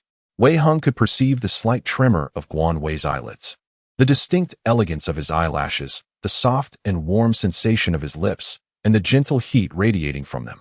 At this moment, Guan Wei closed his eyes, constantly questioning himself about what a French kiss truly entailed and how one should execute it. Frustration welled within him as he realized he had no idea. Meanwhile, Wei Heng gradually emerged from his astonishment, noticing that Guan Wei remained still, a hint of amusement flickering in his expression, yet his heart bubbled with sweetness. He reached out to cradle the back of Guan Wei's head, parting his lips to deepen the kiss that lay before him.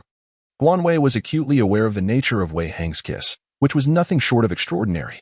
It embodied both a fierce dominance and a tender affection. The kiss ceased just as Guan Wei felt as though he might suffocate, leaving them both breathless and gazing into each other's eyes. It was then that Guan Wei realized he was seated upon Wei Heng's lap, their bodies intimately entwined. The most mortifying revelation was that he had reacted to the situation. In a state of panic, Guan Wei attempted to rise, only to be firmly embraced by Wei Heng, who reassured him, "There is no need for alarm. I feel the same way. This is perfectly natural." Guan Wei rested her head gently on Wei Heng's shoulder and nodded. Guan Wei, I long to hear you speak the answer with your own lips to find solace. Guan Wei silently complained. We've already shared kisses and embraces. Is there really a need for words? How pretentious. The next moment, she declared, I like you. Wei Heng, let us be together. Wei Heng turned his head, gently kissed Guan Wei's ear, and replied with a smile, Very well, Guan Wei, I accept. Guan Wei rolled her eyes in exasperation. I have indeed agreed. Wei Heng adjusted Guan Wei's posture, his expression grave as he declared, From this very moment, Guan Wei, remember that you have promised to be with me. I will never let you go, come what may. I shall hold on to you unwaveringly. His tone was resolute and fervent, stubborn yet persistent, filled with deep affection and sincerity. Guan Wei smiled and said, Very well, I shall never let you go, not ever. Wei Heng nodded in agreement. Remember your words. Guan suddenly felt a sense of relief, as if she had truly taken root in this world and found a sense of belonging, no longer alone. Guan rose and declared, I assure you, I shall remember forever. Remember what? Wei Zheng inquired as he entered from outside. Guan, suppressing an awkward smile, remarked, What brings you here? Is the military department so idle? Wei Zheng promptly took a seat and replied, It is sweltering. My dear brother, I am hardly at leisure. You have no idea how busy we are at the military department, not only scouring for survivors, but also allocating a significant portion of our personnel to construct shelters. Guan handed Wei Zheng a glass of water and remarked, Is the house still insufficient? What do you mean by sufficient? Numerous private shelters have arrived, and we still need to construct underground laboratories. The cultivation of crops has always been a source of anxiety, leaving us in a state of utter frustration. Wei Zheng, after finishing his glass, cheerfully said, Another one, please. Wei Heng furrowed his brow and replied, Wasn't it said that crops suitable for high temperatures had been developed? Those few potatoes? They are of no use. The yield is too low to sustain the inhabitants of these shelters. Moreover, we primarily need to cultivate rice and wheat, the staple foods. Who can live off potatoes for a lifetime? Guan Wei was acutely aware of the immense pressure they were under, with so many mouths to feed amidst a scarcity of resources. Have you visited the granaries? Aren't there some in every city? Guan Wei inquired. Indeed. The only consolation is that these granaries have not been inundated. Yet, it is of little consequence. Eventually, the supplies will dwindle. Wei Zheng lamented with a furrowed brow. Wei Heng interjected, TSK, spare us your ramblings.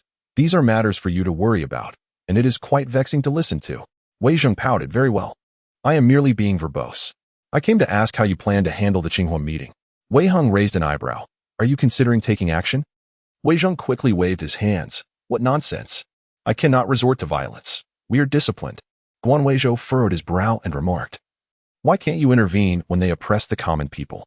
Wei Zheng sighed in response. We attempted to intervene on 2 occasions, but they merely devised a scapegoat in the form of the 3 cannons. We found ourselves utterly powerless. At times, I find these regulations quite vexing. They seem to fare better than those petty thugs.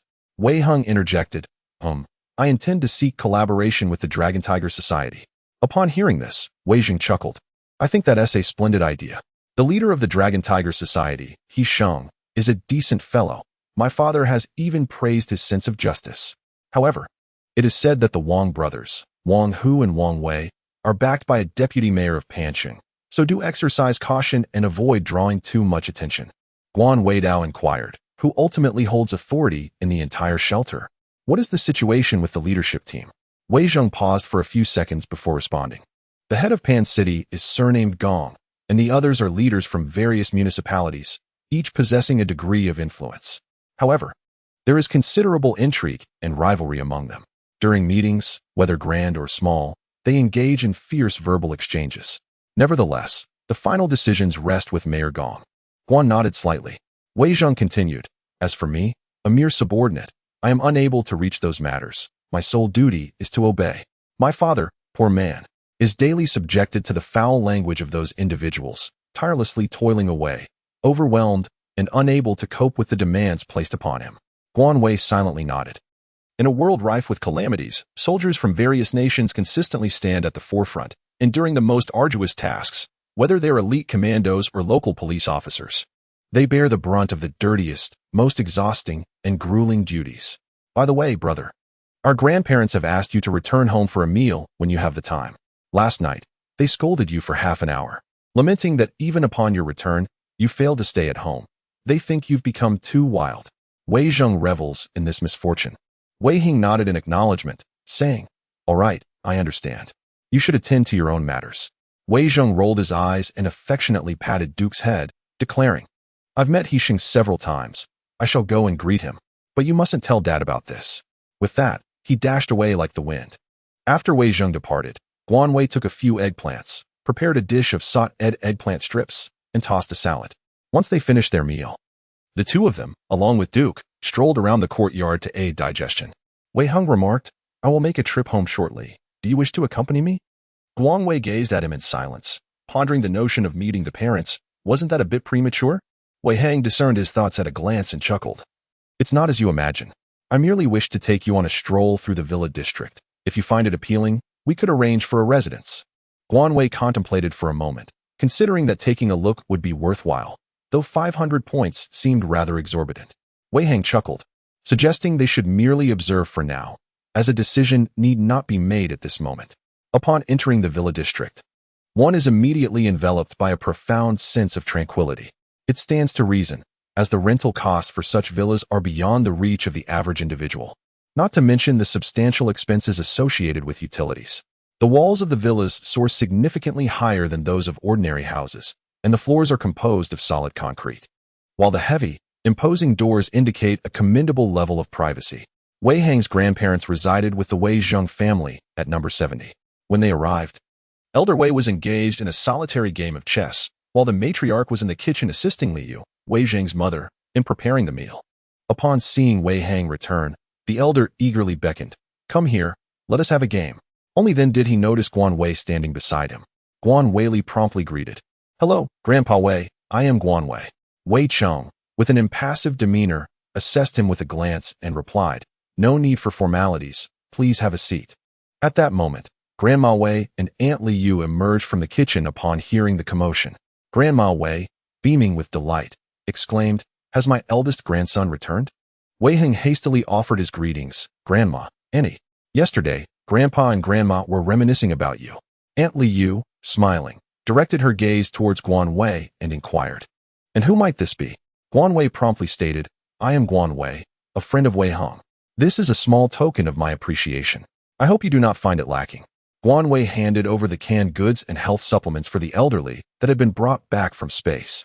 Liu promptly replied, "Oh dear, there's no need for such courtesy. These are precious items. You should keep them for yourselves." Wei Hang took the gifts and placed them directly on the coffee table, smiling as he said, "Please accept them, second aunt." Wei Grandma urged Wei Hang and Guan Wei, "Hurry, take a seat. We shall have dinner at home tonight."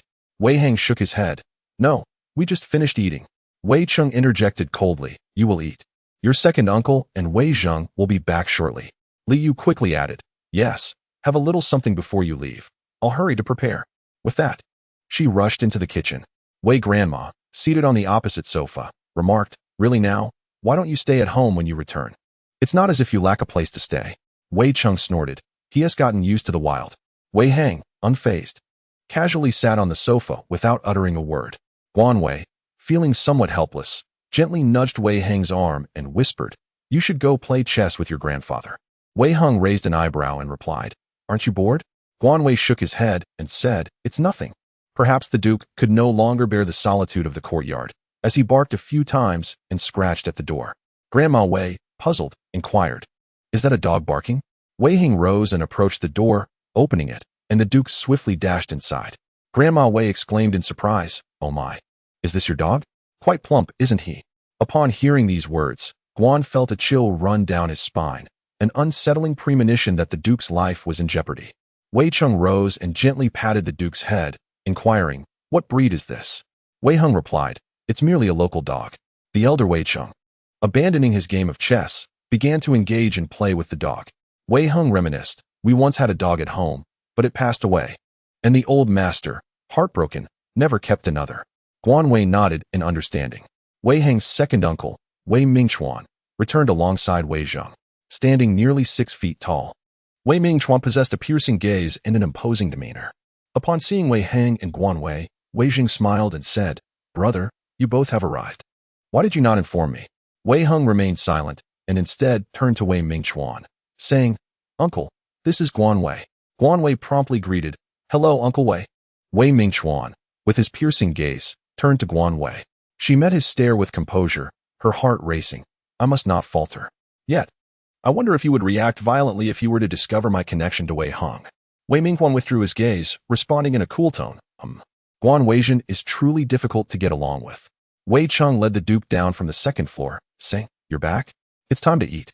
At the old man's command, everyone took their seats at the dining table, eagerly awaiting the meal. Guan Wei exhaled a breath of exasperation, muttering, "Damn, that's truly frightening." Wei Hang chuckled silently and pulled him down to sit. A pot of noodles, a platter of pickled vegetables, along with canned fish and beef constituted the evening repast for the family. The venerable Mr. Wei even set aside a small bowl of noodles and 2 pieces of canned fish for the Duke, who, oblivious to the gesture, only indulged in the canned fish. Mr. Wei Qing took a mouthful of noodles and inquired, "What was discussed in today's meeting?" Wei Mingchuan replied, "Meteorological experts predict a sharp rise in temperature in 5 days." Furrowing his brow, Wei Cheng sighed. "How does the higher authority intend to manage this?" Wei Mingchuan responded, "Father, should the temperature exceed 60 degrees, there will be no remedy. The electricity is already being supplied, but whether the air conditioning can withstand the heat is uncertain. We shall be at the mercy of fate." Wei Zheng interjected, "Grandfather, please do not fret. Who can contend with natural disasters? You and grandmother should prioritize your health." The atmosphere momentarily grew somber, prompting Grandmother Wei to admonish, "From now on, no discussions of work at the dining table. Let us all enjoy our meal." Liu added with a smile, "Guan Wei, do eat more. This is the best we can do under the current circumstances. Do not be choosy." Guan Wei shook his head and replied, "No, this is quite delightful." Wei Zheng, in a flurry, prepared another bowl of noodles and lamented, "Don't even mention it. For the past few days, I've been subsisting on watery congee with hardly any rice, accompanied by coarse corn cakes that scratch my throat. By the way, what does Mayor Gong's family eat?" Wei Mingchuan smacked Wei Zheng on the head and said, "Why don't you go find out?" Wei Zheng pouted and muttered, "Aren't I just curious?" After their meal, the men gathered in front of the sofa to sip tea while Grandma Wei and Liu engaged in idle chatter next door. Wei Cheng glanced at Wei Hong and asked, "Aren't you planning to seek employment with your second uncle?" Wei Hong withdrew his gaze from the Duke and replied, "Not at the moment." Wei Mingchuan, frustrated, exclaimed, "What do you intend to do then, huh?" His voice was authoritative, causing Guan Wei to tremble slightly. Wei Cheng interjected, "Why are you shouting?" Wei Mingchuan, infuriated, fell silent. Wei Zheng attempted to mediate. "My brother has his own plans. He knows what he's doing." Wei Mingchuan was about to scold again, but, upon seeing Guan Wei, swallowed his words. Soon after, Wei Hong and Guan Wei departed from the Wei residence. The two took a detour in their car to glance at the villa of the Wang brothers, Wang Hu and Wang Wei, but found the gates firmly shut. In the car, Guan Wei inquired of Wei Hong, "Shall we bring some food, vegetables, and fruits for your family?" Wei Hong shook his head, "Not just yet. I will inform them when the opportunity arises." It is truly difficult for Guan Wei to bear. Grandpa Wei and Grandma Wei are advanced in age and simply cannot endure such hardships. Guan Wei then said, "Could you please bring some dried vegetables and jerky tomorrow? Eating the same things is not sustainable for the body." Wei Hang chuckled, "All right, I will heed your advice." Upon returning home, the two took a bath and prepared to retire for the night. Due to the absence of night, Guan Wei had been strictly regulating her sleeping hours lately, fearing the disruption of her biological clock and the inversion of day and night. Suddenly, Wei Hang grasped Guan Wei, who was about to head to her room, and asked, "Would you like me to keep you company?" As Guan Wei observed the gradual reddening of her ears, Wei Hung chuckled, "Just teasing you." Yet, as he spoke, he embraced Guan Wei and softly declared, "We may not share a bed, but I must exercise the privileges of a boyfriend." Their lips entwined, and Wei Hung bestowed upon Guan Wei a prolonged French kiss. Upon returning to the room, Guan Wei remained in a daze, taking a significant amount of time before she felt her legs regain some strength. Silently lamenting, she thought, "How unremarkable. How will I ever manage to assert myself over Wei Heng in the future?" Entering the space, she glanced at the vegetables in the planting box and harvested some fruits to store in the basement. When she awoke once more, Wei Hung heard the clattering sounds emanating from the kitchen. Approaching, he discovered 2 bowls of cucumbers on the floor, one bowl containing sliced strips and the other holding whole cucumbers. alongside a bowl of radishes.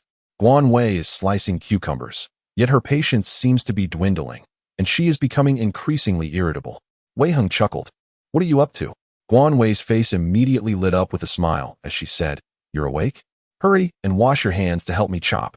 I am going to pickle some vegetables. Wei Heng replied. Do we really need to pickle so much? Guan Wei nodded, suggesting that both the Jiang family and his own should contribute some provisions. They would prepare dried meat when time allowed. Wei Heng smiled, quickly washing his hands to assist in slicing cucumbers and radishes. The two worked efficiently, salting the chopped vegetables to draw out their moisture before packing them into jars and pouring in the seasoning. In just a few hours, they would be ready to enjoy. After completing their task with deftness, the pair proceeded to Jiang Saida's home, assisting in moving all the items to the bungalow. They finished the task in a single trip. Jiang's parents were quite fond of the bungalow. Having lived in the countryside, they preferred it over apartment living, finding it too confining. Had it not been for their eldest son's desire to be neighbors with friends and the proximity to his workplace, they would have seriously considered renting a bungalow themselves. Wei Heng and Guan Wei graciously declined Jiang's parents' invitation to stay for a meal, intending to take their leave as Jiang Saida accompanied them to the door. Guan Wei Dao, I have stocked up on rice, flour, cooking oil, some vegetables, and potatoes at home. The meat is stored in the refrigerator. Clothes, medications, and some sunblock are kept in the cupboard. In a few days, the temperature will rise significantly. If you run out of food, do not hesitate to come to me. Jiang Saida pretended to wipe away tears, saying, Thank you, benefactor. Guan Wei was rendered speechless. Get lost. Wei Heng remarked. Have you considered how you will explain to your parents where these things came from? Jiang Saida was taken aback. He had indeed not thought it through. Guan Wei smiled and said, To be frank, you need not elaborate too much. Simply mention my gift. And remember to keep it confidential. Jiang Saida nodded, understood. I know what to do. After they parted ways, Jiang Saida returned home, where his parents were busy organizing their belongings. Mom, Dad, could you come here? I have something to tell you. Jiang's father and mother approached with puzzled expressions. What is it? With a serious demeanor, Jiang Saida opened the refrigerator, which was packed with vegetables and fruits, while the freezer contained meat. Jiang's parents widened their eyes in astonishment, covering their mouths. Jiang Saida stated directly, These are gifts from Guan Wei, and you must keep this secret.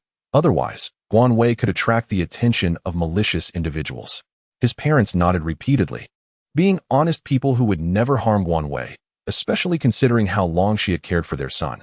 Since the onset of the extreme cold, they had witnessed countless madmen, individuals who would kill the elderly for a morsel of food or sell their children. They understood that once the secret was out, Guan Wei would be in peril. Mom, Dad, please remember to keep this under wraps. If anything happens to Guan Wei because of our family, I swear I will not survive alone.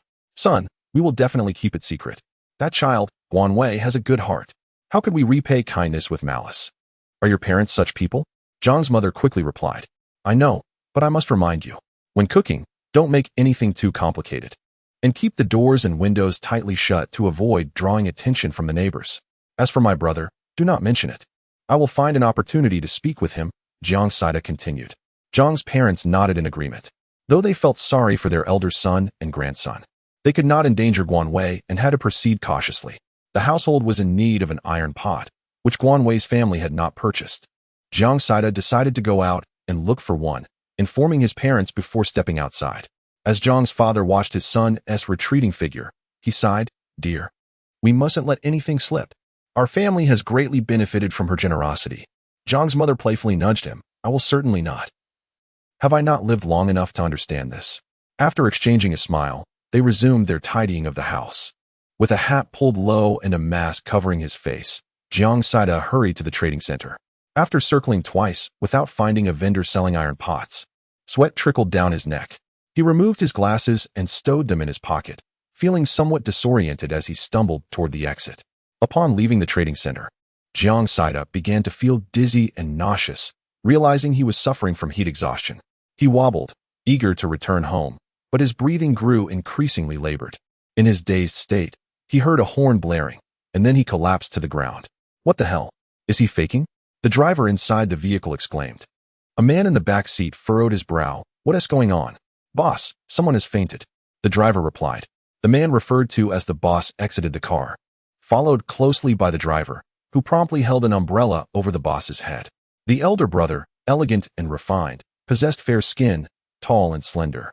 Yet his attire was utterly unapproachable, a cacophony of colors, red, orange, yellow, green, blue, and purple, rendering him akin to a flamboyant butterfly. The last image that Jiang Saida beheld was that of this butterfly before he succumbed to unconsciousness. When he next regained consciousness, he found himself reclining upon a sofa in an unfamiliar setting, with an intravenous drip still attached to his arm. Awake? A voice interrupted Jiang Saida's bewilderment. He turned towards the source and instinctively uttered, "Butterfly?" The man, amused, chuckled, "I saved you, and your first words are to bestow me with a nickname?" Jiang Saida, feeling sheepish, replied, "My apologies, and thank you." The man inquired, "Apologizing for what? Thanking me for what?" Jiang Saida, with a twitch at the corner of his mouth, conceded, "I apologize for the nickname and thank you for saving me. However, I am fine now and can leave, truly, thank you." He began to remove the needle. The man promptly grasped Jiang Saida's hand, stating, "You need to finish the infusion. Do you have any idea how expensive this medication is?" Jiang Saida was taken aback. How expensive?" The man replied, 300 points. Jiang Saida was astonished. Indeed, it was costly. "Thank you. I will return the points," he said, extending his card to the man. The man accepted the card with a smile, saying, "Since I saved you, shouldn't you tell me your name?" "Jiang Saida," he answered. "Jiang Saida? A lovely name. I am He Sheng. Pleasure to meet you, Coal Ball." He Sheng returned the card to Jiang Saida. Jiang Saida retorted, "You are the Coal Ball. Your entire family is coal balls. Do you not realize I have been sunburned?" "Ah," He Sheng replied, feigning understanding, "I see. Coal Ball." Jiang Saida placed the card into his pocket, dismissing the matter. He Sheng, with a grin, offered Jiang Saida a piece of chocolate, saying, "Have one, to replenish your strength." Jiang Saida accepted the chocolate and remarked, "It has melted." He Sheng raised an eyebrow. "Why are you so picky? Just being able to eat chocolate is a blessing." Jiang Saida pouted, recalling the chocolate that had never melted before. He Sheng unwrapped the chocolate and held it to Jiang Saida's lips, insisting, "Eat." Reluctantly, Jiang Saida accepted it with one hand and consumed it, feeling the sweetness scratch his throat. He Sheng then handed him a bottle of water, stating, "Finish your infusion before you leave." Jiang Saida finally engaged his mind and asked, "You were not the one who knocked me over. Why are you giving me an infusion? Food and drink?" He Sheng chuckled, recalling, "I remember when I was a child visiting my grandmother in Dan City. My neighbor, also named Jiang, had a little black radish head who would chase after me. If I told him not to follow, he would cry and wail. His voice was so loud." Suddenly, Jiang Saida's eyes widened. "Were you that big brother?" Back then, he was merely 6 or 7 years old, while He Sheng was 3 years his senior, often spending summers at his grandmother's house next door to the Jiang family, where Jiang Saida had greatly admired this elder brother, eagerly following him around in joyous pursuits. Later, He Sheng's grandfather fell ill, and the elderly couple were taken away by their son, never to return again. At that time, Jiang Saida wept for a long while, mourning the absence of her elder brother. Jiang's parents were both amused and exasperated by her tears, teasing her by saying, "We thought you were crying because your sweetheart had left." He Sheng playfully pinched Jiang Saida's nose and asked, "Remember now?" Jiang Saida smiled in return. "I've changed quite a bit, yet you still remember me?" He Sheng jested, "Such a dark-skinned person is indeed rare." Jiang Saida shot back, "And a butterfly as white as you is equally uncommon." He Sheng chose not to continue their playful banter and inquired about Jiang Saida's recent circumstances and her family's well-being. After finishing the infusion, He Sheng drove her home, promising to visit Jiang's parents in a few days. Upon returning home, Jiang Saida realized she had forgotten to ask about He Sheng's situation, vowing to inquire next time. Little did she know that the next encounter would arrive so swiftly. Wei Heng planned to visit the Longhu Society, and Guan Wei, concerned, insisted on accompanying him. They decided to leave Duke at Jiang Saida's home. Upon hearing their intention to visit the Longhu Society, Jiang Saida, always eager for excitement, could not resist joining them. Thus, she found herself once again standing outside the building from which she had just departed 3 hours earlier. The unit door was firmly shut. Wei Heng knocked, and soon someone opened it, asking, "What do you want?" The person who opened the door was a young man, his eyes filled with caution. Wei Heng got straight to the point. "I'm looking for your boss." "Looking for our boss? Who are you?" "Our boss is not someone you can just find." The man replied dismissively. Wei Heng tossed him half a pack of cigarettes, to which the man raised an eyebrow and smiled, saying, "Wait here, before swiftly disappearing. In the car, Wei Heng had shared that the Qinghua society was backed by someone powerful, occupying numerous stalls to earn provisions or points. While incidents similar to the Gao Mingming affair were rampant, and they even offered unofficial services. In contrast, the Longhu society had amassed considerable resources on their own, reportedly stockpiling substantial amounts of tobacco and alcohol, and even seizing a granary. Upon arriving at the shelter, they exchanged half of their supplies for 8 buildings. Furthermore, it was rumored that the leader of the Longhu society owned property in the Villa district. In summary, they relied on rental income to sustain themselves. However, the veracity of these rumors was uncertain, as Wei Heng had gathered this information through discreet inquiries. The shelter resembled a miniature world, with every kind of enterprise imaginable. Yet, amidst such perilous conditions, the notion that some individuals would exploit the populace for personal gain was indeed a chilling thought. The man soon returned and invited the 3 inside. Perhaps sensing the advantage of numbers, he quietly cautioned, "All 3 main figures of our organization are present." They were led directly into a room on the first floor, which was meticulously tidy, furnished with simple wooden furniture. A leather sofa occupied the living area, where a man lounged on a single armchair, casually observing Guan Wei and the others with crossed legs. 2 other men sat on a different sofa, also directing their gaze towards them. As Jiang Saida entered last, she immediately recognized the butterfly. She glanced around, realizing this was the very room she had just vacated. He exclaimed in astonishment and confusion, "Brother Sheng?" Simultaneously, Guan Wei subtly raised an eyebrow, realizing that one of the men was none other than Zhou Zhong, the very individual who had previously seized his supplies and directed him to where he could procure a knife. The flamboyant figure known as Brother Sheng cast a puzzled glance at Jiang Saida and inquired, "What is the situation here? Do you 2 know each other?" Guan Wei and Wei Heng gazed at Jiang Saida with expressions of bewilderment. In that moment, the 6 men fell into silence, each burdened with a multitude of questions. He Sheng chuckled, "All right, let us all take a seat." He then recounted the events that had transpired 3 hours prior and proceeded with mutual introductions. The 3 key figures of the Longhu Association were He Sheng, Zhou Zhong, and Yang Bo appeared composed and spoke sparingly, exuding an air of astuteness. In contrast, Zhou Zhong maintained a casual demeanor, his presence imbued with a hint of roguishness. Guan, upon hearing the conclusion, sincerely remarked on the remarkable serendipity of the situation, secretly pondering, "This endeavor will undoubtedly yield extraordinary results with minimal effort." He Sheng poured a cup of tea for each person and smiled, inquiring, "Wei, is he your brother?" Wei Heng nodded and replied, "Indeed, he is my cousin." He Sheng continued, "Since everyone is acquainted, and you are friends of Sita, I shall pose my question directly. What motivates you to take action against Qinghua?" Guan Wei took a sip of tea and remarked, "We rescued 2 children from their clutches. We have hidden them away, but inevitably, there will come a day when they are discovered. Furthermore, allowing them to remain at large poses a threat." Wei Heng continued, "To be frank, this situation is fraught with difficulty. They do not leave their sanctuary, and you cannot brazenly commit murder. Moreover, the absence of night exacerbates the challenge." Jiang Saida inquired, "Brother Sheng, is there truly no solution?" He Sheng pondered for a moment before responding, "Indeed, we can lure them out." Jiang Saida chuckled, "A collaboration then?" He Sheng smirked, "What is in it for me?" Jiang Saida turned to Guan Wei, who raised an eyebrow and smiled. "What do you desire?" He Sheng replied, "I shall take 7 parts of the supplies, and you may keep the villa." Upon hearing this, Wei Heng laughed, "Are you certain?"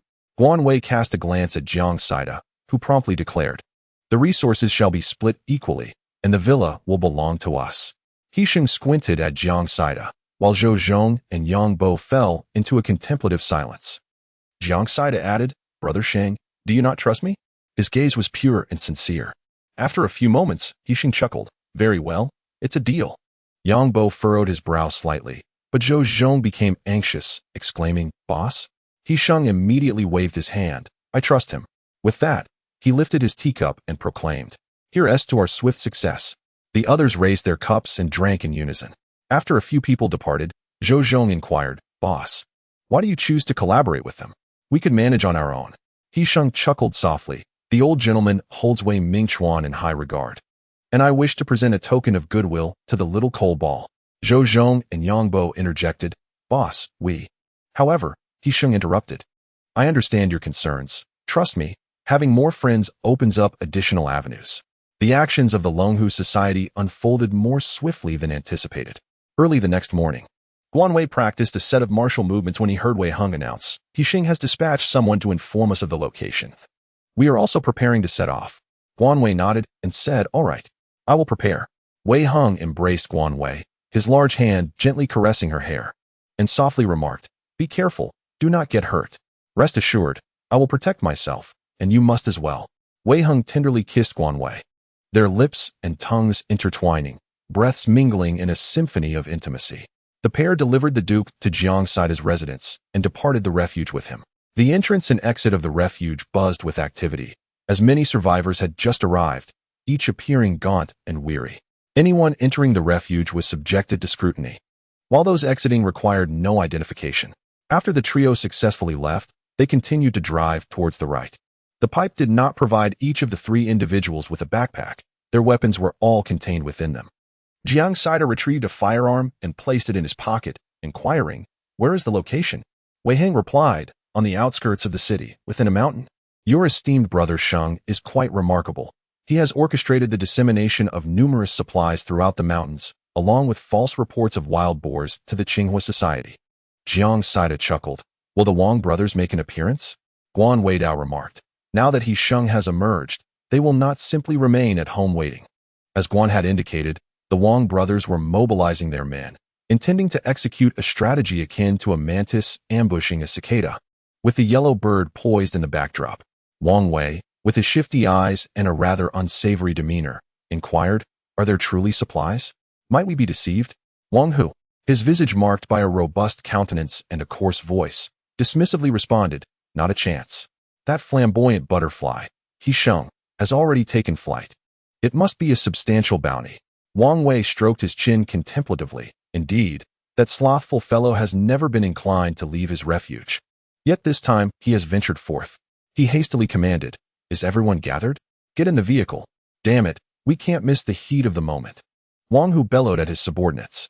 Wang Wei further queried, "What of those two children? They remain unaccounted for?" That useless Debang was beaten to the point of not even knowing who struck him. Wang Hu's expression mirrored his frustration. "They have been located. We shall deal with them upon their return." Wang Wei nodded. "We must exercise caution. Sheng is quite the cunning butterfly." Wang Hu reassured him. "Understood, fret not. His subordinates are merely adept at scraping together funds for survival. What prowess do they truly possess? Do not grow complacent. A cautious ship sails for 1,000 years." Wang Hu retorted, waving his hand in annoyance. I know. After nearly 3 hours on the road, the trio finally arrived at their destination, Longbei Mountain, the intersection of two cities. The trees stood dense yet devoid of vitality. Even the pines and cypresses had lost their inherent vigor. Alongside the road, 3 trucks and 3 SUVs were parked, presumably belonging to Sheng and his men. Once Wei Heng parked the vehicle, he observed Zhou Zhong approaching. "Are you capable of proceeding? I have been waiting for half an hour." Zhou Zhong exclaimed. Guan Weixiao remarked, "My apologies," as he handed him a bottle of cola. Without hesitation, Zhou Zhong accepted it, waving his hand and declaring, "Let us go."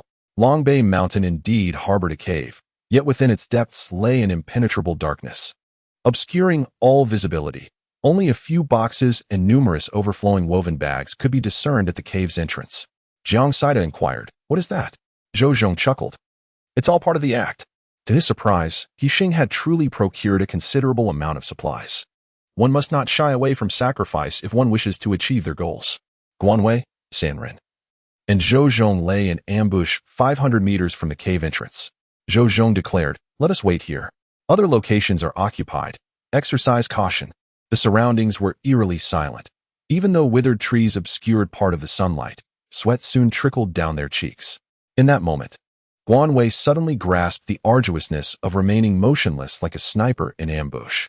Wei Heng produced a small towel to wipe Guan Wei's brow and inquired of Zhou Zhong, "What if the other factions in the shelter learn of your rumors?" Zhou Zhong shook his head. "That won't happen. The boss has dealings with the military. If there are indeed supplies, the boss will inform them. This time, they will not be deceived. As for the rest, they pose no threat." "What background does your leader have?" Guan Wei asked. Zhou Zhong, speechless, replied, "Do you think I can trust you?" Wei Heng suddenly made a gesture. observing from a distance a group of individuals cautiously advancing. The four remained silent, refraining from making any noise, with only the rustling of footsteps echoing in the stillness. As the sound of their steps drew nearer and then faded away, a man's voice pierced the air. "Retreat. Something feels amiss." Zhou Zhong abruptly sprang into action, with Guan Wei and the others swiftly following suit. In an instant, the forest erupted with the cacophony of gunfire. He Sheng emerged from an unknown location. Having exchanged his flamboyant attire for a somber black suit, his expression one of grim determination as he commanded his subordinates with ruthless efficiency. Zhou Zhong shouted, "Boss." Wang Hu is not here. He Sheng dispatched a man with a swift strike, replying, "No worries, Yang Bo is at the foot of the mountain." At that moment, Guan Wei heard the sound of gunfire emanating from the foot of the mountain. Suddenly, a man lunged towards him, but Guan Wei deftly evaded, seizing the man's arm and forcefully throwing him to the ground, driving a knife deep into his neck. Instantly, the man emitted a gurgling sound, and blood began to pour forth as his eyes gradually lost their luster. Wei Hung swiftly subdued the enemy, aiming for a quick resolution while remaining vigilant of Guan Wei's situation. Bodies continued to fall, both allies and foes alike. Wang Wei, sensing the dire situation, hastily attempted to flee, prompting Zhou Zhong to shout angrily, "That scoundrel Wang Wei is trying to escape." Wei Hung and Guan Wei simultaneously turned their gaze towards Wang Wei, raising their guns in unison. Wang Wei quickly protested, "Hilauda, we have never interfered with each other's affairs. What is the purpose of this charade today?" He Sheng, sheathing his knife, pointed towards the cave and retorted, "Isn't it for the supplies you found for me?" Wang Wei replied angrily, "Do not waste my time with such nonsense. Today, you have set this trap. All clear down below, Lauda," came Yang Bo's voice through He Sheng's walkie-talkie. He Sheng responded, "Received," then turned to Wang Wei.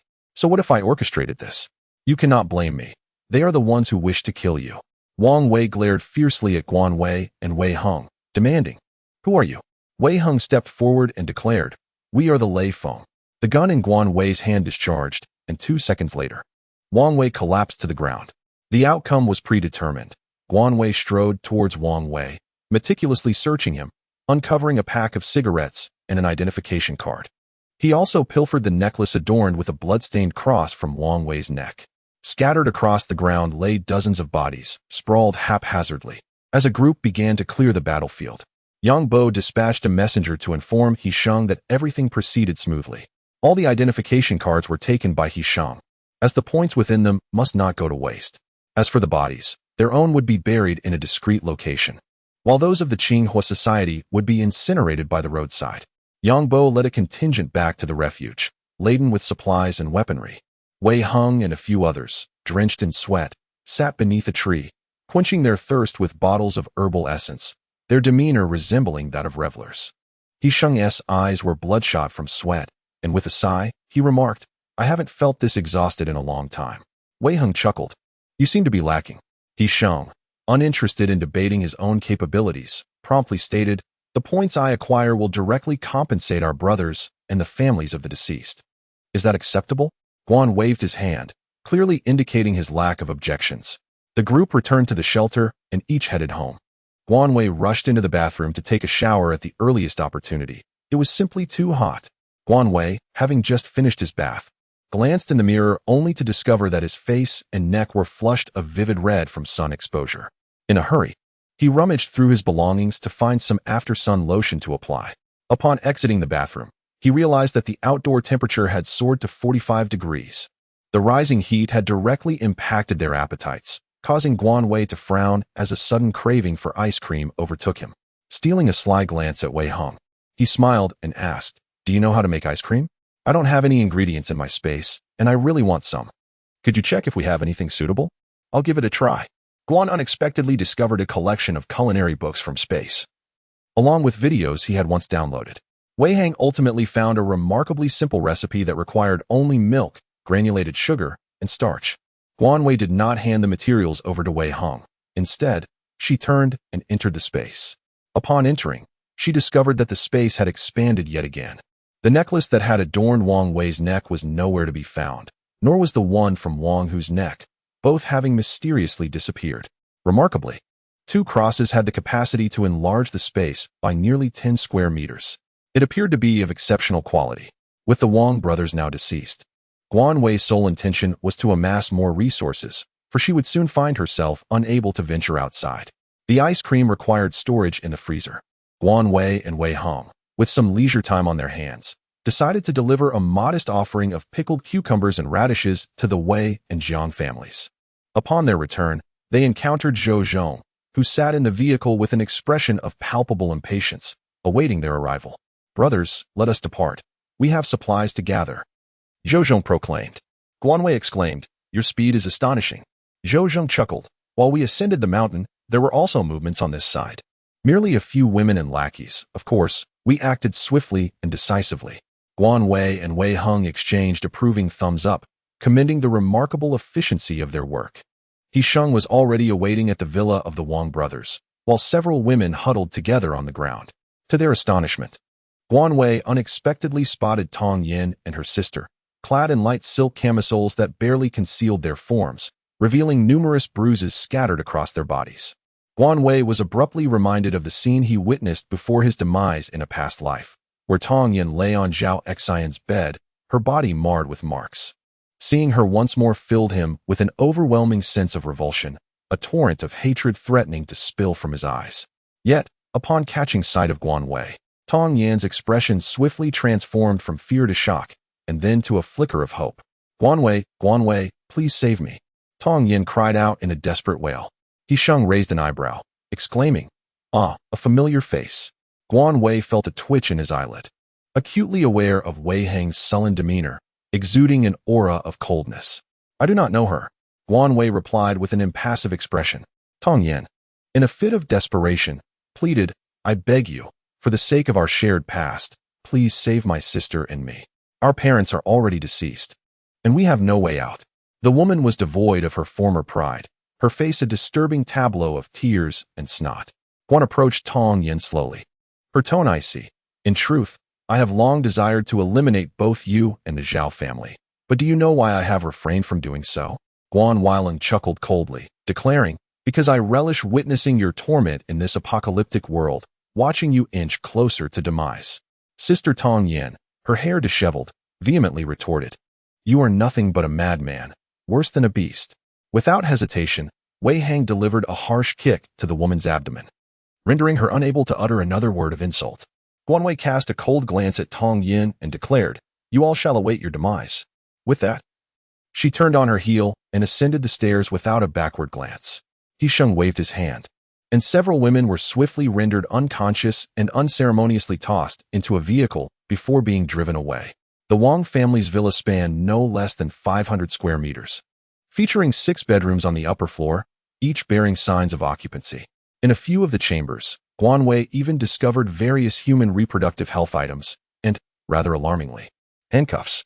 Zhou Zhong followed closely behind, exclaiming, TSK, though quite unattractive, they certainly indulge in peculiar pastimes." Wei Heng and Guan Wei remained noncommittal. He Sheng ascended the stairs with a look of disdain, remarking, "Have you finished your little tour? I've arranged for all the supplies to be brought to my location. Would you care to take a look? From now on, this will be your home, and you may return here when the time is right." Guan Wei was indifferent to the prospect of viewing Wei Heng's villa, deeming it unnecessary. The supplies from the Tsinghua Society were indeed impressive, comprising 4 trucks laden with food and 3 trucks filled with daily necessities. Additionally, there were some gasoline, diesel, and electrical appliances. Guan Wei did not scrutinize the contents carefully. He merely instructed someone to deliver his portion directly to his residence. Once the truck had departed, Guan Wei promptly stored the items in his space and urged Wei Heng to accompany him to the villa once more. During the journey, Guan Wei inquired, "Aren't you curious about my purpose?" Wei Heng chuckled in response. "Could it be that you are fetching contraceptives?" "Guan Wei, get lost." Wei Heng chuckled softly. "I presume you wish to visit the villa in search of valuable treasures, perhaps a safe?" Guan Wei rolled her eyes in response. "Indeed. I took Wang Wei's key, so I ought to search for the lock, right? That key was stealthily hidden in my space while I was searching Wang Wei." Wei Heng nodded, remaining silent for a few seconds before saying, "Aren't you going to inquire where He Sheng has taken those women?" Guan raised an eyebrow, scrutinizing Wei Heng several times without uttering a word.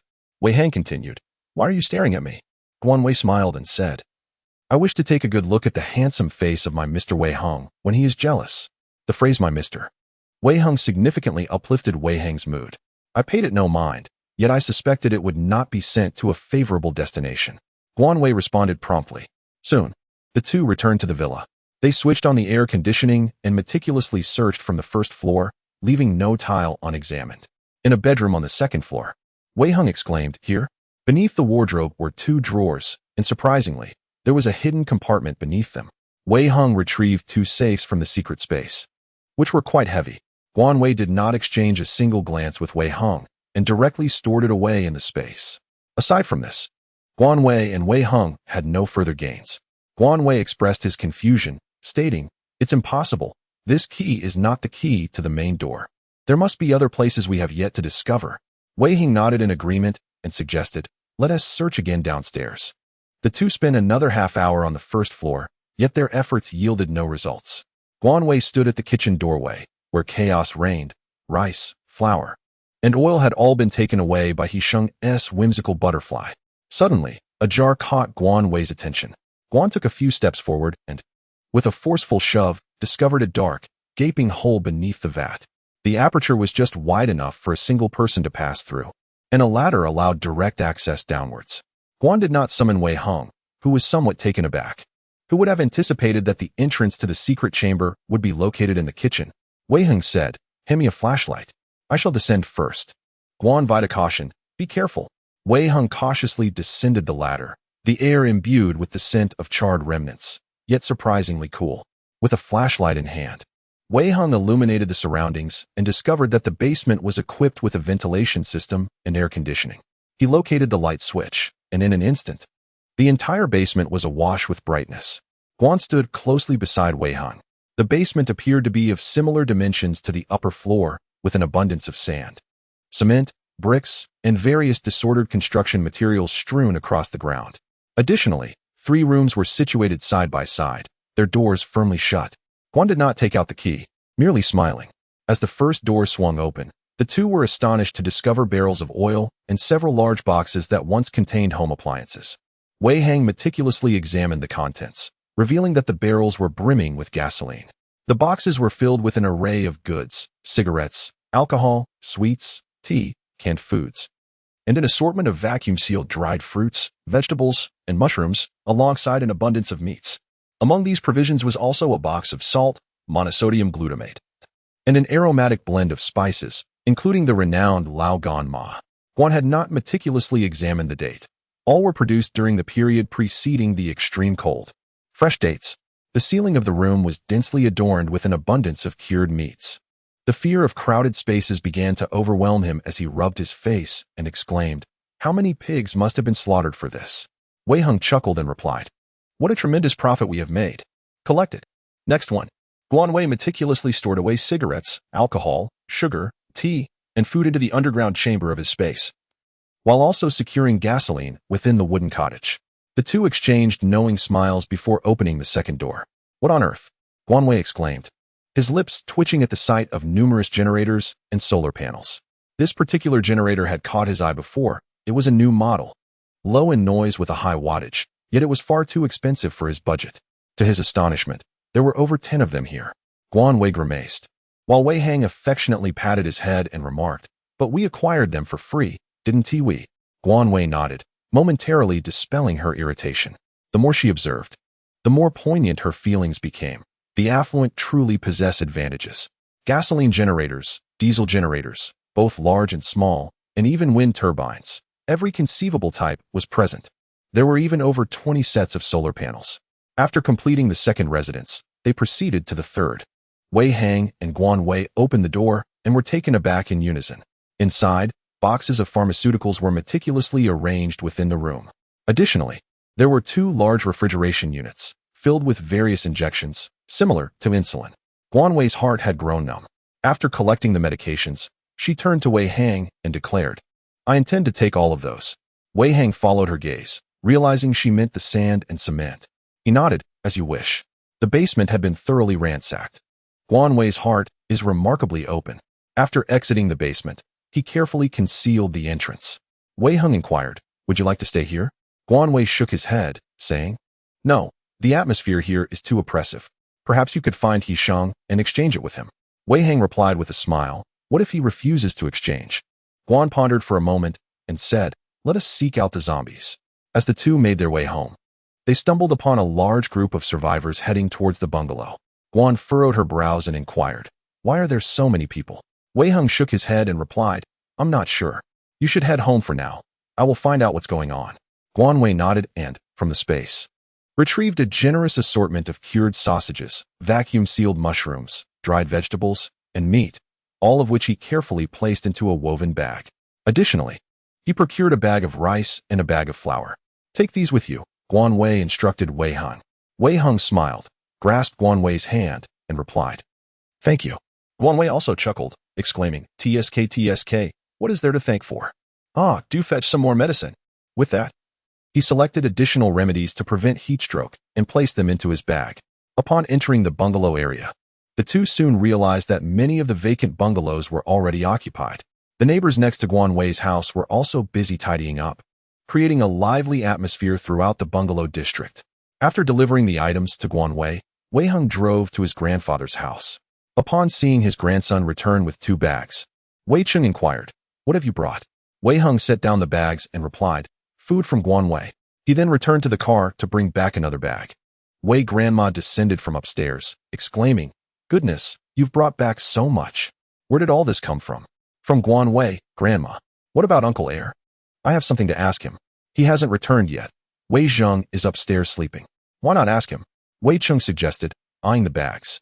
Wei Hung headed upstairs and entered Wei Zheng's bedroom without knocking. Wei Zheng lay sprawled out in his shorts, deeply asleep. Wei Hung shook his shoulder and urged, wake up.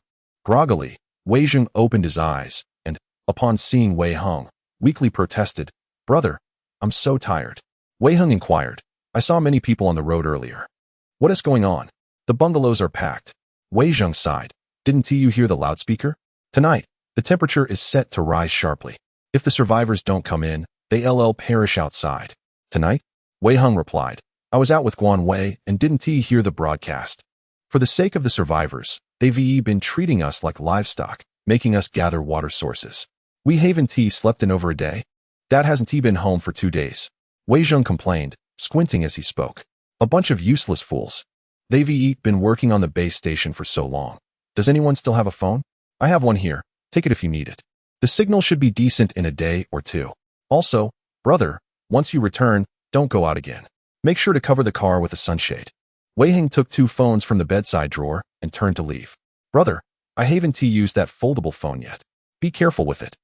Wei Zheng called after him, only to be met with the sound of a door slamming shut. Returning home, Wei Hang briefly relayed Wei Zheng's words. Guan Wei nodded and said, let us first deliver some food to Jiang Saida and those 2 children, and we must also find Hisheng. We need to be quick. They took a considerable amount of meat and vegetables to Jiang Saida's home, along with 2 watermelons and a box of strawberries. For Gao Meng, they brought canned goods, instant noodles, and some vacuum-sealed items. The 2 children looked much better, and upon hearing about the Qinghua meeting, they wept tears of joy. Guan advised them not to venture outside, providing them with his home address so they could reach out to him if needed. Wei Hang equipped the 2 children with a generator and an air conditioner, also leaving behind 2 air cooling fans. The fan is not particularly effective during the sweltering heat, yet at the very least, it remains functional for the time being. By the time Guan Wei arrived at Hisheng's place, there was no need for prior notification. He could enter freely. Zhou Zhong and Yang Bo were absent, leaving only the carefree Hua Huti to sip tea and enjoy the air conditioning. Upon seeing Guan Wei and his companion, Hisheng chuckled, what brings you here again after just a few hours? Missing me already? Guan rolled her eyes and exclaimed, let's get down to business. As she spoke, she pulled out some pickled vegetables from her backpack and handed them over. Hisheng inquired, pickled vegetables? Guan Wei smiled and said, this is what we pickled ourselves before. There aren't many jars left. I specially brought you 2 jars. Isn't that generous? Hisheng gazed at the jar of pickles in silence for 2 seconds and then declared, if you have something to say, just say it. His voice resonated powerfully. This person, Guan Wei, is truly lackluster. Wei Hung chuckled and said, it's nothing, merely a gift from a business partner.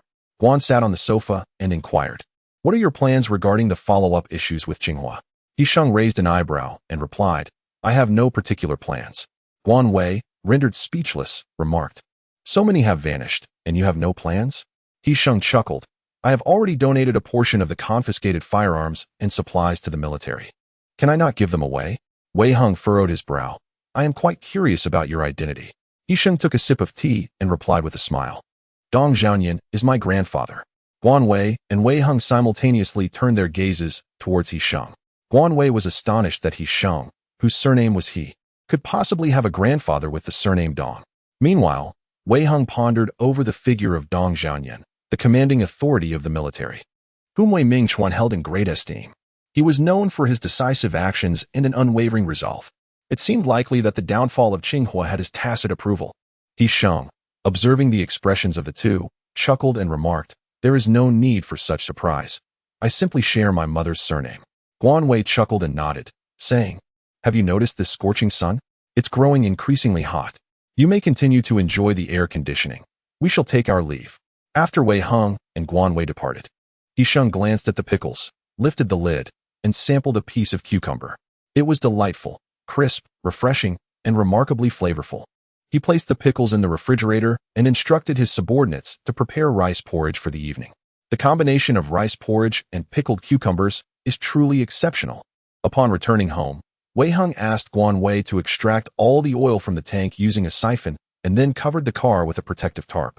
Guan, still unwashed from his bath, relished a slice of watermelon while basking in the cool air of the air conditioner, thoroughly enjoying himself. Wei Heng emerged from his bath, frowning as he remarked, are you really going to sit here with your damp hair under the air conditioning? Guan Wei waved his hand dismissively, saying, it's nothing. It will be done shortly. Wei Heng, with a sense of resignation, held the hairdryer to style someone else's hair and then turned it upon his own. Guan Wei Jian, with a cheerful smile, handed a piece of watermelon to Wei Heng, saying, you've worked hard, my boyfriend. Wei Heng did not take it. Instead, he opened his mouth to take a bite from Guan Wei's hand, replying, thank you, my boyfriend. He then embraced Guan Wei, saying, from now on, please store the food at home in the space first, especially the peels of fruits and such. It tends to get quite messy here, so we must be cautious. Guan Wei gently nodded, resting her head on Wei Heng's shoulder, inhaling the scent of the same shower gel they both used. Yet she couldn't shake the feeling that Wei Heng's fragrance was somehow more delightful. Guan Wei, under an inexplicable impulse, extended his tongue and licked Wei Heng's neck, causing Wei Heng to freeze in that instant. Guan Wei continued to provoke, ambiguously suggesting, let me plant a few strawberries for you. Wei Heng's Adam's apple rolled multiple times before he finally lowered his head to capture Guan Wei's lips. He silenced her, his long tongue plunging in. Their lips and tongues entwined, the vivid, sticky sensation igniting every pore. The scorching sun blazed down like a great furnace, rendering the earth unbearably hot. Guan Wei, too, felt the searing kiss of Wei Heng, her heart and blood boiling within her.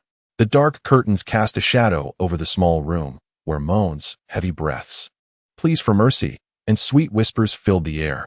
Guan Wei awoke from a restless slumber, only to find himself nestled in Wei Heng's embrace. The fervent memories of the previous night flooded back, igniting a pang of discomfort as he touched the corner of his mouth. Ouch. Slowly propping himself up, he surveyed the reddened skin at the top of his thighs. Goodness, that too was sore. As someone who has lived 2 lifetimes, Guan Wei certainly comprehended that.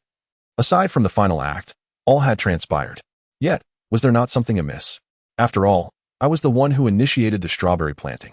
Shouldn't I have been the one in control? Was I truly the one being subdued? Guan, lost in thought, abruptly tugged at his own hair in frustration. Damn it! What did you say? Wei Heng's languid voice emerged from behind him. Guan Wei turned stiffly like a rusty machine, exclaiming, I said nothing. Wei Heng grasped Guan Wei's arm and embraced him once more as they lay down together, inquiring, is there anywhere that feels uncomfortable? Guan Wei candidly expressed her discomfort, stating that her mouth hurt and the root of her thigh ached as well. Wei Heng stifled a laugh and replied, I apologize. I shall be more mindful next time. Guan Weilan cast a frosty glare at Wei Heng and enunciated each word with deliberate intensity. If you cannot stifle your laughter, I shall show you no mercy. Wei Heng, swallowing hard and feeling his Adam's apple bob, restrained himself, determined not to succumb to laughter, even at the cost of his own breath. As Guan Wei rose from slumber, he drew back the impenetrable curtains, allowing a slender sliver of light to pierce through.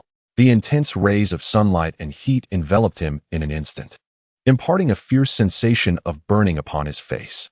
Squinting, he gazed outside, where an eerie silence prevailed, devoid of any human presence.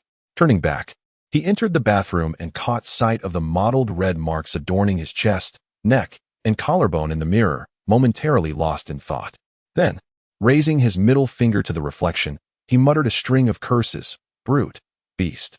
In truth, Guan Wei did not harbor as much aversion to the notion of intimacy as he had anticipated.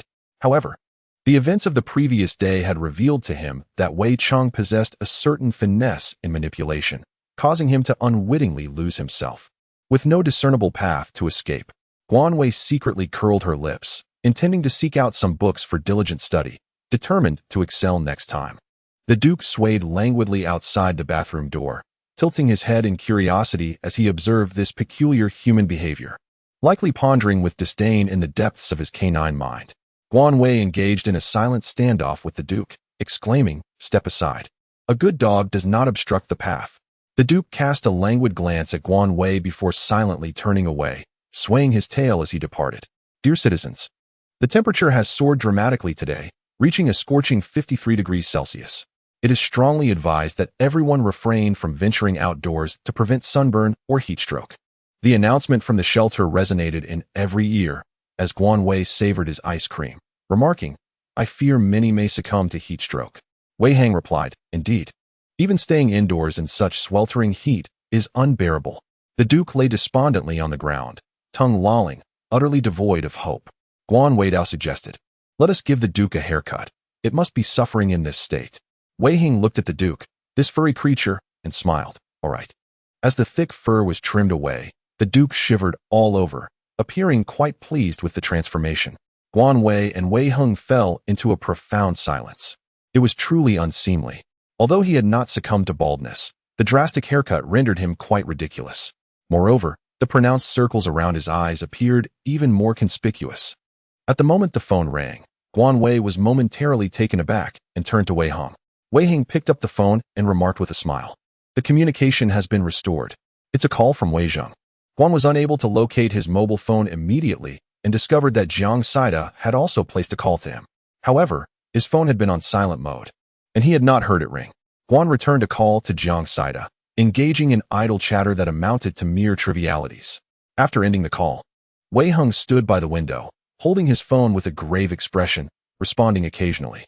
Watching the video, Guan Wei witnessed calamities from around the globe: tsunamis, volcanic eruptions, landslides, earthquakes, and polar nights, among others. These numerous disasters seemed to represent a struggle for existence, a game of survival of the fittest, where only the victors could endure. Wei Hung ended the call, prompting Guan Wei to inquire, "What did Wei Zheng say?" Wei Hung replied, "Nothing significant. It was merely my grandparents reminding me of a few matters." Jiang Saida sent a message in the group chat, and Guan Wei noticed he had added several individuals from the shelter. Jiang Saida stated, "They are all acquaintances. Anyone with important news can relay it within the group." Guan Wei, "All right." He Sheng, "All right." Zhou Zhong, "I am merely curious. On such a sweltering day, could a mobile phone potentially explode?" Yang Bo, "All right." Wei Zheng, "It could indeed explode. Greetings, I am Wei Zheng." Zhou Zhong, "We are aware of your identity. Why do you continue to engage in idle chatter? Shouldn't soldiers be serving the laboring masses?" Wei Zheng, "Soldiers are also flesh and blood. Furthermore, we do have our moments of respite." Guan Wei, "Be cautious of explosions." Yang Bo, "Wei, what is the situation outside?" Wei Zheng, "The hospital has established a medical room for treating heat stroke. People have already been brought to the hospital." Wei Hang, holding his phone, was scrolling through some videos, eventually letting out a resigned sigh. The time had entered January. It should be a chilly winter, yet the sun shone brightly, and the temperature soared. Inside a one-bedroom apartment, Zhao Kui sat on the floor, bare-chested, gnawing on a dry flatbread. Zhao Xian looked at the bread with disgust. Utterly lacking in appetite. Is there nothing else to eat? Is this fit for human consumption? Zhao Xian remarked with displeasure. Having something to eat is already fortunate. We have only half a bag of rice left at home. Who knows when this situation will end? We must be frugal. Li Meijuan's face bore the weight of fatigue, her tone filled with resignation. Zhao Xian reluctantly took a bite of the flatbread, chewing for an eternity before swallowing it down. That little rascal is also in the shelter. I must find him when the opportunity arises, Zhao Kuo declared. He had seen Guan Wei and Wei Hang drive into the shelter a few days ago while working, but he could not keep up with their vehicle. He only knew they entered the residential area, but was unaware of where they were staying. Find him. What can he do for you? Have you forgotten how he treated us? Li Meiwan seethed at the mere thought of Guan Wei. If it weren't for your foolish idea to covet his house, would he have treated us like this? Zhao Xian retorted impatiently. You little brat. Who do you think I am doing this for? Isn't it to help you find a wife? And now you dare to blame me? Truly, I must have raised you in vain. Li Meiwan chided. Enough. Silence. That kid is in the car, looking perfectly fine, showing no signs of suffering. I will find time to seek him out, Zhao Kuo asserted. Li Meiwan, rolling her eyes, inquired, what about the Tong sisters? Should we seek them out? They surely have food and drink at their home, better off than us. Upon hearing this, Zhao Xian's expression darkened. Zhao Kuo, gazing at the flatbread in his hand, contemplated the ragged appearance of his family and said, Zhao Xian, you should go look for them. Zhao Xian exploded with anger. Wasn't it you who sold them off for 2 bags of rice? Now you want me to find them? She'd be more likely to kill me. Zhao Kuo yelled back. You fool, what do you think we did this for? We raised those sisters without food and drink. Zhao Xian replied, if it weren't for their parents, we would have perished long ago. And now, upon reaching the shelter, you secretly sold them off. Is this what humanity entails? Zhao Kuo abruptly stood up and slapped Zhao Xian across the face, shouting, do you not know what those people are like? They are all fierce and ruthless. Who could protect them? It is better to sell them for some food. Li Meiwan angrily interjected, why strike your son? Can't you speak nicely? Zhao Kuo responded, you coddle him too much. Look at him, he is nothing. Li Meiwan, pulling Zhao Xian close, spoke earnestly, son, those people have their eyes on the Tong sisters. We cannot protect them. To ensure our family's survival, we must do this. You must understand your father and me. Wiping the tears from her face, Li Meiwan added, you must consider your father and me. Zhao Xian closed his eyes and, in a softened tone, said, Mother, please do not weep. I shall go in search of her. Is there still space? Please, let us put the car away. I fear it may suffer a flat tire. Wei Hung glanced towards the driveway in the courtyard. Guan nodded and said, I shall go at once. Wei Hung furrowed his brow and stopped him, saying, put on your sun protection clothing and don't forget to take your hat. Guan Weixin remarked that such a close distance was quite unnecessary. Yet, she still meticulously donned her attire before stepping outside. At the moment she opened the door, a wave of heat surged toward her, making her breath become labored. A glance at the thermometer revealed a staggering 57 degrees. Guan Wei hurriedly ran to retrieve the vehicle, wasting not a moment before promptly returning to the room. Wei Hang furrowed his brow and remarked, I wonder how long this weather will persist. Guan Wei inadvertently exclaimed, 3 months. Wei Hung raised an eyebrow, glancing at Guan Wei, who casually retrieved a large watermelon from the space and declared, slice it open. With a smile, Wei Hung proceeded to cut the watermelon, and the two of them sat at the table, sharing the fruit piece by piece. The midsummer would not conclude for another week, yet the scorching heat was expected to persist for 3 months. Water and electricity would also be supplied on a limited basis. Guan Wei suddenly remarked. Wei Hing listened intently, turning his gaze toward Guan Wei. Guan Wei was immersed in a profound reverie, his brow furrowed and his heart desolate. Wei Hang sat beside Guan Wei, enveloping him in a tight embrace, gently patting his back and reassuring him, do not be afraid, for I am here with you. Guan Wei nodded slightly and sighed, saying, I have endured such an experience, Wei Hung. I perished in the 4th year of the apocalypse at the hands of the very person I trusted the most. The door remained ajar as he closed his eyes. Each time the midnight hour beckoned him back into dreams. The pain and resentment of that time still lodged in his throat like a thorn. Given another chance by fate, he was determined not to repeat the past, striving to escape it with all his might. Thus, he found himself at the refuge, accompanied by Wei Hung and Jiang Saida. A sharp pang pierced Wei Hang's heart, as if it had been pricked by a needle. What about Zhao Xian and the others? Guan Wei nodded and said, I despise them. Yet my desire to survive in this apocalyptic world and live alongside you all is far greater. Wei Hung gently patted Guan Wei's head, assuring, indeed, I shall remain by your side always. Wei Hung had often pondered over Guan Wei's spatial abilities and her remarkable adaptability to the harsh realities of this new world, striking down adversaries without a hint of hesitation. Now, with merely a few words from Guan Wei, the truth lay bare before him. This was her instinctive self-preservation, born from her tumultuous experiences. Wei Heng sighed, his heart filled with profound affection and concern. The temperature lingered around 55 degrees, creating a stifling atmosphere both indoors and outdoors. Even in stillness, sweat cascaded down like rain. Life for the inhabitants grew increasingly arduous as the demand for water and electricity surged drastically, leading to a looming shortage in the already strained resources of the shelter. Rivers and mountain pools evaporated rapidly, and the agricultural research sector within the shelter found itself in dire straits. In just 5 days, the earth cracked at a visible rate. Shoes sank into the ground, their soles disintegrating, and cooking an egg would be an effortless feat in the searing heat. Dear residents, the shelter's announcement echoed, due to the rising temperatures. Our water and electricity supply can no longer meet demand. Starting tomorrow, we will implement restricted supply hours from 8 to 10 in the morning. Please conserve water and store reserves accordingly. As the broadcast resonated, complaints erupted among the populace. In the chat group, Wei Zheng remarked, "Venturing outside will leave us sunburnt." Jiang Saida inquired, "Are you all still going out?" Wei Zheng replied, "We each have a set of insulated suits. We must venture to the mountains to fetch water. If we don't act swiftly, there will be none left." He Sheng added, "Gratitude. Guan Wei, ensure you bring along medicine such as Huoxiang Jingqi water. And do not forget to wear a mask and a hat." Wei Zheng, "Certainly, it is all thanks to you." Zhou Zhong, Guan Wei, "I have heard that someone is searching for you." Guan Wei, Zhou Zhong, "A younger fellow mentioned it yesterday. He spoke of a young man." Wei Heng turned to Guan Wei, his tone growing icy. "Zhao Xian?" Guan Wei did not respond in the group. "Understood, no big deal." "Huh. It's hard on him in such sweltering heat. Let him search." With a smile, Guan Wei retrieved several types of fruit and ice from her space and placed them on the table. She then suggested, "Let us make some juice." Wei Heng nodded and proceeded to prepare the fruit juice, while Guan Wei turned to enter her space. Having not visited her space for a few days, she discovered that the vegetables in the planting box had ripened. A previously unrecognized tree had finally borne fruit. And it was only then that Guan Wei realized it was a mulberry tree. The individual mulberries were still a tender green, but once mature, they could be used for winemaking. A batch of corn had ripened as well, so Guan Wei picked a few ears to boil for dinner.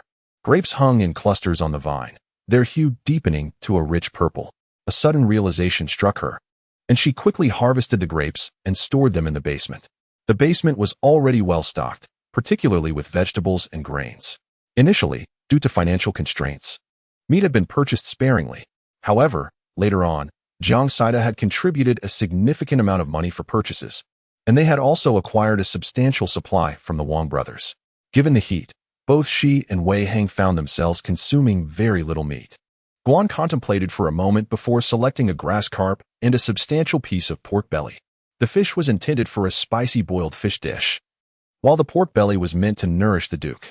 Upon exiting the space, Wei Heng had already prepared fresh juice and had placed it in the refrigerator to chill. Guan Wei took a hearty gulp and exclaimed, "Delicious. Let's have fish for dinner. I'll place the bean sprouts in the refrigerator shortly. The pork belly is for the duke. What else would you like to eat?" Guan Wei inquired. Wei Heng pondered for a moment and replied, "Let's grab 2 bottles of beer for the meal." Guan Wei nodded in agreement with delight. Wei Heng took charge of cleaning the fish, while Guan Wei was responsible for the culinary preparations. Her cooking skills have soared to impressive heights, earning her unanimous praise from Wei Heng. Ultimately, Wei Heng decided on roasting corn for their meal. However, cooking in such sweltering weather proved to be quite a challenge, and it wasn't long before beads of sweat began to form. Wei Heng brought the air conditioning fan into the kitchen, which provided some relief from the oppressive heat. Soon, the kitchen was filled with a tantalizing aroma. The duke sauntered into the kitchen, his tail swaying, fixating his gaze intently on the meat in the pot, panting heavily yet refusing to leave. Guan Wei, speechless, remarked, "Duke, you have some ambition, don't you? This piece of meat is meant for you. No one is contesting it. Move aside, and do not obstruct here." The duke cast a frosty glance at Guan Wei and resumed his vigilant gaze upon the meat, not far from the air conditioning fan. Guan Wei shook his head in resignation, exclaiming, "TSK, TSK." Just as the two were enjoying their meal, a harrowing cry suddenly pierced the air from outside. Both Guan Wei and Wei Heng turned their gaze towards the source of the commotion. "Help! Help! A life is at stake. Please, someone, come quickly." The desperate wails echoed incessantly. Wei Heng let out a sigh and said, "Let us continue our meal." Guan Wei, expressionless, continued to savor the fish. The boiled fish was piping hot, causing beads of sweat to form as he relished each bite, accompanied by a refreshing cold beer. It was indeed one of life's great pleasures.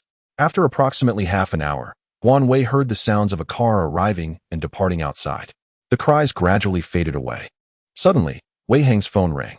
Guan Wei glanced towards the bathroom, casually answering the call. Wei Zheng? Wei Heng is in the shower. What is it? Wei Zheng replied.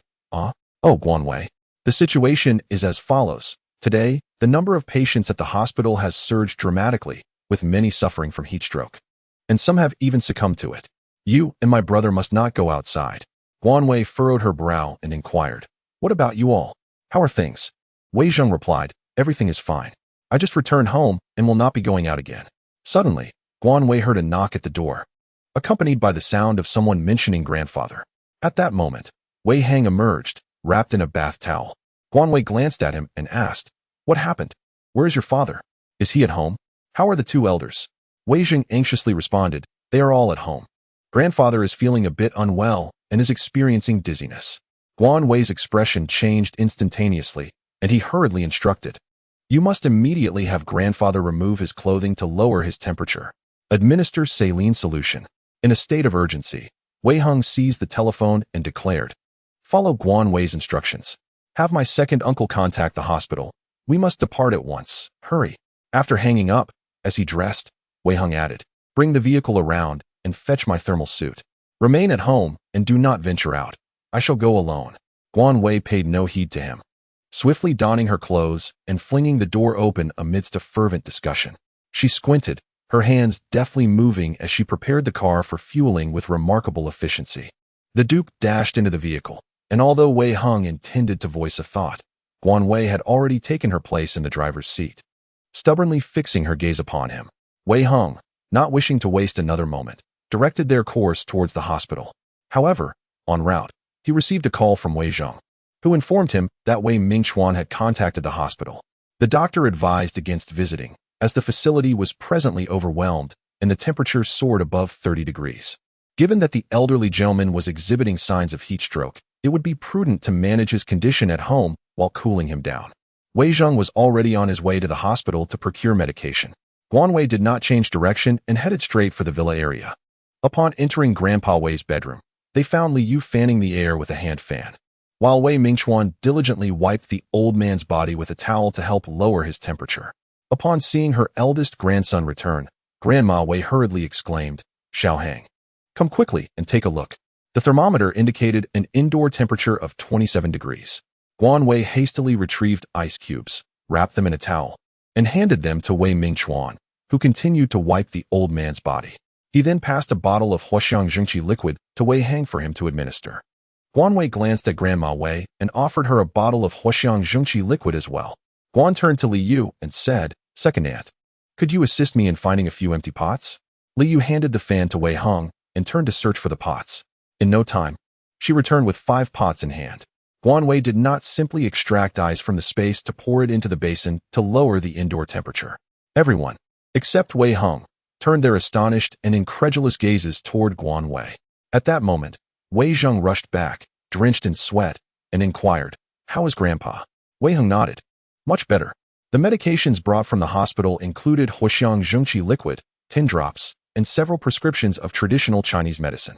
Wei Cheng, now feeling less discomfort and regaining the strength to speak, weakly asserted, I'm fine. I won T-die? Wei Zheng plopped down onto the ground, exclaiming, Grandpa, you have no idea.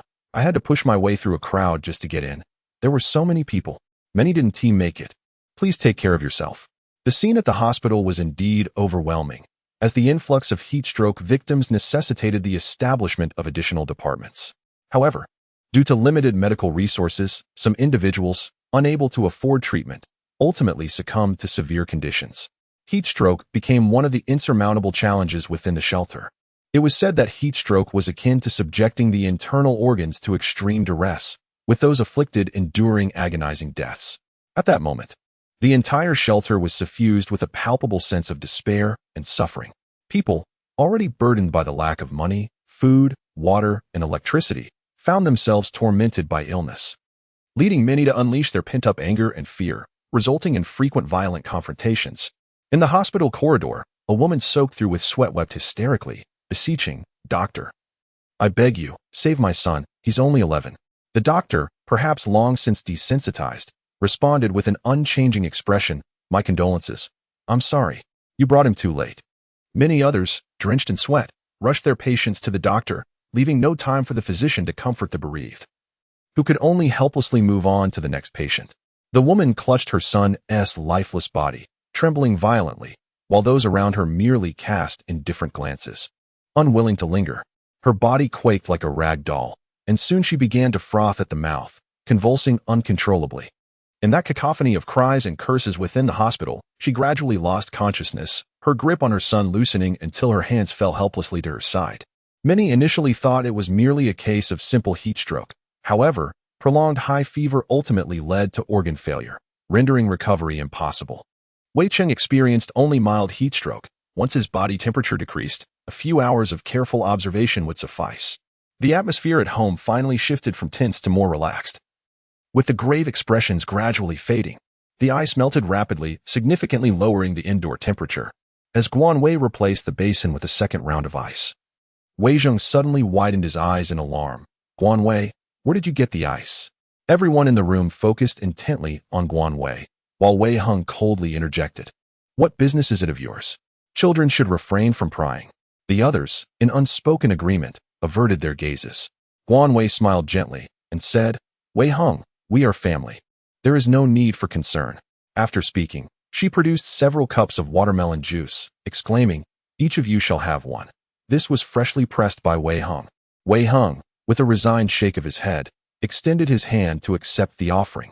Wei Zheng, with wide eyes and mouth agape as if he were gazing at an extraterrestrial, circled around Guan Wei, creating an oddly charged atmosphere.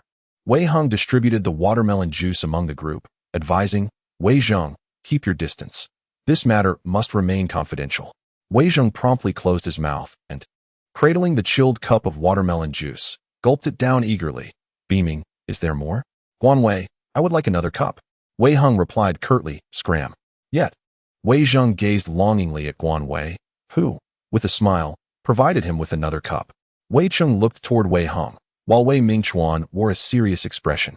Meanwhile, Grandma Wei and Li Yu appeared dazed, still processing the situation. Wei Hung elaborated, "Guan Wei possesses certain peculiarities. She has a small spatial realm that can store fresh food without spoilage, maintaining a constant temperature." He deliberately withheld details about the spatial realm, which spanned over 2,000 square meters, ample space for cultivation, a point he chose not to mention. Wei Mingchuan then inquired, "How many people are aware of this matter?" Guan Wei remarked, "Among my friends, you are the only ones left." Wei Cheng responded gravely, "Guan Wei, refrain from mentioning this matter in the presence of those you do not trust." He then turned to Wei Mingchuan, urging, "All of you, keep your lips sealed." The family nodded in unison, with Wei Zheng solemnly vowing, "Even if it costs me my life, I shall not utter a word." Wei grandmother, her eyes clouded yet glistening with emotion, took a sip of watermelon juice and mused, "It has only been a few months. How could one so quickly forget the taste of watermelon? Little Wei, we are grateful to you." Li Yu, tears welling in her eyes, nodded in agreement, "Indeed. Thanks to your generous provision of food, our ordeal has been much more bearable." Guan Wei smiled and said, "It's nothing. Please don't be so polite. You are all family to Wei Hung, and it is only right." Wei Hung then interjected, "It's all right. Guan Wei is one of us."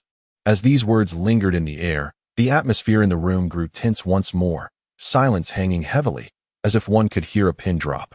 Guan Weijing racked his brain in an attempt to break the deadlock, but Wei Cheng spoke first, saying, "Indeed, we must protect our own." Guan Wei cast a glance at Wei Mingchuan and said with a smile to Guan Wei, "Guan Wei, come, let us head to the kitchen. Would you assist me in stocking the refrigerator? Do we have any ice cream, or perhaps some beer?" As Guan Wei was being led out of the room, Grandma Wei and Li Yu followed closely behind.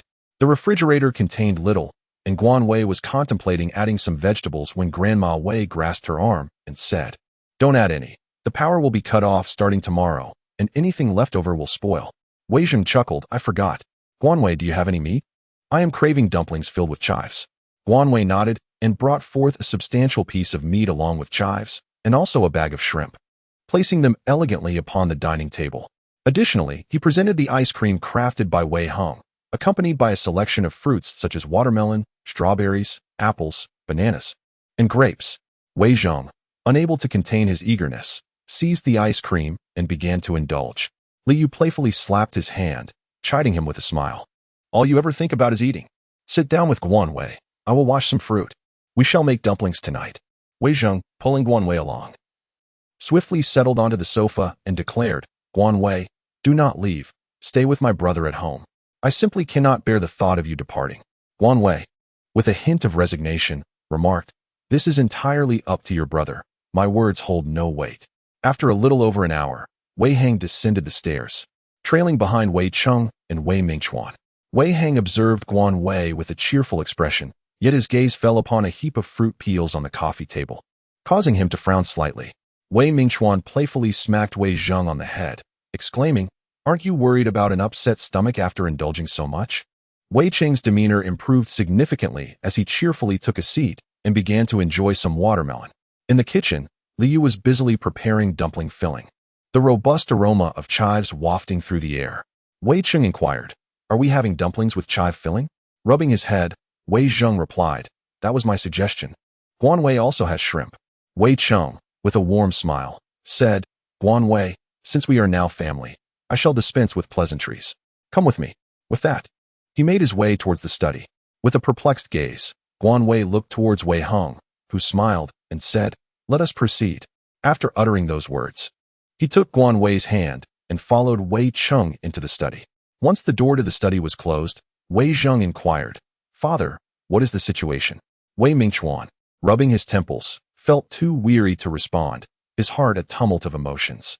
Within the study, Wei Cheng opened a cabinet and declared, these are gifts from Wei Hang's parents, as well as from me and his grandmother for you all, Guan Wei. Please, do gather them. Guan gazed intently at the myriad of jewelry boxes and exquisite ornaments within the cabinet, as well as an array of antique artifacts, calligraphy, and even gold ingots. Guan Wei quickly waved his hand, saying, no, this is far too precious, Grandpa Wei. Wei Cheng smiled gently, these are all prepared for Wei Hang's wife. Since you are together now, you must accept them. The daughter-in-law of Guan Wei. Guan turned to Wei Hung, who said, keep it. Guan Wei nodded and said, this young man was beaten simply for his affection towards other men. He fled to Suicheng, and we had no choice but to gradually come to terms with it. When he returned, he confided in us about your situation. Now that we are aware of your secret, we hope you understand that we genuinely consider you as part of our family. Guan nodded and said, thank you, Grandfather Wei, for your kindness and for supporting us. Please accept these gifts. Do not feel burdened. If Wei Zheng were to have a wife, he would also possess such things. Wei Cheng smiled gently and then exited the study. Guan Weidao, did you mention it upon your first return? I recall that I had yet to agree to be with you at that time, didn't I? Wei Hang embraced Guan Weidao. Indeed. But I have always known that you would eventually be mine. Guan Weishao, are you so confident? Wei Hang replied, indeed, if you do not agree, I shall simply bind you and confine you at home. After all, you can only be with me. Guan Wei pouted disdainfully, humph, quite audacious. Wei Hung gently kissed Guan Wei's forehead and said, cherish these. These artworks may very well expand your horizons once more. Guan pondered for a moment and inquired, what shall we do if the items are gone? It matters not. One can neither eat nor drink. I am equally perplexed. If it were in my possession, it would surely be ruined. Guan Wei pondered for a moment before nodding and collecting everything from the cabinet into the spatial realm. As Wei Hung had anticipated, the space expanded once more, the dark earth extending outward significantly, and the wooden cottage visibly enlarged beyond measure. Observing Guan Wei's expression, Wei Hung discerned that the space had indeed grown larger. Guan Wei smiled and remarked, it has increased by nearly 500 square meters. Wei Hung affectionately ruffled Guan Wei's hair and said, come on, let's go out for a meal. At the dining table, everyone appeared to tacitly accept Guan Wei's identity. While Wei Mingchuan maintained a stoic demeanor, his expression serious. Wei Zheng, having devoured 2 plates of dumplings, finally paused and asked, brother, should I address Guan Wei as sister-in-law? Guan Wei coughed gently, and Wei Hang patted his back, offering him a glass of water. Call me brother, Wei Zheng remarked with a smirk. But he is younger than I am. Wei Cheng insisted, call me brother. Wei Zheng nodded in agreement, and proceeded to savor a plate of dumplings. After the meal, Wei Zheng led the Duke around the room, both individuals with their bellies round and full, engaging in a leisurely stroll to aid digestion. Grandmother Wei presented Guan Wei with a box, saying, "Guan Wei, take this. Although it is not of great value, it is a family heirloom to be passed down." Inside the box lay a jade bracelet, vibrant in color and exquisite in texture, exuding an air of elegance. Guan Wei waved his hand and said, "Grandma, this is not appropriate. It should be reserved for Wei Zheng's future bride." Li Yu approached with a smile and replied, "Oh, him? That will be ages from now." Behind Li Yu, Wei Mingchuan held a paper bag in his hand. Wei Grandma said, "There are two, one for each of you. This is yours. Take it." Wei Heng accepted it and said, "Thank you, Grandma." Guan Wei also chimed in, "Thank you, Grandma." Li Yu smiled and said, "This is a gift from your second uncle and me." As she opened the bag, she continued, "Our present may be rather ordinary." Guan Wei glanced and exclaimed, "Goodness! 2 property certificates." Guan Wei pointed at the safe and remarked, "This. Not tacky at all." Wei Mingchuan responded, "There are 2 apartments. One is a spacious flat in the city, and the other is a villa not far away, though it has yet to be renovated." Li Yu continued, "The apartment you currently reside in is under Wei Zheng's name. Your style is quite similar to this one. In the future, you can renovate it according to your preferences when the opportunity arises." Guan Wei felt a bit pressured, as that flat was a legacy from Wei Heng's parents. Though he had never mentioned it before, Wei Heng interjected, "Uncle, Aunt, why not leave the villa to Wei Zheng? I only need that flat." Wei Mingchuan raised an eyebrow and asked, "What? You don't want what your uncle and aunt have offered?" Wei Heng waved his hand dismissively. "No, it's not that." Li Yu interrupted, "Take it. After all, you grew up alongside Wei Zheng, and it's essentially the same for you." Wei Qing added, "Go ahead and take it. In the past, when you were just a reckless youth, we didn't mention the property to you. A few days ago, when I suggested you stay in the villa, you refused. Now that it's yours, you too can decide whether or not to reside there." Wei Heng picked up the safe and nodded, expressing his gratitude to his uncle and aunt. Guan Wei expressed her gratitude promptly. Before departing, she discerned that Wei Zheng was quite eager for her to stay. However, Wei Heng appeared oblivious, as he took Guan Wei and the Duke away without a second thought. Wei Mingchuan coldly remarked, "Do not drag around a long face. If you wish for Guan Wei to remain here, what does she truly think? Others might assume we are overly concerned about mere sustenance." Pathetic. Wei Cheng chuckled softly as he observed his grandson being reprimanded, saying nothing, but finally added, "Serves you right."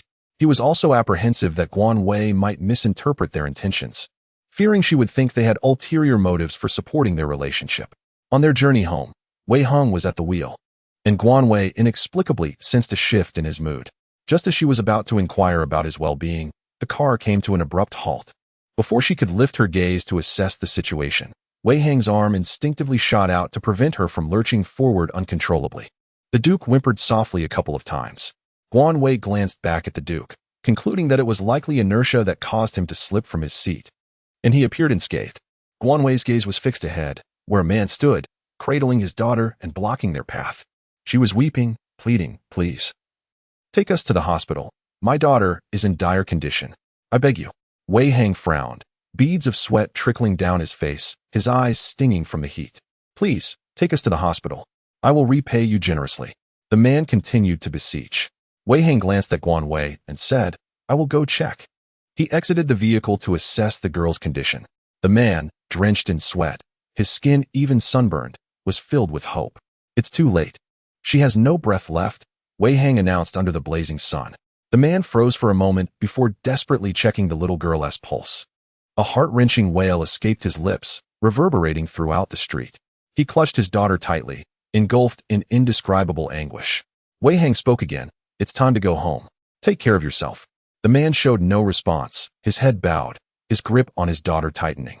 Wei Heng shook his head as he returned to the car, and Guan Wei sighed, glancing up at the scorching sun, feeling a chill in her heart. Upon returning home, both were enveloped in silence.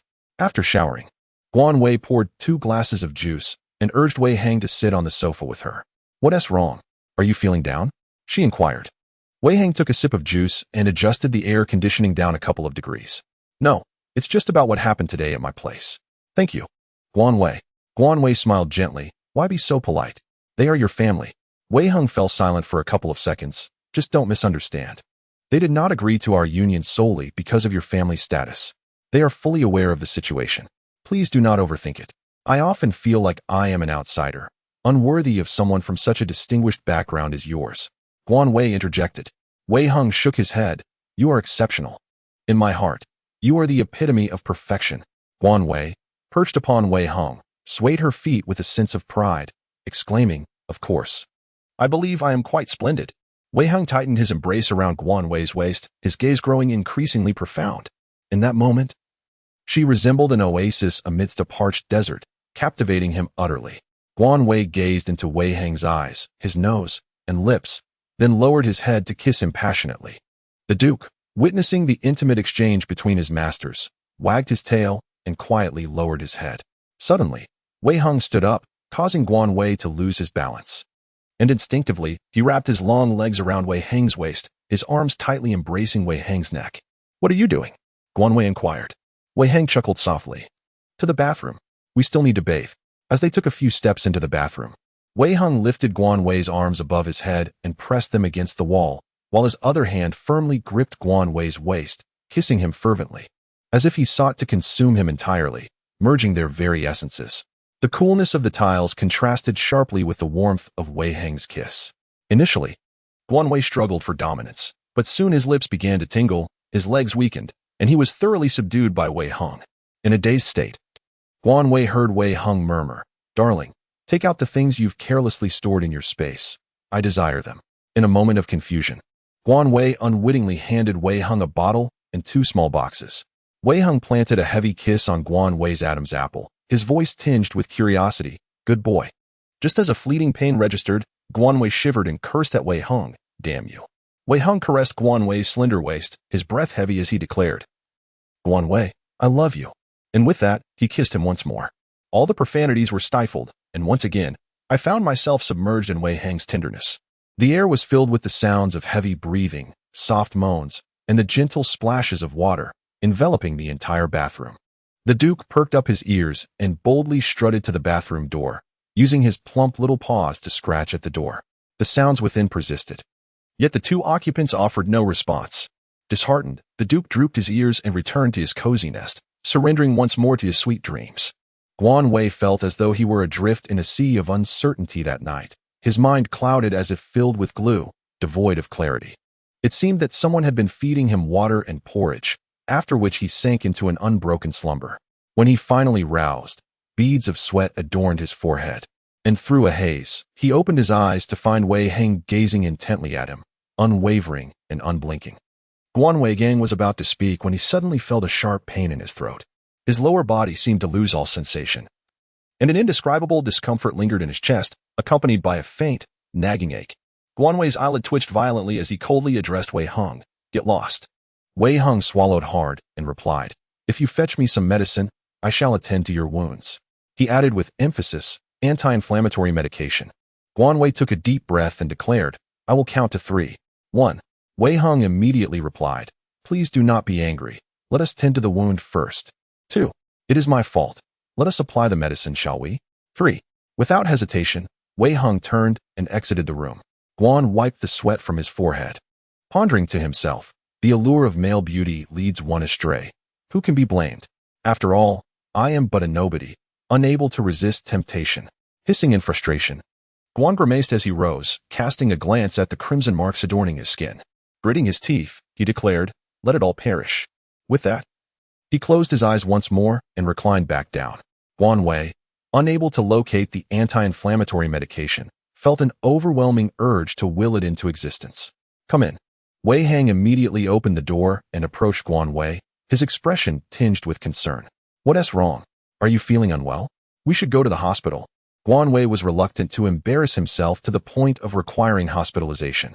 He pointed to the ointment, and without a trace of hesitation, Wei Heng applied it to him, then dutifully proceeded to massage his back and legs. Guan Wei, with a gentle smile, unknowingly drifted back into slumber. Wei Heng, noticing the slumbering figure, quietly prepared several buckets of water for use. The clock struck 9:30, and the announcement declared that the water supply would cease at 10. The hospital remained overwhelmed with patients, and in addition to the medical staff, numerous soldiers had arrived. Their duties extended beyond maintaining order.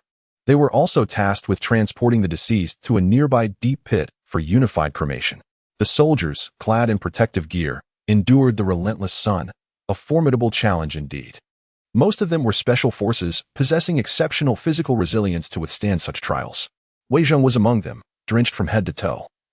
Feeling the sweat cascade down his back, his eyes red, swollen, and stinging from the salty moisture. He closed his eyes momentarily, then opened them again, gazing silently at the distant flames. The command from above was clear: all bodies in the shelter must be dealt with within a single day. Upon returning to the hospital, he finally found a moment to breathe. A nurse promptly brought saline solution. They exchanged knowing glances, fully aware of the hardships they faced. Witnessing fellow compatriots perish one by one instilled a suffocating sense of helplessness and despair. Attention everyone. The hospital is operating beyond capacity. Medical resources are limited. Please take precautions against heat exhaustion. Should anyone lose vital signs, promptly notify the hospital. The deceased must be cremated to prevent the outbreak of disease. The sound of the broadcast did not awaken Guan, who stirred his body, feeling relatively refreshed, and the pain had lessened. Wei Heng inquired, "How do you feel?" Guan Wei shook her head and asked, "What was just said?" Wei Heng sighed and reiterated the announcement. "There is a suspension of water and electricity supply. The broadcast was interrupted earlier. I am uncertain if the lines have been damaged by overheating." Guan Wei furrowed her brow, somewhat concerned about the two children, Jiang Saida and Gao Mengmeng. Wei Heng inquired, "Last time you mentioned that the polar day was nearing its end." Guan Wei nodded, indicating that the perpetual daylight might conclude tomorrow. Wei Heng replied, "I just attempted to call Wei Zhong, but I could not reach him. My second uncle is also unreachable. It is likely that they have all ventured out. The next couple of days will be quite arduous for them." Guan furrowed her brows, her heart understanding the situation. At this moment, they must all be at the forefront. The worry in Wei Heng's eyes was impossible to conceal. Guan Weidao suggested, "After the polar day concludes, let us return to the villa. It would be more convenient to be closer to grandfather and the others." Wei Mingchuan's offered residence, number 57, is situated on the same street as his own, a property acquired during the initial phase of development. Wei Heng furrowed his brows and replied, "There is no need for you to compromise for my sake. Initially, when grandfather insisted that I move in, it was my concern for you that led me to decline." Guan Wei chuckled and said, "There's no grievance at all. We don't live together, and besides, my family treats me very well." Wei Heng gently ruffled Guan Wei's hair and replied, "I trust your words." The following day, the temperature remained unseasonably high. Guan Wei spent the entire morning tending to the crops in the garden. The pumpkins had ripened, and from just 5 seedlings, he harvested over 30 pumpkins. The sweet potatoes were also ready, all gathered into the basement. Some of the tomatoes had matured, and Guan Wei meticulously selected and collected a large bagful. Guan Wei and Wei Heng, feeling bored at home, decided to pass the time with a game of Go. "Darling, no more takebacks." Wei Heng sighed in resignation. Guan Wei unabashedly declared, "You must allow me to rectify my mistakes. This is the 6th time. Well, just this once. It shall not occur again." Wei Heng sighed, for he had heard this proclamation on numerous occasions. Thus, the day was spent with Guan Wei incessantly fiddling with the chess pieces, while Wei Heng indulgently acquiesced to the repetition. In contrast, Jiang Saida found himself in a less favorable situation. His elder brother worked at a hospital, but the overwhelming workload had taken a toll on his health. He fainted today. Jiang Saida could not bear to let his parents and sister-in-law, a woman, shoulder the burden of caring for him at the hospital. It was a task that fell squarely on his shoulders. At this moment, he was tormented by anxiety, the hospital's cacophony exacerbating his distress. His brother lay in a single bed in the resting room, lost in a deep slumber.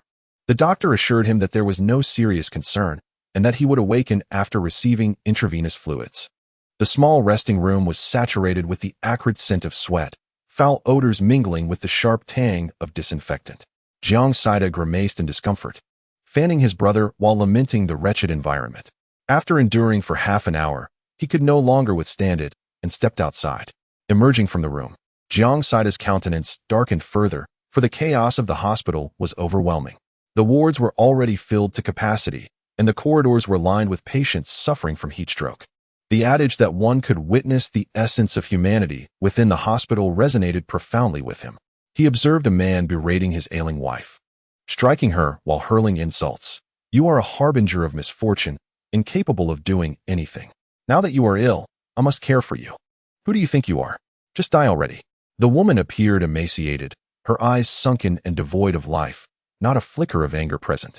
He also witnessed a woman confronting a doctor, exclaiming, "My son has suffered from heat stroke. Arrange for a hospital room immediately. If anything happens to him, I will hold you accountable." The doctor replied, "Your son is fine. We have prescribed medication. You may take him home and administer some 10 drops or huixiang zhengqi. There is no need to occupy medical resources." The woman, refusing to relent, clutched the doctor's collar, shouting, "What do you mean by occupying resources? I want my son hospitalized. I am not denying you any points." Wei Zheng narrowed his eyes and stepped forward, promptly separating them. "Leave at once. There are no available beds in the hospital." His tone was cold and detached. The woman erupted into a frenzy, shouting, "A soldier has assaulted me. You incompetent fools, the water and electricity are gone, and there is no food. Why don't you go out and find some? Why do you remain here, useless, while those experts and professors have yet to discover edible vegetables? You are all worthless." Her voice drew the attention of many, with approving glances exchanged among the onlookers, yet not a single soul dared to speak up. Wei Zheng's expression darkened ominously. Just as he was about to unleash his fury, he heard Jiang Saida's voice cutting through the commotion. "You can leave the shelter. Who invited you here?" The woman, her eyes blazing with rage, glared at Jiang Saida. "We provided supplies. Why should we not be allowed here? They take our resources. Should they not be accountable for their actions? Look at what they have done. Useless." As these words were spoken, some individuals nearby began to echo them. A collective outcry directed at the doctors, military personnel, and various leaders ensued. Others had already risen, confronting the soldiers. Wei Zheng and his companions, stifling their anger, hastily sought to pacify the agitated crowd. The hospital lobby descended into chaos. Jiang Saida's eyes reddened with fury as a woman suddenly grabbed an object from the cart pushed by a nurse and hurled it at the soldiers. This acted as a signal. The survivors surged forward like a tempest towards Wei Zheng and his group. Jiang Saida cursed vehemently, ready to charge ahead, when he was unexpectedly restrained by Hisheng. "Let go of me. Just watch how I deal with these shameless individuals." Hisheng firmly pulled him into a room, one arm across Jiang Saida's neck while the other restrained his hands. All right, calm down." Hisheng attempted to soothe the irate man. "If you go out there, you'll only get beaten. The soldiers are in control, and nothing will happen." The clamor outside persisted, with the survivors unleashing their pent-up frustrations on the doctors, nurses, and military personnel. Jiang Saida struggled against Hisheng's grip, insisting, "Wei Zheng is still out there. I need to see." "Let go." Hisheng maintained his hold, declaring, "You will not get through that door. Do not resist. Stay quiet." 3 gunshots rang out, and the outside fell silent. Wei Mingchuan stood in the lobby with a stern expression, flanked by rows of armed soldiers, exuding an air of lethal authority. Casting a glance at the injuries on Wei Zheng and his group, Wei Mingchuan barked, "Take the troublemakers away." His cold gaze swept across the crowd. "I do not care who you are. Today, all damages and medical expenses incurred here are to be reimbursed by you." A man protested, "We are here for treatment. You cannot take us away." Wei Mingchuan retorted icily, "You appear to be in perfect health." Suddenly, an elderly woman collapsed, convulsing on the ground.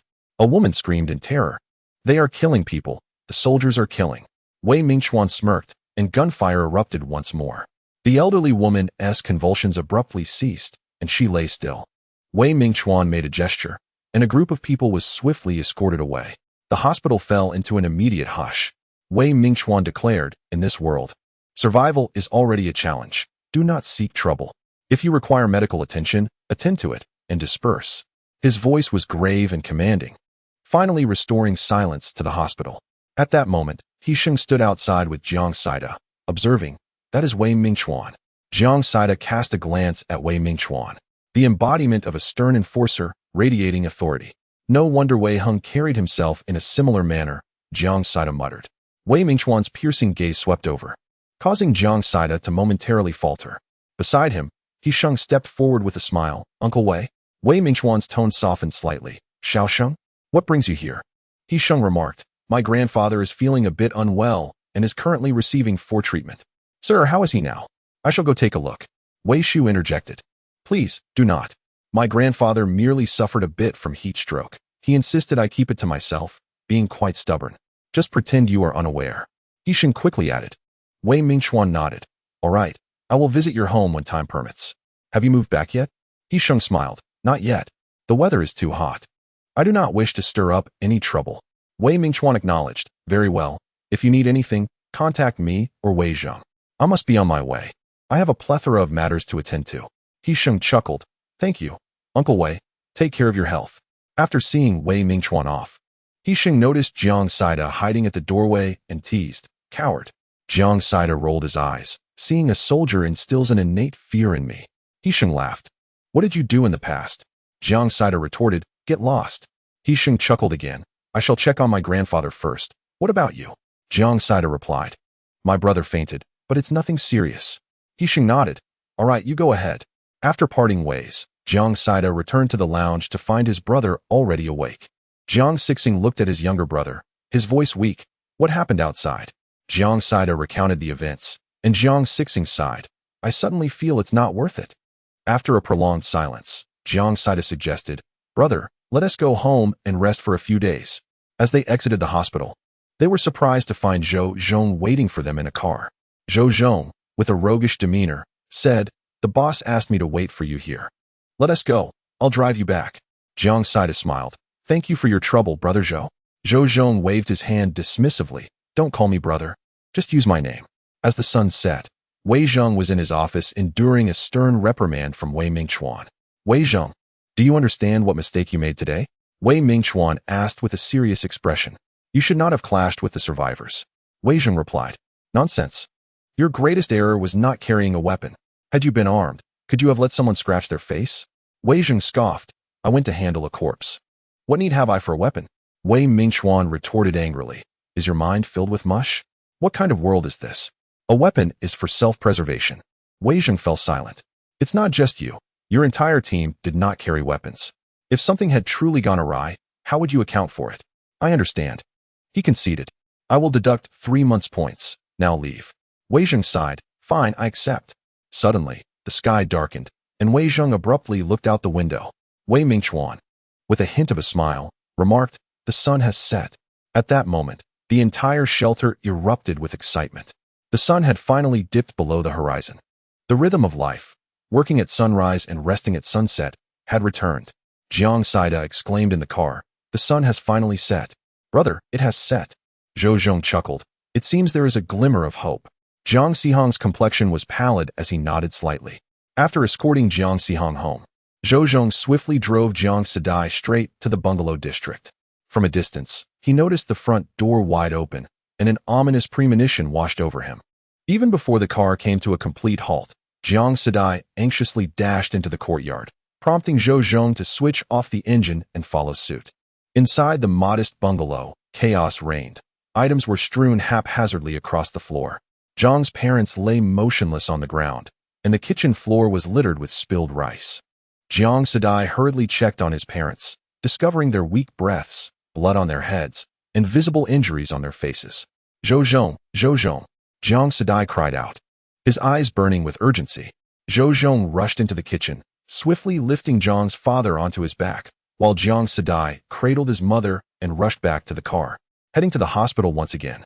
As Zhou Zhong drove, he contacted Hisheng, briefly explaining the situation. By the time they arrived, the doctors were already prepared. Hisheng grasped Jiang Sadai's arm to prevent him from following into the treatment room, offering him a bottle of water, saying, Calm yourself. It was then that Jiang Sadai noticed his hand trembling uncontrollably. Hisheng turned to Zhou Zhong, commanding, Go investigate. Without delay, Zhou Zhong turned and departed. Jiang Sadai's face was ashen, his gaze fixed anxiously on the treatment room. Hisheng stood silently beside him, his expression somber. Time seemed to stretch endlessly until the doctor finally emerged.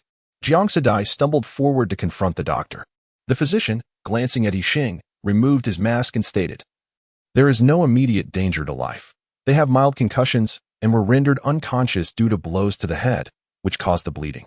The wounds have been treated, and they should regain consciousness shortly. Upon hearing this, Jiang Sadai released a breath he had been holding. Hisheng thanked the doctor and assisted in guiding the patients into the ward. Nearly 2 hours later, Jiang's father regained consciousness, followed closely by Jiang's mother. Jiang Sadai's heart finally settled.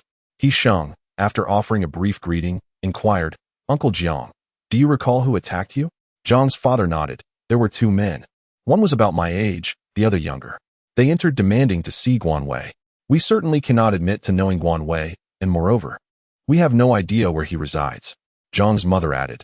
They were quite aggressive, their emotions frenzied, wielding knives. Zhou Zhong, drenched in sweat, knocked and entered, saying, "Boss." "We found them." Jiang Sadai stood, addressing his parents. "Please rest. I will go check." His parents were anxious to protest, but He Sheng interjected, "There's no need for concern. I will accompany him." Upon hearing that the assailants were looking for Guan Wei, Jiang Sadai immediately deduced their identities, none other than Zhao Kuo and his son. Indeed, Zhou Zhong led He Sheng and Jiang Sadai to a building in the district, and upon entering, they found 2 men bound and gagged.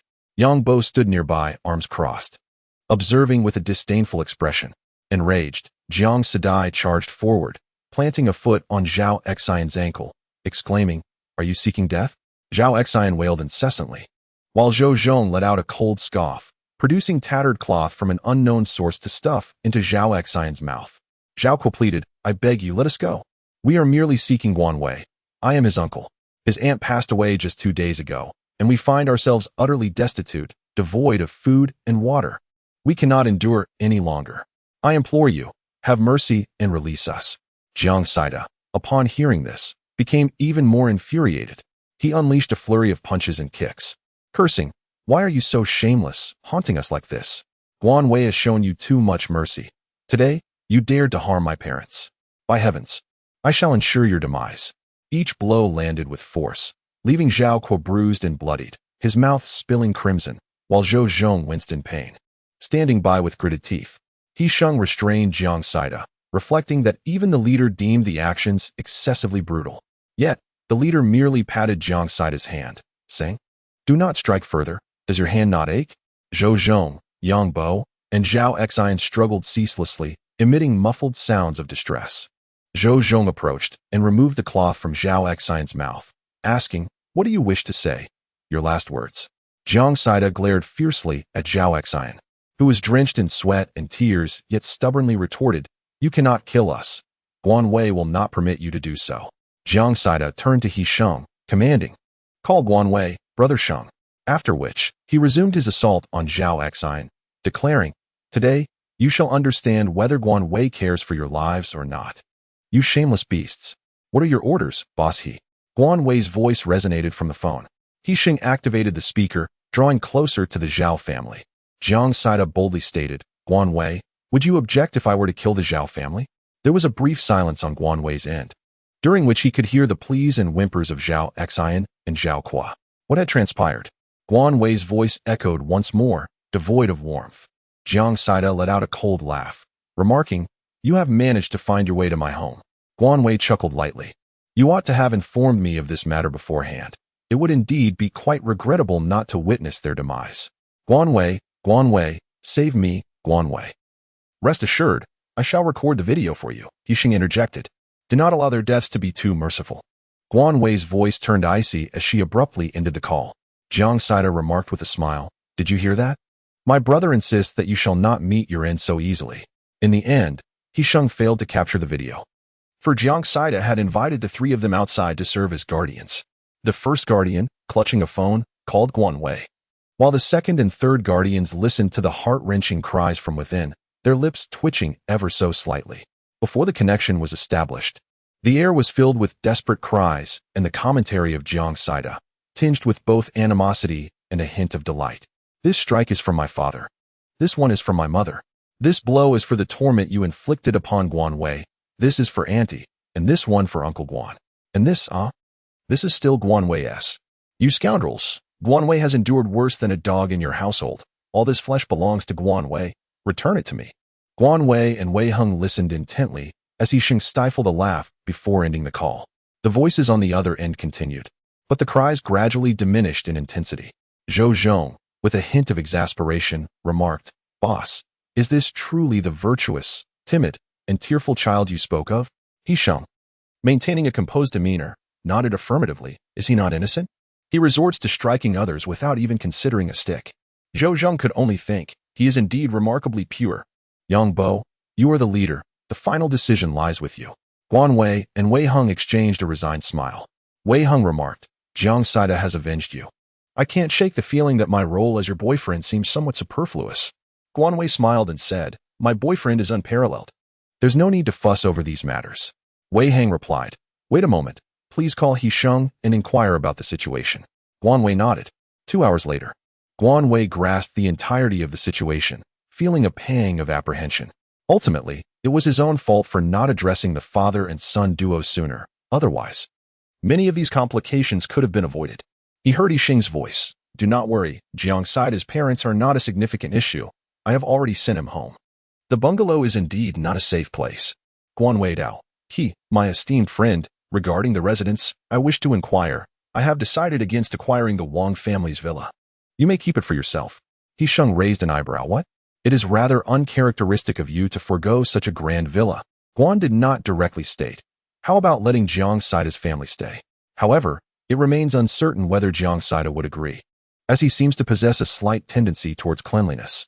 With an unflinching demeanor, Guan Wei lies without a hint of embarrassment, while Jiang Saida harbors an absurd obsession with cleanliness. He Sheng remains silent for 2 seconds before chuckling softly. Are you certain it's not your own distaste? Guan Wei Dao remarked. It's not true. Wei Heng possesses a villa, and I cannot simply move in, can I? Before hanging up the phone, He Sheng stated, I will handle this.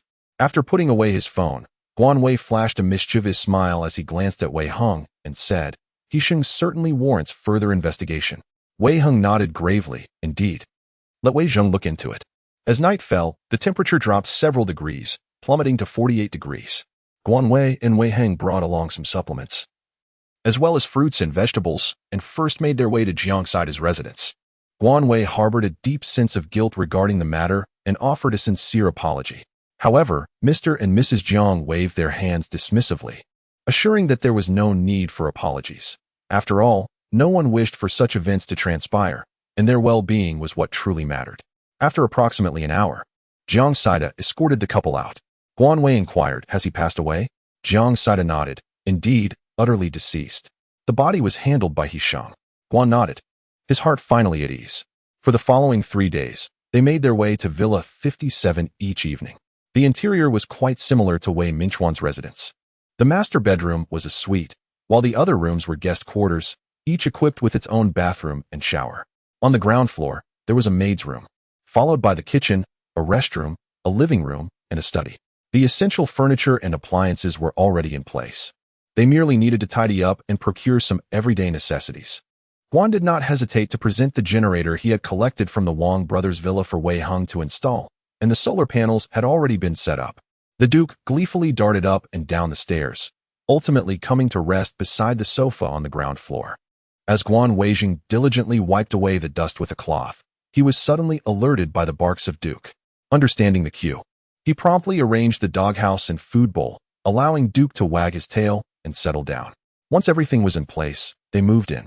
That very day, Wei Heng invited the Wei family to gather for a meal. Li Yu and Grandma Wei took charge of the cooking, while Guan Wei and Wei Heng lent a helping hand. The table was adorned with a sumptuous array of dishes: braised ribs, chicken stewed with mushrooms, tender fried pork tenderloin, mushu pork, dry fried green beans, oil braised shrimp, beef stewed with potatoes, sweet and sour fish, and sauteed cauliflower, creating a feast of abundance. Elder Wei raised a glass of white wine and remarked, "This splendid spread is all thanks to Guan Wei." Guan Wei chuckled, "Do not speak like that, Grandpa. We will be living very close to each other. Just come over whenever you wish to have something." Wei Zheng, engrossed in his meal, replied without looking up, "Brother Guan Wei, that simply cannot be. Even if you have ample provisions, one must still be frugal. Who knows when this wretched situation will come to an end?"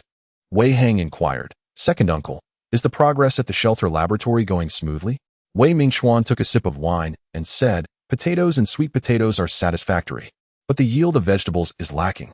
Guan was acutely aware that sustaining the entire population of the refuge would undoubtedly prove to be an arduous task.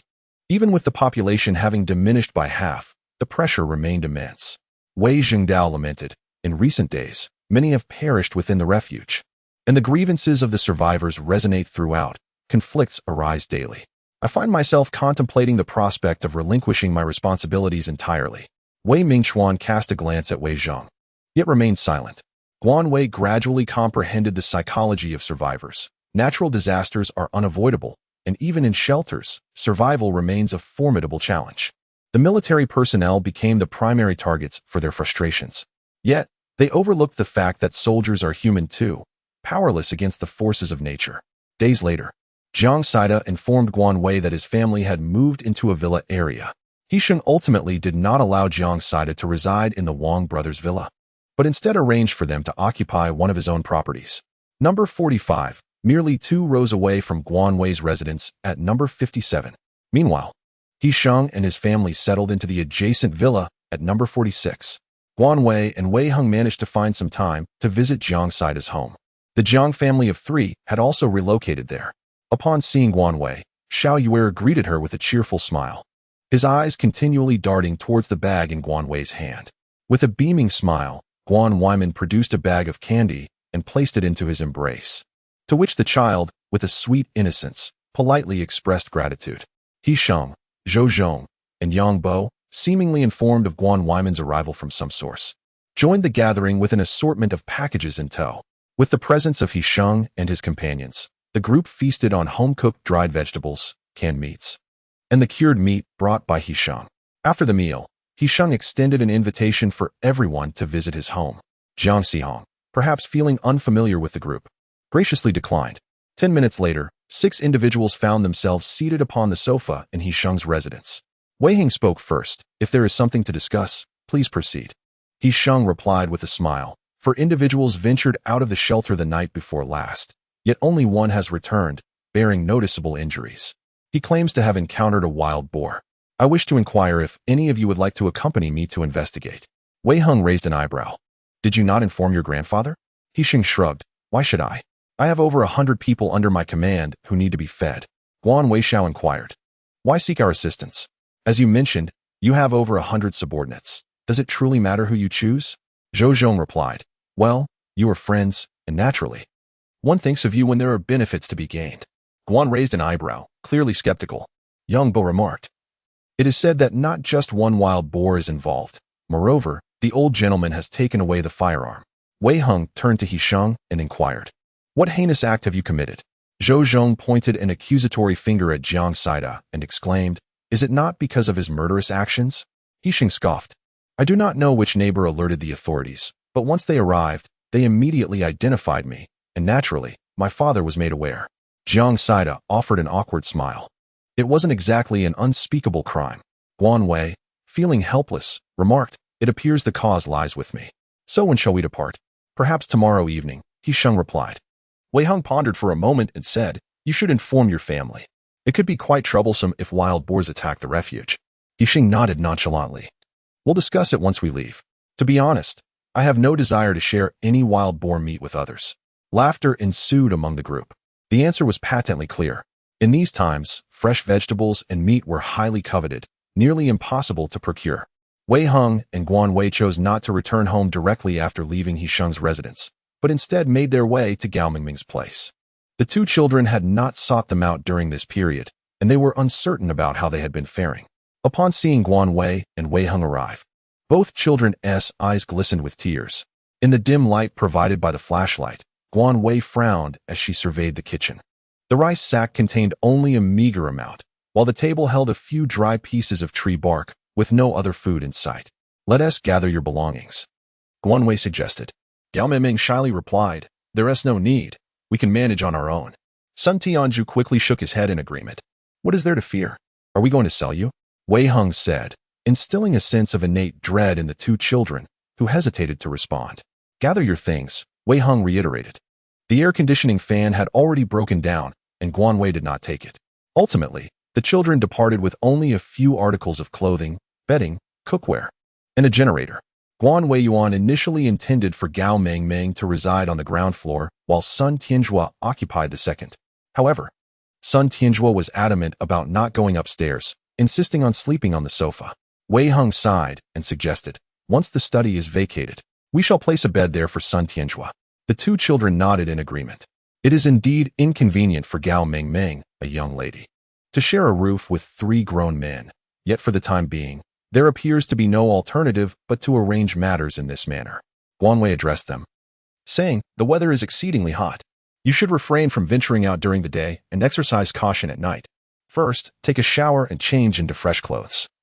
There is food in the kitchen for you to prepare yourselves. In the kitchen, Guan Wei had merely placed some dried noodles and canned goods, unperturbed by their potential scrutiny. Nevertheless, upon their arrival, the secrets of the space would likely be unveiled.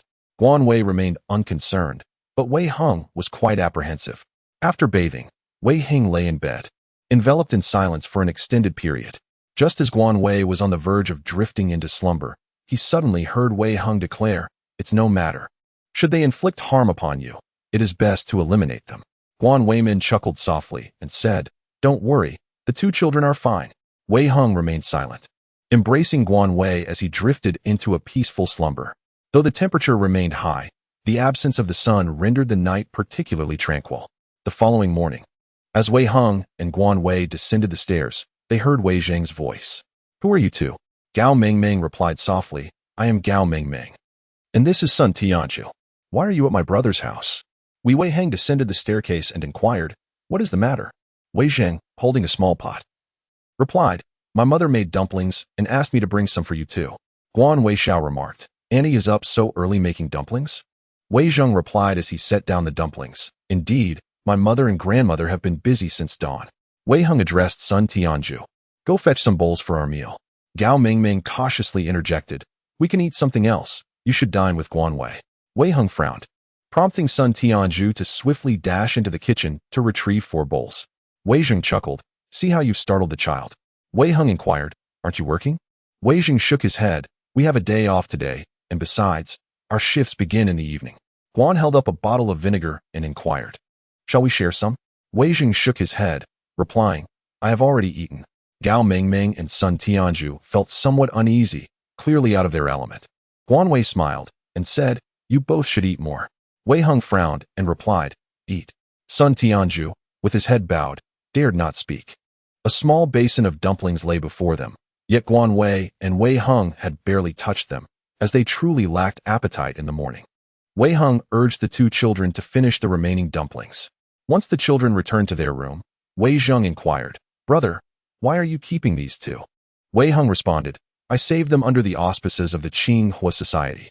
I had previously rented them a place, but given the current circumstances, how will they survive?" Guan Weidao remarked, "Let us discuss this later." Wei Zheng, with a sense of resignation, nodded, for the two children truly could not survive outside. Before the sun dipped below the horizon, Guan Wei summoned Gao Mengmeng and Sun Tianzhu, while Wei Heng sat silently to the side, his expression grave. Guan Wei glanced at the two somewhat reserved individuals and said, "We have matters to attend to this evening and shall not return. You two will keep watch over the house, with the Duke also present. Do not open the door for anyone except the person we just mentioned." Gao Mengmeng and Sun Tianzhu nodded in agreement.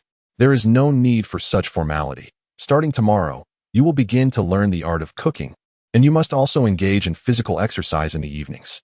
To survive in this world, one must cultivate a certain strength within oneself." Guan Wei handed them a cookbook along with a book on martial arts. Wei Heng added, "To remain here, you must demonstrate your value." The two children nodded, their expressions serious. "Do not feel anxious. Consider this place your home. In the future, we will share much time together, and if you remain so reserved, it will create discomfort for us all." Guan Wei's tone was gentle, striving to appear more amiable. Gao Mengmeng and Sun Tianzhu felt a warmth in their eyes and nodded incessantly. "We will practice diligently and shall not let you down." Guan Wei nodded. "When we return, we will guide you. There are ingredients in the kitchen for you both to prepare your own meals." Wei Heng stood up, his tone icy as he said, "Remember, nothing that happens in this room is to be spoken of outside." Guan Wei also stood up and said, "We are leaving now. Please lock the door. And remember to feed the Duke." Gao Mengmeng and Sun Tianzhu nodded, silently imprinting each word spoken by Wei Heng and Guan Wei in their minds. They had consistently maintained their physical fitness, determined to survive in this apocalyptic world, not solely for themselves, but also for the couple, Sun Chenghai and his wife. They would carry on their legacy of living well. The 6 of them drove along in 2 off-road vehicles, heading towards Longquan Mountain, which lay 300 kilometers away, a journey expected to take 5 to 6 hours. Longquan Mountain boasted 2 springs and a large pond. He Sheng's subordinates had ventured there in search of water and had encountered wild boars. with the beasts on the mountain struggling to find sustenance. It was uncertain when they might descend and pose a threat to the survivors. Jiang Saida sat in the car, leisurely enjoying a watermelon, his demeanor more akin to that of a picnic-goer than a hunter of wild boars. You ought to manage your time better. We cannot keep stopping for your urgent needs, Guan Wei remarked. Uft, I can hold it in. My renal function is formidable, Jiang Saida retorted nonchalantly.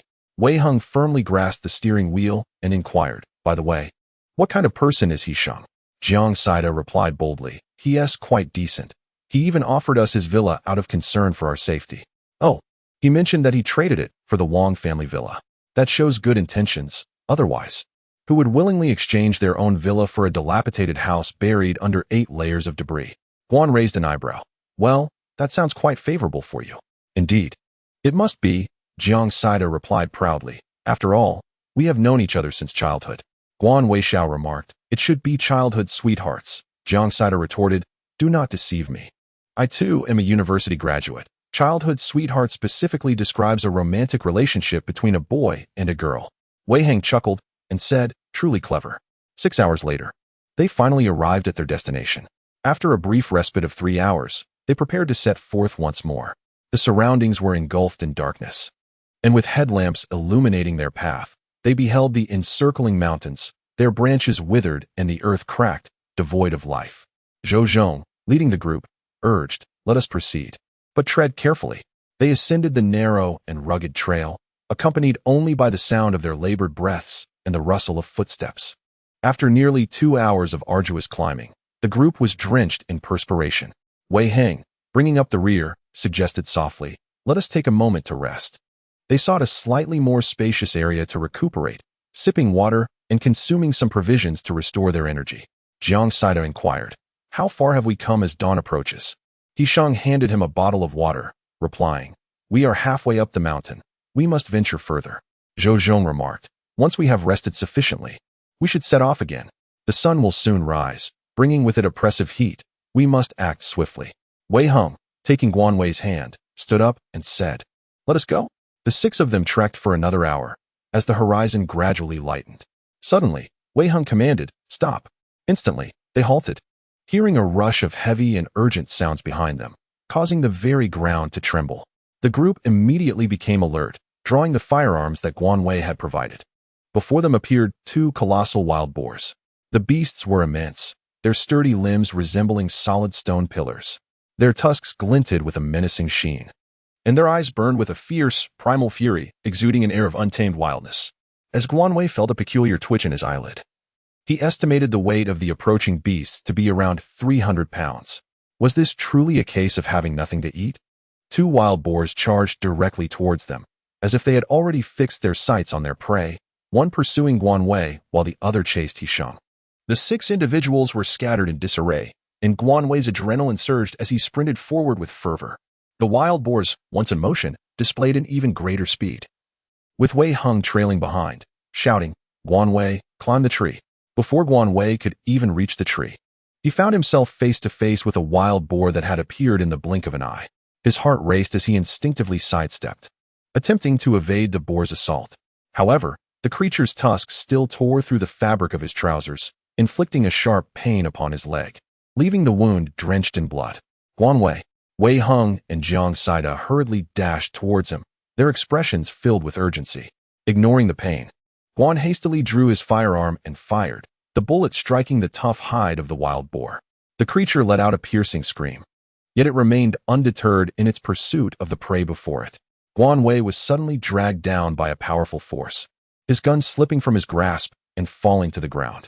He seized a knife and thrust it fiercely towards the wild boar, cursing aloud at its tough hide. Jiang Saida, pale-faced, rushed to Guan Wei's side, raising his firearm to shoot.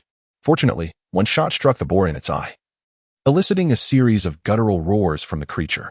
Wei Heng quickly followed suit, continuing to fire, and the boar's struggles began to wane, its eyes gradually losing their glimmer.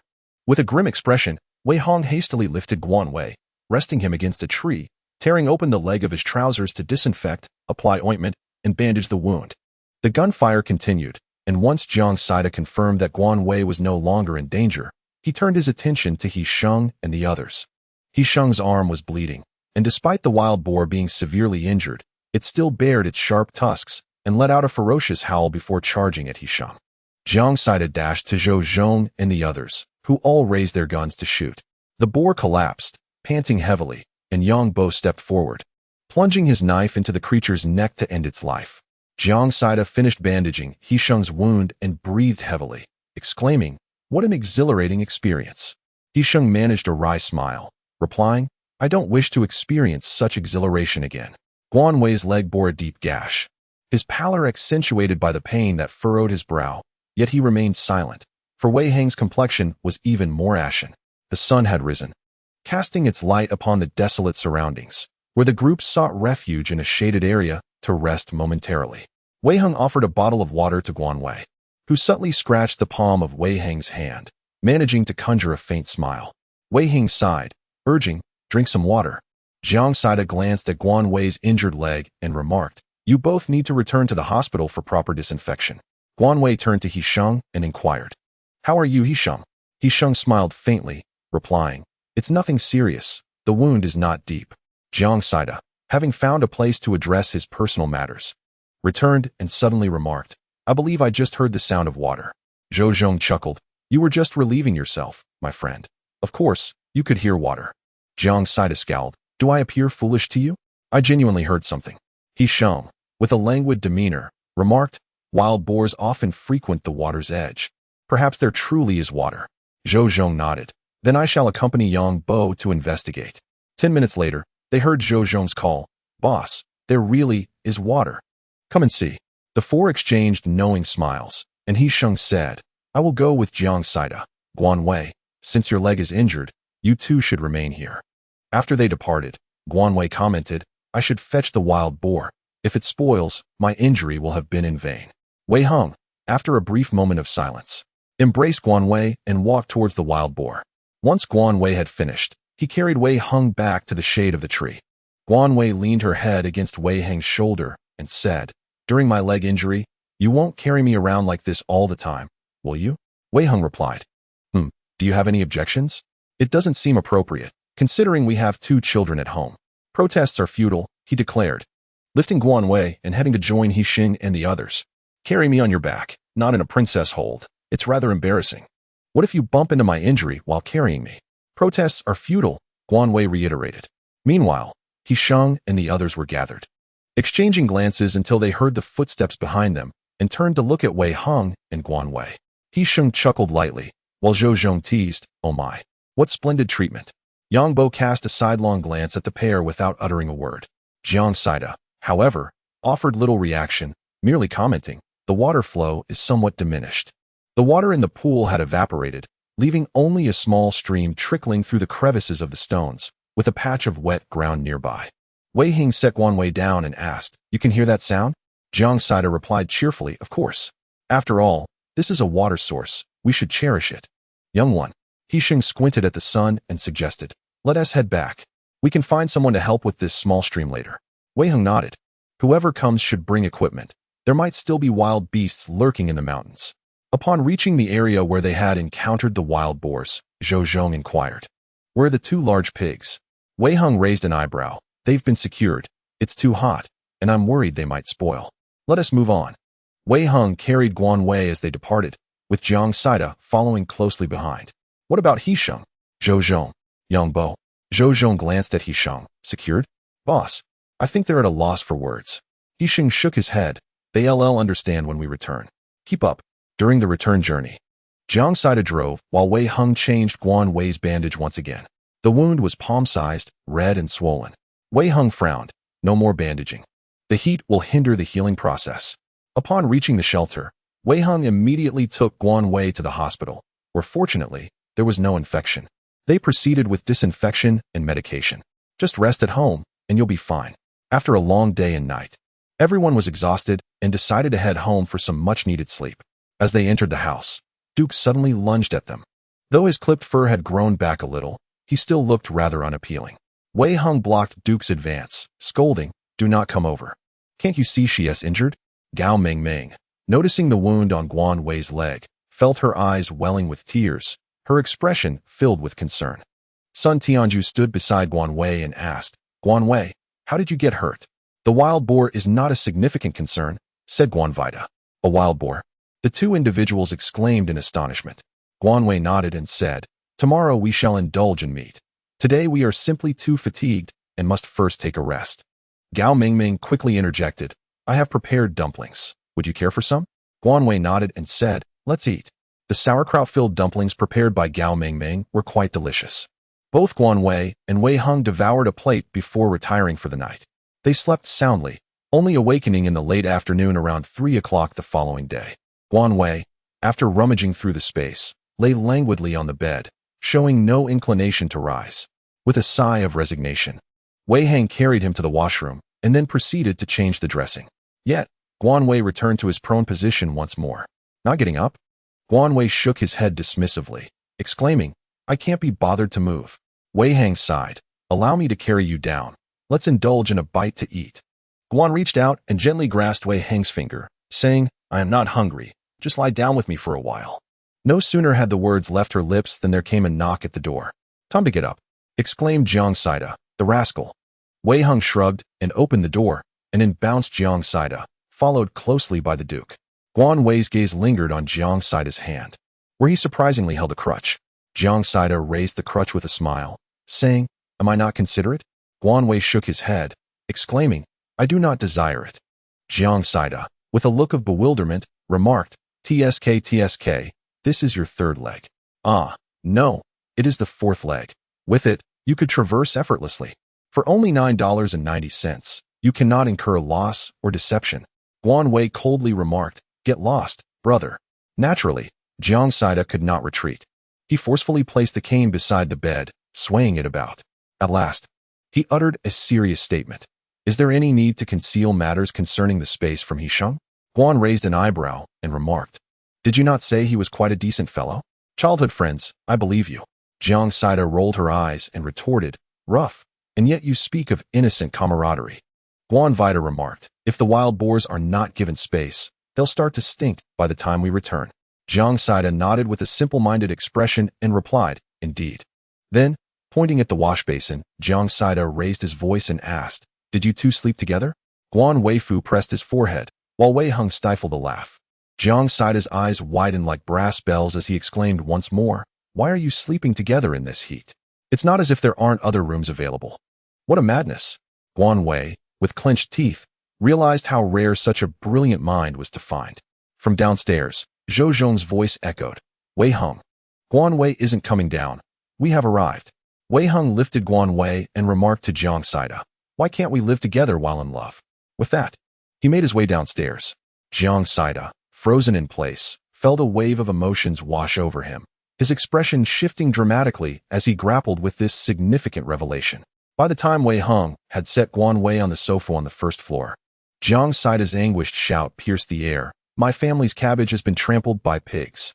Guan Wei, too, wore a look of distress, not for any particular reason, but because he observed Hisheng sitting in a wheelchair, playing with the innocence of a child with a mental disability.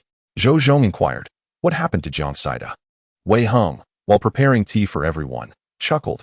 His empty head is currently undergoing an intensive infusion of knowledge. It might be a bit overwhelming. Zhou Zhong, Yang Bo.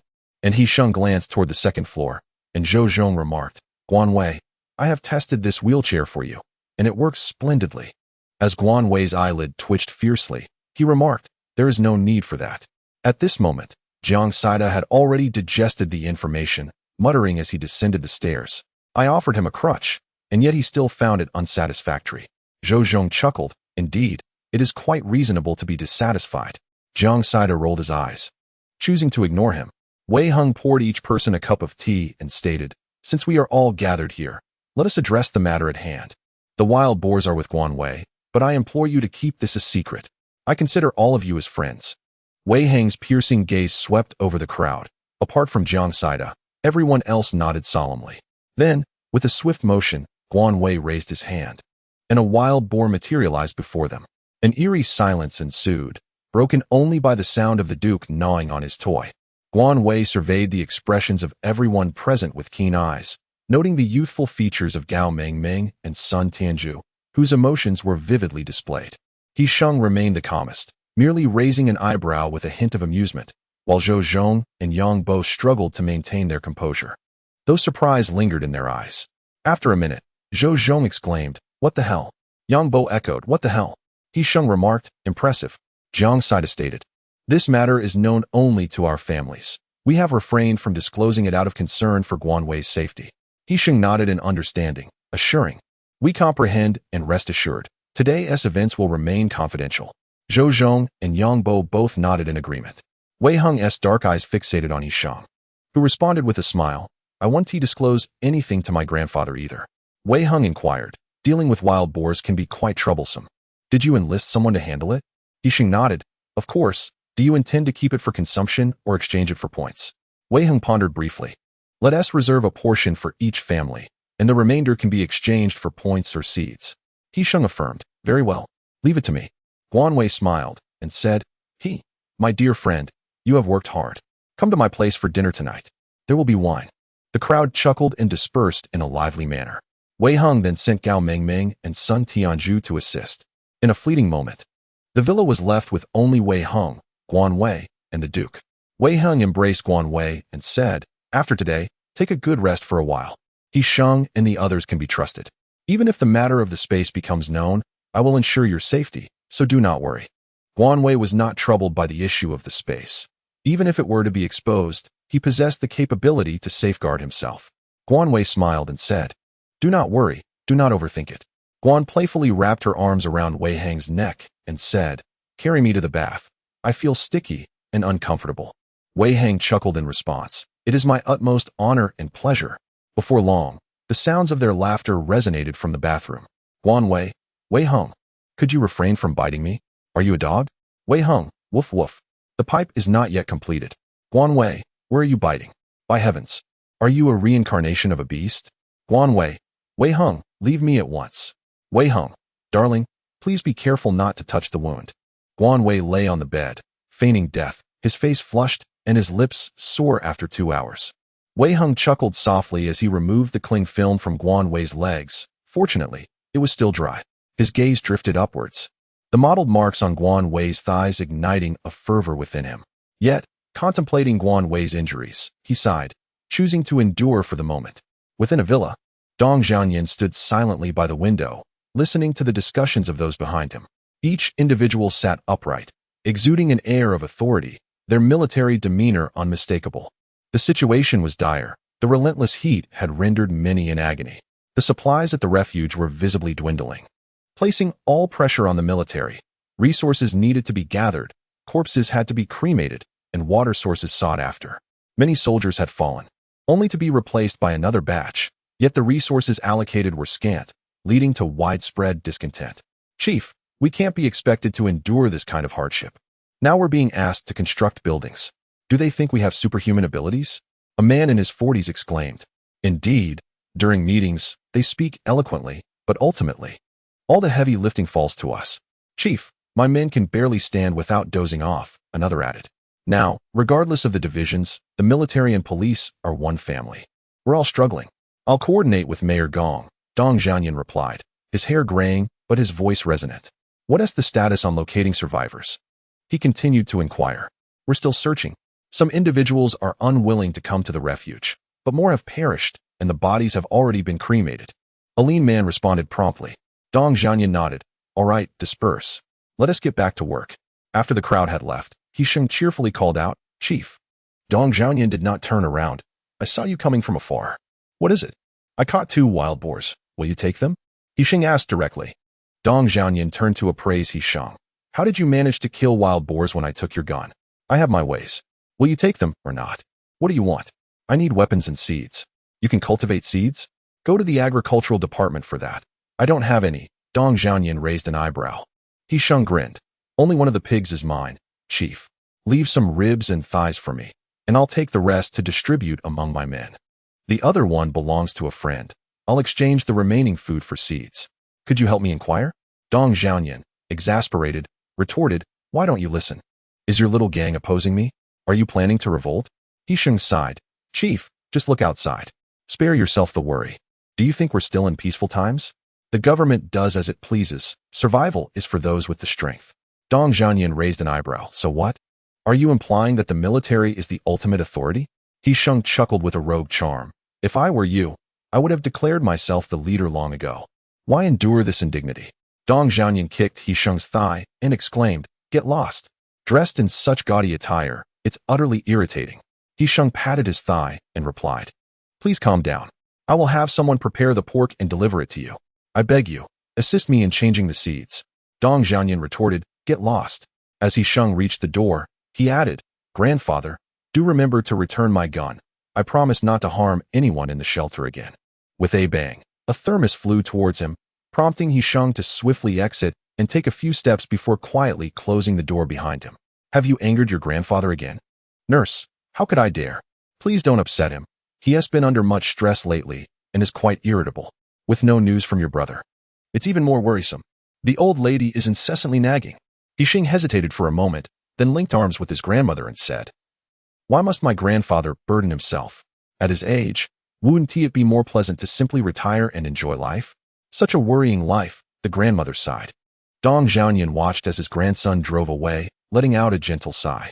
Dong Zhanyan's son, a special forces soldier, perished during a mission when He Sheng was just 2 years old. Later, when He Sheng was a teenager, his daughter-in-law succumbed to illness, leaving behind He Sheng and his elder brother. Now, the elder brother is also a special forces soldier, stationed in another province, and has been out of contact since the onset of the apocalypse. Despite the family's military background, He Sheng harbors a strong aversion to the armed forces. In fact, he detests it. It remains a mystery from whom he inherited such a laid-back disposition. Following his mother's departure, he even changed his surname to He, adopting his mother's name. Dong Zhanyan was extremely upset at the time, yet ultimately had no choice. Regardless of the surname, he is still Dong Zhanyan's grandson. Rubbing his nose bridge, Dong Zhanyan summoned someone to arrange for He Sheng's seeds. As night fell, the scent of barbecued meat wafted through Wei Heng's villa. The wild boar meat had been marinated in advance. Although it was somewhat tough, it did not deter the guests from indulging heartily. Lettuce leaves wrapped around sizzling pork belly, paired with some barbecue seasoning, made for a delightful meal. Sun Tianjua and Gao Mengmeng had finished eating and were now playing with the Duke in the yard. Zhou Zhong let out a hiccup and exclaimed, It's so delicious, I'm nearly moved to tears. Yang Bo, holding a pair of tongs, added with a grin, I must say, it truly is delightful. He Sheng picked up a piece of sweet tomato and remarked, It feels like ages since I've had vegetables. Guan, after drinking a juice, remarked, He Lauda, if you wish to have some vegetables, you may exchange them for points or other items. He Sheng chuckled and replied, Very well, let me know what supplies you require, and I shall see if I have them. Guan raised an eyebrow, exclaiming about the unfinished stalls in the comprehensive market. He Sheng had yet to speak. Wei Heng interjected, suggesting they first indulge in some drinks, leaving this matter for later discussion. Zhou Zhong inquired, Boss, we noticed a crowd heading towards the comprehensive market. What is the situation? He Sheng frowned, explaining that with the sun setting and temperatures remaining relatively high, the government insisted on hastening the expansion, urging those ongoing constructions to continue. Jiang Saida chuckled, Are there truly those reckless enough to go? Isn't it just for the points? Wei Heng replied, Even without the sun, the heat remains intense. If this continues, it could lead to fatalities. Jiang Saida remarked. And then what? People need sustenance, which necessitates points. Without labor, how can one earn points? Guan Wei shook his head, saying, Those with great love in their hearts. Please indulge, this is not our concern. The others raised their glasses in unison, and by the end of the revelry, Jiang Saida had collapsed, unable to rise. Yang Bo's eyes were glazed, staring intently at those around him, while Zhou Zhong engaged in conversation with the Duke, who expressed his disdain with a series of dismissive snorts. Aside from Guan Wei, who was forbidden from drinking due to his injuries, He Sheng and Wei Heng remained relatively sober, exchanging a resigned glance. Guan Wei Dao suggested, Let's assist you upstairs to rest. No one should return. He Sheng nodded in agreement, saying, All right, I must admit I feel rather lethargic. Guan Wei instructed Gao Mengmeng and Sun Tianjua to tidy up the upstairs bedroom and make the bed, while several inebriated individuals were carried upstairs. The room was in disarray. Upon seeing Wei Heng and Guan Wei seated on the sofa enjoying tea, Gao Mengmeng and Sun Tianjua swiftly cleaned up the mess before retreating to their room for a restful slumber. Guan Wei nestled her head upon Wei Heng's lap, Adjusting herself into a comfortable position as she remarked, Hisheng brought 2 bags of seeds, and I must say, their quality is quite commendable. Wei Heng nodded in agreement. He procured them from someone in the planting department. They should be of good quality. There are also spare ribs in the space. Tomorrow, you should take some to grandfather and a few for Jiang Saida as well. Yes, starting tomorrow, I will take the 2 of them for exercise. What would you like to do? Wei Heng inquired, gently stroking Guan Wei's hair. I think I shall read, perhaps books on planting. I aim to stockpile grains and vegetables to ensure your well-being, she replied. Wei Heng chuckled. You are quite the diligent little landowner. In that tranquil room, the 2 engaged in mundane conversation, planning for their future. The essence of life is indeed found in the simple needs of daily sustenance. While grand endeavors are admirable, the quiet simplicity of life is equally worthy of appreciation. The following day, the shelter announced a new directive. Everyone is permitted to form their own teams, with a minimum of 5 members. Teams must register their names and personnel information at the trading hall to undertake various missions. Successful completion of these missions will yield points, and 30% of collected resources must be submitted. All teams are strictly prohibited from committing acts of violence or indiscriminate killing within the shelter. As Wei Heng and his companions were having breakfast, upon hearing the announcement, Hisheng proclaimed, "See, our Dragon and Tiger Society will undoubtedly become the foremost team in the shelter." Jiang Saida frowned and asked, "I don't quite understand. What does that mean?" Zhou Zhong replied, "It pertains to task distribution. Do you comprehend?" Jiang Saida shook his head in confusion. Guan Weidao said, "Just wait and see in the hall." Hisheng and his companions immediately left after finishing their meal. They had to register and, additionally, Hisheng intended to gather some information. Uncle Jiang, reclining on the sofa, remarked, "I'm not interested." Guan Weixiao remarked, "Forming a team is not an easy endeavor. It necessitates a leader, along with weapons. The act of gathering supplies in the outside world is fraught with the likelihood of encountering robbery, rendering danger unavoidable." Wei Heng nodded in agreement, stating, "There are only so many personnel in the military, and the burden of all tasks weighs heavily upon them. Even iron men grow weary and rust. I surmise that old Master Dong Zhaoyan is filled with ambition, yet lacks the capacity to fulfill it." Guan Weidao remarked, "Let us observe the unfolding events. Tonight, Wei Heng intends to teach those 2 young lads how to box. Would you care to join?" Jiang Saida nodded in agreement. "Sure, I have nothing else to do." Before departing, Guan Weidao provided Jiang Saida with some meat, vegetables, and fruits, along with 2 bags of candy for the little fish to bring home. Wei Heng made a visit to the Wei household, where, in addition to delivering food, he sought information from Wei Zheng. Wei Zheng informed him, "My father mentioned that last night, the esteemed General Dong Zhaoyan conversed with Mayor Gong for an entire night. A portion of the military will remain to safeguard the safety of the shelter, while everyone else is permitted to form teams. They can venture outside to gather supplies, or, like you, hunt wild boars in the mountains." Wei Heng inquired, "And what of the unarmed civilians?" Wei Zheng sighed. "Those who do not wish to team up or leave the shelter can still seek employment within it." Wei Heng asked, "And you? Will you stay in the shelter?" Wei Zheng replied, "No, I wish to go out." "What purpose does remaining in the shelter serve?" "Brother, will you form a team to venture out?" Wei Heng chuckled. "Not just yet. We shall discuss it later. Those 2 children lack the necessary skills. They need some practice first." With excitement illuminating his face, Wei Zheng declared, "I want to go too. I want to train." Wei Heng responded, "Suit yourself. I shall head downstairs to play a few games of chess with grandfather. Come by in the evening." Thus, another member joined the training contingent. From that day forth, as the sun dipped below the horizon, the group began various exercises. Gao Mengmeng and Sun Tianzhu initially struggled, their hands trembling as they attempted to use chopsticks, akin to those afflicted by Parkinson's disease. Wei Zheng and Jiang Saida fared somewhat better, as Wei Zheng was a soldier by trade, and Jiang Saida had previously trained with Guan Weidao. As the training intensity increased day by day, the 2 children, who had only recently gained a bit of weight, swiftly lost it again, though their bodies appeared considerably more robust. Guo Wei has been immersed in researching various cultivation issues in the laboratory these days, with the planting boxes brimming with crops. He sought assistance from Hisheng to procure another batch of planting boxes, under the condition of providing 200 pounds of fresh vegetables. Once Guan Wei's leg injury had healed, he joined the ranks of training enthusiasts. Wei Heng showed no mercy. His training regimen for Guan Wei was more rigorous than for anyone else. During their sparring sessions, Guan Wei often found himself on the receiving end of blows. his body perpetually adorned with bruises. Nevertheless, he understood that this was for his own good and harbored no grievances. Each night, Wei Hung meticulously applied medicinal alcohol to his wounds and massaged him for half an hour, providing substantial relief by the following day.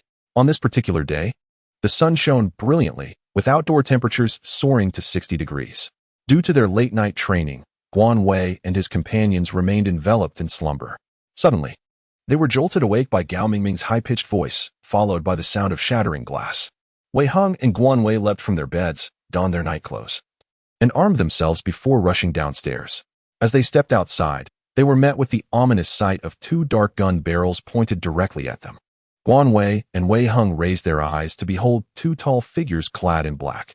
Their firearms had been confiscated, and the two men in black circled behind Guan Wei and his companion, aiming their guns at their waists. "Descend," they commanded. On the first floor, Sun Tianzhua and Gao Mingming had already been subdued, tightly bound by two ropes. Guan Wei surveyed the surroundings, noting 5 individuals clad in black attire and sunglasses. Goodness, do they not fear the sweltering heat? Furthermore, Guan Wei discovered that the Duke was missing. Locking eyes with Wei Hung, Guan Wei inquired, "Who are you?" One of the men replied, "Were the Wang brothers slain by you?" Guan narrowed his eyes and inquired, "Who are the Wang brothers?" The man chuckled softly a couple of times and replied, "Hand over what is in the basement." Guan Wei's gaze turned icy. "You have mistaken the wrong person." The man replied, "We mean no harm. We merely wish to retrieve what belongs to us. I advise you to be realistic." The man, concealing half of his face with sunglasses, swiftly raised his firearm and aimed it at Wei Hang's head, reiterating, "Hand over the items." Wei Hang's eyelids did not flutter. He responded coldly, "I am quite curious about what led you to believe we possess anything belonging to the Wang brothers." The man retorted sharply, "Humph. The fact that we have located you indicates that we are aware of everything." Guan Wei now inquired, "What matters? What affairs?"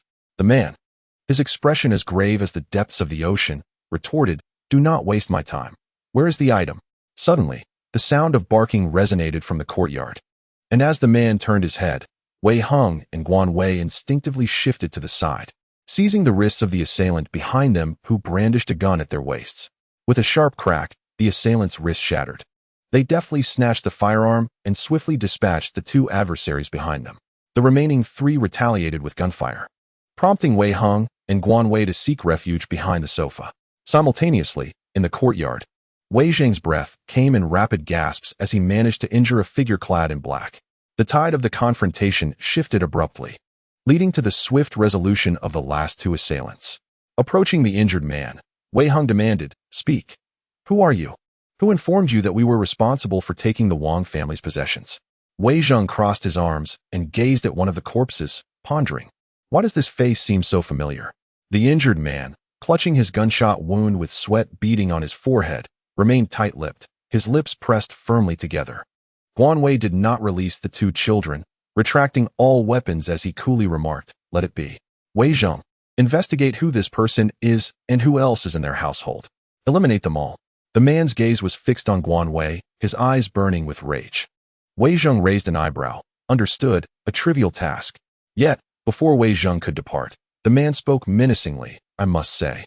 The others turned to him, and he closed his eyes momentarily, continuing, "We were unaware of the Wang brothers' demise until 2 days later. It was only when we noticed the members of the Qinghua society had vanished that we sensed something amiss. Subsequently, our covert investigation revealed that he Sheng and you had entered the villa, but all items from the basement had vanished. Thus, it seems you prefer to target the vulnerable. Coming after us since you dare not confront He Sheng?" Guan Wei scoffed. "The arrangements are made by the boss. We are merely executing orders," the man asserted. "Whose men are you?" Wei Cheng inquired coldly. The man replied in a hushed tone, "Cheng Yong, the deputy mayor of Pan City. The Wang brothers were his lover's siblings." Wei Zheng chuckled wickedly. "Tsk, how corrupt, exceedingly corrupt." Guan, with a chilling demeanor, declared, "I shall not harm your family. But you, I cannot allow to live. Close your eyes in peace." With a swift stroke, he severed the carotid artery. The man's eyes widened, filled with resentment and despair. As he gradually succumbed to the darkness, Guan Wei gently patted the Duke's head and remarked, "Excellent. Today we feast on meat, to our heart's content." Wei Zheng cast a glance at Guan Wei, an unsettling chill flickering in his eyes. He suddenly realized that Guan Wei was not as placid as he appeared, once provoked. He would not yield a favorable outcome. Wei Hang picked up his phone and called He Sheng, stating, "Send over a larger vehicle to transport the 5 corpses for disposal." It seemed He Sheng said something in response, to which Wei Hang retorted coldly, "You wouldn't want to know the aftermath of the Qing Hua society, would you?" His tone was icy and undeniably irate. Guan Wei understood. He too felt displeased. After all, who would be in good spirits when confronted at their doorstep with a gun pointed at their head? With no one to handle the bodies, they stood or sat, awaiting He Sheng's arrival. 10 minutes later, the sound of a vehicle echoed through the yard. He Sheng and his 2 companions hurried in, their faces contorting in dismay as they beheld the shattered windows, the scattered corpses in the living room, and the blood staining the floor. Zhou Zhong inquired, "What on earth happened?" Guan Wei and Wei Heng remained silent. Wei Zheng smiled and elucidated the circumstances. He Sheng furrowed his brow and remarked, "I truly had no knowledge of their connection to Cheng Yong, nor was I aware that Cheng Yong had a lover. This matter is indeed a lapse on our part." Yang Bo enlisted several individuals to transport the body onto the vehicle. Gao Mengmeng and Sun Tianju, displaying keen awareness, began to clean up the bloodstains and shards of glass in the room. Zhou Zheng commented, "Let us not dwell in silence. How should we address this matter?" Guan Weidao remarked, "First, let us replace the glass. It's sweltering." He Sheng sighed and said, "All right, leave it to me." Wei Heng inquired, "Is there anyone here familiar with Qing Yong?" The crowd shook their heads. In the midst of uncertainty, Guan Wei pondered the situation. How shall one proceed? After inquiring, he learned that He Sheng and his companions had come and gone, followed by Wei Zheng's departure. By the afternoon, after the windows had been replaced, Guan Wei revived himself with 2 large glasses of ice water, reflecting on the plight of those without a generator. In the bathroom, Wei Hang suddenly embraced Guan Wei, exclaiming, "Guan Wei, I can no longer bear the thought of others holding a gun to our heads. Especially you, should danger arise again, seek refuge in the space at once." As he spoke, Wei Hang's hands trembled slightly, his eyes moist with emotion. In the face of a gun pointed at him, he felt no fear. Yet, he was deeply concerned for Guan Wei's safety. Fortunately, the Duke had summoned Wei Zhong, but what would happen next time? Guan did not embrace Wei Hang's waist and said, "There will be no next time. They desire the items, not our harm." Wei Hang stubbornly retorted, "But what about the next time? What if the next individuals seek only our lives? What if the Duke does not escape next time?" Guan Wei tightly embraced Wei Heng, sensing his tremors, and gently patted his back, assuring him, "It's all right, there won't be a next time. Truly, do not fret." Wei Heng insisted once more, "You must retreat into the space." "All right," Guan Wei replied, sighing softly within. How could he ever abandon Wei Heng alone? With the assurance received, Wei Heng grasped the nape of Guan Wei's neck and leaned down to kiss him. Their warm palms intertwined at the back of each other's heads, their breaths mingling, a fervent passion coursing through their hearts. The tender kiss gradually transformed into something more assertive, imbued with an irresistible force, causing Guan Wei's lips to grow increasingly sore and numb, leading him to emit a soft moan. This sound acted as a signal. Wei Heng abruptly lifted him and placed him upon the washstand. The gentle sound of trickling water drowned out Guan Wei's muffled cries, while Wei Heng kept his eyes wide open, observing every nuance of Guan Wei's expression. As if only this way could he truly affirm that the one he loved was right there with him. After being fed a bowl of congee by Wei Heng, the weary Guan Wei succumbed to a deep slumber, allowing Wei Heng to descend the stairs invigorated for training. A few days later, He Sheng arrived with Yang Bo. Closely followed by Jiang Sida recently, patrol teams had emerged within the shelter, with numerous squads venturing out to seek supplies. Most remained nearby, but found little, while a portion had journeyed into the mountains and had yet to return. Yang Bo remarked. Wei Heng poured tea for everyone, nodding as he inquired, "Patrol teams?" He Sheng wiped the sweat from his brow, responding, "Indeed. You may not be aware, but many homes have been raided recently. Several days ago, a murder occurred, and the stench only became apparent when discovered."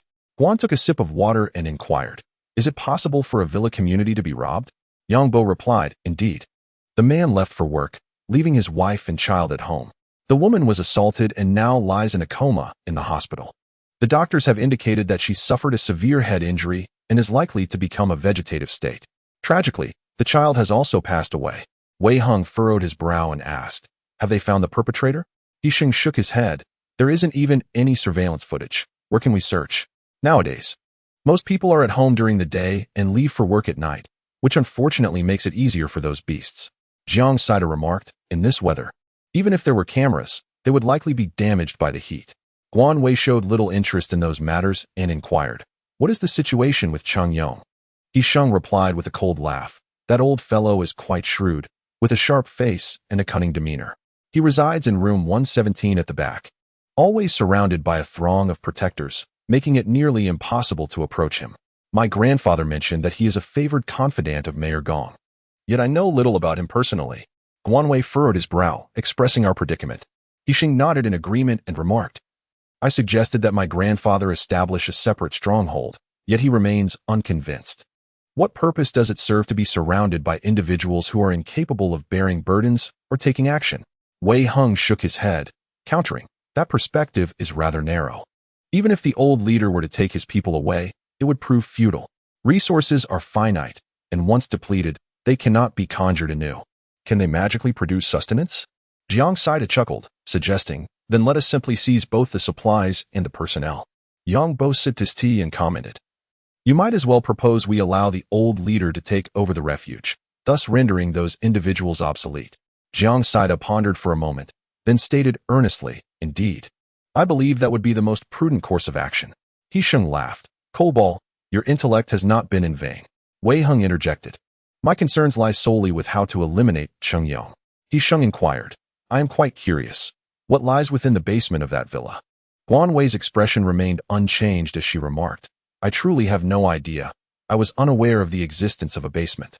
He Sheng narrowed his eyes and replied languidly. Rest assured, whatever it is, I won't share it with you. However, keeping it from me is rather pointless. Guan pursed her lips and said, all right. After which 2 safes materialized on the table. Wei Heng remarked, I wonder what lies within. Why not take a look? He Sheng nodded in agreement, while Yang Bo immediately seized one of the safes, declaring, it's merely a simple combination lock. Let's break it open with force. Wei Heng waved his hand dismissively. Do as you wish. Yang Bo, accompanied by Sun Tianju, carried the safe to the courtyard, where he unleashed a flurry of strikes with an axe, followed by a relentless assault with a hammer. After a half-hour of vigorous effort, they finally pried it open. To their astonishment, the safes were filled with gold bars, property deeds, and exquisite jewelry. The sight was blinding. Jiang Saida's eyes gleamed with avarice. He Sheng shrugged and remarked, is this all? Was it truly worth such a grand heist? Wei Heng chuckled, I'll share half with you. Take it. He Sheng grinned playfully, sounds good. But I'll have my share go to Jiang Saida. Let it stay with you for now. Everyone turned their gaze toward Jiang Saida, who quickly waved his hands, exclaiming, no. Please, not at all. Guan Wei raised an eyebrow and remarked, very well, I shall keep that for him. He can come to retrieve it when needed. These items may hold little worth now, but their future value is uncertain. Jiang Saida continued to gesticulate, yet no one paid him any heed. Wei Heng cast a sly glance at Yi Sheng, who furrowed his brows in inquiry, what are you smiling about? Wei Heng merely pursed his lips, choosing not to respond, and thought to himself, you are pursuing a fool. Even with a villa and gold, he remains oblivious to your intentions. What an imbecile. With the patrol team present, Guan Wei and Wei Heng felt considerably less anxious about Cheng Yong sending trouble their way again. The temperature had soared to 70 degrees, rendering the entire refuge eerily quiet. Outside, the heat was suffocating, akin to being engulfed in flames. Even after sunset, the temperature lingered around 64 or 65 degrees. Guan Wei, clad in a short-sleeved t-shirt and shorts, busied himself in the kitchen, experimenting with a mushroom sauce. Meanwhile, Wei Heng was engrossed in videos downloaded by Guan Wei, focused on cultivation techniques. The Duke languidly stuck out his tongue, too lethargic to move. Gao Mingming and Sun Tianju were in the kitchen, washing and dicing the mushrooms. Once everything was prepared, hot oil was poured over minced garlic, ginger, and small chili peppers, alongside dried chilies. Guan Wei sneezed violently, his eyes instantly moistening. How spicy it was. The diced shiitake mushrooms were added for stir-frying, followed by dabanjiang and various seasonings until a rich red oil emerged. Once cooled, the mixture could be jarred for storage. Exiting the kitchen, the three emerged with reddened eyes and drenched in sweat. Wei Heng frowned. Quickly, go take a shower. Guan shook his head and firmly closed the kitchen door, saying, I still need to prepare some wine shortly. You must assist me. Wei Heng, feeling helpless, replied, Can we do it another day? Guan Wei paid him no mind and had already taken out a large bowl of grapes from the space, placing it on the table. She turned to the two children and said, "Wash a few bunches. Let us indulge a little." Duke wagged his tail, sitting at Guan Wei's feet, eagerly gazing at the grapes as if to plead for a taste as well.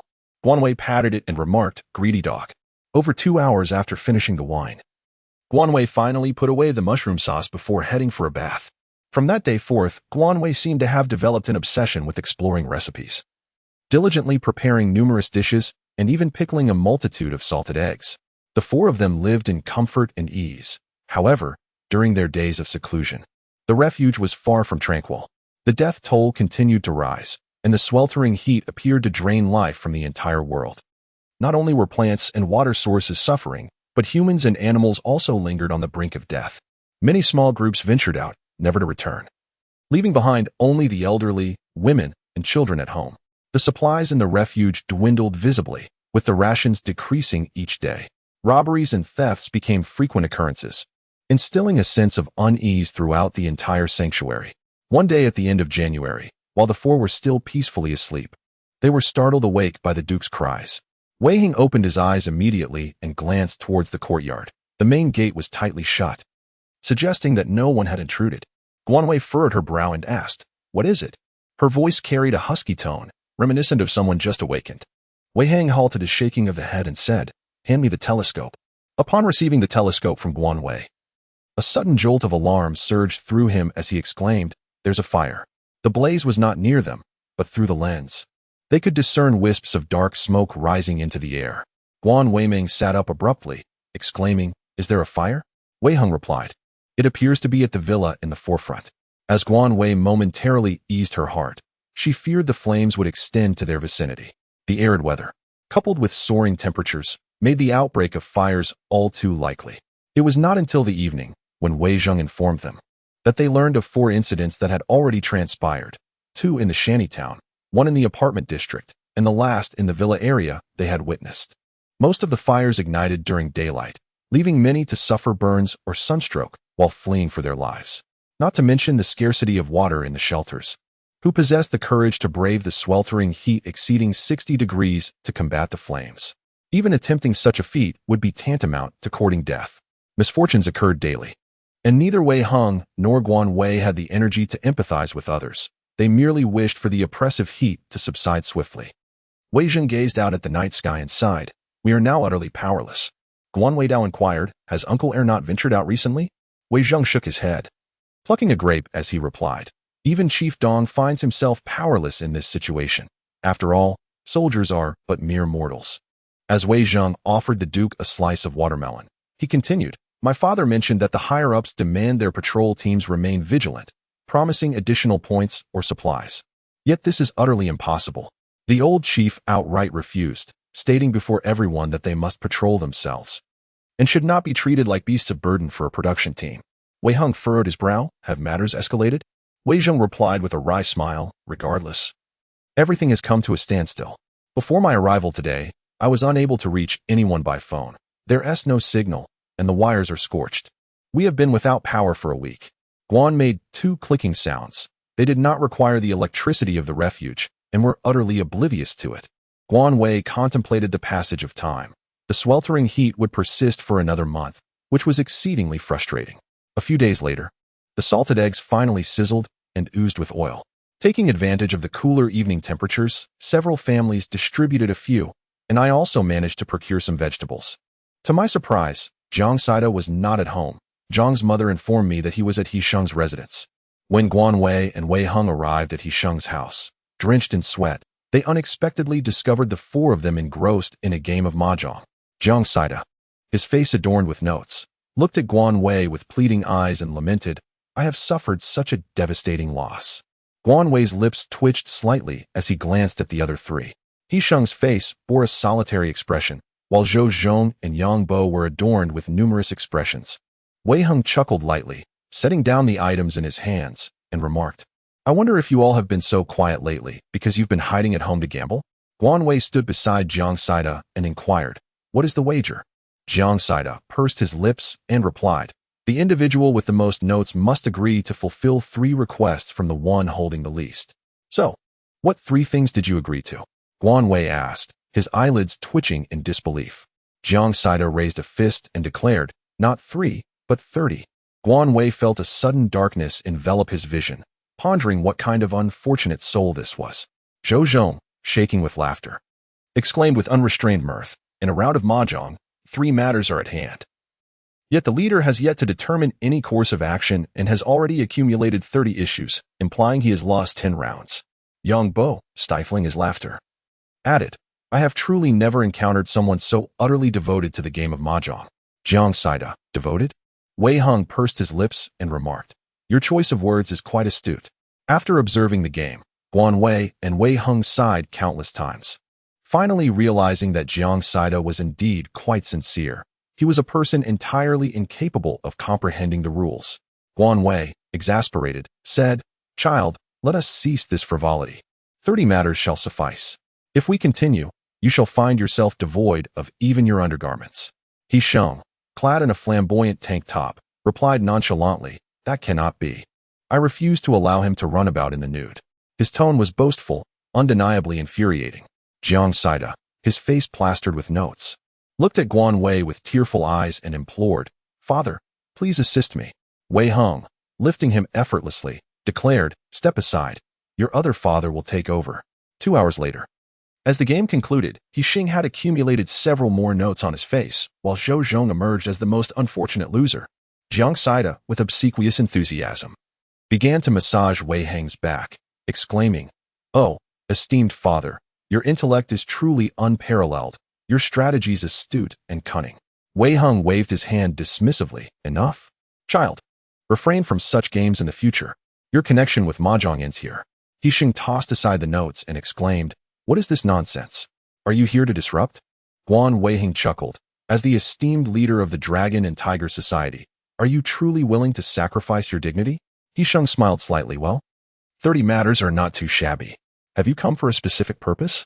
Weiheng gestured towards the items on the table, saying, We brought some snacks. Yang Bo lifted the jar of mushroom sauce, and upon opening the lid, an aroma wafted through the air. He Sheng and the others immediately smiled brightly, exclaiming, We are grateful for your presence. Guan Wei and Wei Heng found that with the presence of mahjong, the forthcoming days appeared to be less arduous. The competitive spirit of Wei Heng and He Sheng surged at the mahjong table. It was a relentless clash, either the east wind overpowering the west wind or vice versa. The most unfortunate were Zhou Zhong and Yang Bo. Not only did they lose a considerable amount of points, but they also depleted their precious stock of rare teas. Guan Wei, resembling a miser, delightedly collected points and supplies every day. Such days persisted for a month until the extreme heat finally subsided. On this day, the sun rose once more, but the searing sensation of previous days had vanished. The temperature plummeted from 70 degrees to a mere 50 within the first day, and at night, it further dipped to 46. 3 days later, the daytime temperature had descended to 30 degrees, and power was swiftly restored. The inhabitants of the shelter yearned for a torrential rain. Although the temperature had dropped, the issue of water scarcity remained dire. According to Wei Zheng, during the 3 months of extreme heat, 1/3 of the shelter's population perished, and now, with the temperature finally declining, work was being diligently initiated above. The laboratory had finally developed several varieties of vegetables, yet a pound was priced at 50 points, while a day's labor only earned 20. The patrol team was once again deployed, as the charred remains of houses and those under construction were fervently being perfected. The once desolate shelter buzzed with life, and smiles graced the soot-covered faces of its residents. On this day, Wei Heng ventured out with Guan Wei. The two intended to visit the trading center to see what supplies they might need to exchange. The number of survivors on the road had increased, and the distant sounds of construction could be heard. The trading center bustled with activity, with each stall teeming with patrons. These individuals appeared visibly emaciated, their lips chapped from dehydration, hair tangled, and clothing soiled. The two, donned in clean attire, stood out as anomalies, drawing gazes filled with scrutiny, envy, jealousy, and even malice. Wei Heng maintained a stern demeanor, ever vigilant. The common folk posed little threat, yet a lingering sense of danger hung overhead, like a knife suspended, instilling unease. Guan Wei ambled leisurely, taking measured steps while glancing to the left and right. As he approached the end of the stall, he noticed several blue plastic canopies. With a sense of curiosity, he was about to step inside for a closer look when two scantily clad women appeared at the entrance of the canopy. Wei Hang swiftly positioned himself in front of Guan Wei, grasping his arm to usher him away. "Oh, brother, do come in and have a seat." One of the women beckoned, her attire revealing a hint of de-colletage, her eyes sparkling with a hint of worldly allure. Guan felt a chill run down his spine. Such a voice could only be produced by someone with decades of diabetes. Wei Hung lifted his leg to depart when a woman suddenly seized his arm. He immediately sidestepped to evade her grasp. The woman, with a sultry tone, cooed, "Brother, come on, I promise you will be satisfied. It's all up to you." Another woman, adorned in a deep V-neck gown, gazed at Wei Hung, her eyes brimming with anticipation. Guan Wei's expression darkened. "Leave." The oblivious woman in the spaghetti straps immediately felt her eyes welling up as she pleaded, "Brother, why are you being so fierce? I'm scared." The woman in the deep V-neck smiled sweetly and said, "Come on, I promise you'll be satisfied." As she reached out to touch Guan Wei's hand, Wei Hang, with a grim countenance, seized Guan Wei's hand and turned to leave. The two women promptly followed, incessantly uttering invitations. Guan Wei's veins throbbed as he abruptly halted, his gaze fixated on the two women. "Do not follow us. I have no interest in your kind." "Away with you," he exclaimed. The woman in the deep V neckline suddenly burst into tears, pleading, "Please, we haven't received any clients today. Our boss will kill us." With her exquisite appearance and pitiful voice, anyone who beheld her would inevitably lament. Witnessing a beauty weep, a heart shattered. Guan waits you, her eyelids unwavering, coldly remarked, "What does it have to do with us? Do not follow us any longer, or else do not blame me for being impolite, even as a woman. I will not hesitate to strike." The girl in the camisole suddenly crouched down, wrapping her arms around Wei Hang's legs, her chest dangerously close to making contact. Guan Wei's gaze instantly sharpened as he lifted his leg to deliver a kick, sending the woman sprawling a meter away with a dull thud. The woman began to weep in agony, leaving the deep V-necked woman momentarily stunned and speechless. Guan Wei, whose anger surged as he shouted, "You shameless wretch! How dare you entice my beloved? Do you wish for death? Shall I grant it to you?" Wei Hung grasped the furious Guan Weihu and urged him forward, saying, "Come, let us not cause a scene. Everyone is watching, and we might attract the attention of the patrol." The pipe struggled with its arms. "What are you afraid of?" "It infuriates me. If she dares to touch your leg, I shall sever her hand today and feed it to the Duke, for heaven's sake." Wei Hung chuckled. "The Duke is quite finicky. He may not partake." Guan Wei, who was brooding alone, initially believed that this time the trading center would return empty-handed. To her surprise, she stumbled upon an iron pot. Although it wasn't something she urgently needed, the mere thought of cooking a goose in that pot made her mouth water. The vendor was a man in his 40s, dark and lean, with a diverse array of wares displayed at his stall, ranging from chopsticks to tables and chairs. Overwhelming Guan Wei's senses. "Feel free to browse. Everything is affordably priced," he croaked, his voice hoarse, likely a result of prolonged dehydration. Guan pointed at the large iron pot and inquired, "How can we exchange that pot?" The vendor brought the pot before them and pondered for a moment before responding. "For that, you may trade 2 packets of instant noodles or 2 bottles of water." Guan Weishin was astonished by the inexplicably low price. However, upon further reflection, she realized that what could be more expensive than food and drink? "Is there something smaller?" Wei Hung inquired. The vendor, initially apprehensive about setting a price that might be deemed excessive, hesitated for a few moments before responding, "There is indeed one that is slightly smaller. Would you two like to take a look?" Guan Wei nodded. The vendor remarked, "Please wait a moment," and turned back to his stall. After approximately a minute, he emerged with a slightly smaller pot. Guan Wei scrutinized it and inquired, "My friend, your assortment of items is rather eclectic. How did you manage to procure them for the shelter?"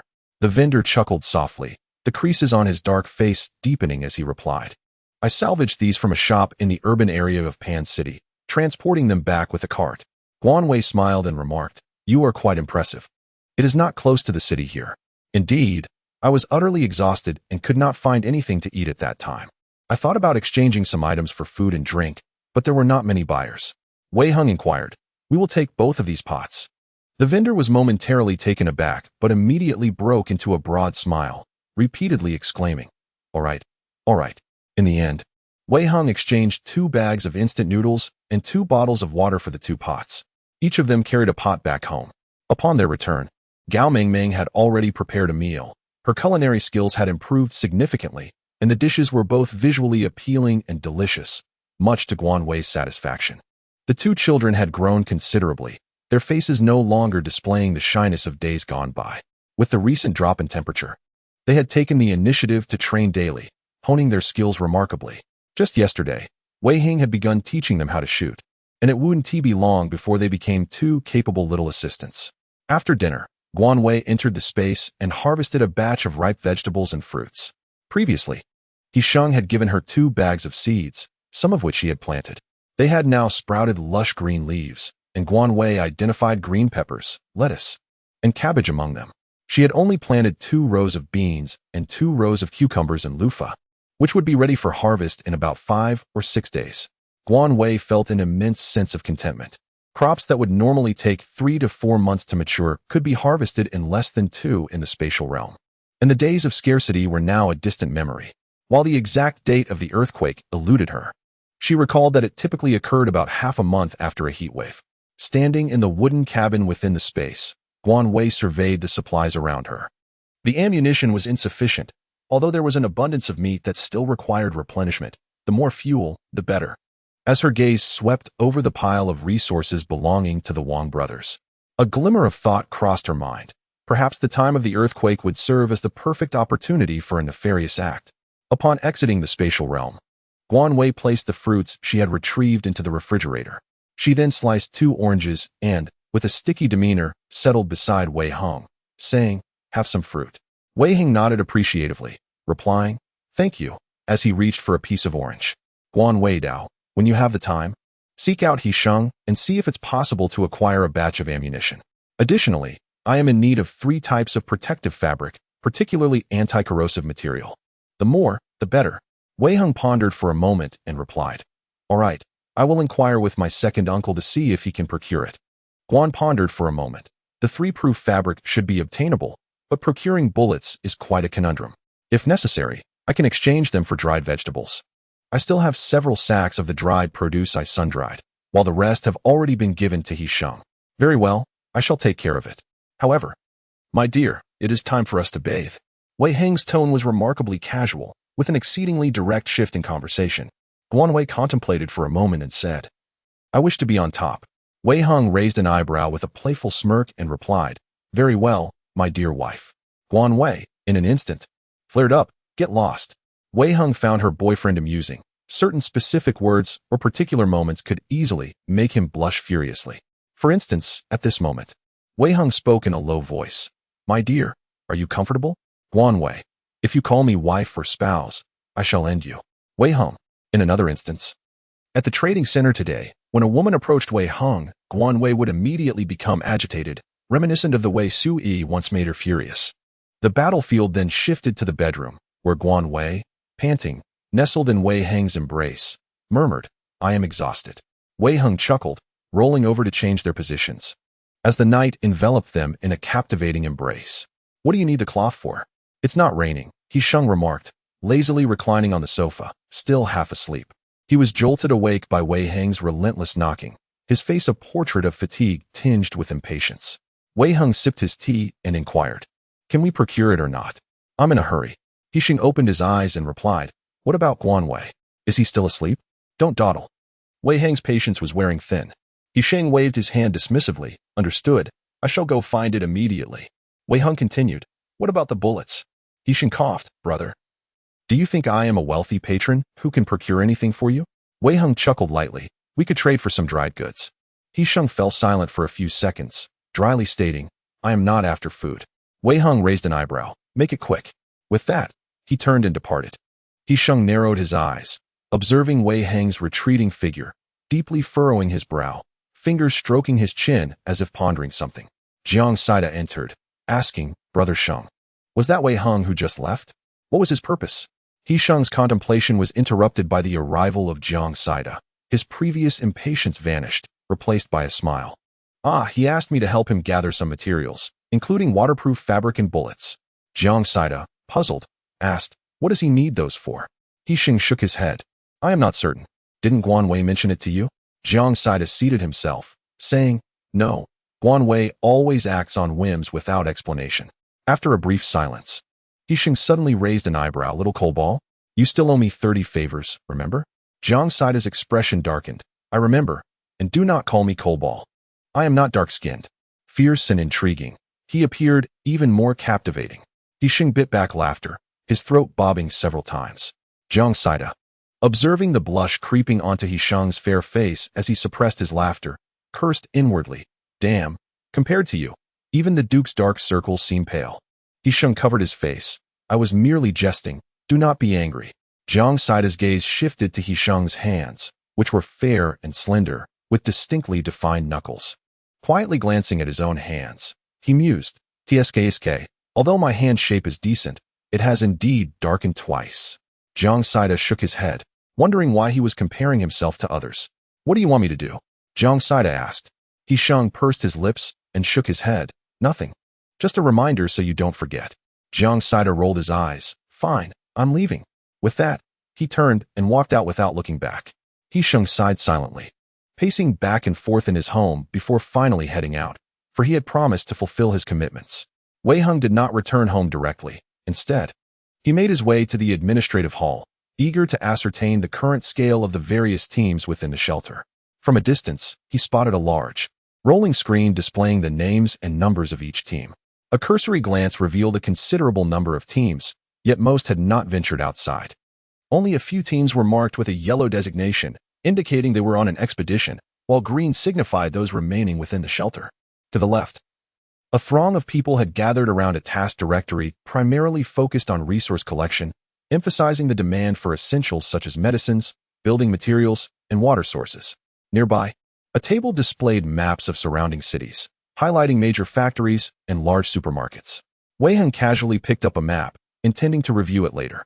Just then, he overheard an irate voice. What does this mean? Why are the resources I risked my life to bring back worth so few points? In the crowd, Wei Heng noticed a tall, scruffy man embroiled in a heated argument with a staff member at the points exchange. The staff member, visibly annoyed, replied, "That is the value assigned." The man retorted angrily, "I refuse to exchange. Give me back my items. Do you think you can just dictate terms here?" The staff member scoffed. "Next, please." The man slammed his information card onto the table, his tone menacing as he articulated, "Return it to me." A short man approached, inquiring, "What is going on?" The staff member stood up, explaining, "This individual wishes to return items exchanged for points, claiming the points awarded are insufficient." The short man turned to the furious bearded man, saying, "I'm sorry, but once exchanged, items cannot be returned. It's the rule." The bearded man erupted with expletives. "What kind of rule is that? I nearly risked my life to bring back 3 snakes. And they offer me a mere 200 points. Are they dismissing me as a beggar? Return them at once." Wei Heng raised an eyebrow at this outburst. The short man glanced at the bags behind the table and reiterated, "I'm sorry." Wei Heng narrowed his eyes, silently mocking the audacity of these individuals. At that moment, everyone in the hall turned their attention to the bearded man, whispering amongst themselves about the value of the snakes and speculating on where he had hunted them. The bearded man clenched his fists, his rage contorting his face, and he seized the collar of the short man, threatening, "Do you believe I won TND today?" The short man was lifted off the ground, his face reddening and gasping for breath as he coughed violently. The staff members were taken aback, unprepared for such public aggression. A flurry of people rushed to restrain the man, urging him to release his grip. "Are you trying to commit murder? Director Lee, do you want to die? Do you even know who he is?" The bearded man, his strength undiminished, declared, "I care not who he is. Swiftly return my snake to me, or we shall perish together." The man referred to as Director Lee had turned an ashen hue, his face contorted with rage, while Wei Heng stood by, arms crossed, reveling in the unfolding spectacle. Make way, the patrol team is arriving." The crowd parted hastily, and several members of the patrol swiftly liberated Director Lee from the grasp of the bearded man.